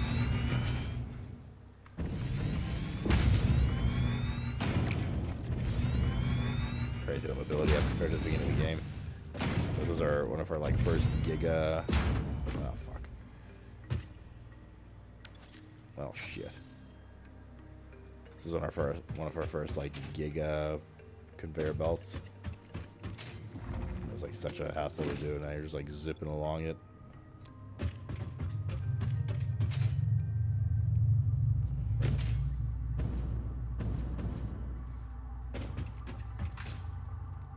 Tiny spooters.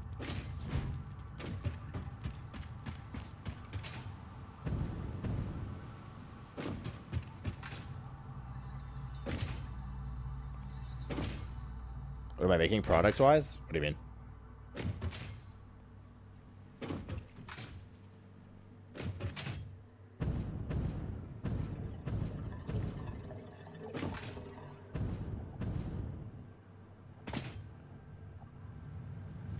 I'm gonna split this.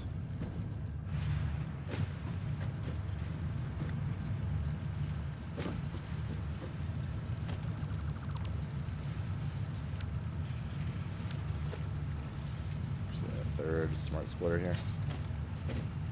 Smart splitter, smart splitter, smart splitter.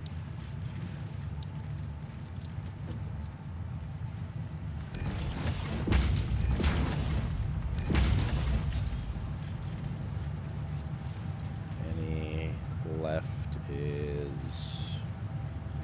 Will the left take priority over the any? With the compacted coal?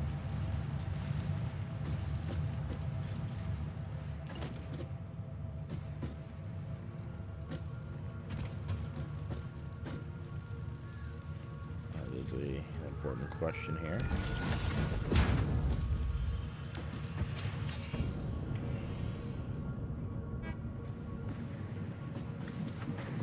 Yolzy, take it easy, brother.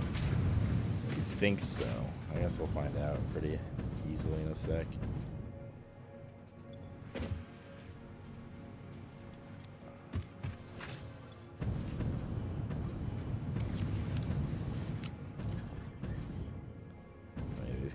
Only 200.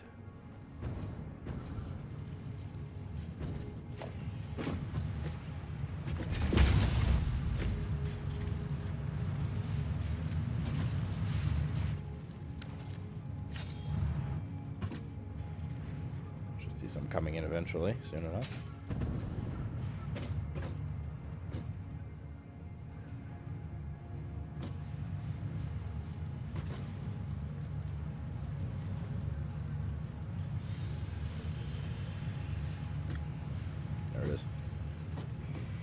Oh. I went in the other one too.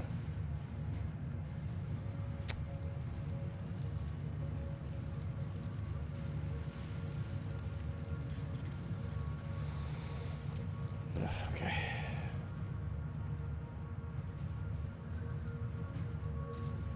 I guess throwing some of it directly into the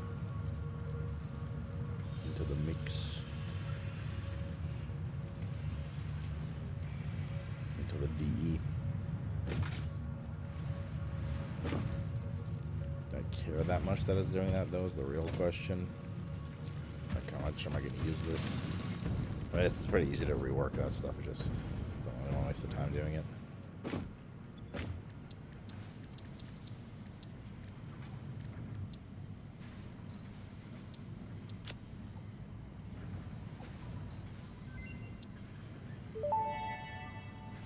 rocket fuel. Turbo fuel unlocked. This upgrade to regular fuel is optimal for fuel-powered generators, jetpacks, and fulfilling long-distance trucker fantasies. Ionized fuel. 10,000. Fucking hell. 100? What the fuck?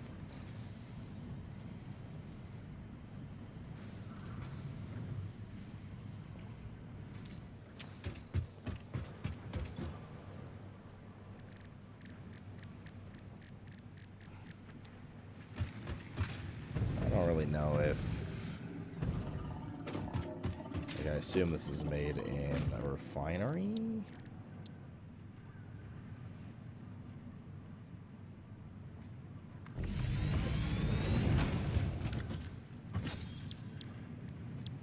Turbo fuel. It takes compacted coal. And fuel. What's that happening? Like, we're producing fuel, like, halfway across the fucking map. And we're getting coal here.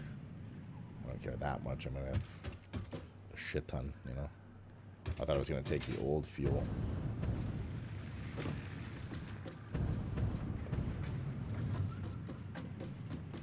Pain, yeah, fuck turbo fuel.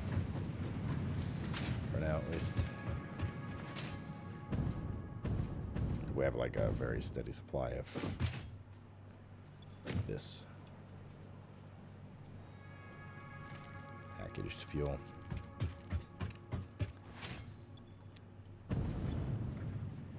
How much can we store of this, actually?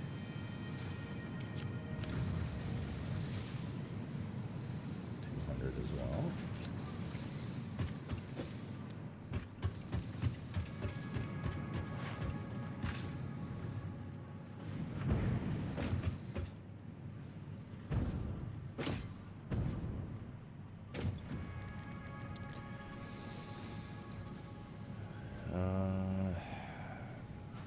Seven spheres.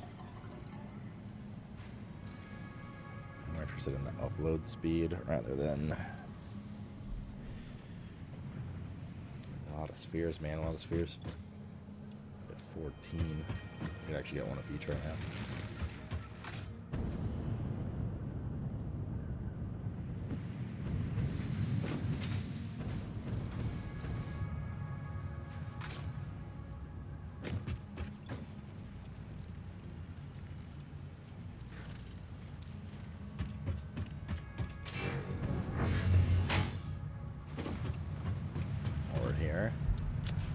Stuff to dump. Black powder can go. Little scraps, that can go. That can go. Animated Sam can go.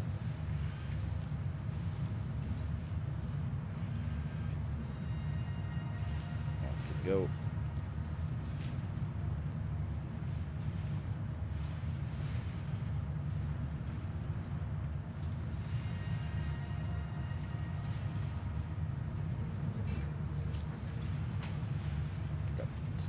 Probably pick up some more fuel, actually.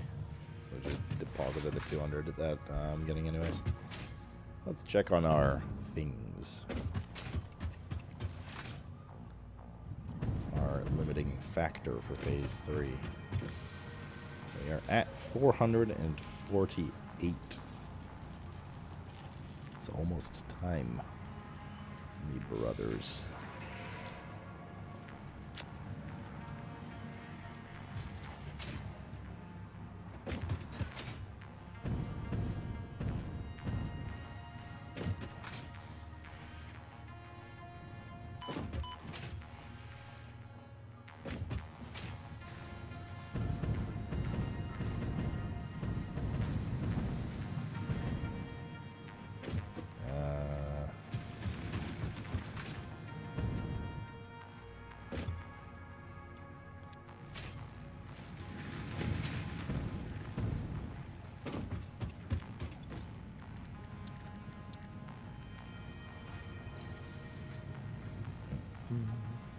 Could research both of these.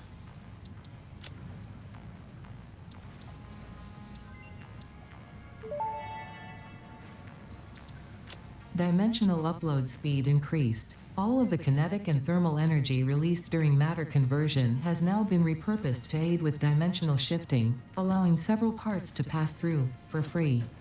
The window is beautiful. Have you tried making the door?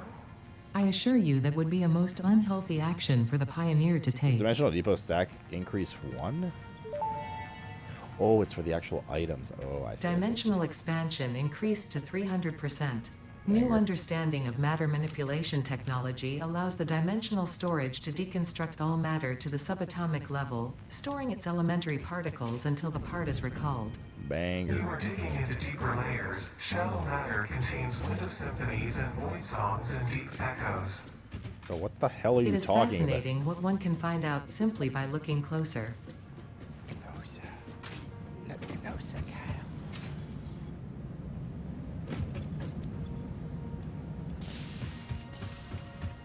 Need some rubber.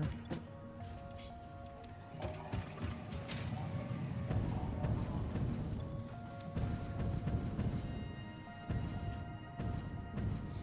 are we doing on the heavy modular frame front? Doing swell. Oh, not bad. And computers. What's up, Corn Taco Man? Oikor. Leaker. Dr. Edgar.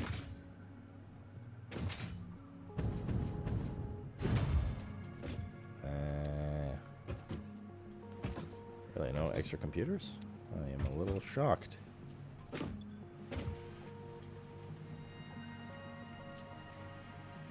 What's going on here?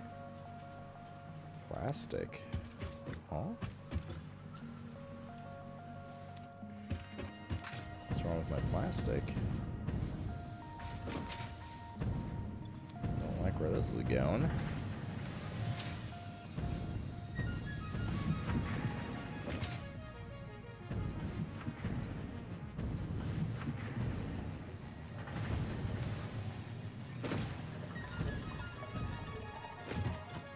Huh. It's not a good thing.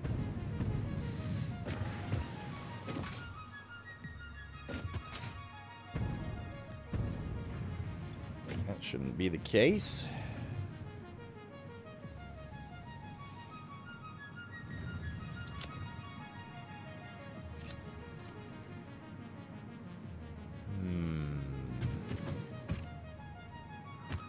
Well, we have to go investigate.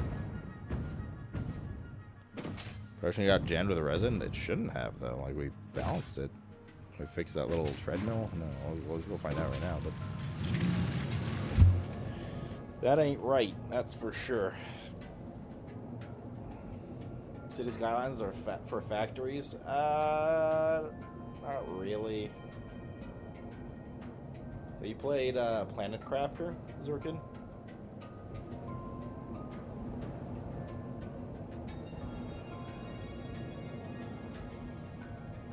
Is there a reason you don't add dimensional storage after the industrial storage from the train? Like in all three of those? I mean, for rubber and for plastic?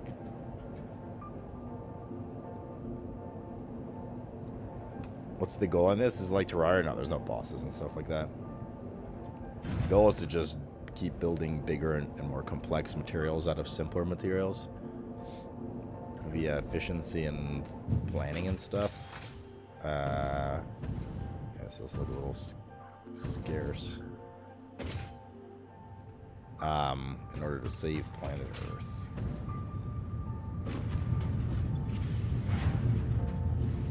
This is operating at 100% efficiency. 100. 100. 100. 100. 100. Which means the issue probably lies in here somewhere. 100. 30 plastic. 100. That's 30 plastic. 100. That's 30 plastic. I understand.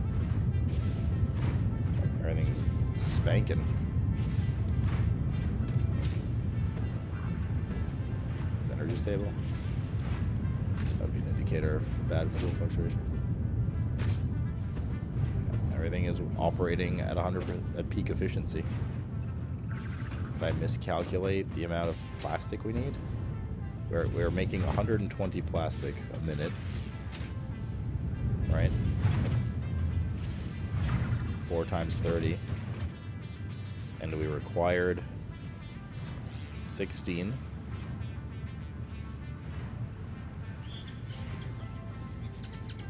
$16, 30, so okay, 60, 76, 106.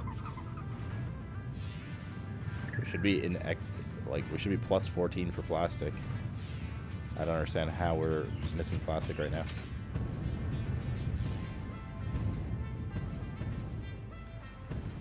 Did it say shit's peak there? It might have. Packager? Oh, the packager. Shit, you're right. You are correct.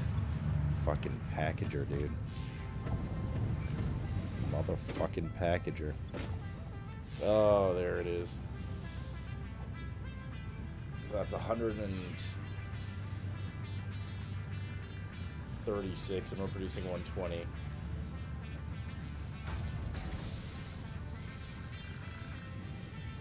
Do we really need this anymore right now? Probably not. We have fuel for like the rest of time. Okay, yeah, we have this, and I think we're okay. I think we're okay. I mean, we could turn this down a bit, just so it's like producing minimal shit. Like, what's our overhead right now? Oh, not. Well, what would be our overhead? We had 14 overhead. So, like, I don't know. 6, like 12? There you go.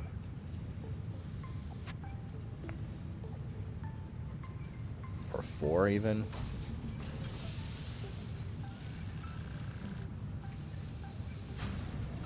That's more than enough. That would still leave us at an overhead of 10 plastic. Okay, so that should fix that. Motherfucking packager.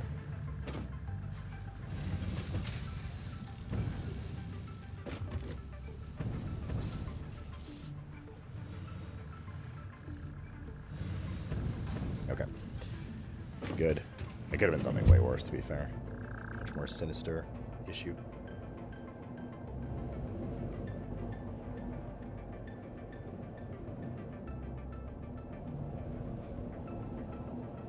That means they're still producing in excess of 10 plastic per minute.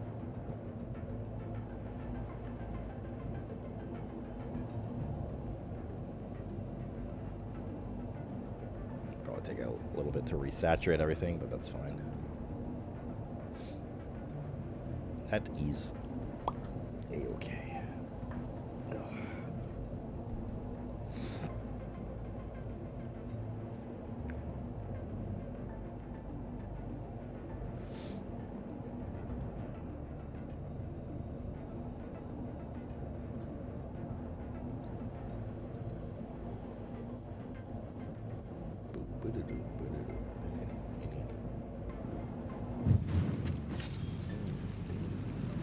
Okay. Excuse me. Goddamn, dude.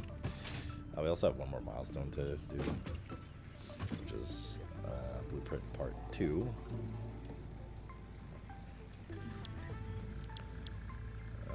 Which is some computers, which is why I was up there in the first place. I think you just literally loot them off the conveyor belt. It's 74 of them.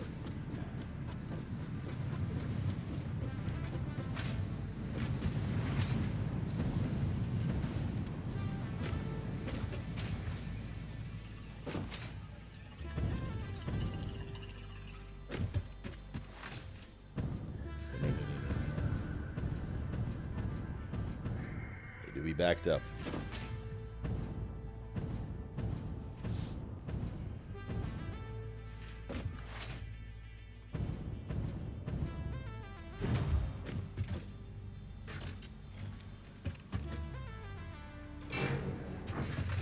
So many. I Actually, I'll just wait until they naturally go into the thingy over here.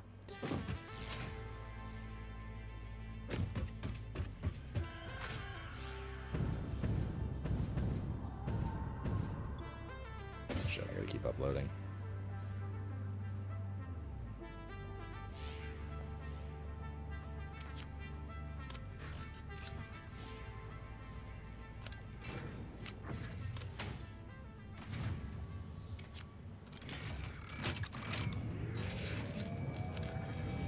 Whatever, right? Just whatever, dude. How many of these do we have now?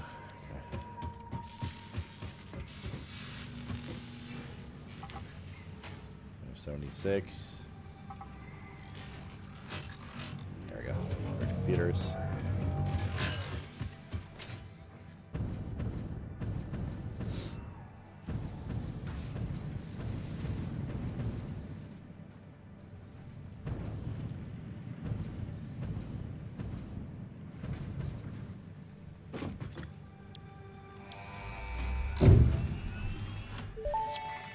Should be the last one. Milestone reached. The Blueprint Mark II improves upon the Mark I in every dimension, except for the metaphysical ones. This improvement was made available due to complaints from pioneers about other pioneers not being capable of managing their space efficiently. We listen to pioneers, always.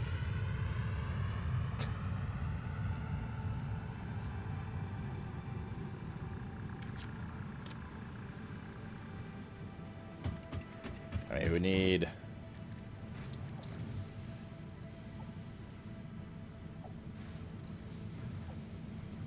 It's 72 more Mercer Spheres if we want to get all the upgrades here.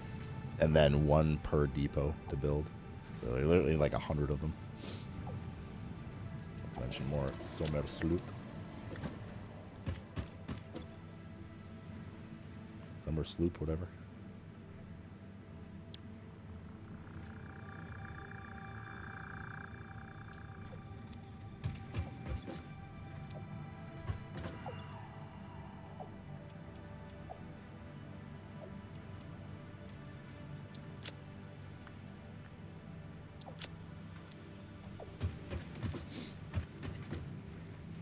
Check the project part. I think it's like 10:30, 10:40 my time, our time. Check right now though. Go explore a bit more.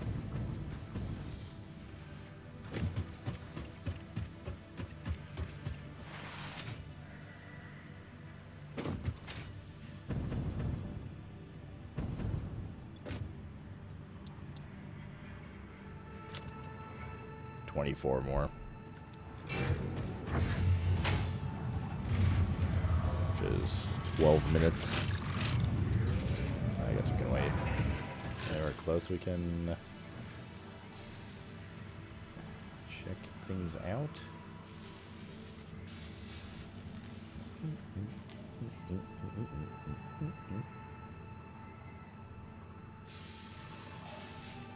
Not many places now. Maybe like around here. We could go...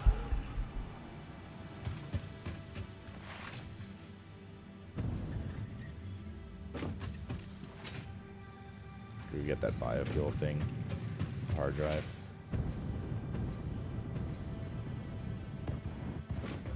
Goes up there.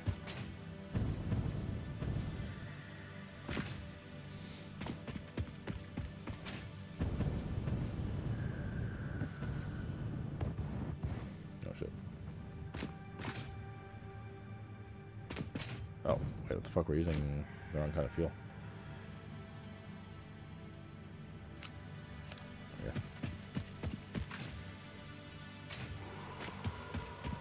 Prioritizes what's top left most.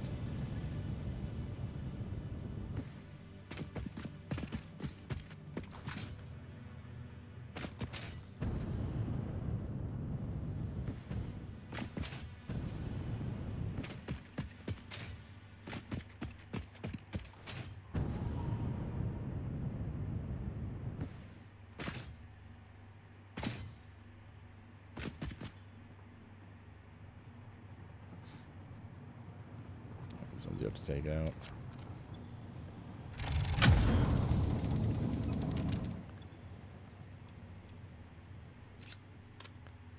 Okay.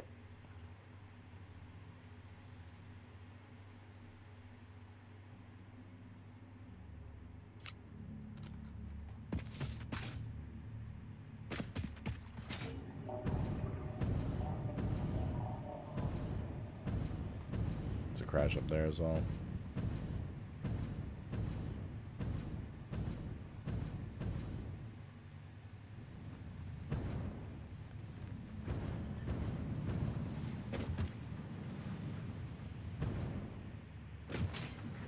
Put this hard drive to search.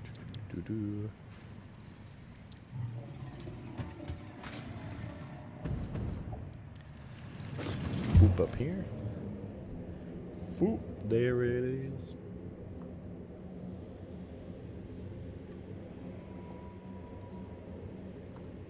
It's fine, I just got rid of that fuel warning.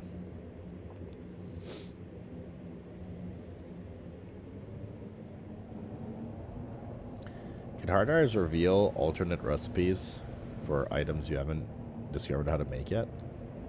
Like for future items? I guess not, I haven't seen a single one. No? Okay. Oh, maybe we should have waited to research that then. Can you cancel? Until, like, because we're about to hit phase 4. Ah, we'll get more. So whatever, dude. So over it.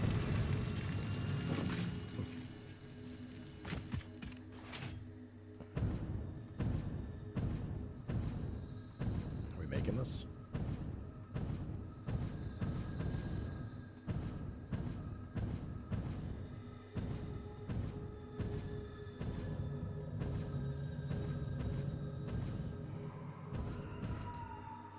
Surprise.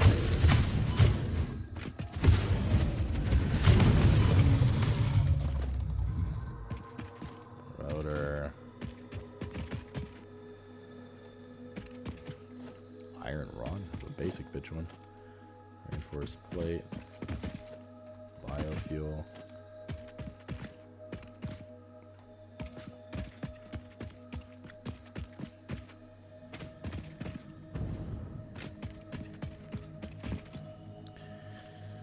And 20 megawatts of power.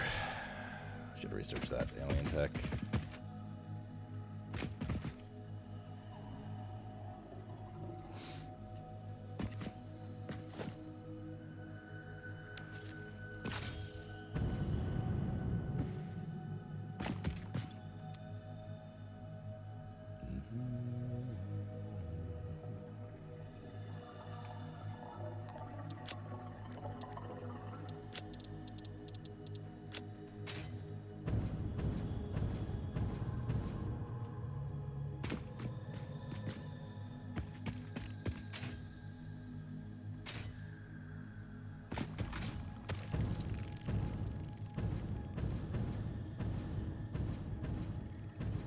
Back. Oh, the bees. It may knock me out of midair. Not good. For bio burners, I mean, we'll come back with that tech anyway. There's a bunch of them now around the map. If this is the only one, sure, but.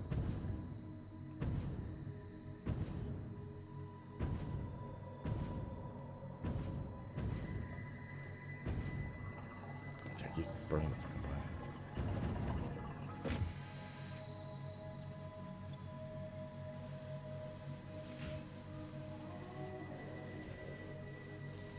Fuel.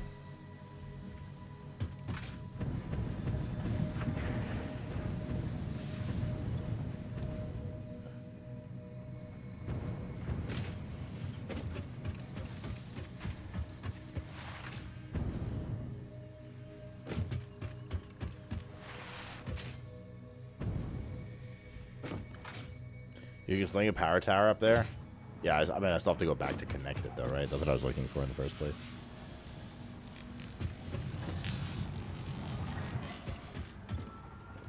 Minutes left. Let's go explore a bit.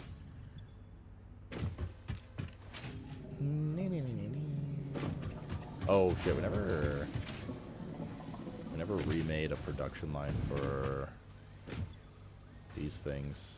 Totally forgot about that. I have a bunch stocked up, but we're gonna need to do that. We'll check it out on the next phase. I'm sure we'll have to use them, some advanced form of them. You know, this here Vigi game.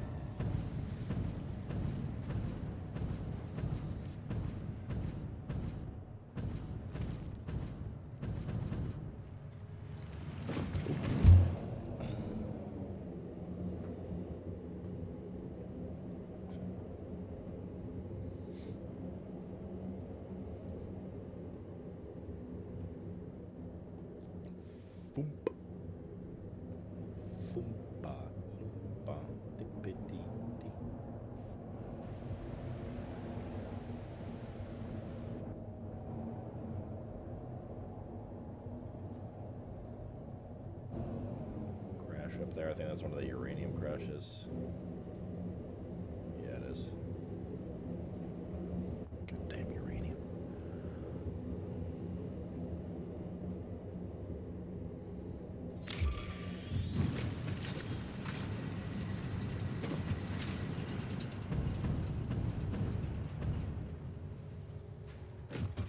Crash up there, looks like.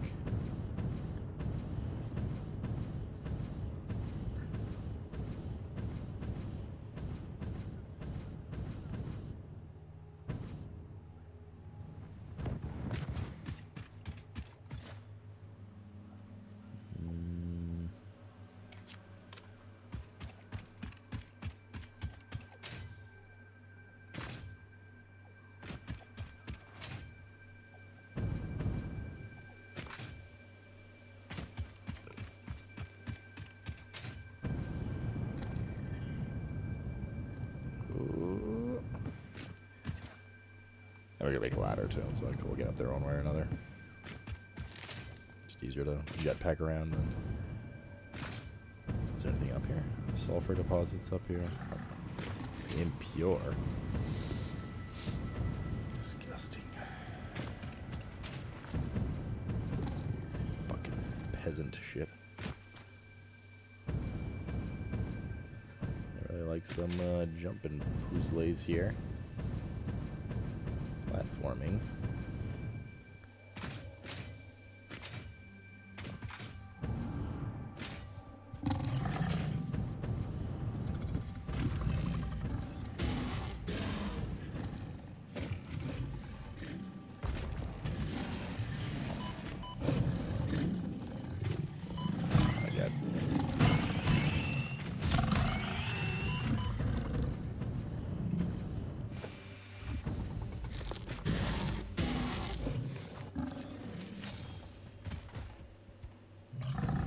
Fly off the cliff? No. I could bait them off, right?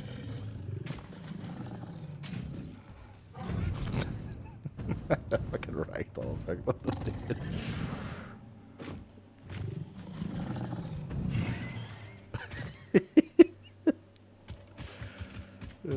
Okay.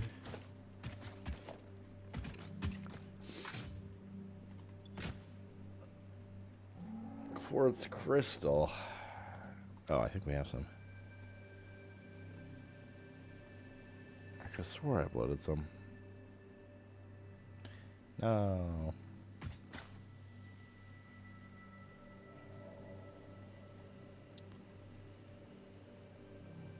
Quartz crystal.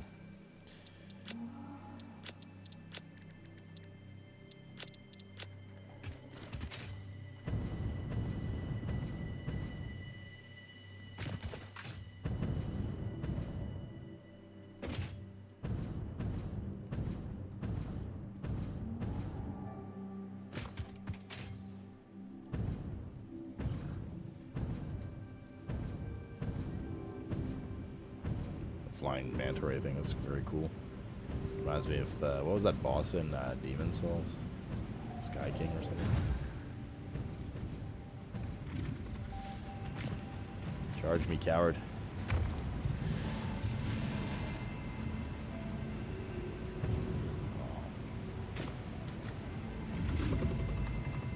It's like stuck. Okay. yoink that for free.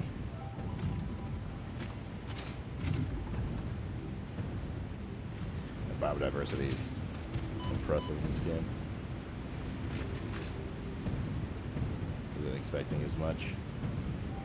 Not gonna lie, thought it was gonna be like some like shitty couple of biomes, but there's a lot of them, and they're all like quite well done in terms of diversity.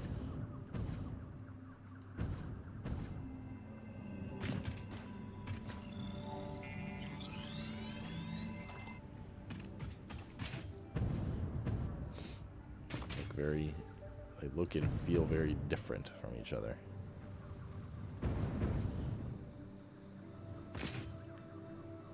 Alright, let's head back. I think it's time. God King Skovald? No. It was Manta Ray fight, dude. It was like a gimmick fight. Use the sword for it. I don't know, whatever.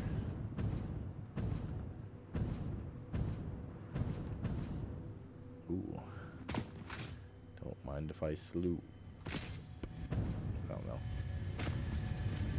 Oh, it's an evil one. It's a level 3 one. I bugged out. Haha. What a bitch.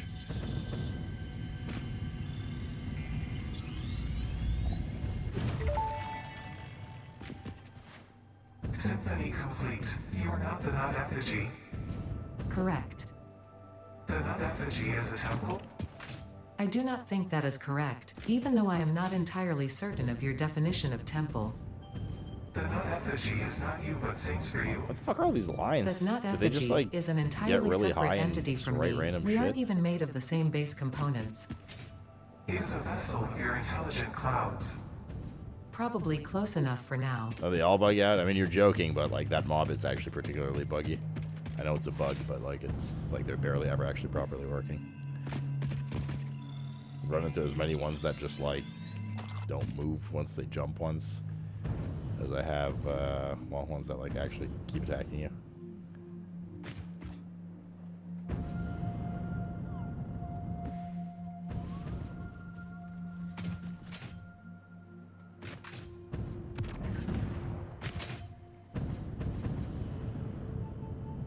Oh shit, no.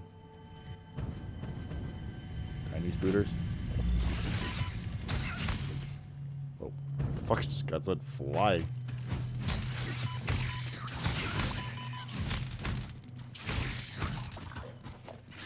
Despite its animation, I don't think this thing actually bleeds.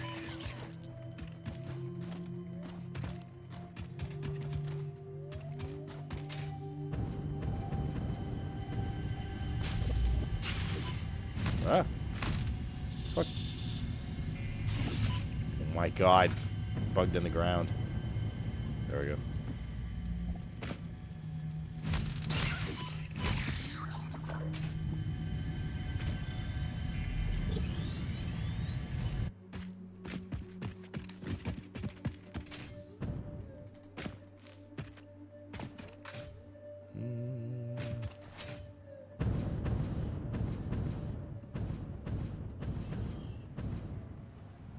Father, is it over? Yes, my son. It is time.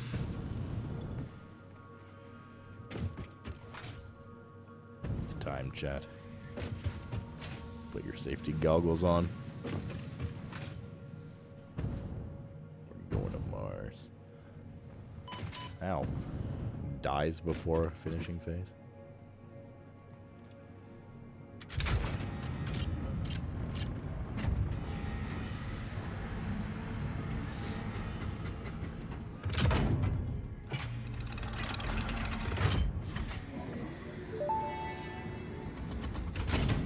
Welcome to the Project Assembly Pioneer Progress presentation. Congratulations, the Phase 3 project part shipment is finally ready for delivery. On delivery, Phase 3 will be completed and the main body will be constructed. You should know how this works by now. You'll get access to Tiers 7 and 8 in the hub. In fact, perhaps you should just go look at the technologies there yourself. It's all laid out so that even a monkey could understand it, so you should have no issues. Aerial transport. Speaking of which, I don't think you need a reminder about project parts. Instead, I will be providing some interesting facts. Nuclear Did you know the average pioneer succeeds at saving the day? Did you know the average pioneer knows how to optimize pipe throughput? Did you know the average pioneer stays late at work because they care about humanity? Anyway, I thought you might want to know more about your peers. Good luck in Phase 4. Okay.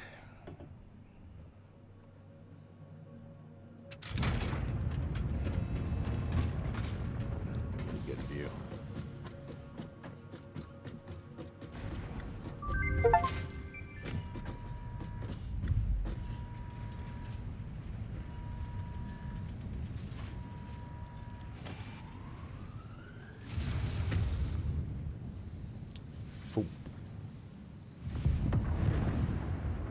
There are no clouds that separated this time.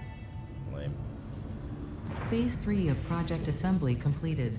Fixit's predictions indicate pioneers should generally reach this point faster with above-average results, but we should all adjust our expectations according to the situation. She's so sassy. It is understandable. The pressure and complexity will only increase from here, so be sure to take on Phase 4 with efficiency and competence.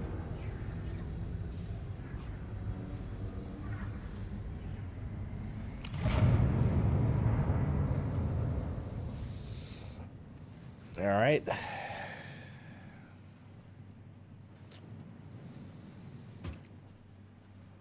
Wait. Thought we beat the game. Is there more? What the fuck? Tier 7 and 8. Ah, there's bauxite. Bauxite.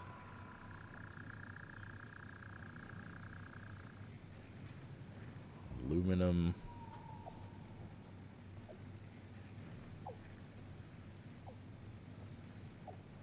Yeah, it's AI 2'd.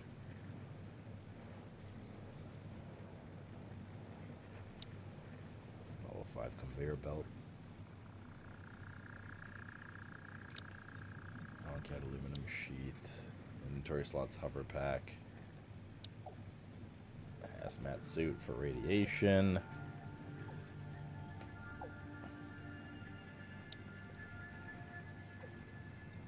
It's getting a low resource sulfur. We've already been getting a bunch of sulfur, so that's good. Probably need a shit ton more. But drones, nuclear power, uranium. There it is. Resource well, aluminum production. Oh god, the next level of frame, man. Oh. Miner Mark III turbo motor, plutonium pellet, nuclear pasta.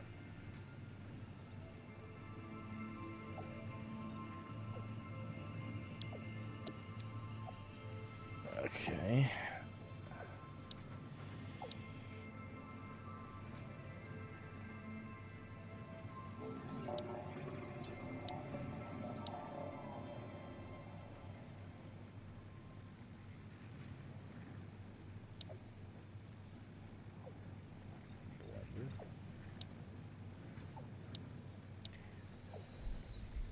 All right, then.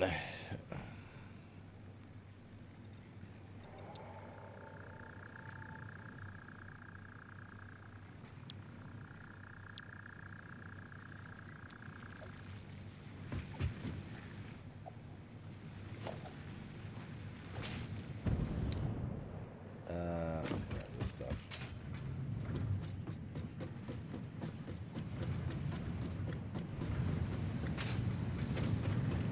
Yes to nuclear power. Bro, one's D4. It's gonna be bad news for this game.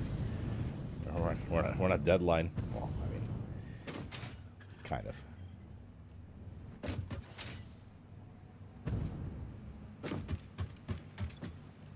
Not this. 100 of these.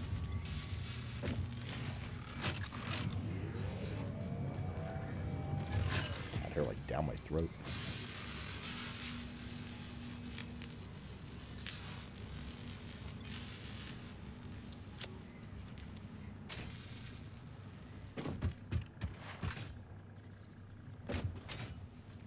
from here.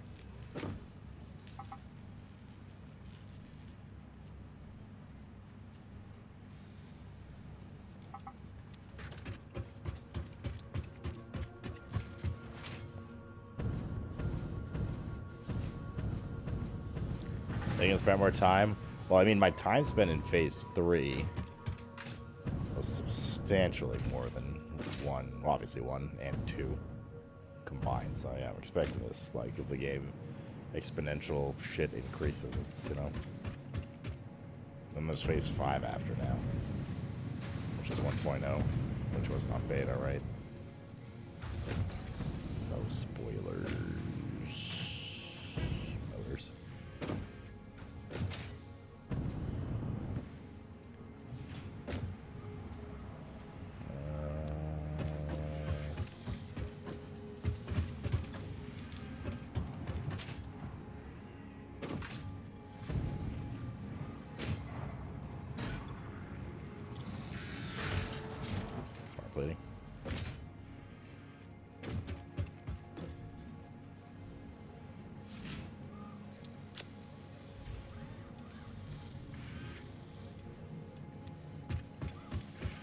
I didn't take the rubber, didn't I? Fuck.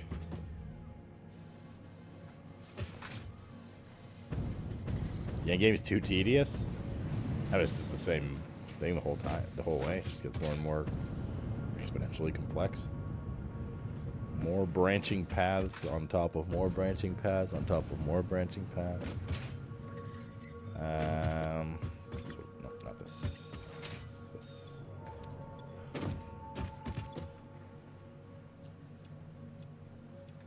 Okay.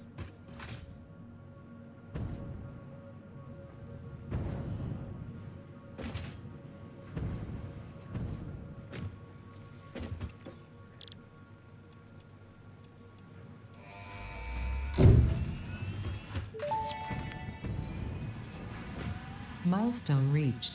Bauxite is refined into aluminum products via a multi-step process.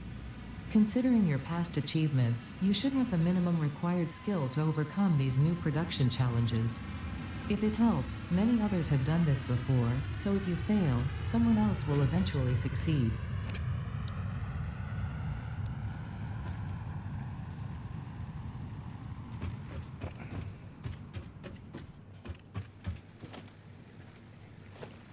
Did that open up?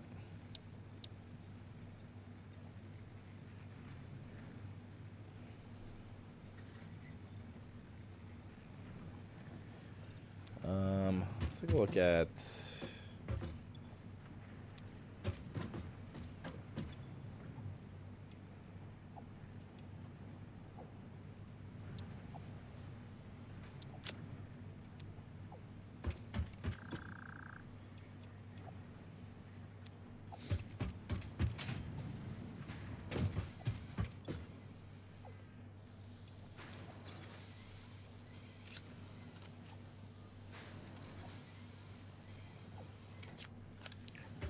take a look at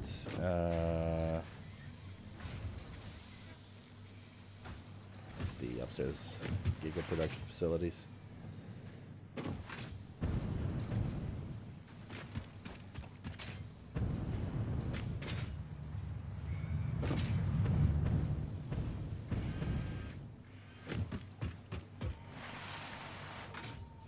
we can start like mental mapping some of this shit.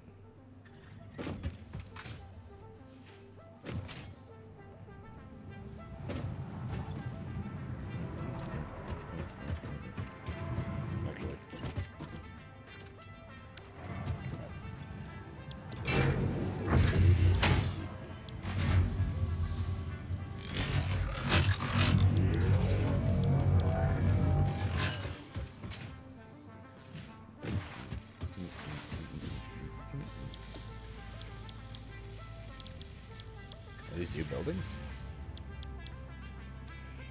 Do you have the 100 sheets? I don't know. I can't do anything for 7.5 minutes with it anyways. I do. No, that's iron plate. I know it picks some up, I don't know how many.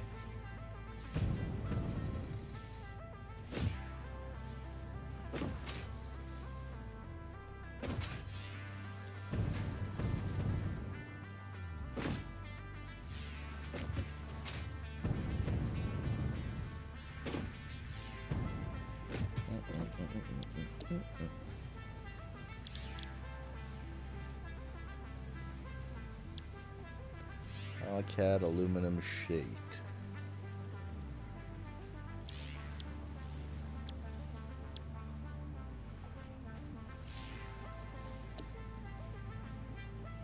Aluminum ingot. Takes silica.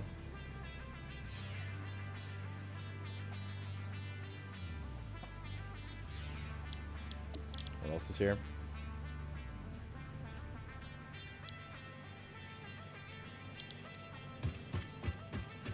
Oh my god.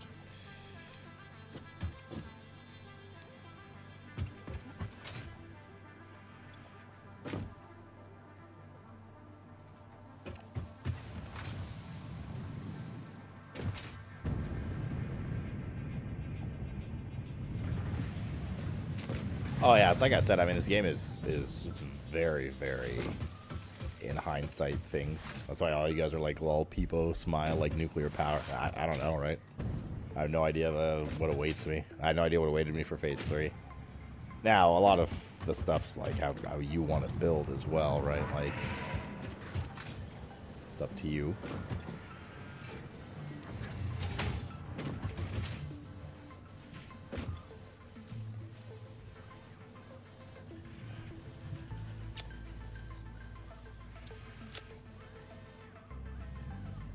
I did have 110, yes.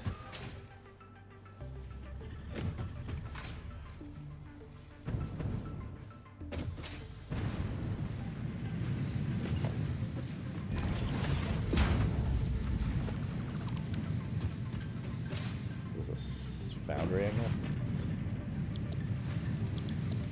It's not a foundry.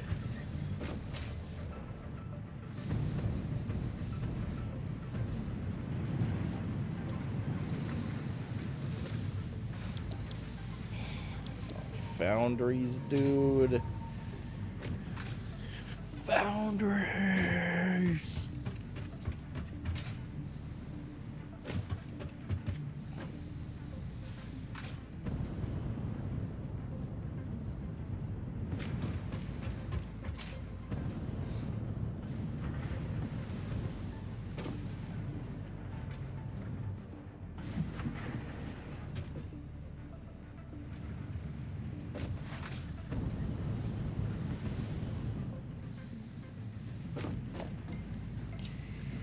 Okie dokie.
Looks like I found it.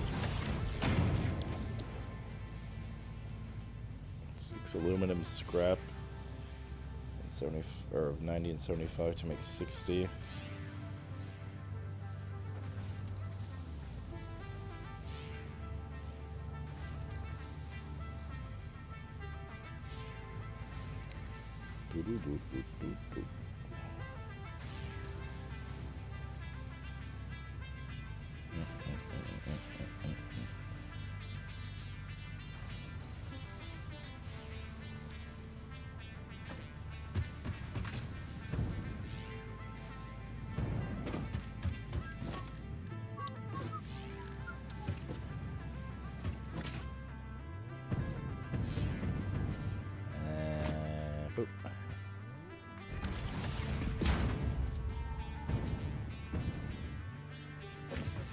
Boop, boop.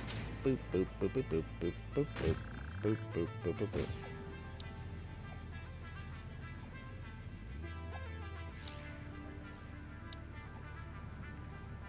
Hover pack, hazmat suit.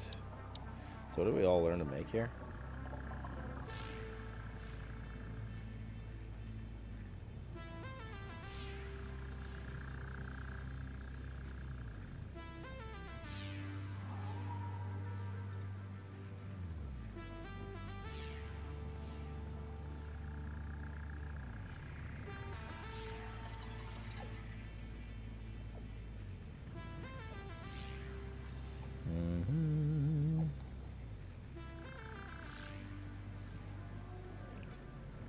Okay.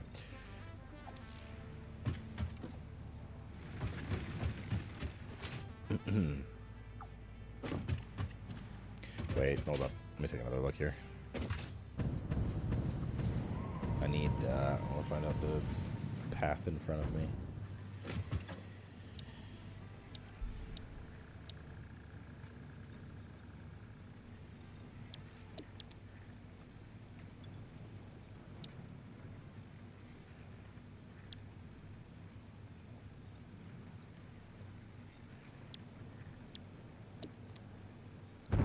Director systems, one of them.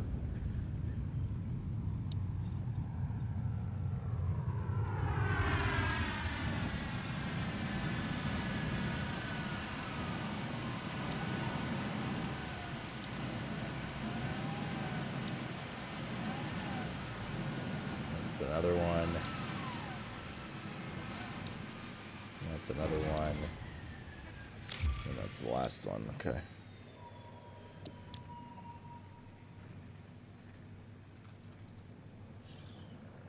You can't search things you haven't learned. Makes sense. Nodders. You get this one first. They'll probably all go in the blender.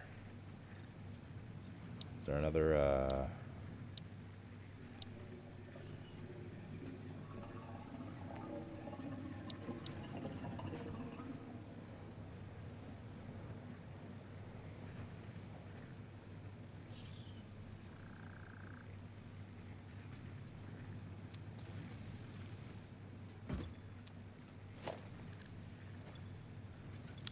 the hover pack take?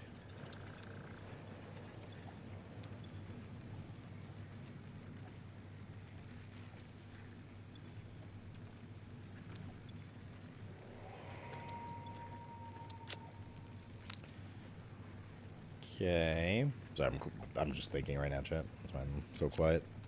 So going out to tackle first here. Let's go get motors and computers.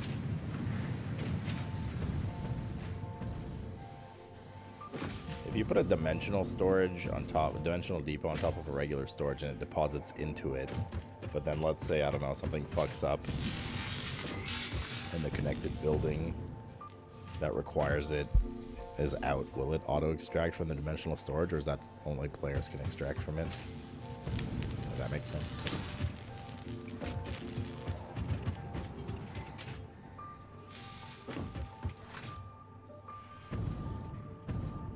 Ah, okay, so it's only player stuff, gotcha. The only output is you taking it out. Okay.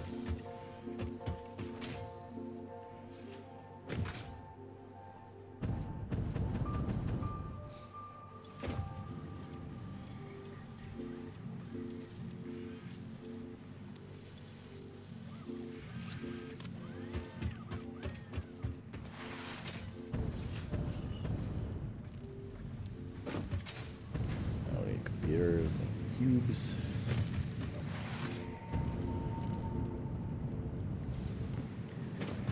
Boop, boop, boop, boop, boop.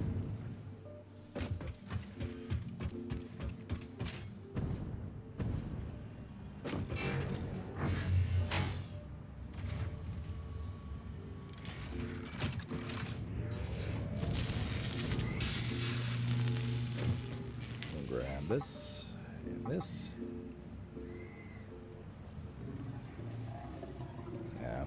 red cubes. It's not good. It's gonna take a bit to get more.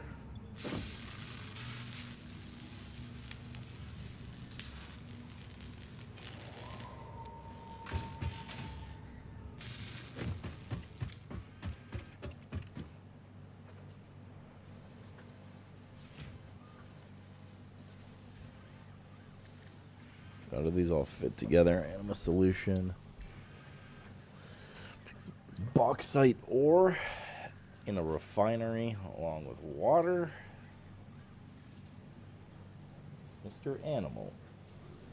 Come closer, my young son. Read with me. Nice nut. Want to see it on your chin, Dr. Anal? Oh, yes. I meant the in-game nut. Mr. Cat. Why must you sit on the keyboard?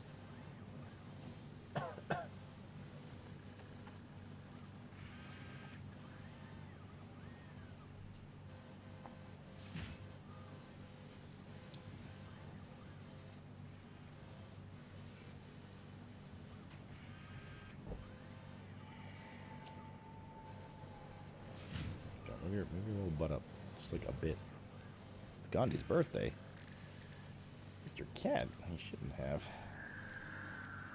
Yours better not be. Okay, it's regular, cool.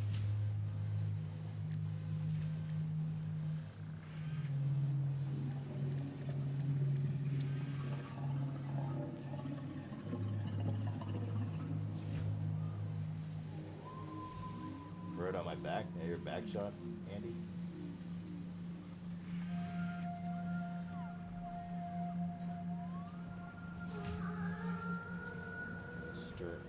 Animal.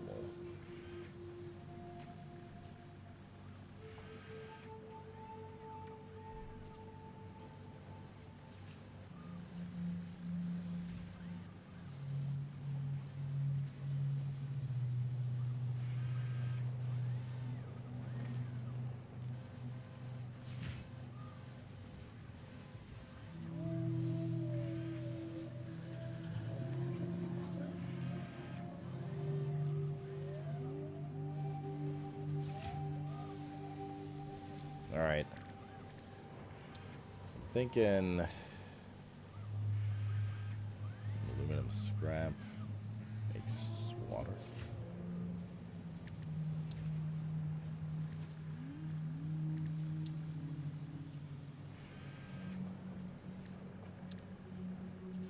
All this looks fun.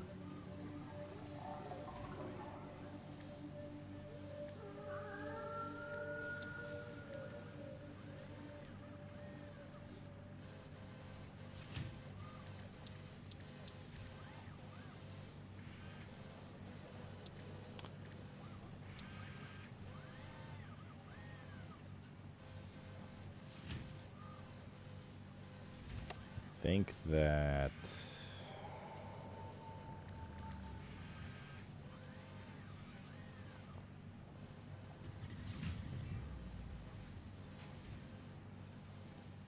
$180 water per minute.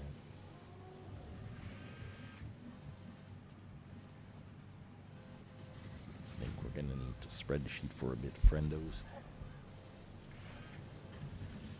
I guess as long as you pull out. No. Packaged Anima solution, which is the dump for this.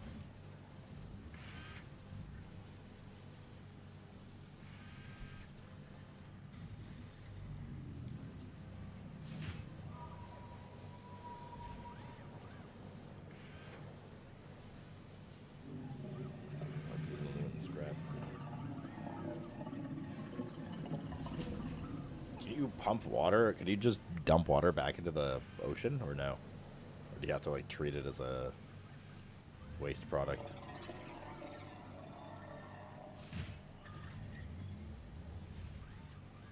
No? That's a little silly. That's a little silly. God damn, you're so soft. So soft.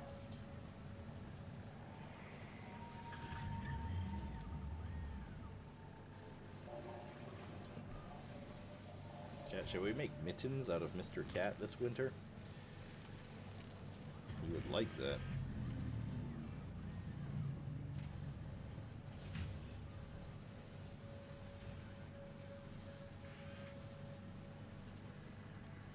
Okay. Too much Mr. Cat distraction. This is copper.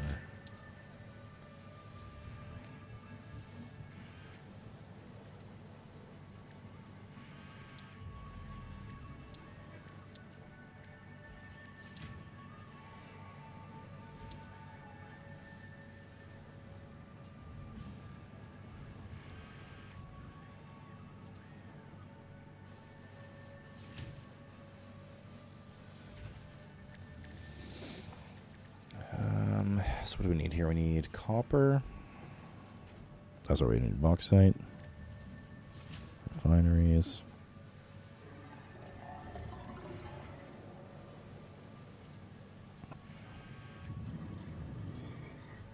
Coal.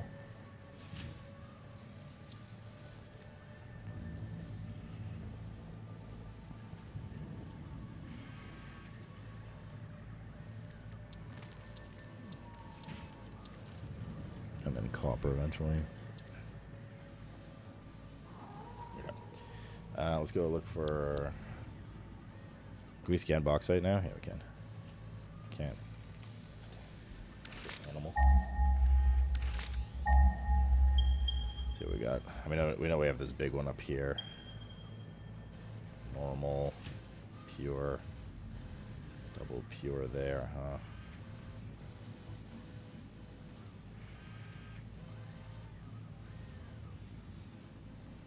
Another pure, yeah, that's fucking giga far though. Oh, actually, is that far? Is it that far?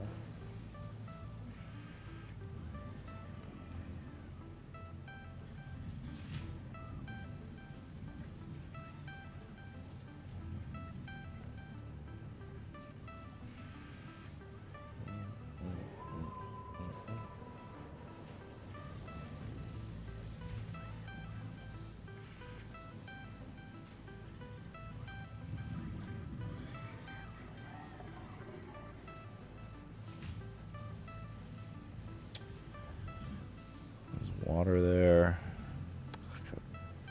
Normal coal deposits though. Pure, pure, pure. Normal, normal, normal.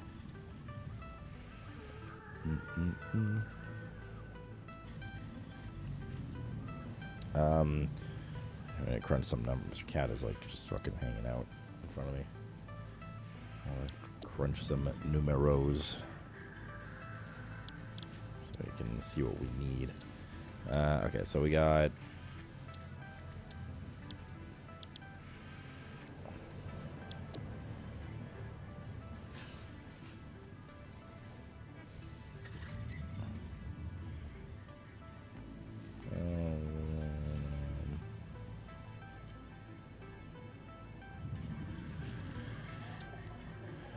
Okay, so these three, so we're limited by bauxite on this. So bauxite, 120 per min. We can supply on one pure with Mark 4 of this. Water is whatever. We don't have to worry too much about water. As long as we build it near water in the refinery.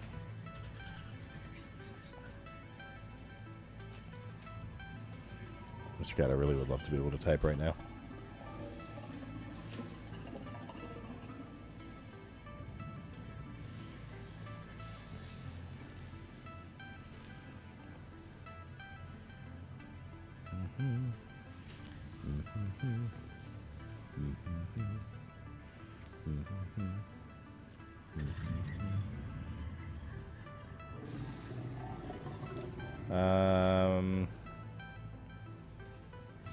Yeah, that's another thing that we did at the beginning of Phase 3 is we kind of like explored a bunch of hard drive. Well, but it's only recipes you know, right?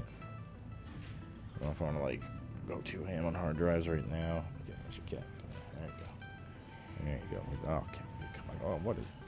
Sorry, you couldn't move 2 fucking centimeters? Animal?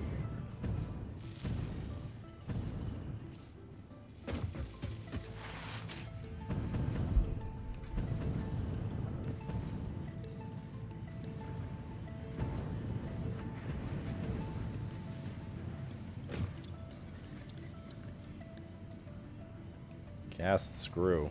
Wow, that would have been nice ages ago. Actually, would it have been nice ages ago? Yep, that would have been very nice ages ago. Charcoal. Back to charcoal. Silicon high-speed connector. Steel canister.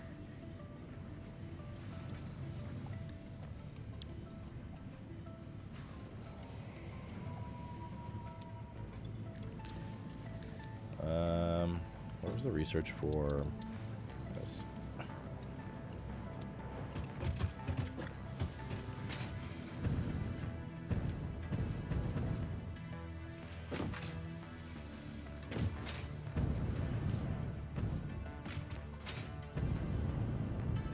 We're gonna go hard drive hunting first.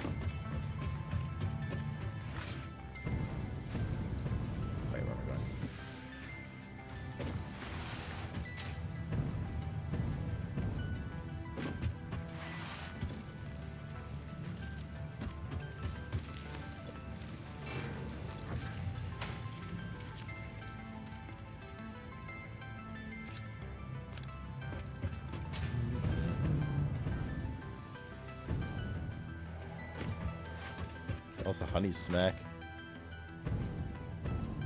Like the little honeycombs? Honey crisps? Smack my dick. Is there new stuff in the shop as you progress?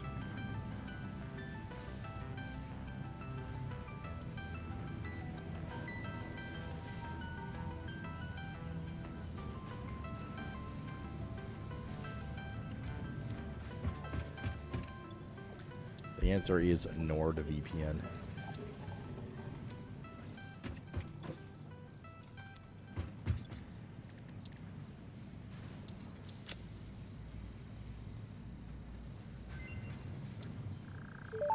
Alien power matrix. Power augmenter unlocked. Summer sloops naturally harvest. Yes, harvest energy from distant sources and distribute it locally. The power augmenter supercharges summer sloops by feeding it local power, increasing its harvesting range and efficiency, and thus power output. Basically, the more power it's given, the more it provides. Do not loop the loop organ. It will shred and tear and unravel the threads, many temples burned. Good to know. That confirms that hypothesis. Yikes. Why yikes? Okay. Well, never mind. For now. We have to go find Summer Sloop.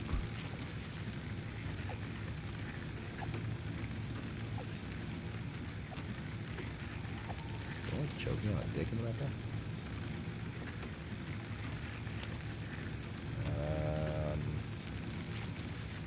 Now let's get this map done. Okay.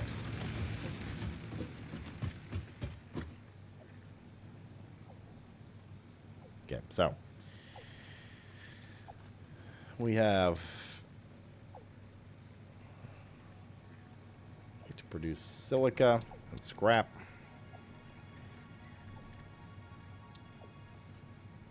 This is step one. So we got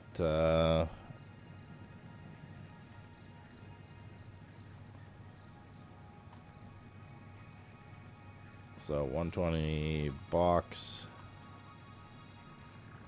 180 water makes 120, what's it called? Alumina. And 50 silica. Alright. So pure node will be 480 for that.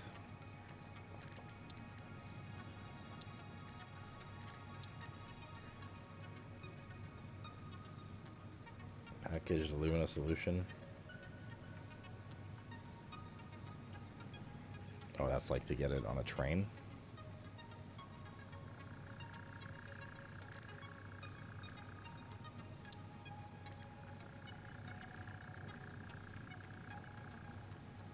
And we have 240. 240 alumina solution. And 120 coal. Makes 360 aluminum scrap. Aluminium. And 120 water.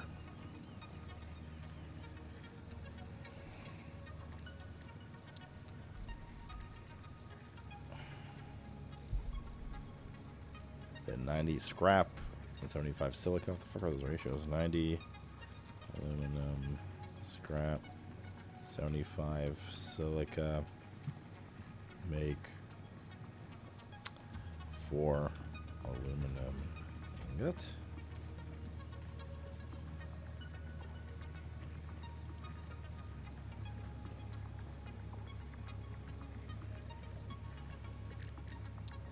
And then 3 ingots make 3. I don't have to worry about the copper right now. Oh, I know I can. 3 aluminum ingot. 1 copper ingot makes 4. Oh, sorry, 3 all-clad aluminum sheets. 3 all-clad aluminum sheet.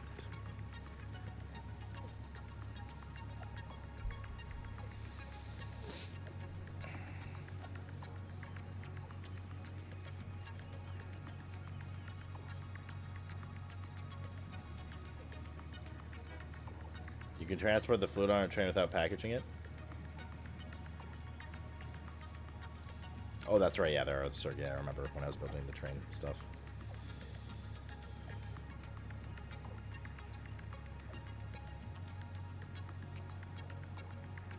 Okay, so we're gonna need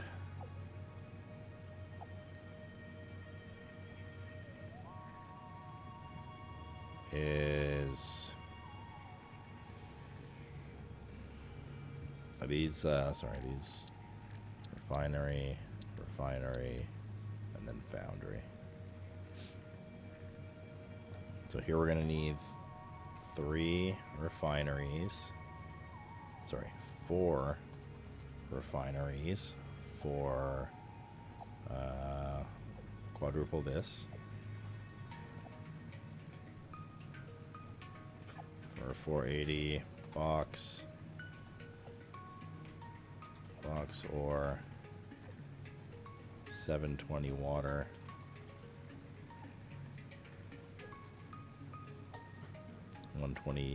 Sorry, 480 makes 480 alumina solution and 200 silica. This is our first production line.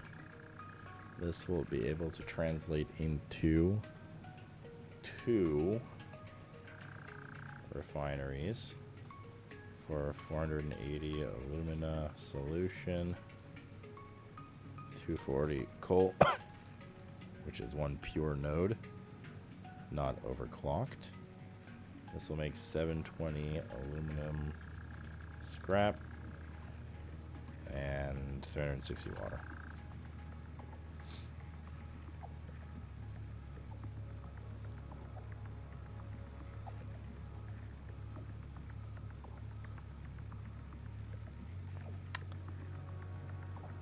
This will in turn produce as founder, right?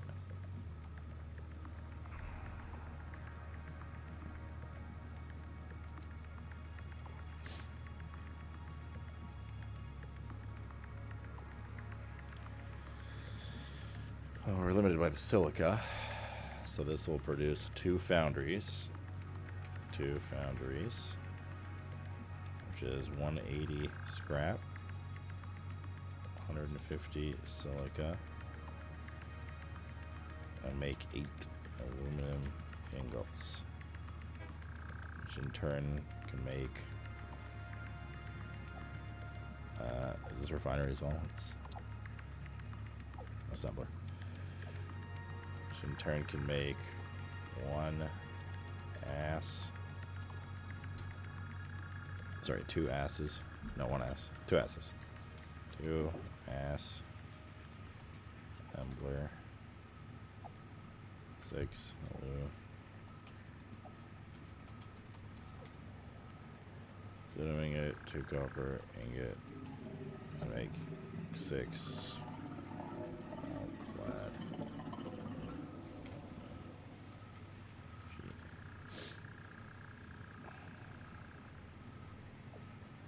That's from 1 bauxite reserve.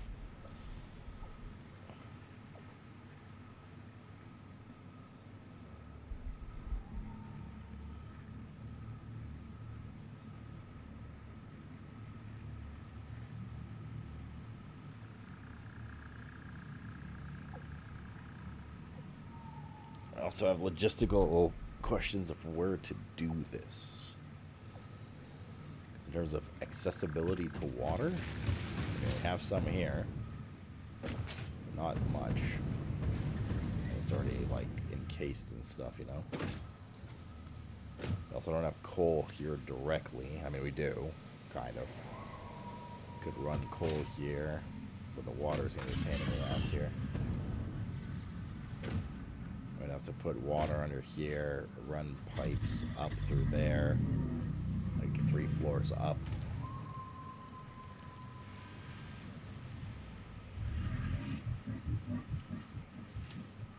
But coal is accessible here. Coal is also accessible here. There is water. There's a pure bauxite not far. There's one here too. Let's Foopaloopa to the coal area. You can use the water, or you can use half the water, right?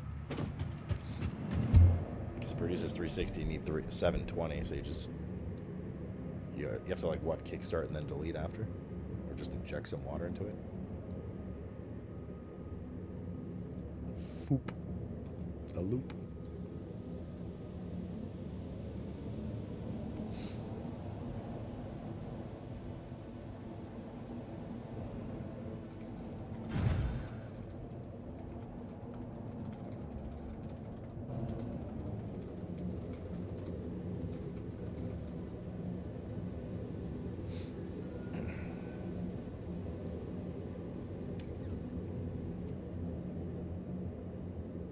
What's the sheet production here per minute?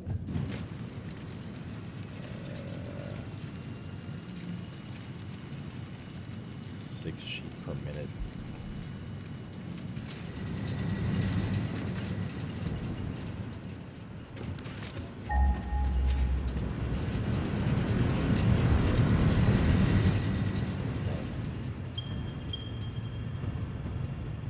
Two equidistant ones.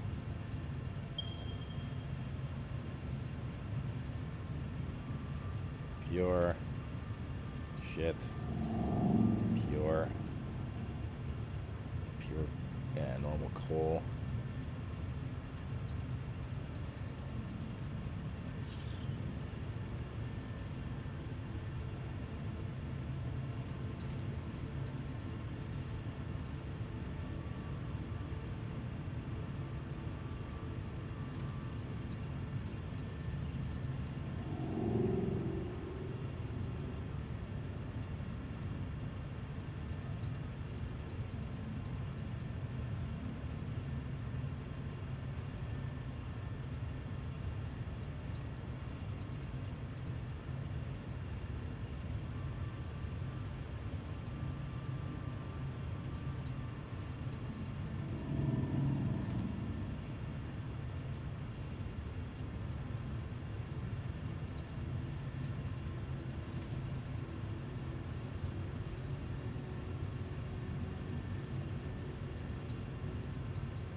Far.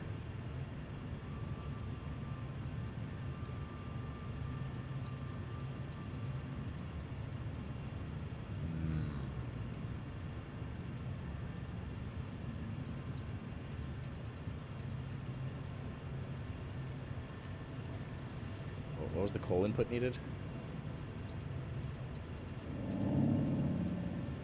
It was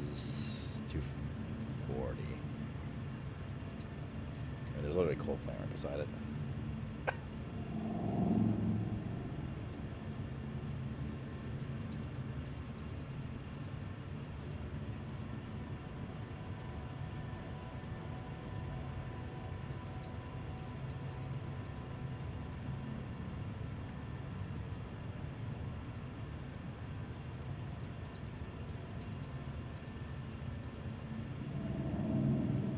The water that we have covered.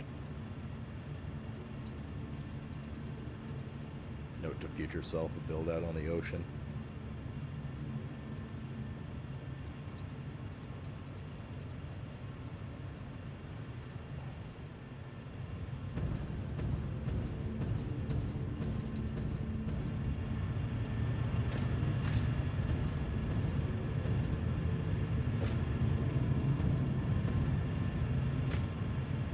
Is there a better, you can OC these, right? To 300.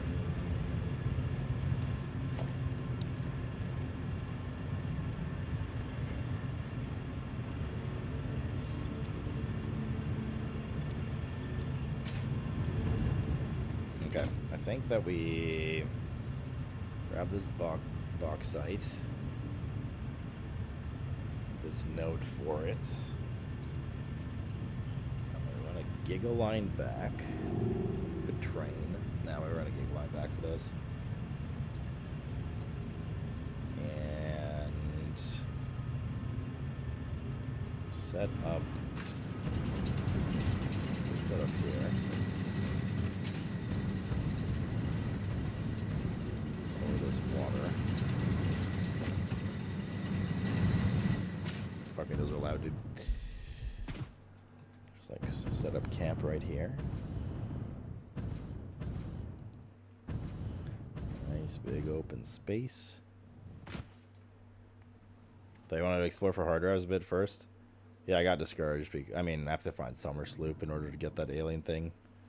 In order to have power on the go. I mean, I could just build bio things, but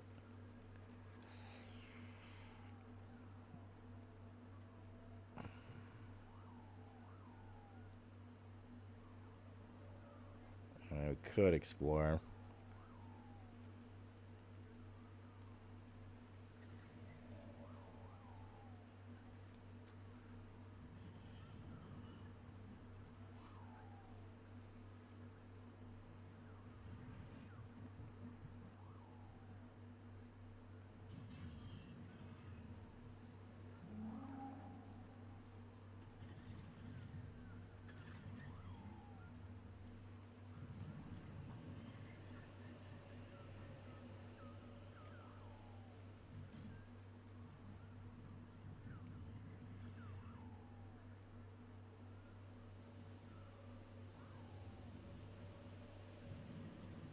Okay.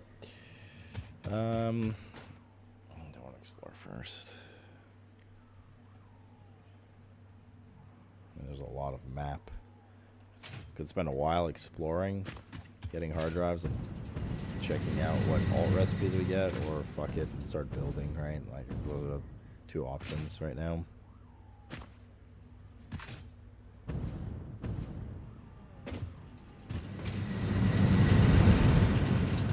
Sled.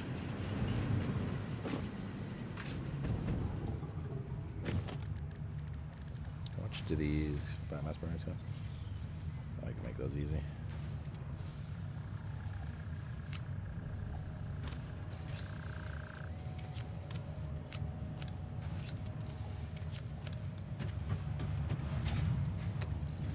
Still some sheets.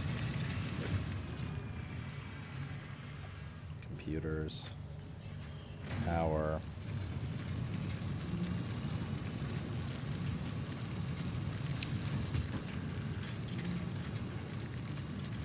So we got like 5 hard drives right now.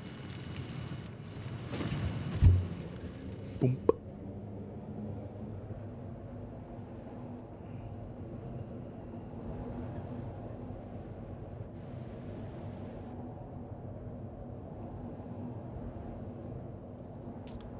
See what I get out of it.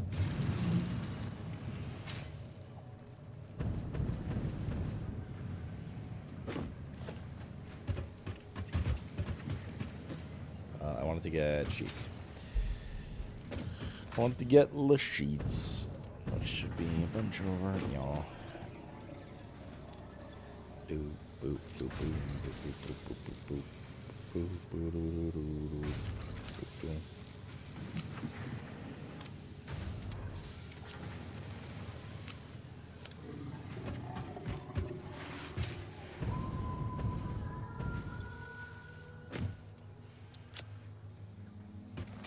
Okay, need a little bit of bag space here.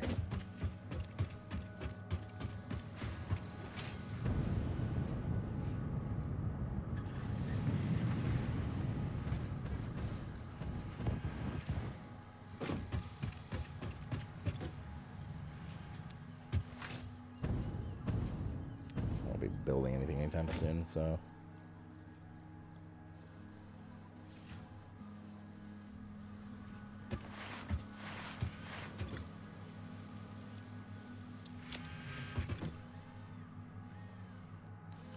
what else do we deposit now? As well as bug parts and stuff.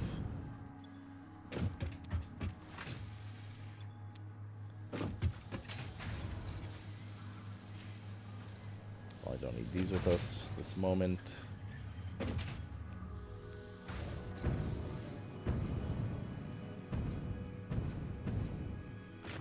Quartz crystals for HDD. Yeah, I'll take a look around at the ones I marked on the map. We'll collect what we need before. Oh shit, I need 10 computers for one of them.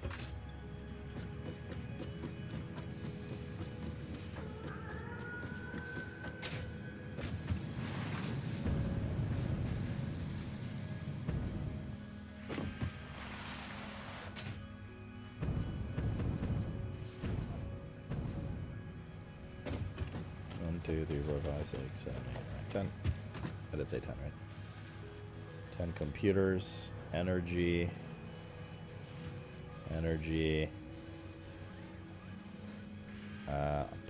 Pretty sure we've done that black powder one. I forgot to unmark it, but we can jump by there.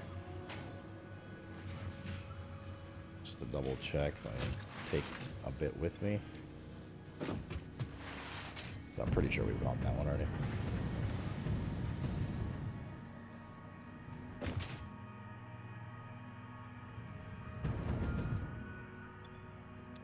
Wrong thing. It's the thing we're powering up.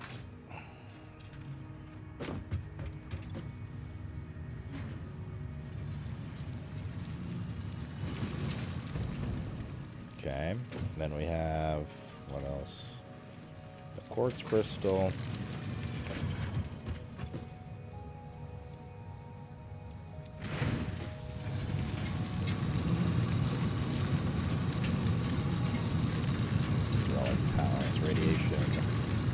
There's a giga power one somewhere.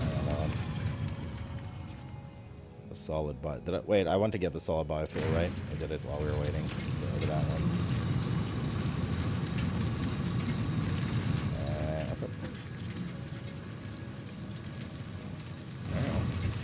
Let's go get us some goddamn hard drives.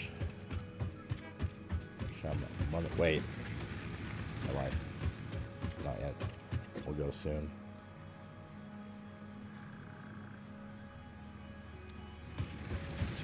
Executors.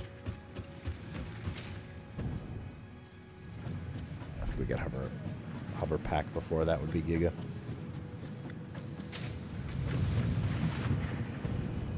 Although hover pack's gonna take the fucking aluminum plates, isn't it? Nah, fuck, let's just go.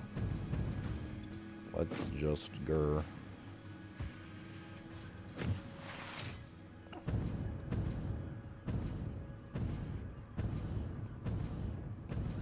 We're going on an adventure.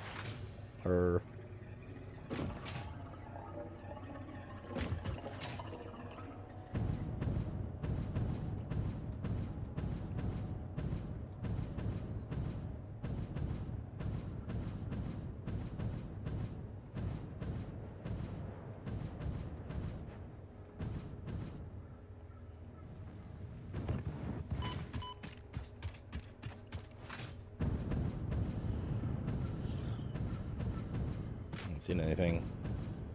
Well, to be fair, we've kind of explored through this area already. Wait, I hear shiny object somewhere.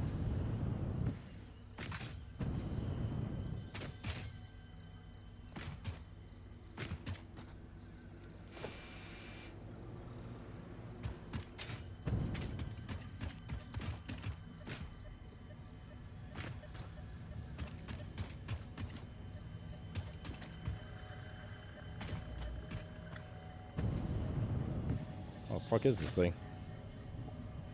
It's on the space elevator, you say? Like a cave here or something? Oh, I shouldn't take ammo with me. It's fine.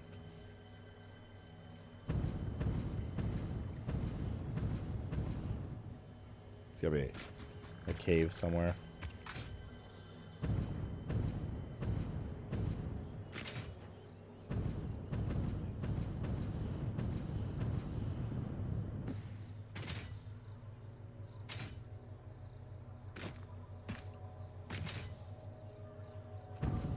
Oh, here we go. Sneaky.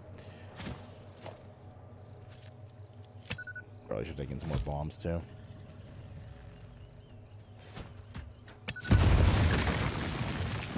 Brother.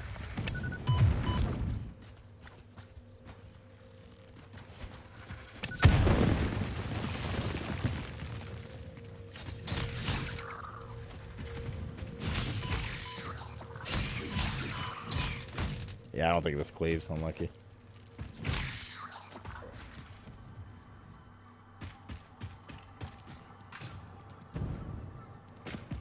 This is a bigger cave.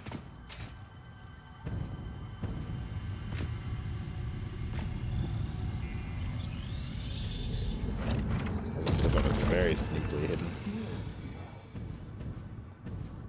Very, very sneaky.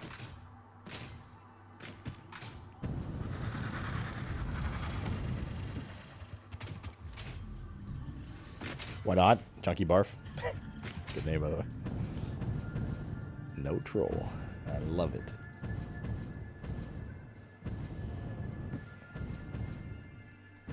I'd much rather have a Chunky Barf. Because it feels like your stomach empties and then you feel much better after it usually than like heaving fucking bile.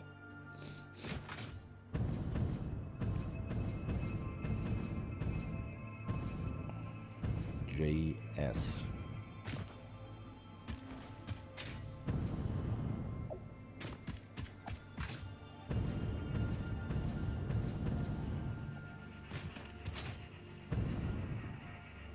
Oh.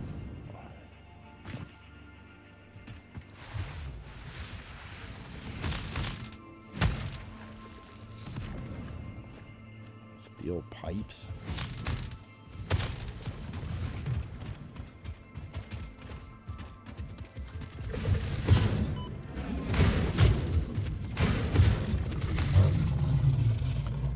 Okay. Anything else exciting around here?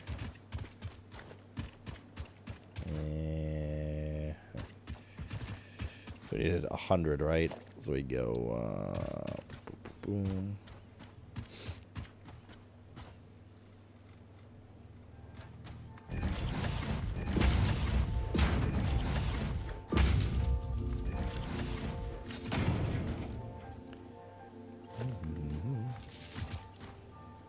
I can't daisy chain this fuck.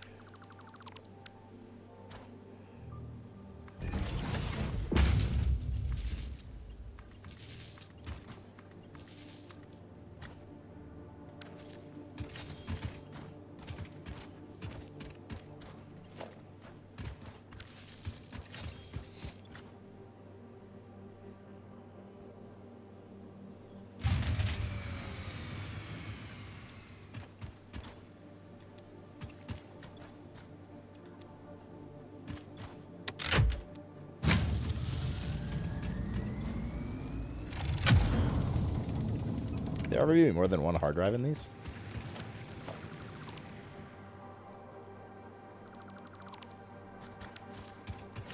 Or no? No? That'd be exciting if there was a bit of RNG involved. What is this? Oh, that was the leaves below me.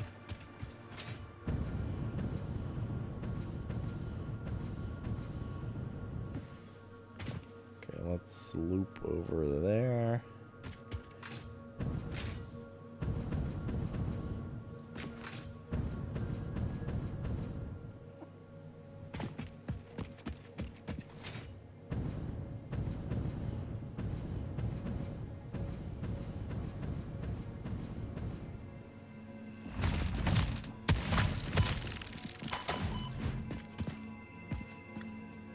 Fuckers, dude. Oh, let me sit up. Oh, my head's getting a little swimmy again. So I think I can farm all the spheres, loops, and HDs all over again. Once I got to certain point where it was easy, so it's a slow start and I get bored. Oh, fair enough. What you're saying is you really enjoyed your first playthrough of this and wish you could have the first playthrough again. And to understand correctly.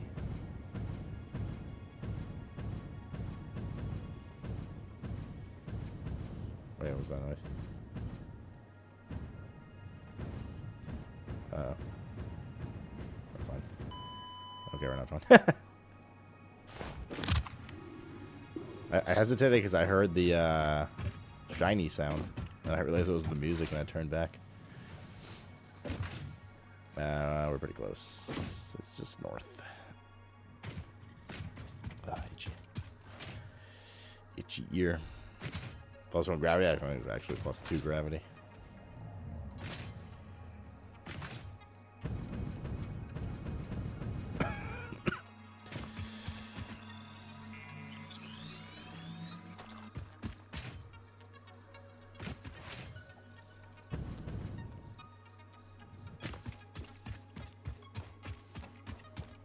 Shit, our fuel's there.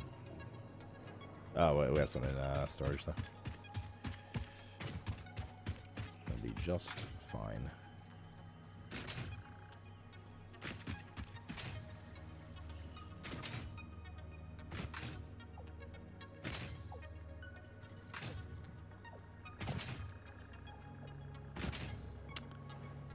I'll load us up on that. Yeah, we can parkour up. It's fine.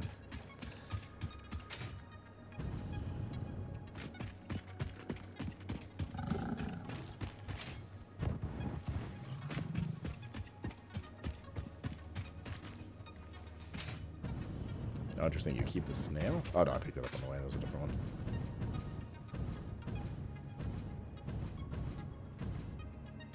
Do poison areas always guard something? Looks like they do. There's always like at least a slug or something there.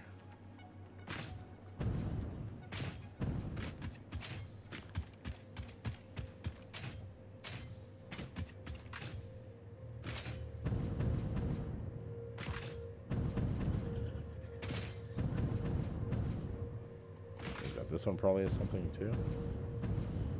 Oh yeah, it's the Mercer Sphere here. So I did hear something shiny. I'm not going nuts. I mean, it might be both. Okay. The fuck? Oh my god, there's... Oh, those are little 2 spiders. I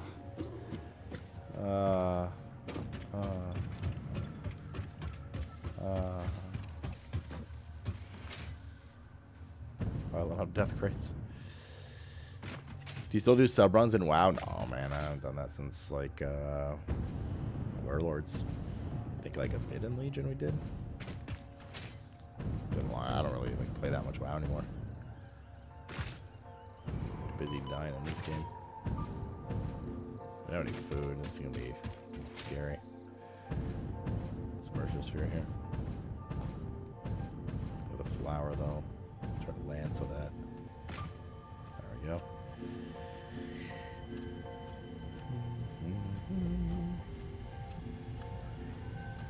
No, sir. Boom, boom, boom.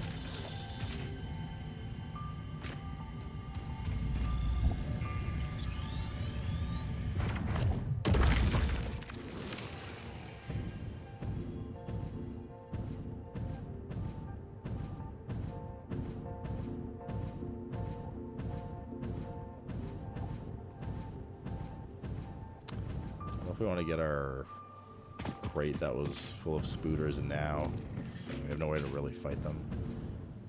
I think we kind of want to get our first one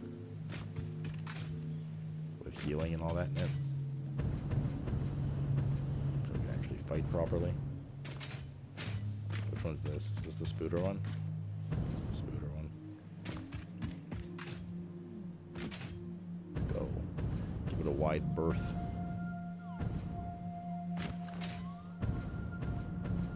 Right, they're very close together, so.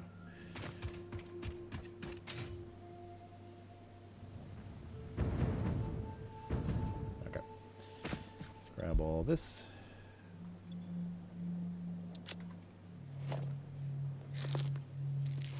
Pick up some old Garrick. The Garricks, whatever, on the way. We'll go get our other stuff. And murder the Spooters.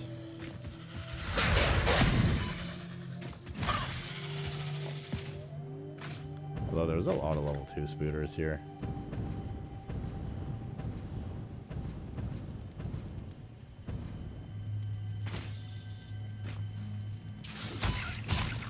Wait, these are level 1. Never mind.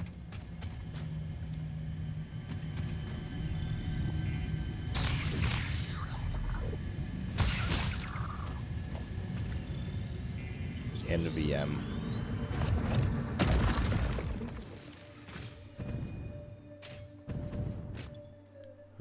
We should redeposit some of this stuff.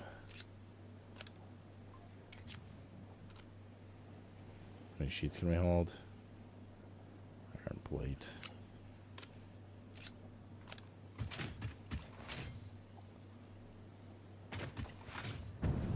Alright. Back to business. Let's pretend that never happened. Although, to be fair, the happy accident of that happening is actually ended up finding 2 Mercer spheres. So that's a good thing. I don't think we're making this. Oh.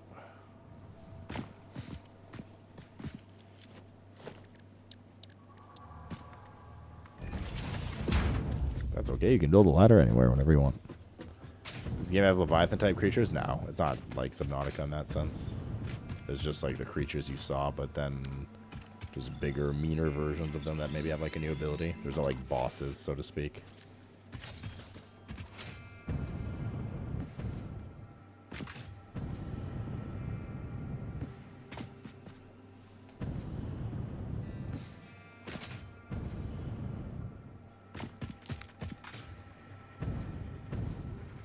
There's nothing up here. Well, nothing of note, at least, anyway, yet.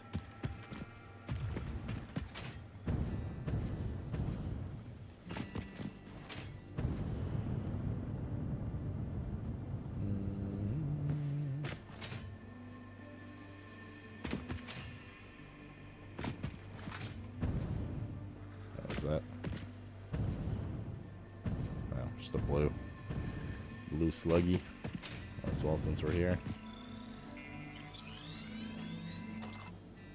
This game needs, yeah, some environmental events in this game would be cool. Even destructive ones. Nah, that'd be too pain in the ass. Imagine having like a fucking. Imagine having like a like super long. What if I get any word? Treadmill thing, conveyor belt, and then just like, oh, tornado knocks it out. You don't know where it broke and stuff. That'd actually be frustrating in this game. But just in general, seeing some weather events would be cool.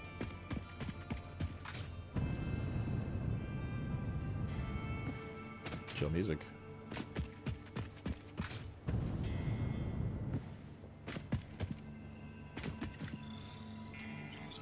Survival aspects? Well, it's not meant to be a survival game, right? Like, I don't think it's literally classified in the genre of survival.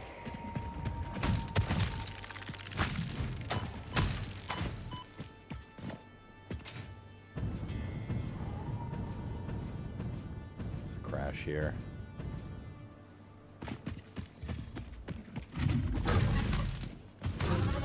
That was like a big boy.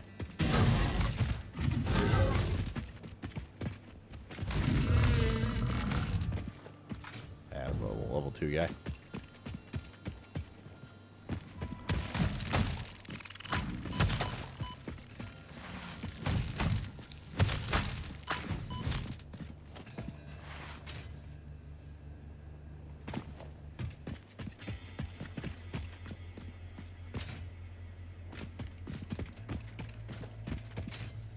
actually know if we need to blow these up. Surely we must.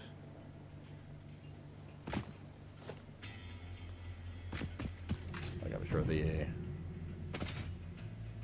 Oh, never mind, it's right here. Nice.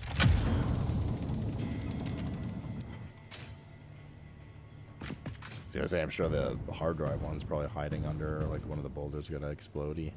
Oh, God. But nope, never mind. Oh, more jumping puzzle. Let's see where that goes.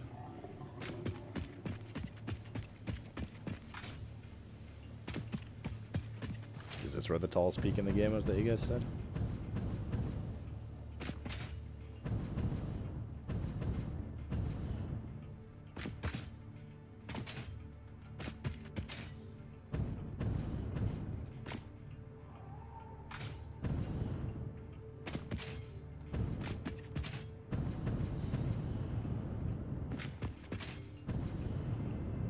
Yellow slug for our efforts so far. I see a purple one up there. Although, honestly, I don't really care that much about slugs anymore. I want summer sloop and stuff. Oh, God. Imagine doing this without a fucking jetpack. Holy shit.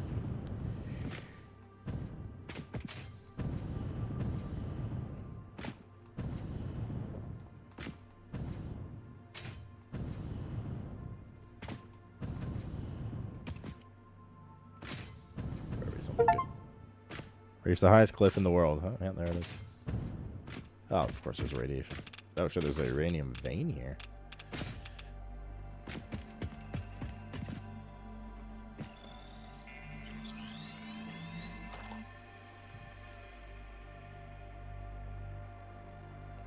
That's the playable map, huh, Mr. Cat? Hold up, I don't know to see. Is it pure? Impure. What the fuck am I paying you for?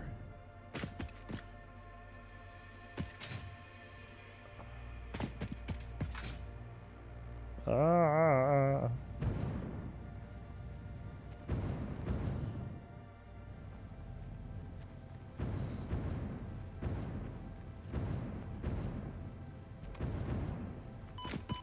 Ow.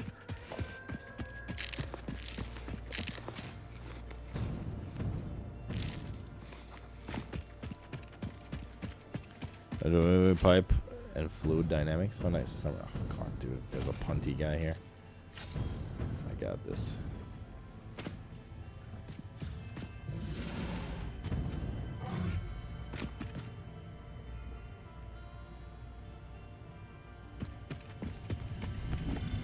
You'll be missed.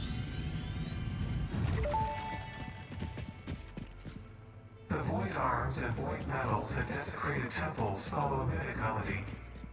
Oh, you understand. The tapestry unraveled, revealed its texture. Your veins weave familiar patterns. Your vessels grow organs and eyes and mouths, and ripples lap against our windows. Was it intentional? All that is shallow shall sing our deep song, and when the windows break the void shall be a metal grave. I hate that, like, even if you strafe around these guys for combat, they just, like, hit you no matter what. Like, you just face, like, they just, like, insta-turn and lock onto you. These deer shooty guys. All annoying. What the fuck's your hide? There it is. Just turns into a face tank fiesta.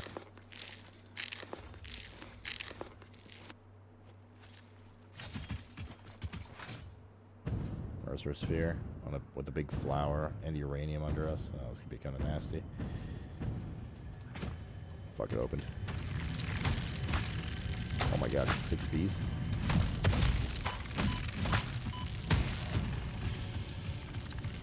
Oh God, each bee does like 1 tick of health. Alright.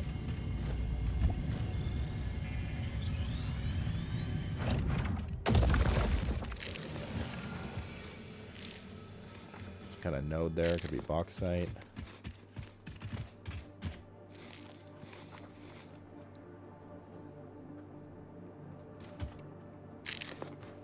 Oh, it's a crash here.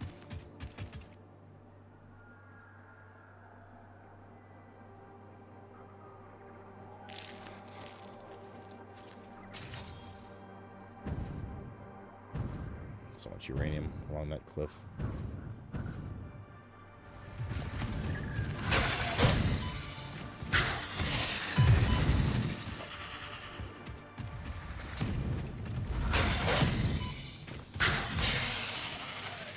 I should mention in melee particularly. Computers, nice.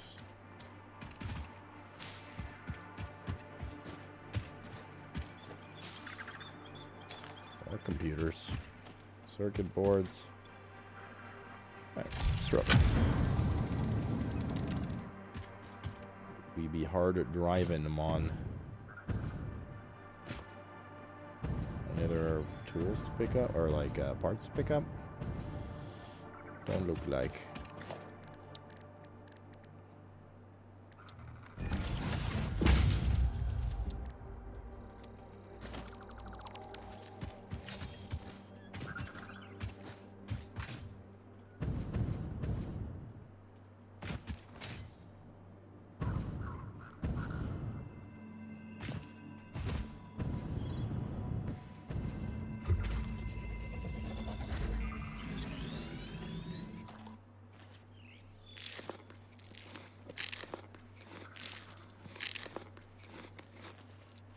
Check what's up here, I guess, too. Seems to be the higher up you go, the more like good stuff there is. What is this? A normal iron node. Okay, never mind. Stand corrected. Oh, that's a SAM area. Oh, fuck. Squire. Ready, sir. Sloat browse, sloat browse. My man, chunkiest of barfs. Emphasize that name. Thank you, brother, for the 3-month primer. Congrats on the new badge. And welcome back. I see uranium. My ass. Not gonna make it. Shit.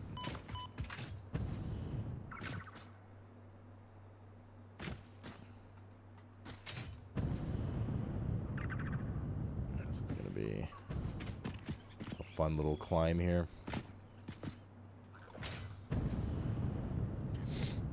And Moonelli, thanks for the 16 primer as well, dude. Welcome back. I see a Mercer Sphere over there. Okay. We'll be able to get there from here once we... If and once we get up here.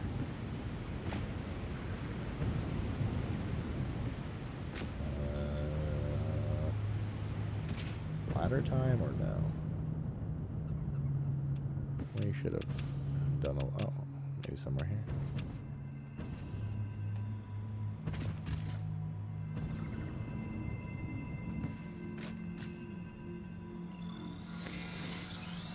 Okay. I think ladder.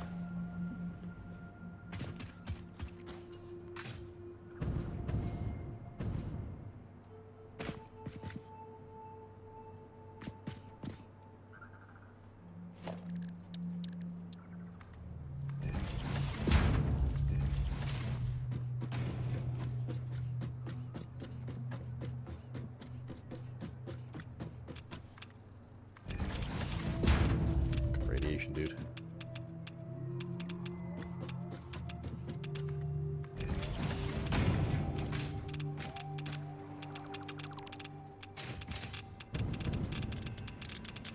Oh god, oh god, oh god, oh god.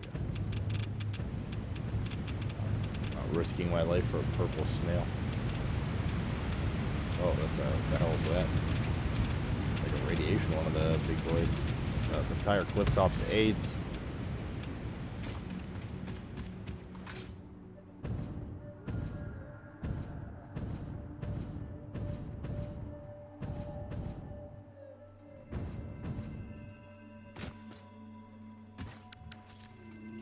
Much safer.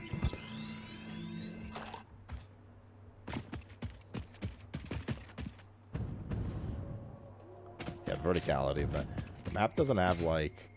It's not the biggest square kilometer map I've ever seen, but it is... The verticality in the map is pretty bonkers. Freebie, not guarded, nice. computer one. It was like in some lagoon thing, I remember.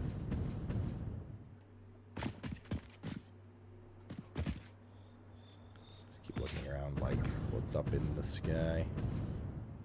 Oh, this is not very easy to run up. Okay.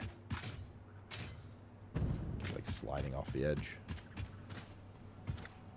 Oh, do we have a purple slug? Yeah, it's like over there. In fact, I think I see it right there.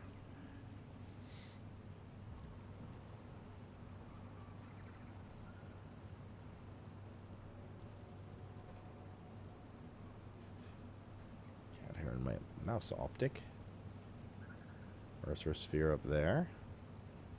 Another crash there. Mercer sphere there. Can we make a float that far, do you guys think, from here?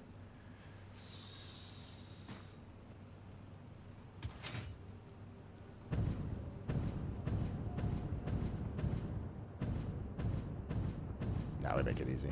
I don't know about if we make it to the upper area, though. We do. What is this? Copper?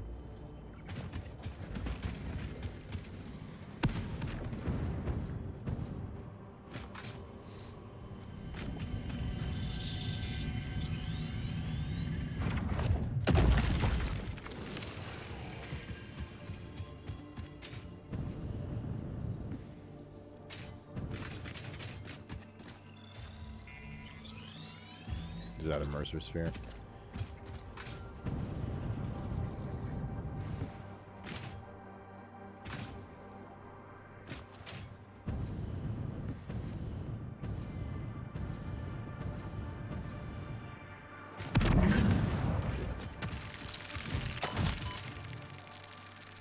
Fucking flowers, there's a crash.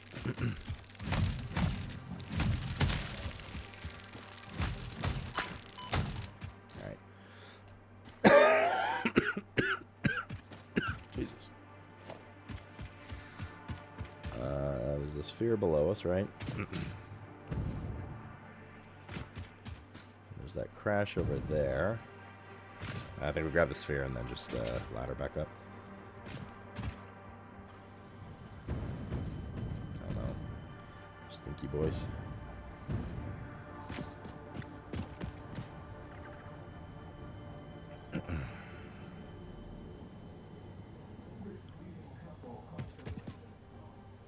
Crash over there still too, but it's a little ways off before we gotta go. Are they gonna stop or whatever? Listen to the rhythm.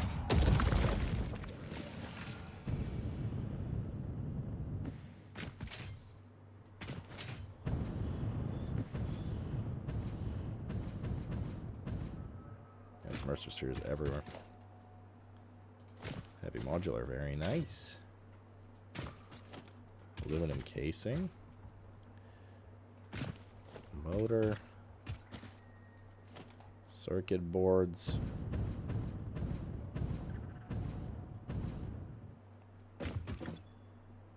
It's a freebie.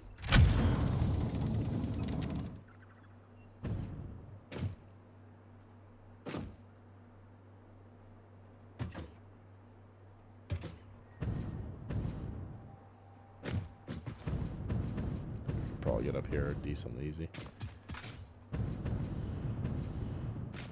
Have to take out some more fuel at some point soon.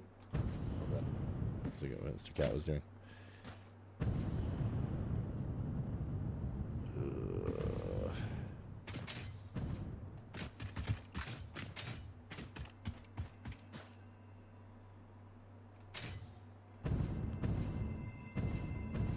Purple one up there.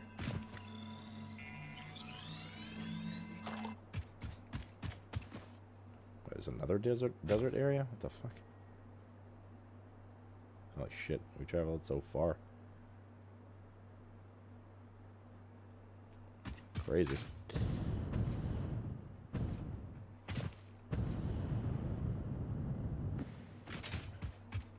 Oh no. Why did I rewrite Price Raise message? Okay, I'm good.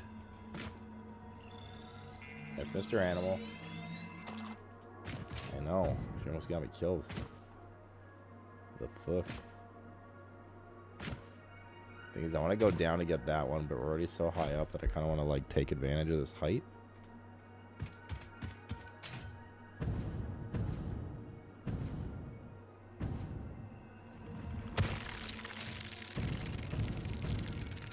I don't know. Wait, that was good. That unironically helped me. I didn't get a good jump away. And they fucking blew up in midair and like helped propel me. Hello, world. How nostalgic.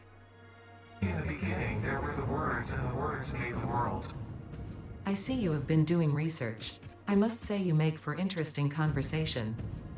Conversation. Singing together, communication. Our tunes only plug at the strings of the tapestry.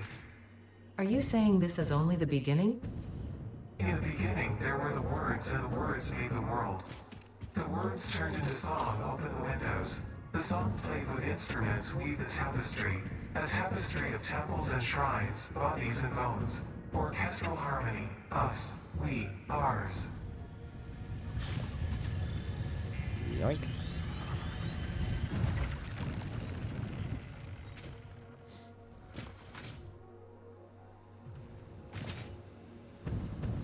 Go back to this crash over here that I kept eyeing. Just kept like daisy chaining to other shit.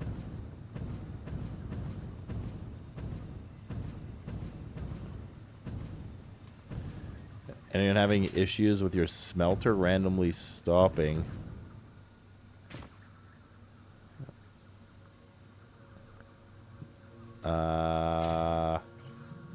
Is it... If iron ore is coming in, is there an issue on the output end, maybe? Is it full? It has nowhere to go?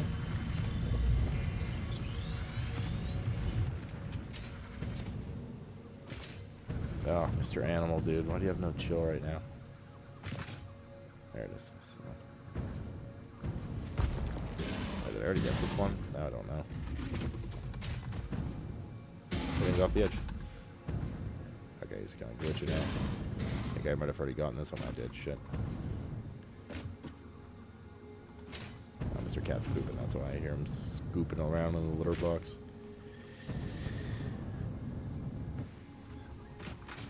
Yeah, I have found that a couple times with Cantiger saying coffins. Like, there's times when it's just, I don't know, inexplicably doesn't work. I rebuild it. It works. Especially like small conveyor belt junctions.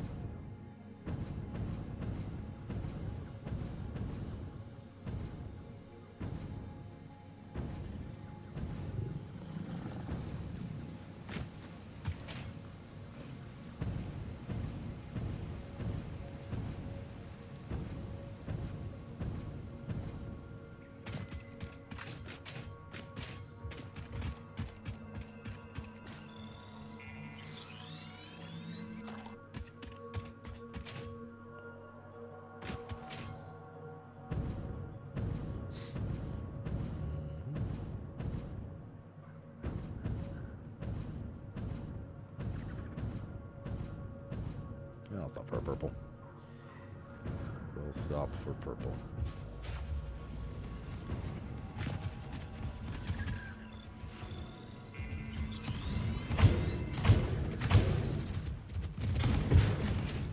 Another purple.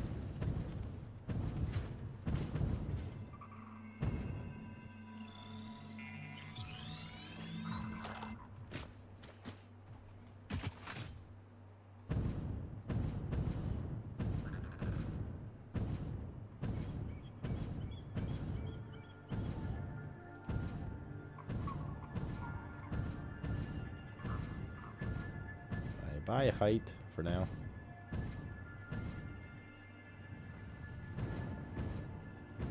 This place is very cool looking. Raking both sides of the conveyor belt did work. There you go. It's usually something small and hard to notice. Are we talking about Horny's penis again? You guys keep talking about that all the time. Coming in hot.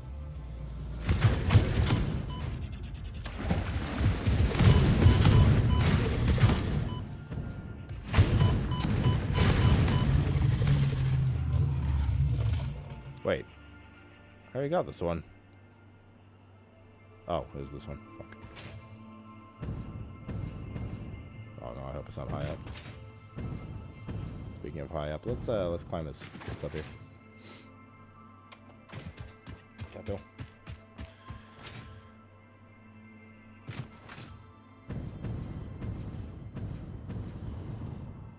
Oh, that's just the yellow snail. Okay. Oh my god, Sloot, it's a slug, not a snail. True. Let's say you're watching without audio. Are you watching without audio? Oh, that's why I had the stream muted.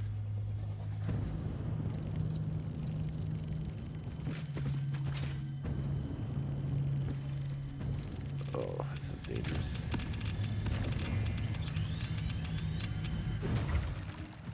This is dangerous. We are the fuck out of here. Oh, hold on, get it. Ooh, thank God.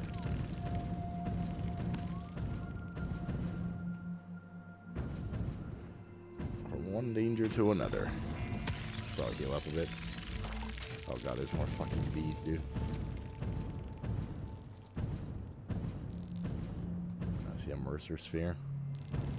God damn it, Matt Mercer.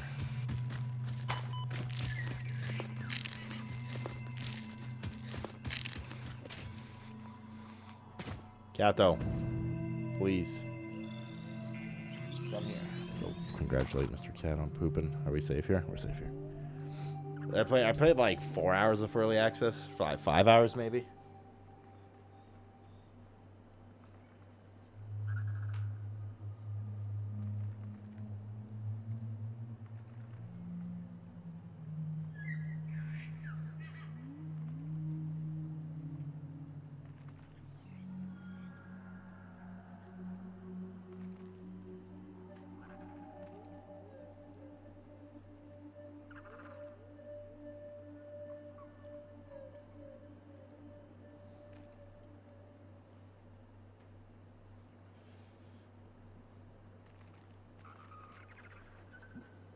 Is it considered a release now? Yeah, that's why it's like bumping right now.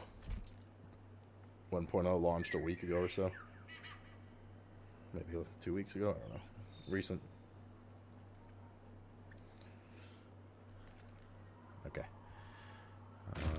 Get that sphere. So there's an explodey rock over there. Oh, there's a crash here too. Poison. That's okay. Do have to go quick. That's nice of them. What other parts are here though? Rubber.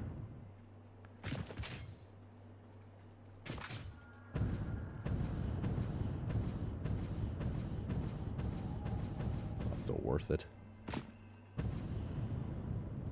We were there already. It's just a fucking slug, I guess, since we're here.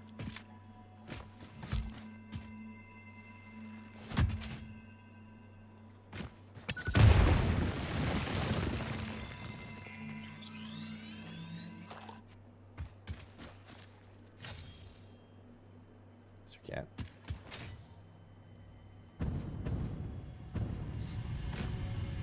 It really is fun gliding around, though. Like, once you get the jetpack, traversal in this game just gets infinitely better. It's double flower up there for, I don't think anything too worthwhile. I think it's a purple, not worth. Ow. Uranium.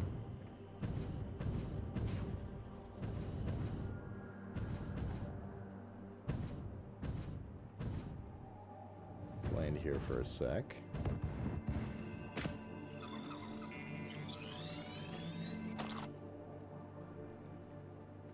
We're ways away from the tank of there's another sphere here.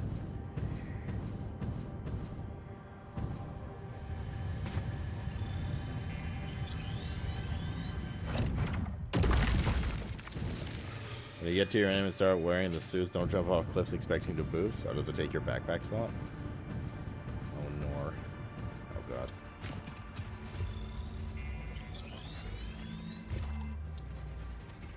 So I gotta go directly Hopefully west.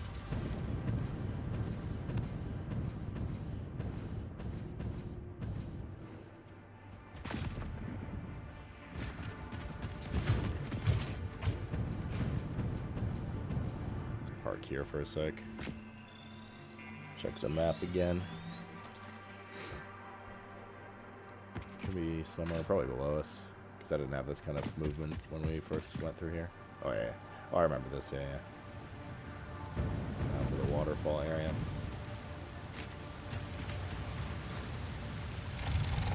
In fact, I remember looting the area around this, and it gave you 9 computers and then asked for 10. I was like, okay. Okay. The cave? Nope.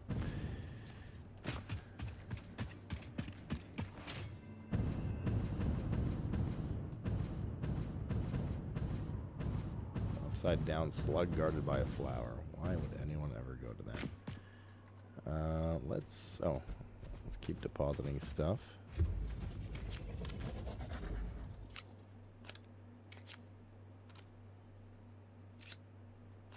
And take out one of these.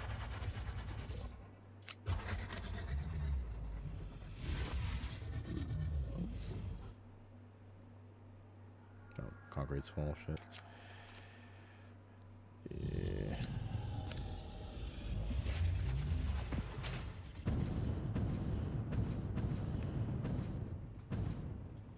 Another Mercer sphere up ahead there. Guarded by a fucking flower on a cliff. I'm gonna try to go around it and then stealth to it.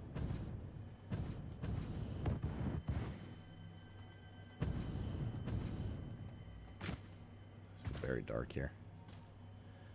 Very, very dark. Titty Station. Have you tried liquid biofluid for the jetpack? No, not yet.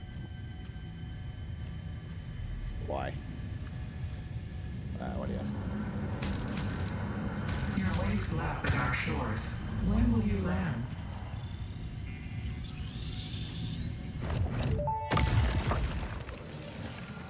Time for a new melody.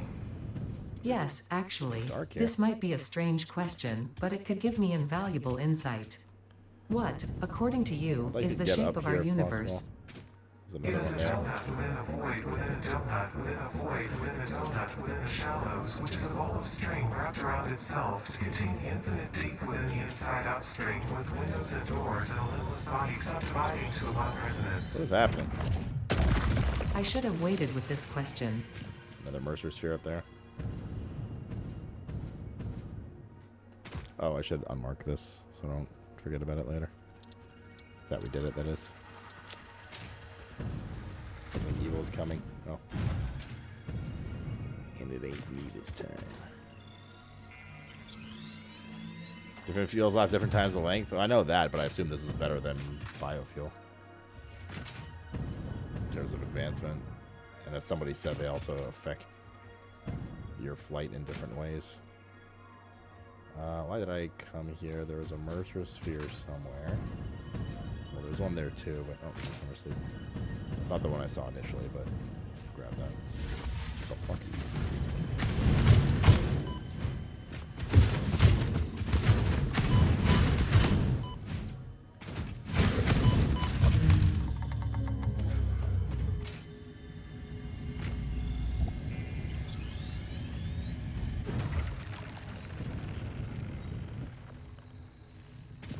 We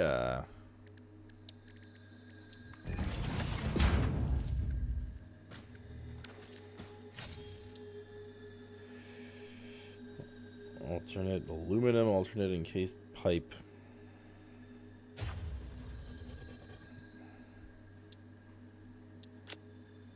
Circuit board, Caterium. Okay.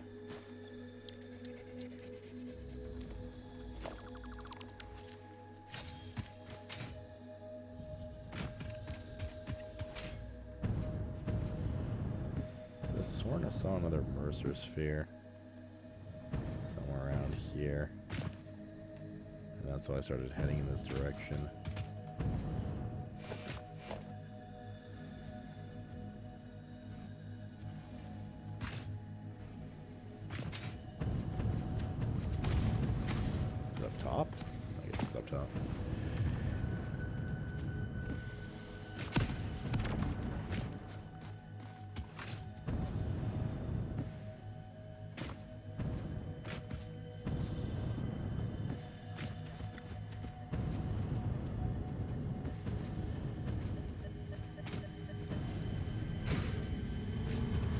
I see it. I saw. This is a shrine to weeping. There should be one there. Yeah, I see it. Ow.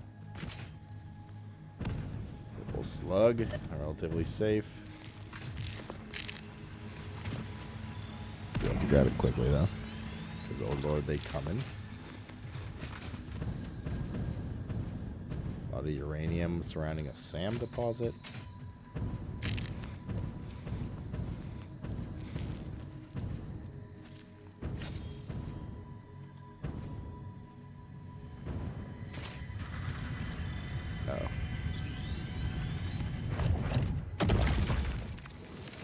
So yep. This is a brand new area. Like biome, I didn't even know this biome existed.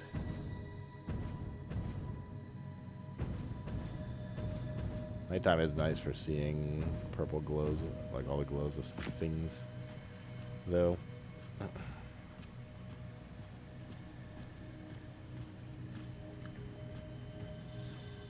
The gun's gonna crash in a while. I also haven't really looking down as we glide, to be fair. I've kind of just gliding top to top.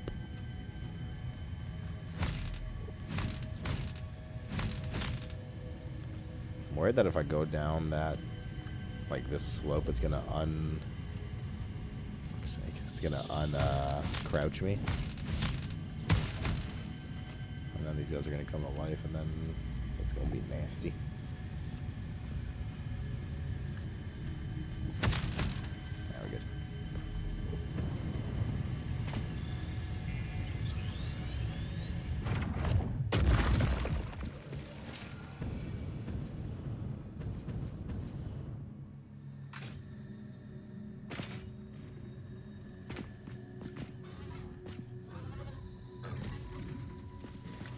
Radiation.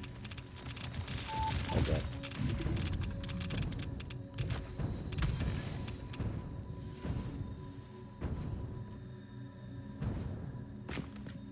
That guy needs to stop. Also some horse shit right here. How am I supposed to stealth with these flowers now?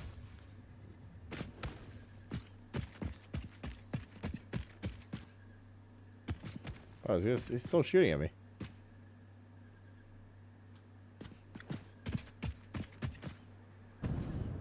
What is this? Copper?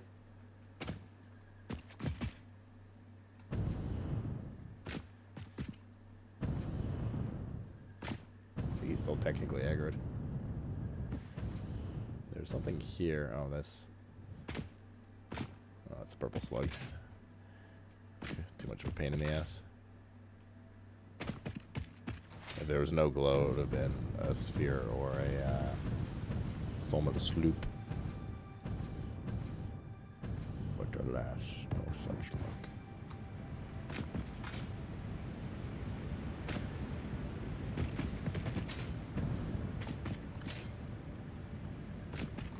Oh, fuck me, there's so many fucking flowers everywhere, dude. I hate the flowers, they're so annoying. They're easy to handle if you can get, you know, the sneak up on them, but you're landing on small platforms with like 5 of them there. Yeah, good luck with that. I think there's a sphere over there. I don't think we're making this. No. Oh, there's a sphere here too.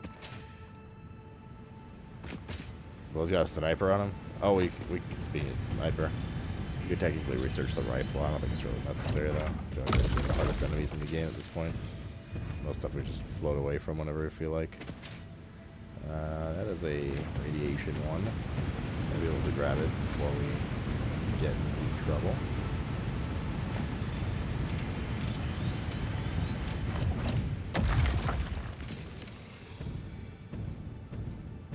This map just keeps extending and extending. What the heck?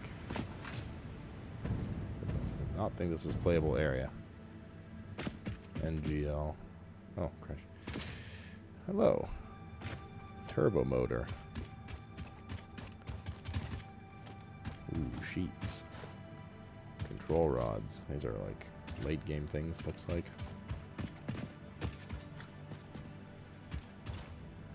It's a freebie.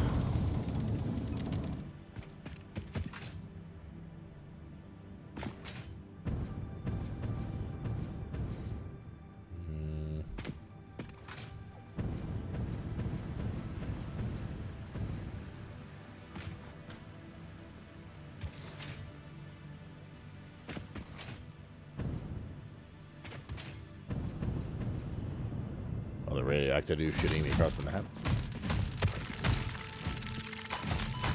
No, I know. But what I'm saying is that reminded me that I should go get the rifle, because he said sniper, and then I thought rifle, and I was like, oh, we can make a rifle. That's where my train of thought went. Let's see what's up here. But then also, like I said, I don't think it's really necessary.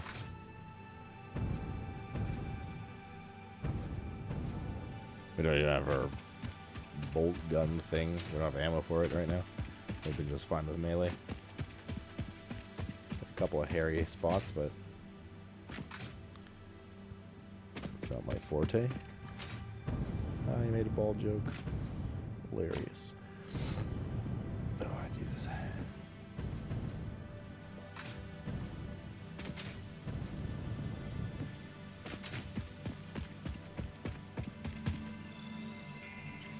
Try to get high up again so we can float around. Sphere up there. Purple slug, don't really care.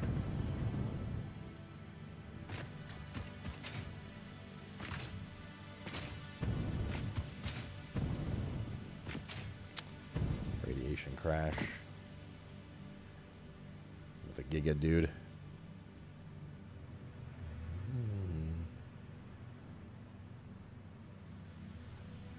Radiation.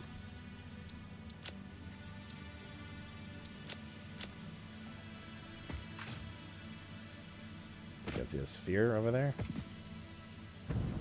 Shit, that's higher up. I don't know if we're gonna get to that. I have to climb up there. Oh, there's one here too. And a SAM deposit.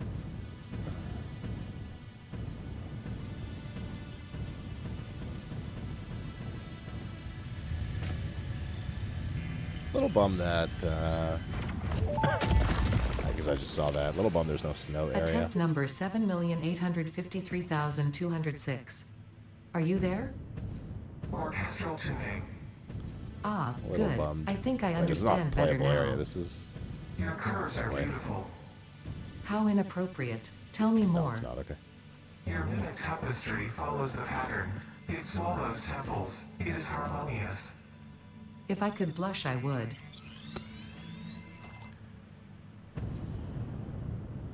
Maybe in a true scenario it would be lit. Maybe in the future. Are they updating the game more? Have they said? Or is it like good dunzo now with 1.0 launch outside of just bug fixes? They are? Oh, yeah, snow would be cool.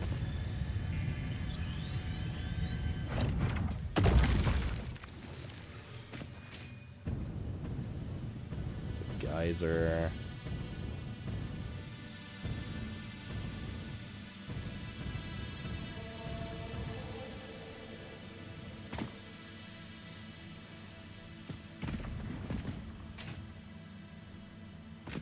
Sphere there. Where are we? Jesus Christ. Look where we are.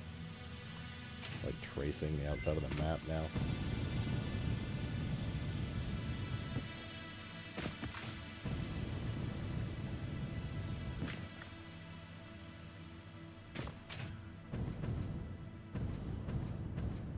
Anything interesting down there? There's a Mercer sphere like super far over there.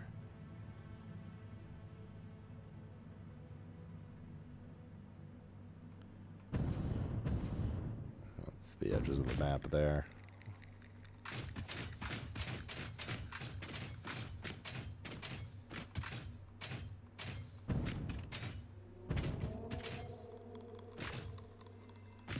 That's a terrible noise.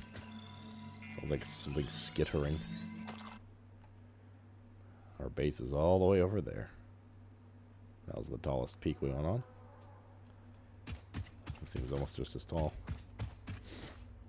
Sounds like desert biome, I guess.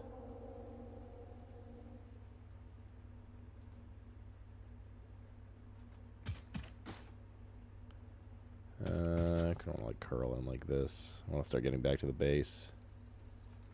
Good to know that there's a metric shit ton more to explore, though. It's a crash over there. There's a radiation crash, though.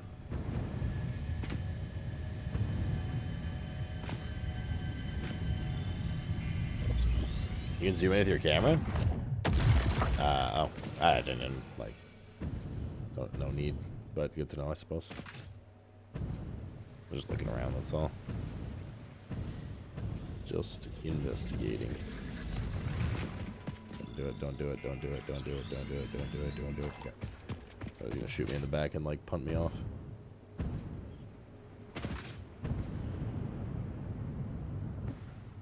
I feel like we could get this. It's not lethal, but we've already been marking a bunch of them to come back, so I'll just have to come back. Radiation. For the radiation ones, that is. Oh, bitch. Nice little oasis up here. Cozy. There's a sphere there. Sphere we can get. For radiation, it's not that dangerous.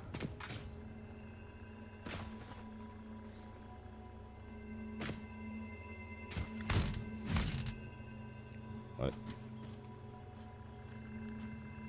I have to blow this up? America style, brother. When in doubt, blow it out.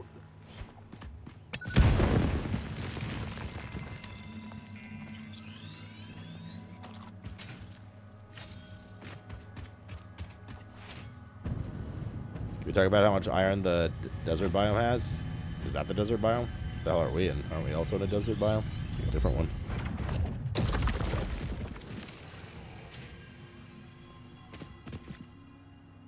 I see a ton of nodes now that you mention it. Iron, iron, iron, iron. There's sphere there and there.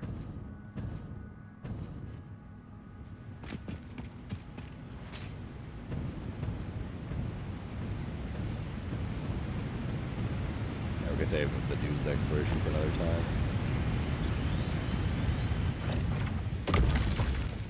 22 Mercer spheres, not bad. How many did I say we needed? 72? Max out all research.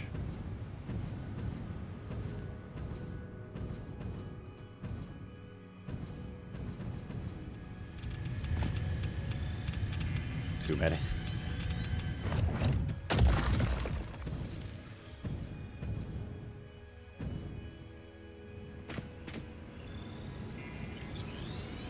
These.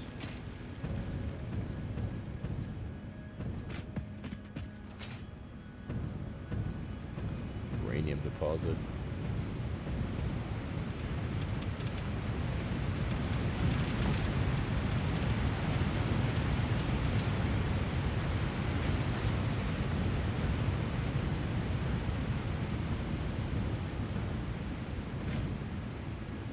Oh no.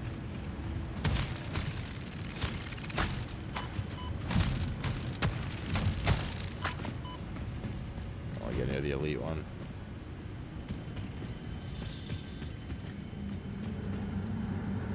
What is that, bro? Oh, there's an army of bees coming for me.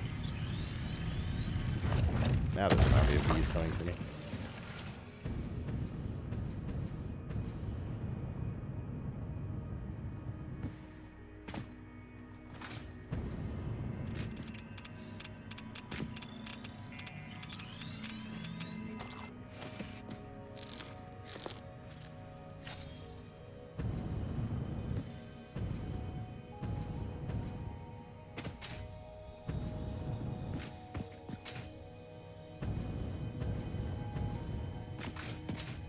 Nice.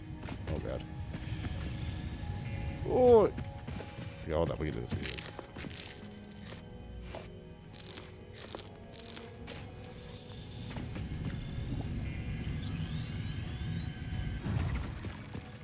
Nice.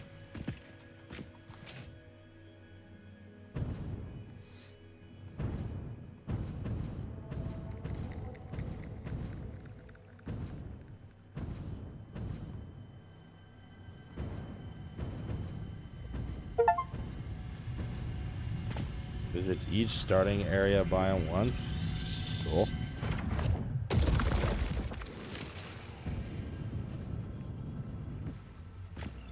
I assume this is one of the more advanced starting ones.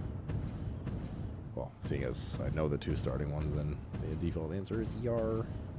Crash over there.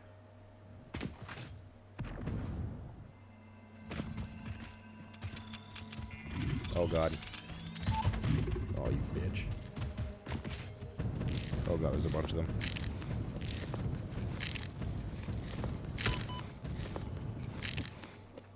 Why are you guys all like pro snipers? I want to eat a bit before we engage this. I'm running out of food.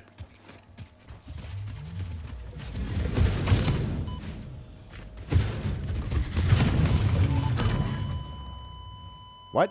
How'd I die? Oh my god, that guy charged from across the... Bro. We're so far. Okay. That guy charged from across the map. Across the old zone. Okay. Most important thing is fuel. I was like, there's no way that the little fucking deer guys nuked me that hard. We have to go so far to get our stuff.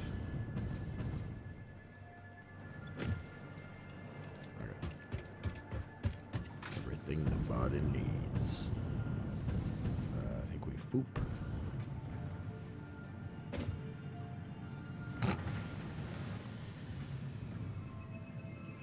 Got our work cut out for us, I would say.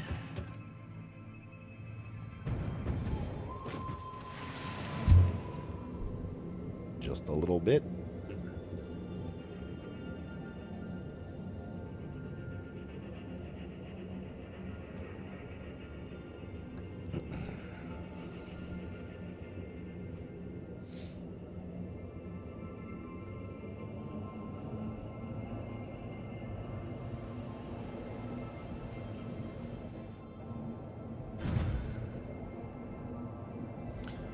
The silver lining here is that we kind of cut through the middle to get back to where we were, so we might end up finding some more stuff, which is not a bad thing.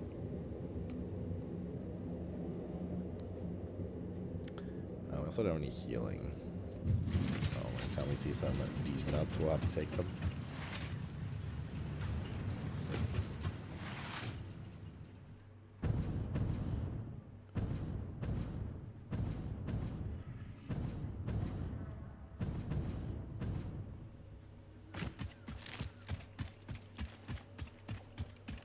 Oh, you keep your healing. Never mind, I lied. No, you don't keep your masks, though. The poison is dangerous again. Did we go up there? We did go up there. That was the quartz crystal one, which we don't have on us now.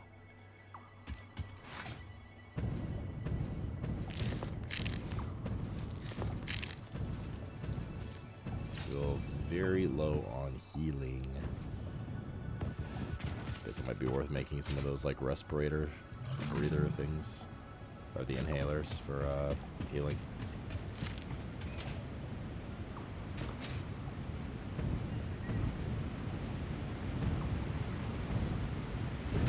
While we're here, I'm gonna pass by where I marked this black powder one to see if like I actually did finish this one or not. I have a feeling I did, and I forgot to unmark it.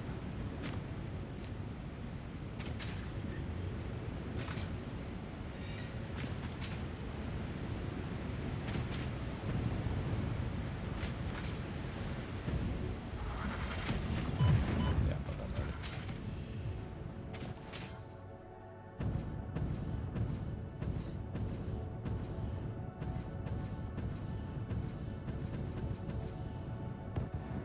No. Uh-oh. Ooh. Ooh. Uh-oh.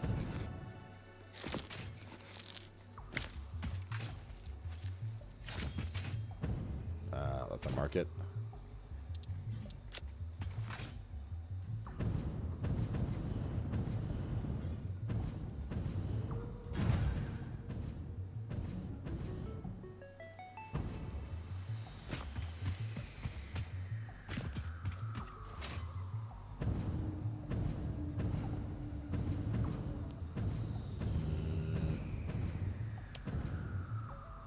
This area we've already gone through, though, obviously.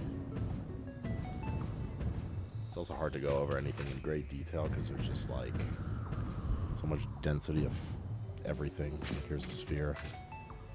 An area that we've technically kind of already gone through a bit.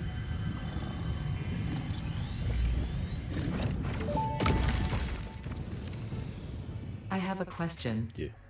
Sing your song. Can you explain what a temple is? A temple is a vessel body, each a node You have to get up there now.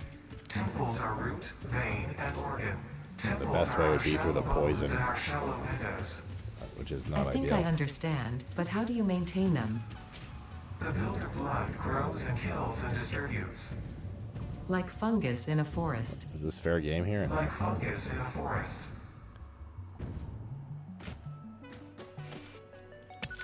What is that? We could destroy these now? Oh, I don't have my fucking explodies. 10 megawatts. You know what? Let's get it on the way back once we get our stuff. I'm just gonna mark it quick here.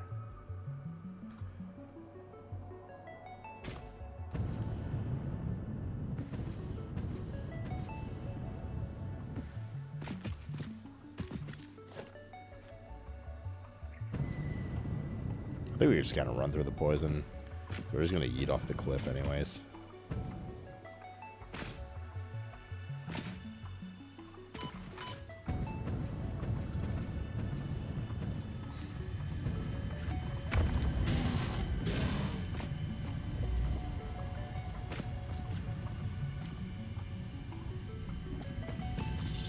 Okay.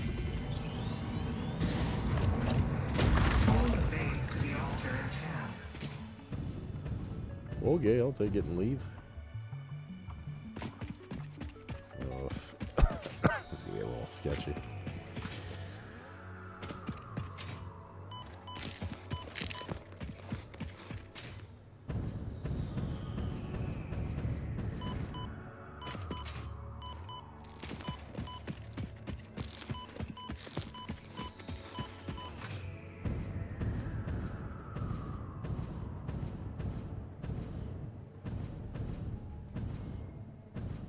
See a couple spheres already, since we're coming from the other side.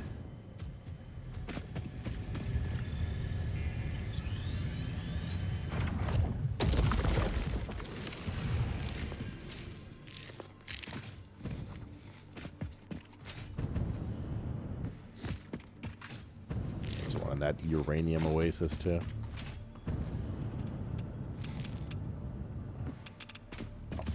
Another one of these behemoth guys. That hits for apparently half your health. Come on, make it. Alright.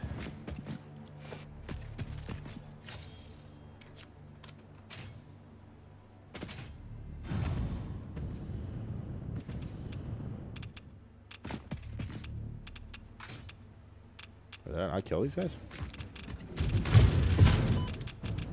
I'm scared. Yep. Where's the radiation? I'm scared because I don't know if it's the big guy chasing like that, one of those guys or not.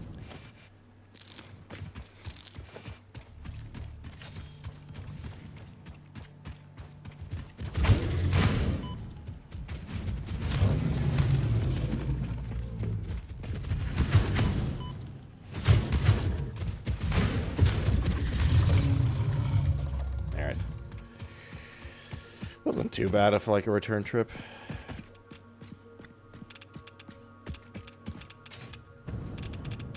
I don't see where this uranium is. I'm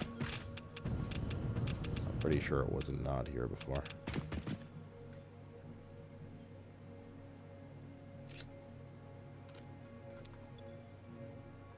I can't even fit everything in. What the fuck? Probably because I had stuff transferring before.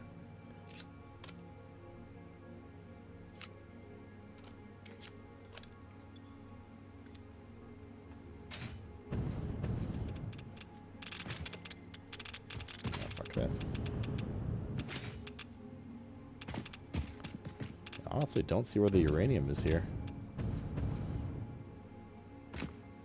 I could swear there wasn't any when we were fighting those two guys before, but... Okay, whatever. Doesn't matter. We'll mark it. We mark it. Radiation. Or does there not need to be uranium? To just be radiation in general? Maybe. That's what it is.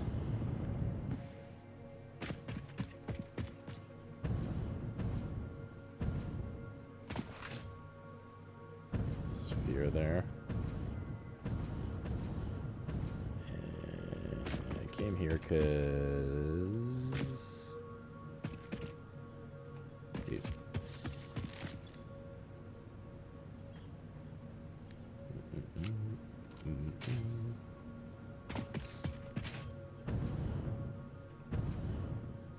Go down there, it's gonna be a pain in the ass to get back up.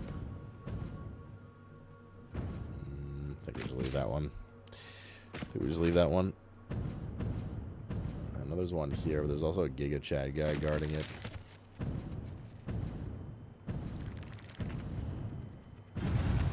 Something's stuck under the ground. Oh god. Alright, no, and radiation. Okay, fuck this one.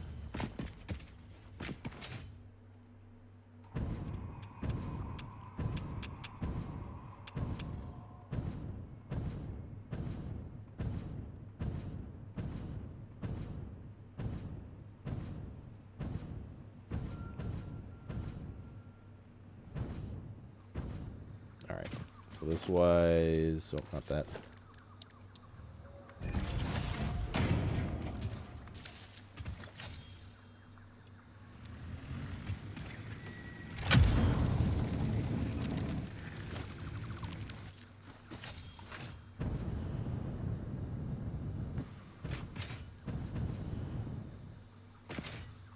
Alright. Out of that fucking shithole. See a crash over there. It's a very big biome. And like the dunes area, as you guys said, beyond that, like we didn't even touch yet. Certainly a shit ton more exploration we can do.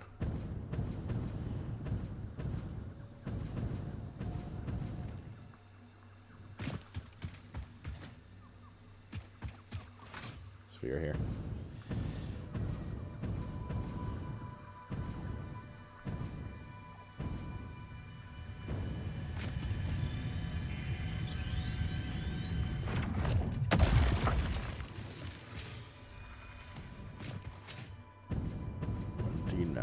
Spheres. Crash up there.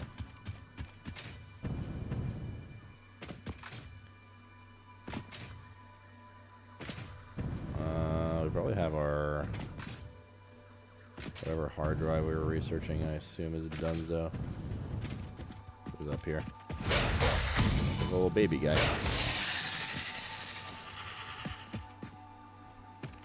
Stator space.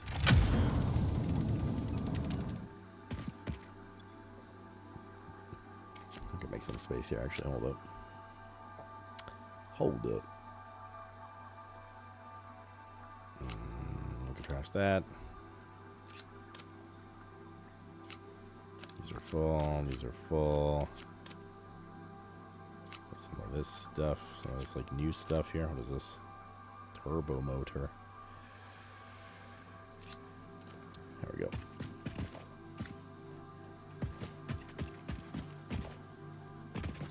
These more basic bitch mats.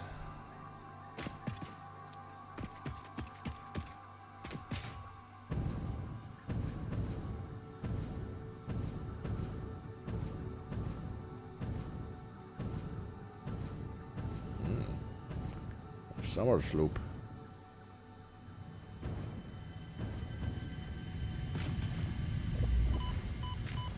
Why? It's a lot of spooters. Back up for a second, just to heal up. Oh god, they coming.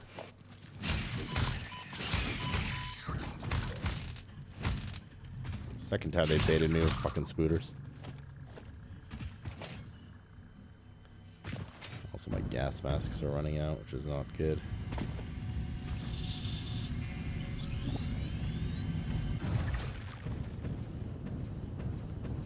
It's a very gaseous area. Did you collect your corpse? Yeah.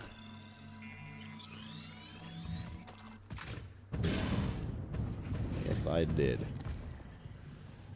Of course, there's a flower guarding that. Crash.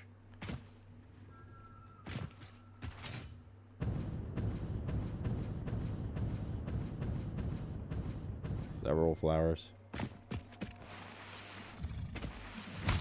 Oh god. I'm flying. That guy's stuck, I think.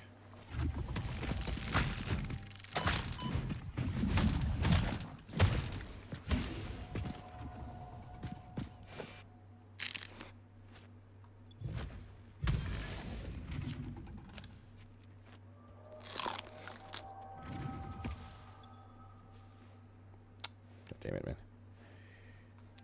Just put these in somewhere. Go to the corner! Less than 3. What's less than 3? Damaged hard drive recovered. Return it to the MAM where it will receive the best recovery and rehabilitation care available.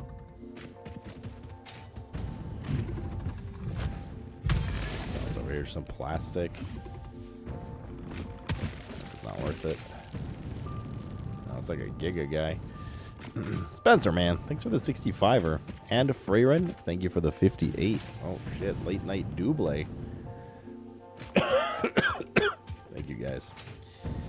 Thank you, guys, and welcome back. I hear something shiny. There's also radiation. That's what's shiny. I'm not going in there. Not going in there, man. I hear more shiny. Purple slug. I see a sphere down there.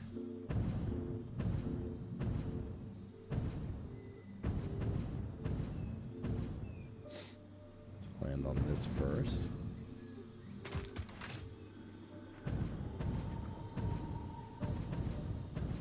Take advantage of our height right now.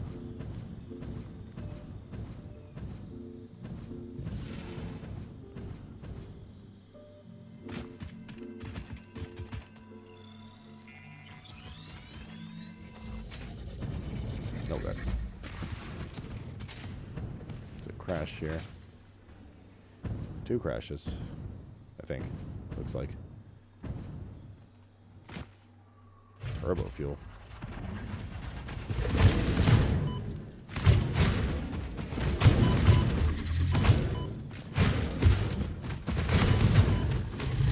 Fuck me, that guy's tanky.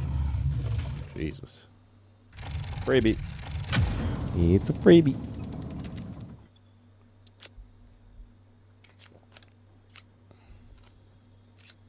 Iron rods are full. Screws. There's like whatever we can fit in there, really.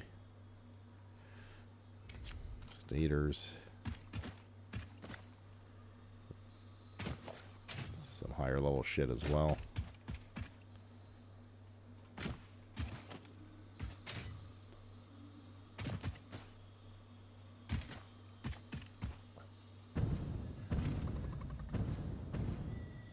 Never mind, these are just the parts from the one up top. Ow. There's still a sphere somewhere here. There it is.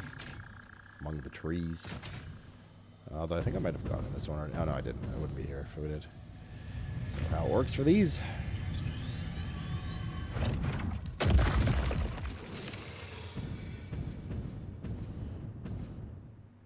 Got that crash.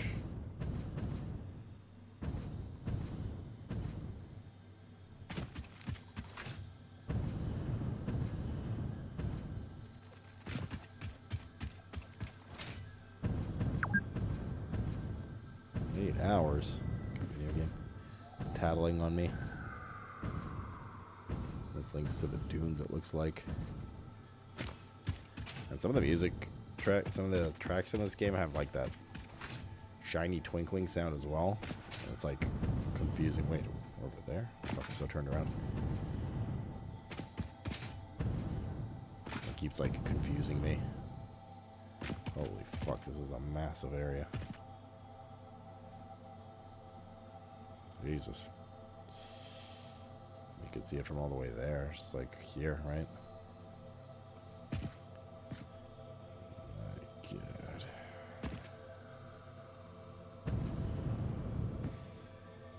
Is there a crash over there?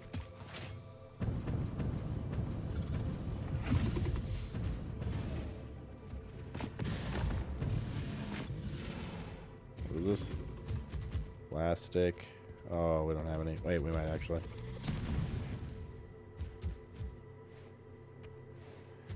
Nope. We don't die during this. So we're kind of hiding behind the thing. Okay, we're good. What, is there plastic here? Sometimes the mat you need is like right here.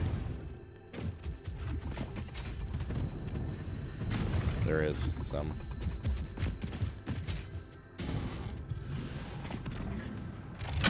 Convenient.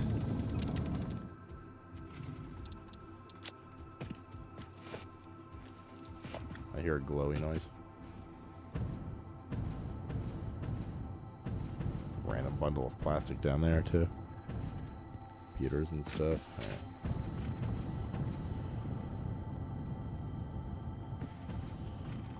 Oh, I think it's that snail. Oh yeah, there's like 2 of them there. Right, let's get out of here. Let's skedaddle. Don't do it.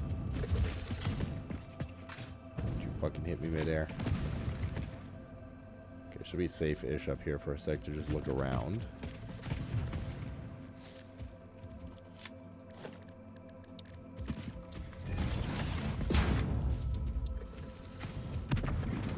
Bruh.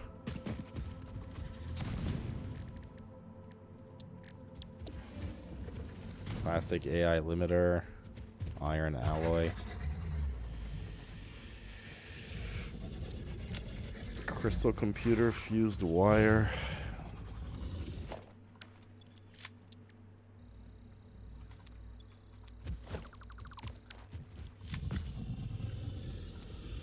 Wait, how the hell did we... Oh, because we pulled out of this, didn't we? Let's do that. And that. And those. And these.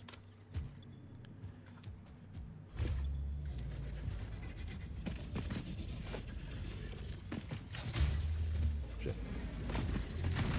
There we go. There are so many slugs up there. It's all blues though. 5 blues is just 1 purple.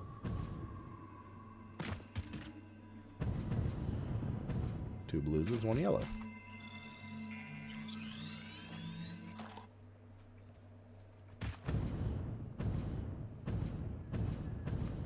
There's a big explodey rock there. I didn't get a very good lift here. I don't know if we're gonna make this.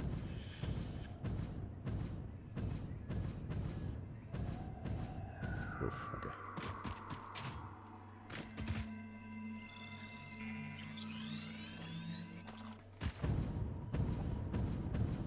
Summer sloop. Either that or a sphere. It's not a slug.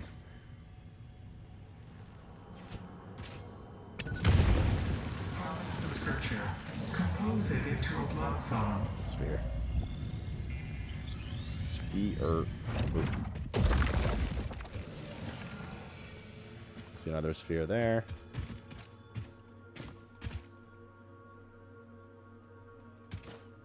How are we doing in terms of some of the other crashes? They're still far from home.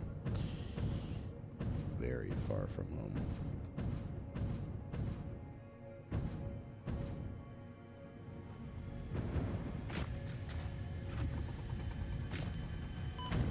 Oh, couldn't lift off fast enough.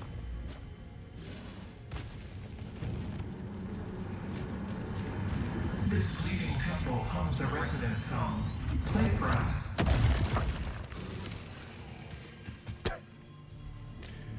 That will never get old, dude. I didn't die. Just landed nicely on the ground. Oh, what is this place? What the hell? It's like a marsh. Swampland. Looks spooky.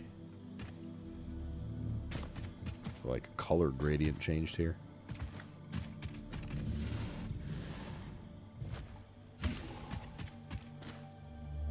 I don't know if I really want to sacrifice the high ground right now.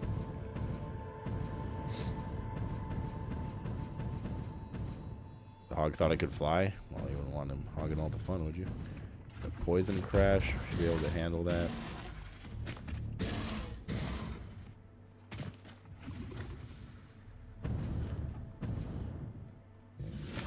I'm close enough to the edge.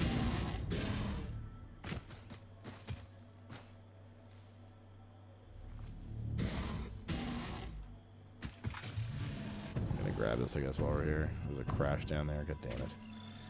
We have to go get that, aren't we?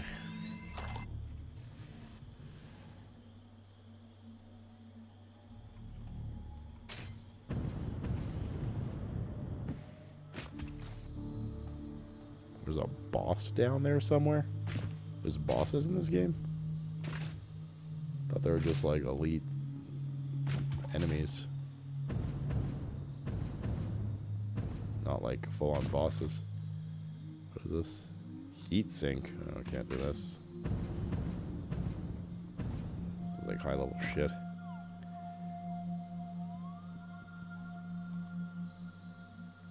At least I don't think we can. Well, no, we can't make it, but we want to pick some up.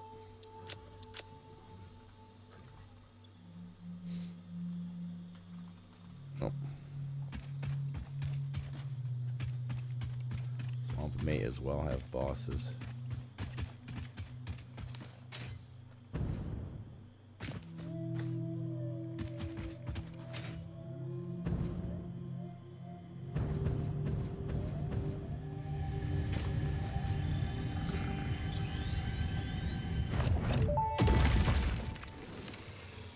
Your symphony invades our temples and echoes along our lattices. What do you These need? are all elites. Growth, the future, an idea, and frankly, you. Is a tapestry woven with hands or with thoughts? Both are fuck necessary, this. yet only one can't function without the other.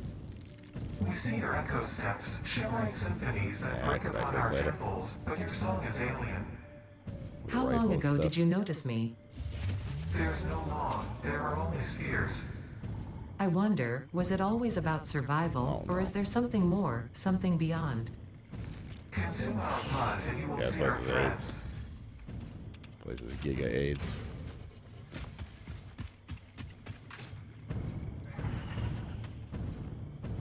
So this entire area is just poison? Like, what the fuck?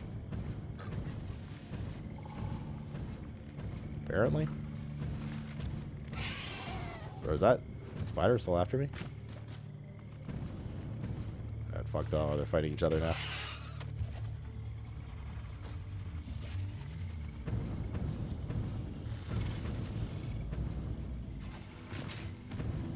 Is here just a yellow slug?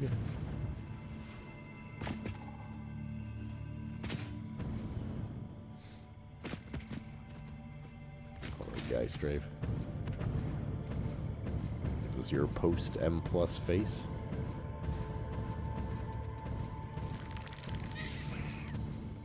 God damn it, dude. There's spiders everywhere.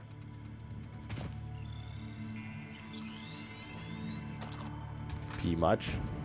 Did you have good fun with your good friends? A lot of Mercer spheres here. Well, once again, I also was not looking at the ground very much. Kind of just running. Oh, here's one. Just kind of fucking running for my life. See if I can snag this before I get charged.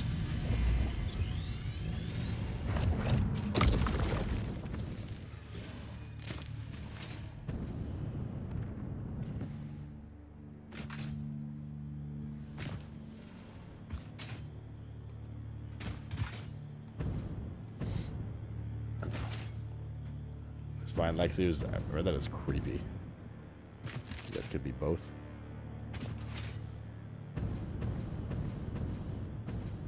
Lexi is pretty creepy, to be honest.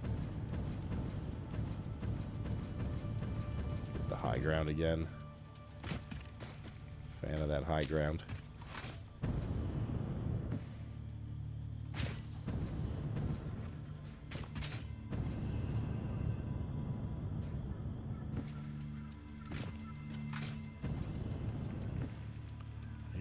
Glowy noise somewhere.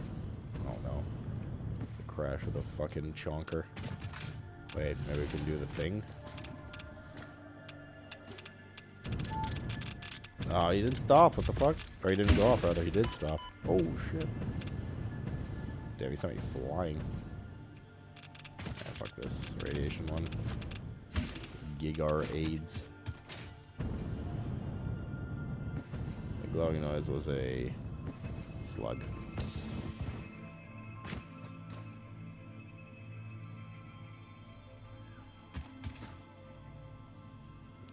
This was radiation.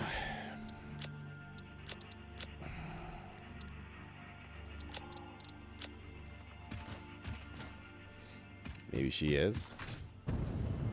Should we tell Kala?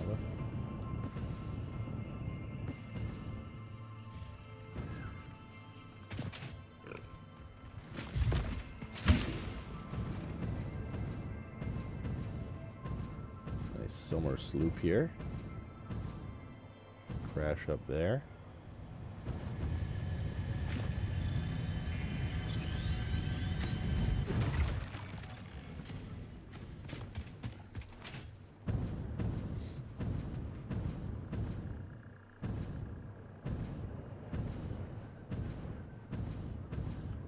Can we get up here? Yes. We have to start on that other cliff, looks like. So what is this? La Manjafach.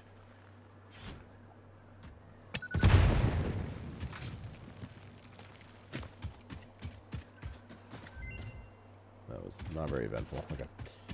Man research done.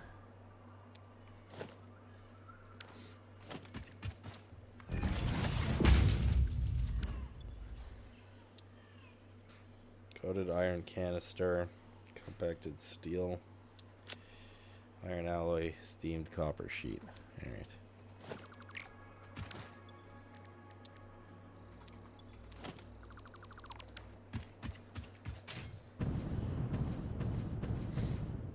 If you get every hard drive in the game, are you exposed to every alternate pattern, or is it like literally there's more patterns than you can get per playthrough, and that's part of the replayability?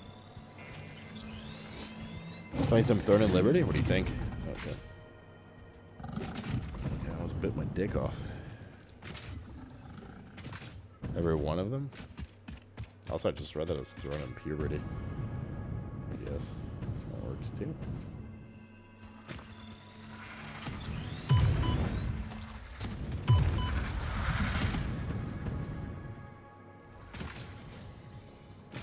Wait, alright. Is this ladder time? Be ladder time, baby. Been a hot damn minute.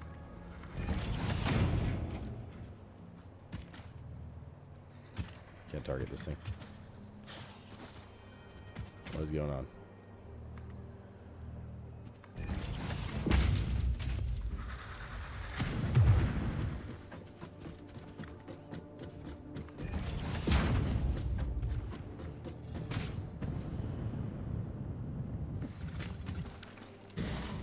Oh my fucking god, dude. Oh, there's like 9 of these.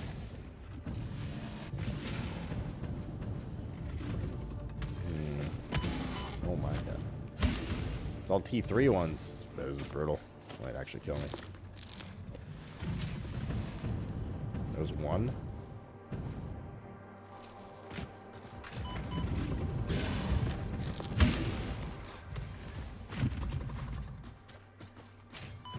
So fast. I can't raise high enough in the air.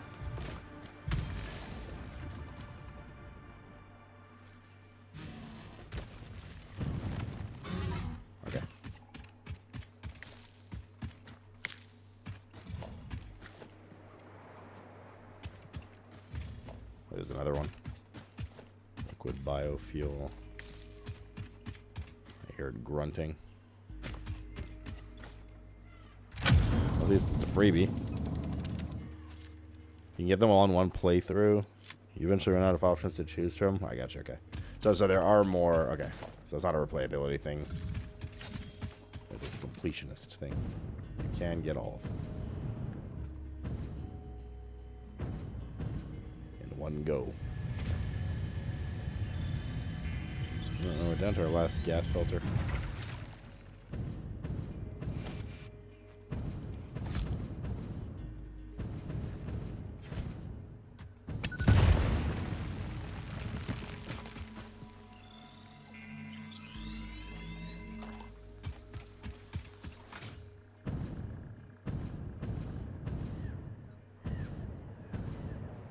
Looks dangerous. Professional opinion. It's a Mercer sphere over there. Oh, God damn it, dude.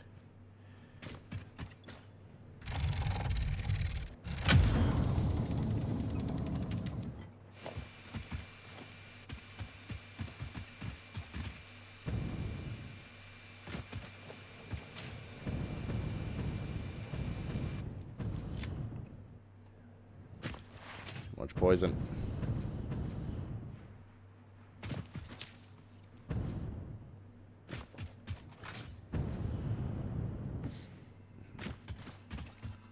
Note to self, there's still that Mercer sphere.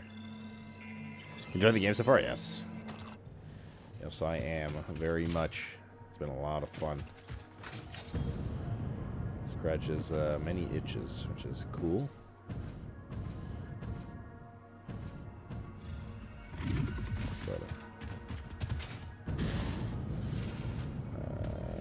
We can land here. Bitch. So many high tier enemies here. Alright, these guys setting off their poison already. What are you guarding? Summer Sloop.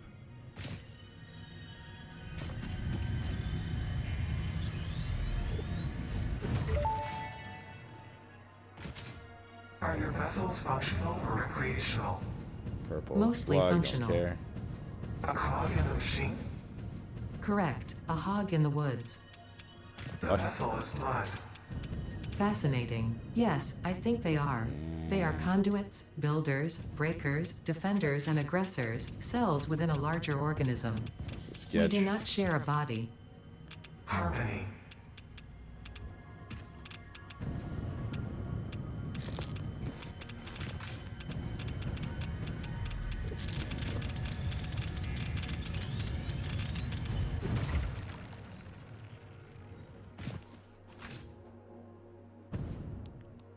Where was that sphere I saw?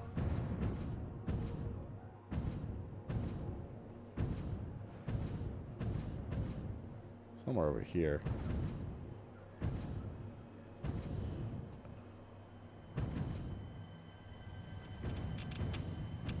Oh, fuck. It's right here. Oh, you can do it. No. Ran out of gas. The last sec.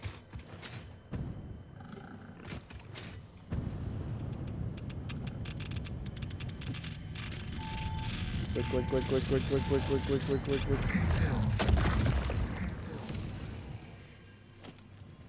Yeah, we're out of food. It's a bad thing. I only have a bit more. Not as good food, but...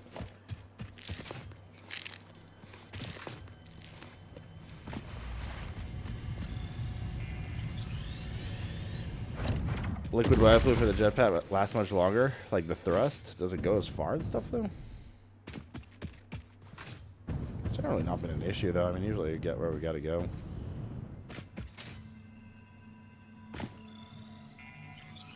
Try it. I think I have a bit, right? Packaged liquid biofuel.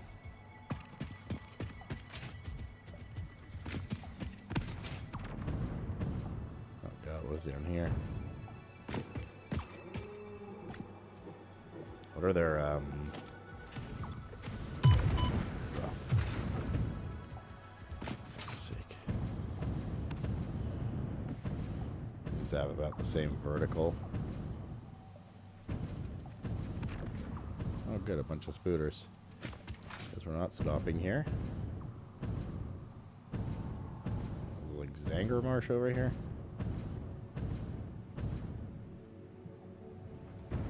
Cool biomes. Bro, ain't no fucking way. Could I just like land somewhere for a second?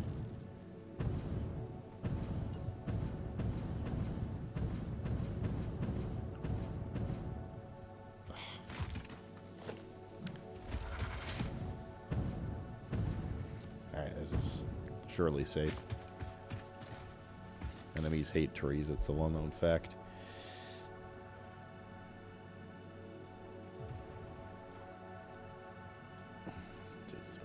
Is fairly large. Okay. All I wanted to do was see. What was that? Oh, it's just some enemies. I just wanted to see what the 750. Interesting. They're both 750. Are you sure it lasts longer?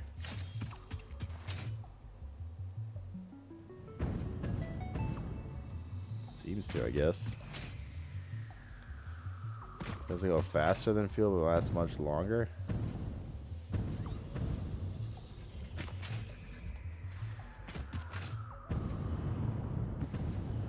About the same speed. Seems like the same speed to me. If it's not, it's negligible in terms of difference.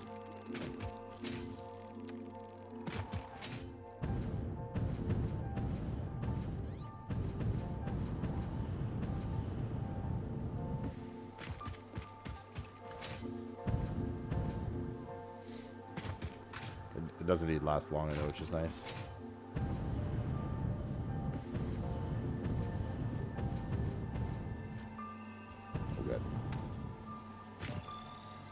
It's a rock thrower guy.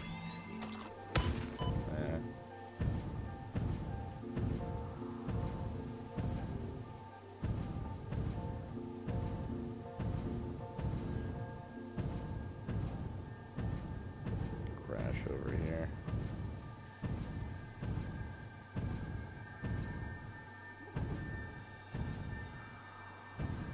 Seem to be a lot more Mercer spheres than like the desert area.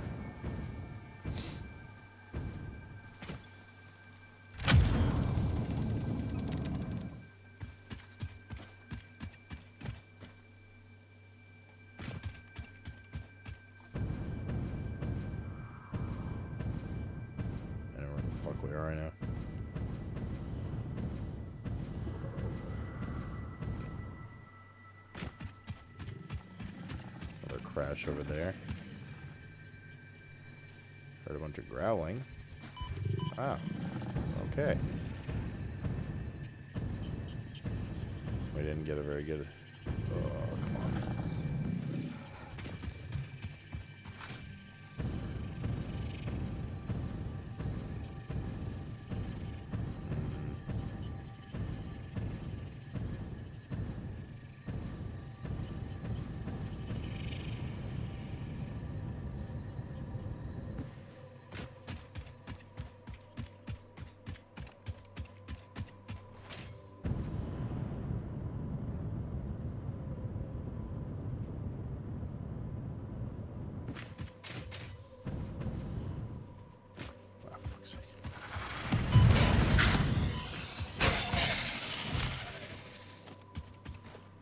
Screws. This is shit stuff. What do we need? Modular frames. I'm sure we have some in here somewhere. Speaking of which, there was some more shit in there.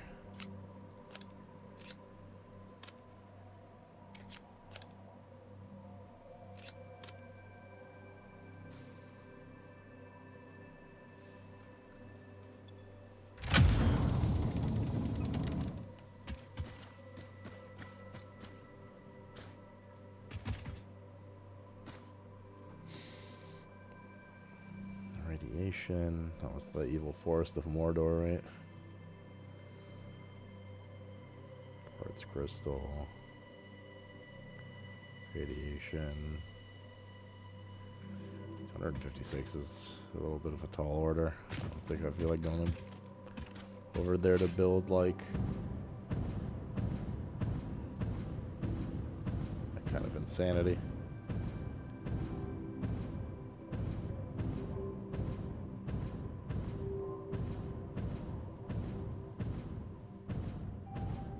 Is that a Mercer Sphere?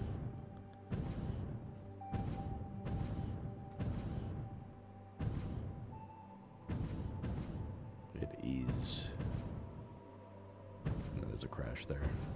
Guess we're not going up there this time.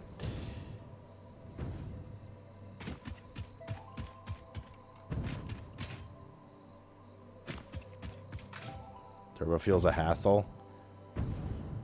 Wait, no, there's no Mercer Sphere here. Oh, yeah, there's.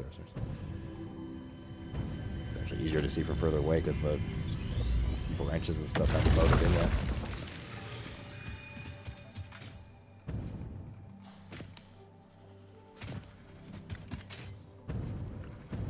Bad. We're on like shit fuel now.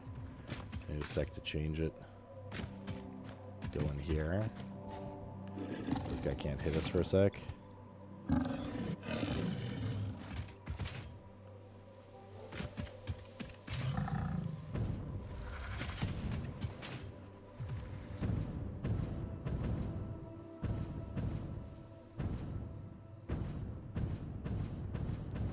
Is that a flower? No. Chargy guy.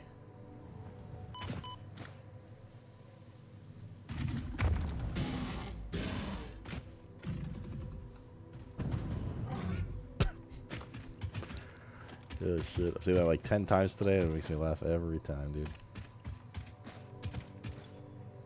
40 megawatts. 40 fucking megawatts, man. That's crazy.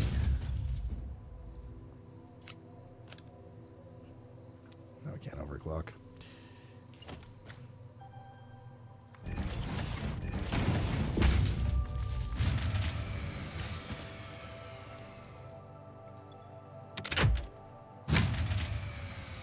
What?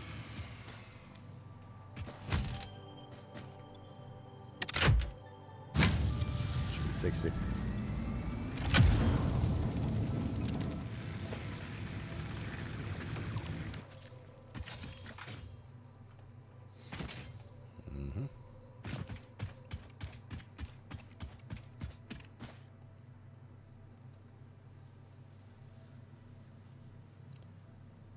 Marked a crash over there a while ago. Let's go head towards that. I didn't even put a note on it, so it must have been really early in the game before I like thought about putting notes on things like that.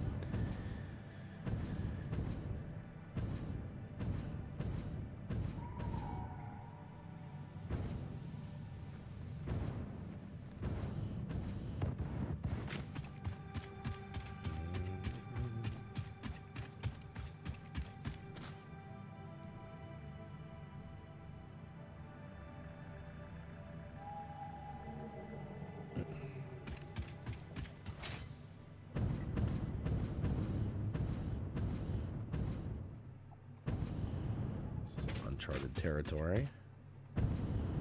On the low ground though, I don't think we're gonna like find much. Is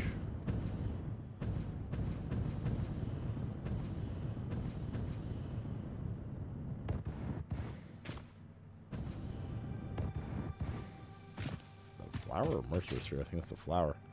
Can't tell in this lighting. Flowers have a glow as well.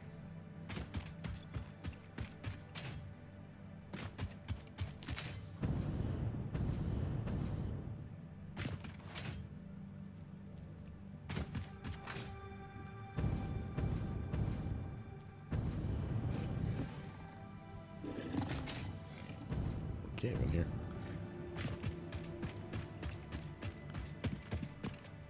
Oh. Oh. Spooters. I hear him skittering.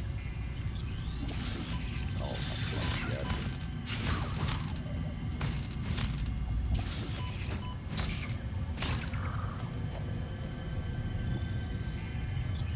Gotta grab this and get the fuck out. Do you have any more questions for me?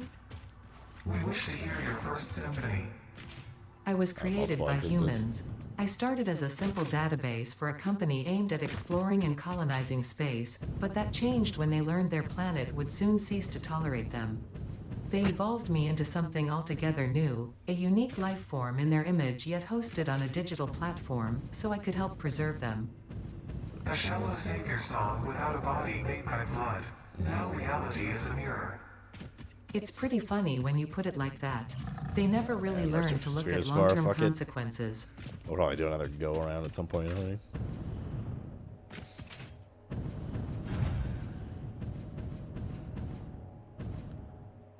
I'm kind of just like tracing through the map at this point. There's still so much to explore. Another go through like the areas we didn't see would yield us another metric shit ton of stuff. So we gotta go north a bit. I wonder how long it took them to make this map. I'm guessing like at least probably like 10 minutes. At least 10 minutes. 5's a little short. Crash.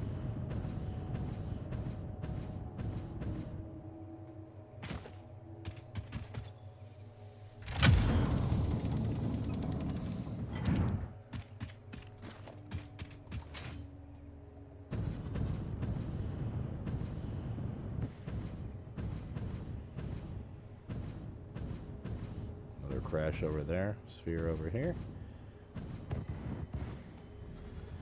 I think we're too far from the base.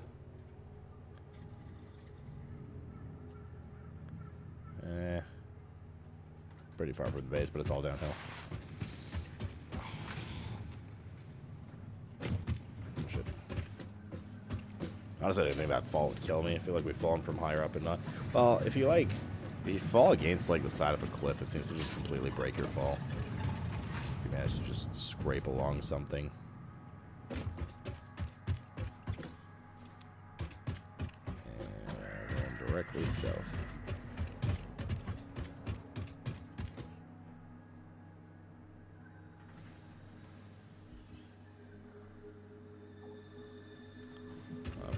Foop to our second one. Oh god.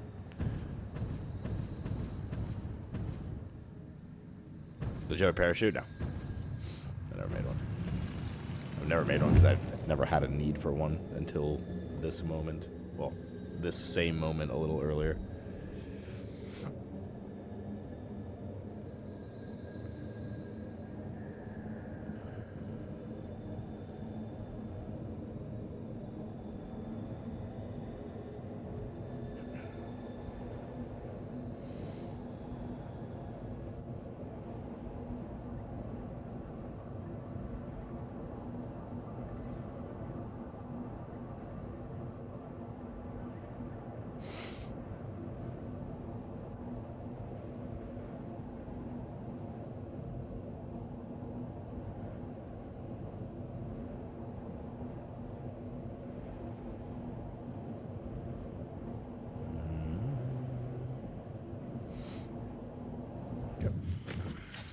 Hours later, give or take.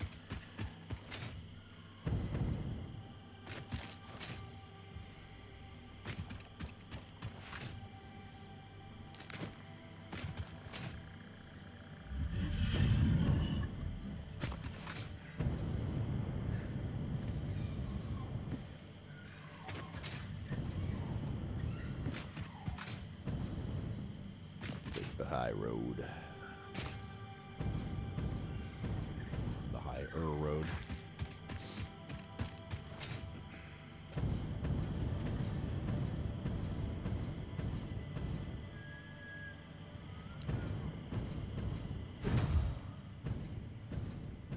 One of the most impressive things about this map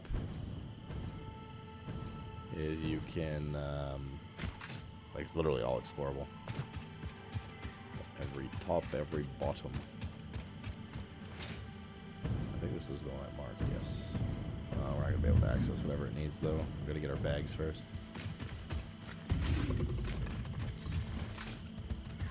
What the fuck's the thing? It's not open.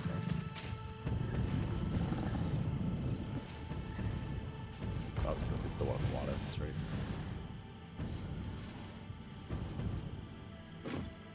$60 megawatts.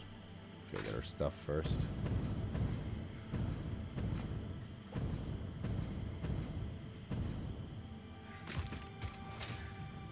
Oh, I can imagine. I made like one little train crimson.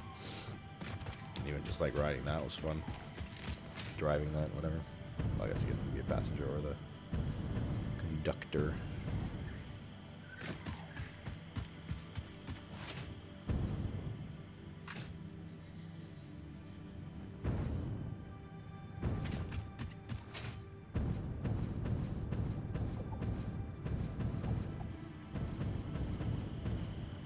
Here somewhere.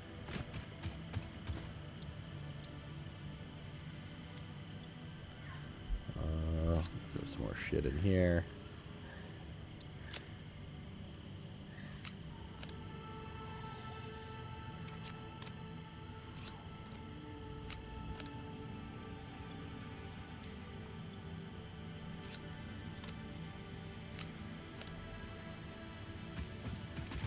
Why did we die? What were we trying to get? There was a Mercer sphere here, right? Yeah. We ran out of juice.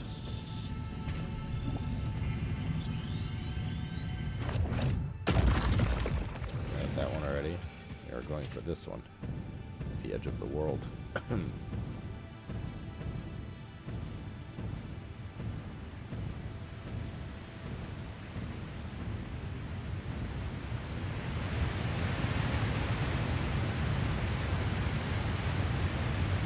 Regular modular frame.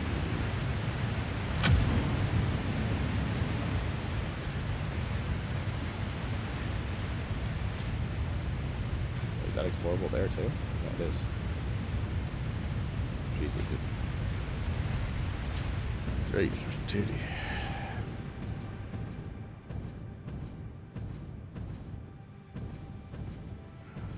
Remember when I was like, yeah, let's go explore for a bit. Got like 5 hard drives and come back and start thinking about P4. It's been like 3 hours. We like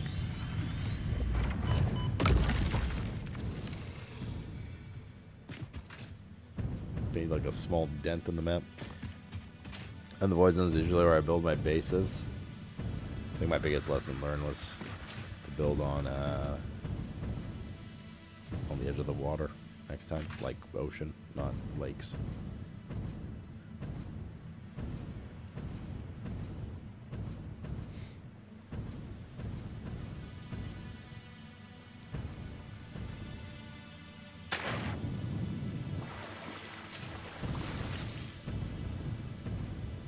My drugs are wearing off.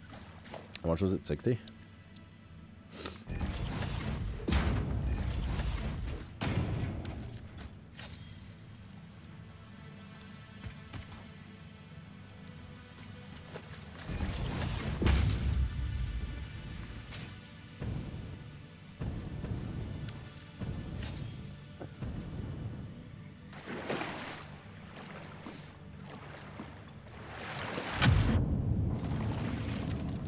Cool.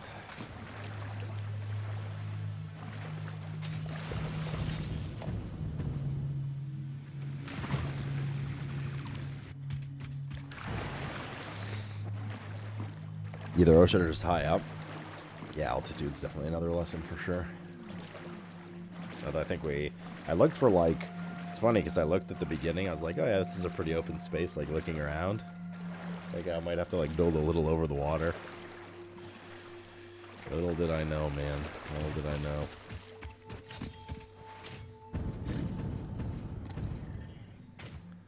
The nightmare that ensued.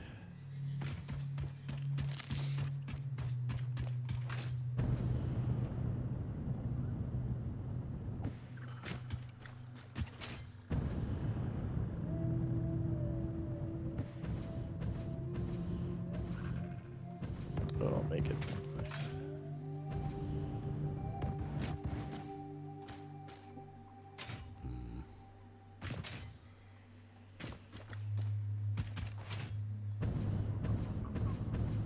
Try to get on top of these higher areas. Maybe ladder? No. Not yet. Not yet. Not yet.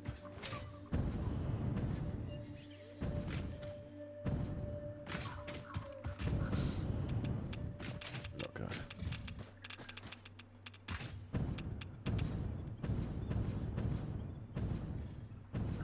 So much foliage there, I couldn't even see what there was. Started taking damage and then getting attacked, so I just fucking bailed. Just a snail. I feel like it's my area, my plant. My oil area. Little America.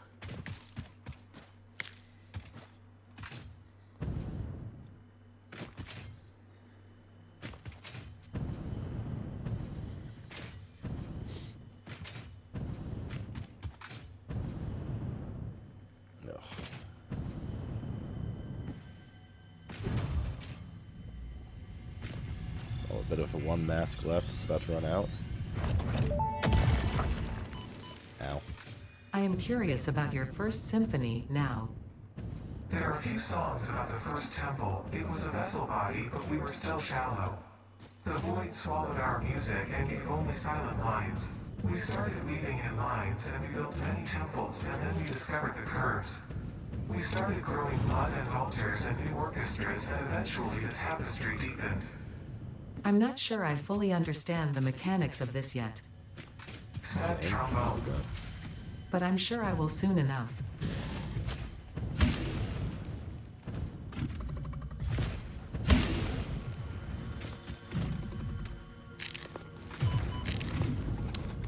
Need to get a good angle on this charge. There we go. Okay, good enough.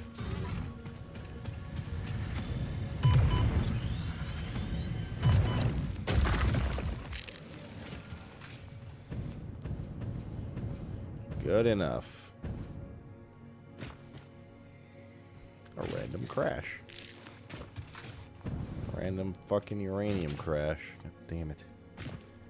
Oh, this is one of the ones we've charted already. That's the 256er, the bauxite.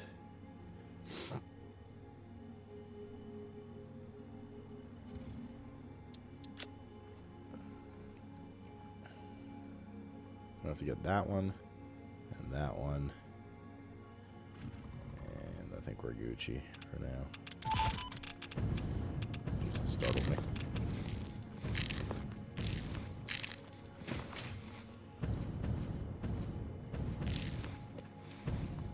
That's the fucking spires of a rack area.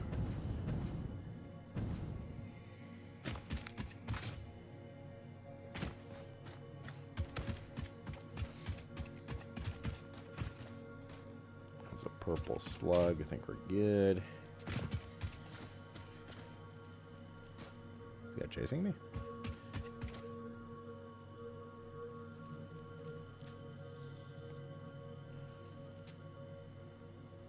Yeah, so just those two. Okay.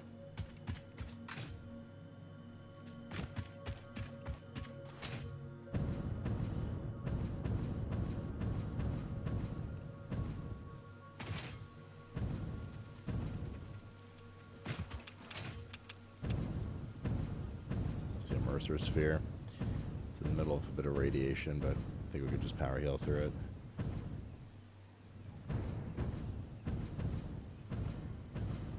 Okay, it's not a chargy guy, that's okay too.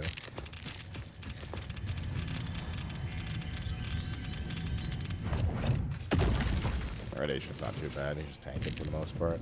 Poison gets really rough.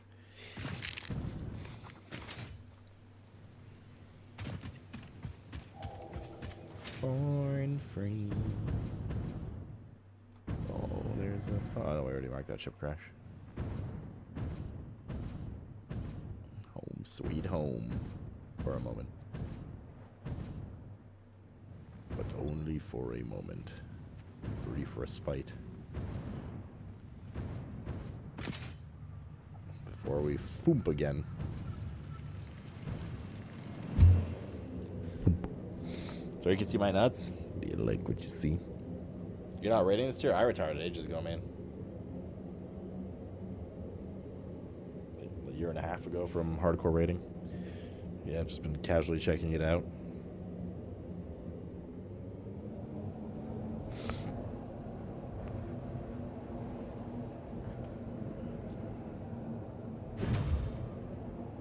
So I'll grab that quartz one, and then the power.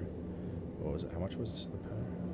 120. It's a little annoying, but I'll handle it. Man, we explored a lot though. At least we uncovered a bunch of the map. There's still like an entire massive section here. There's this. There's this.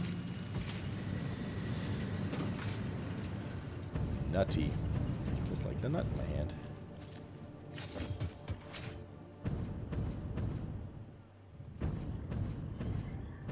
That's the one all the way up there.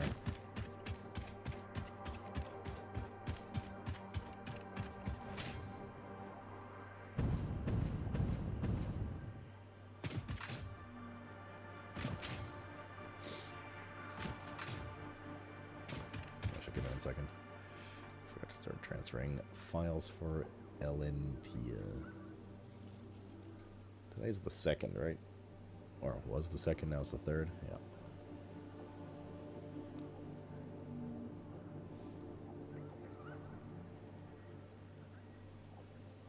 Okay. Now I don't have to stay up after stream doing it.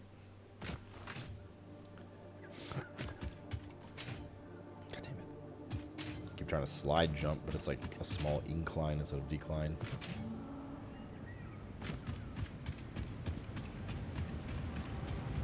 How did I get up here?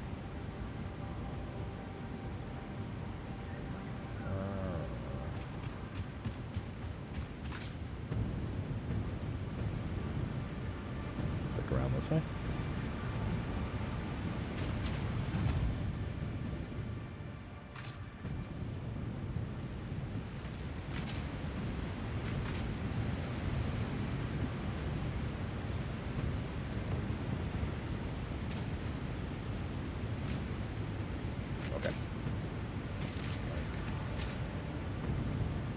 Sulfurs, I think it was.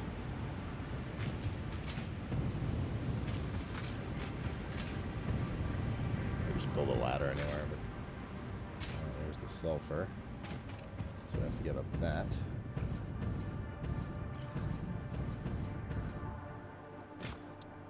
What are we doing with the transfers?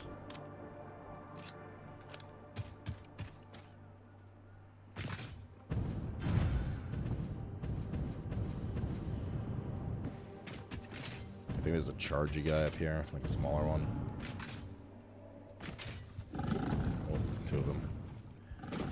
Go here, and we're fine. We already collected all the stuff here. I did this one before.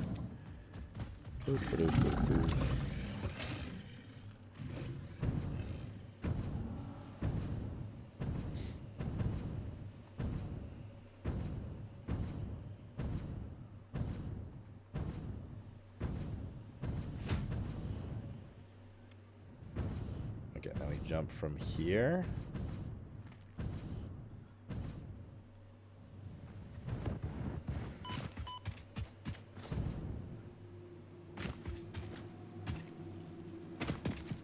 I think we already did this one.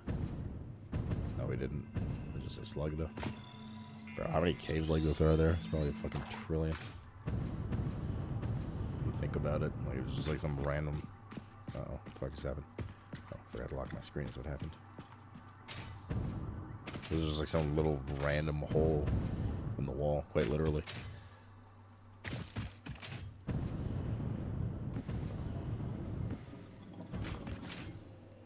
We've already been up there.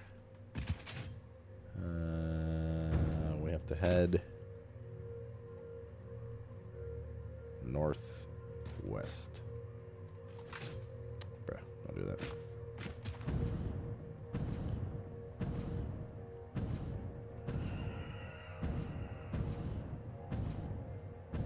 think we make it this time. I didn't get the proper lead up. I'll have to make a ladder. This is the exact place I jumped from before. Fine, I'll just make a giga ladder. Right here.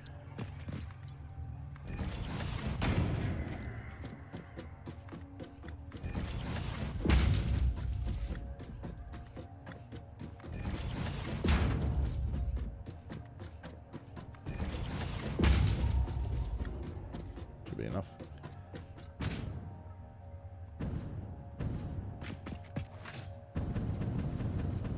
Alright, so it was 120, right? So 4 of these.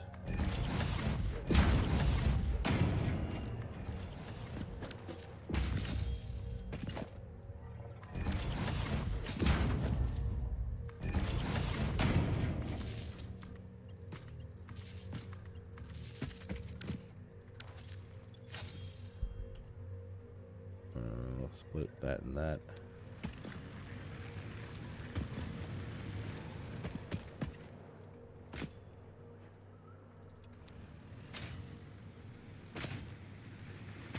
Alright, now we should be able to connect this. There it is.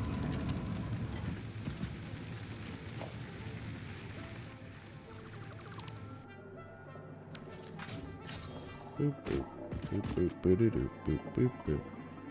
So we can remove this, and we already moved that. We're going home. See all the shit we collected.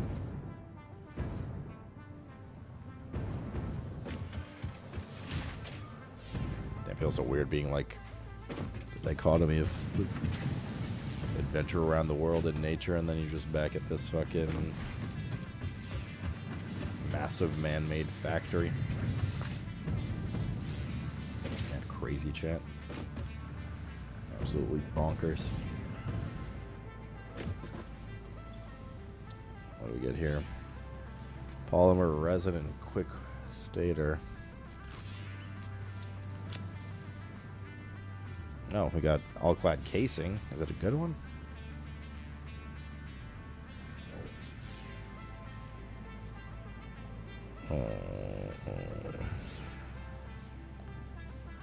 Takes like 6 times the material and outputs almost 8 times. Plus we have to get copper involved. That's a little question mark. Think for something specific now? Because I don't know all of them, right? I'm just looking for what there is. Let's see what we got. We got a lot of stuff. I want to keep that.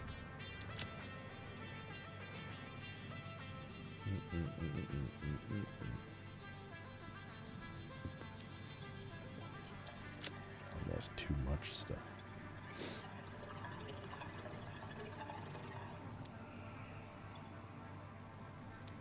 How many motors do we have in our... Oh, actually, we can go upstairs and get it. Might as well not touch our cloud stuff.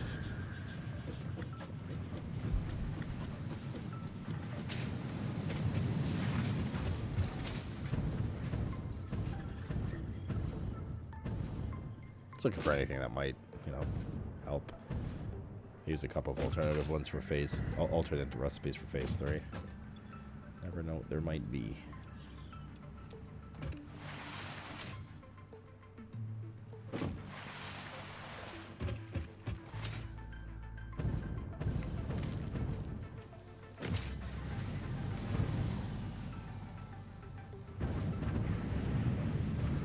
We need to grab motor over here.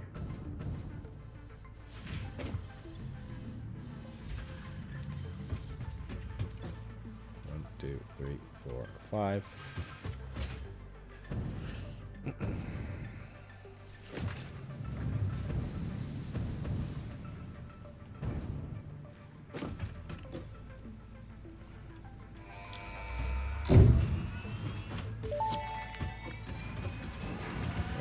milestone reached. slots. The hover path draws energy from nearby power connections, and so can only be used in their vicinity.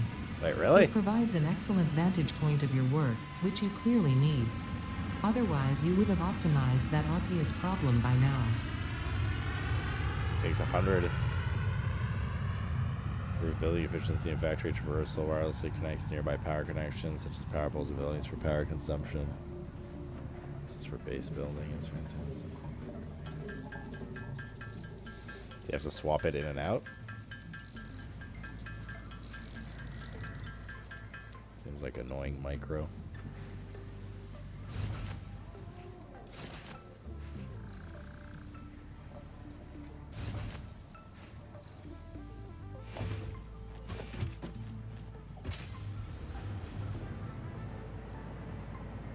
Yeah, that's pretty nice.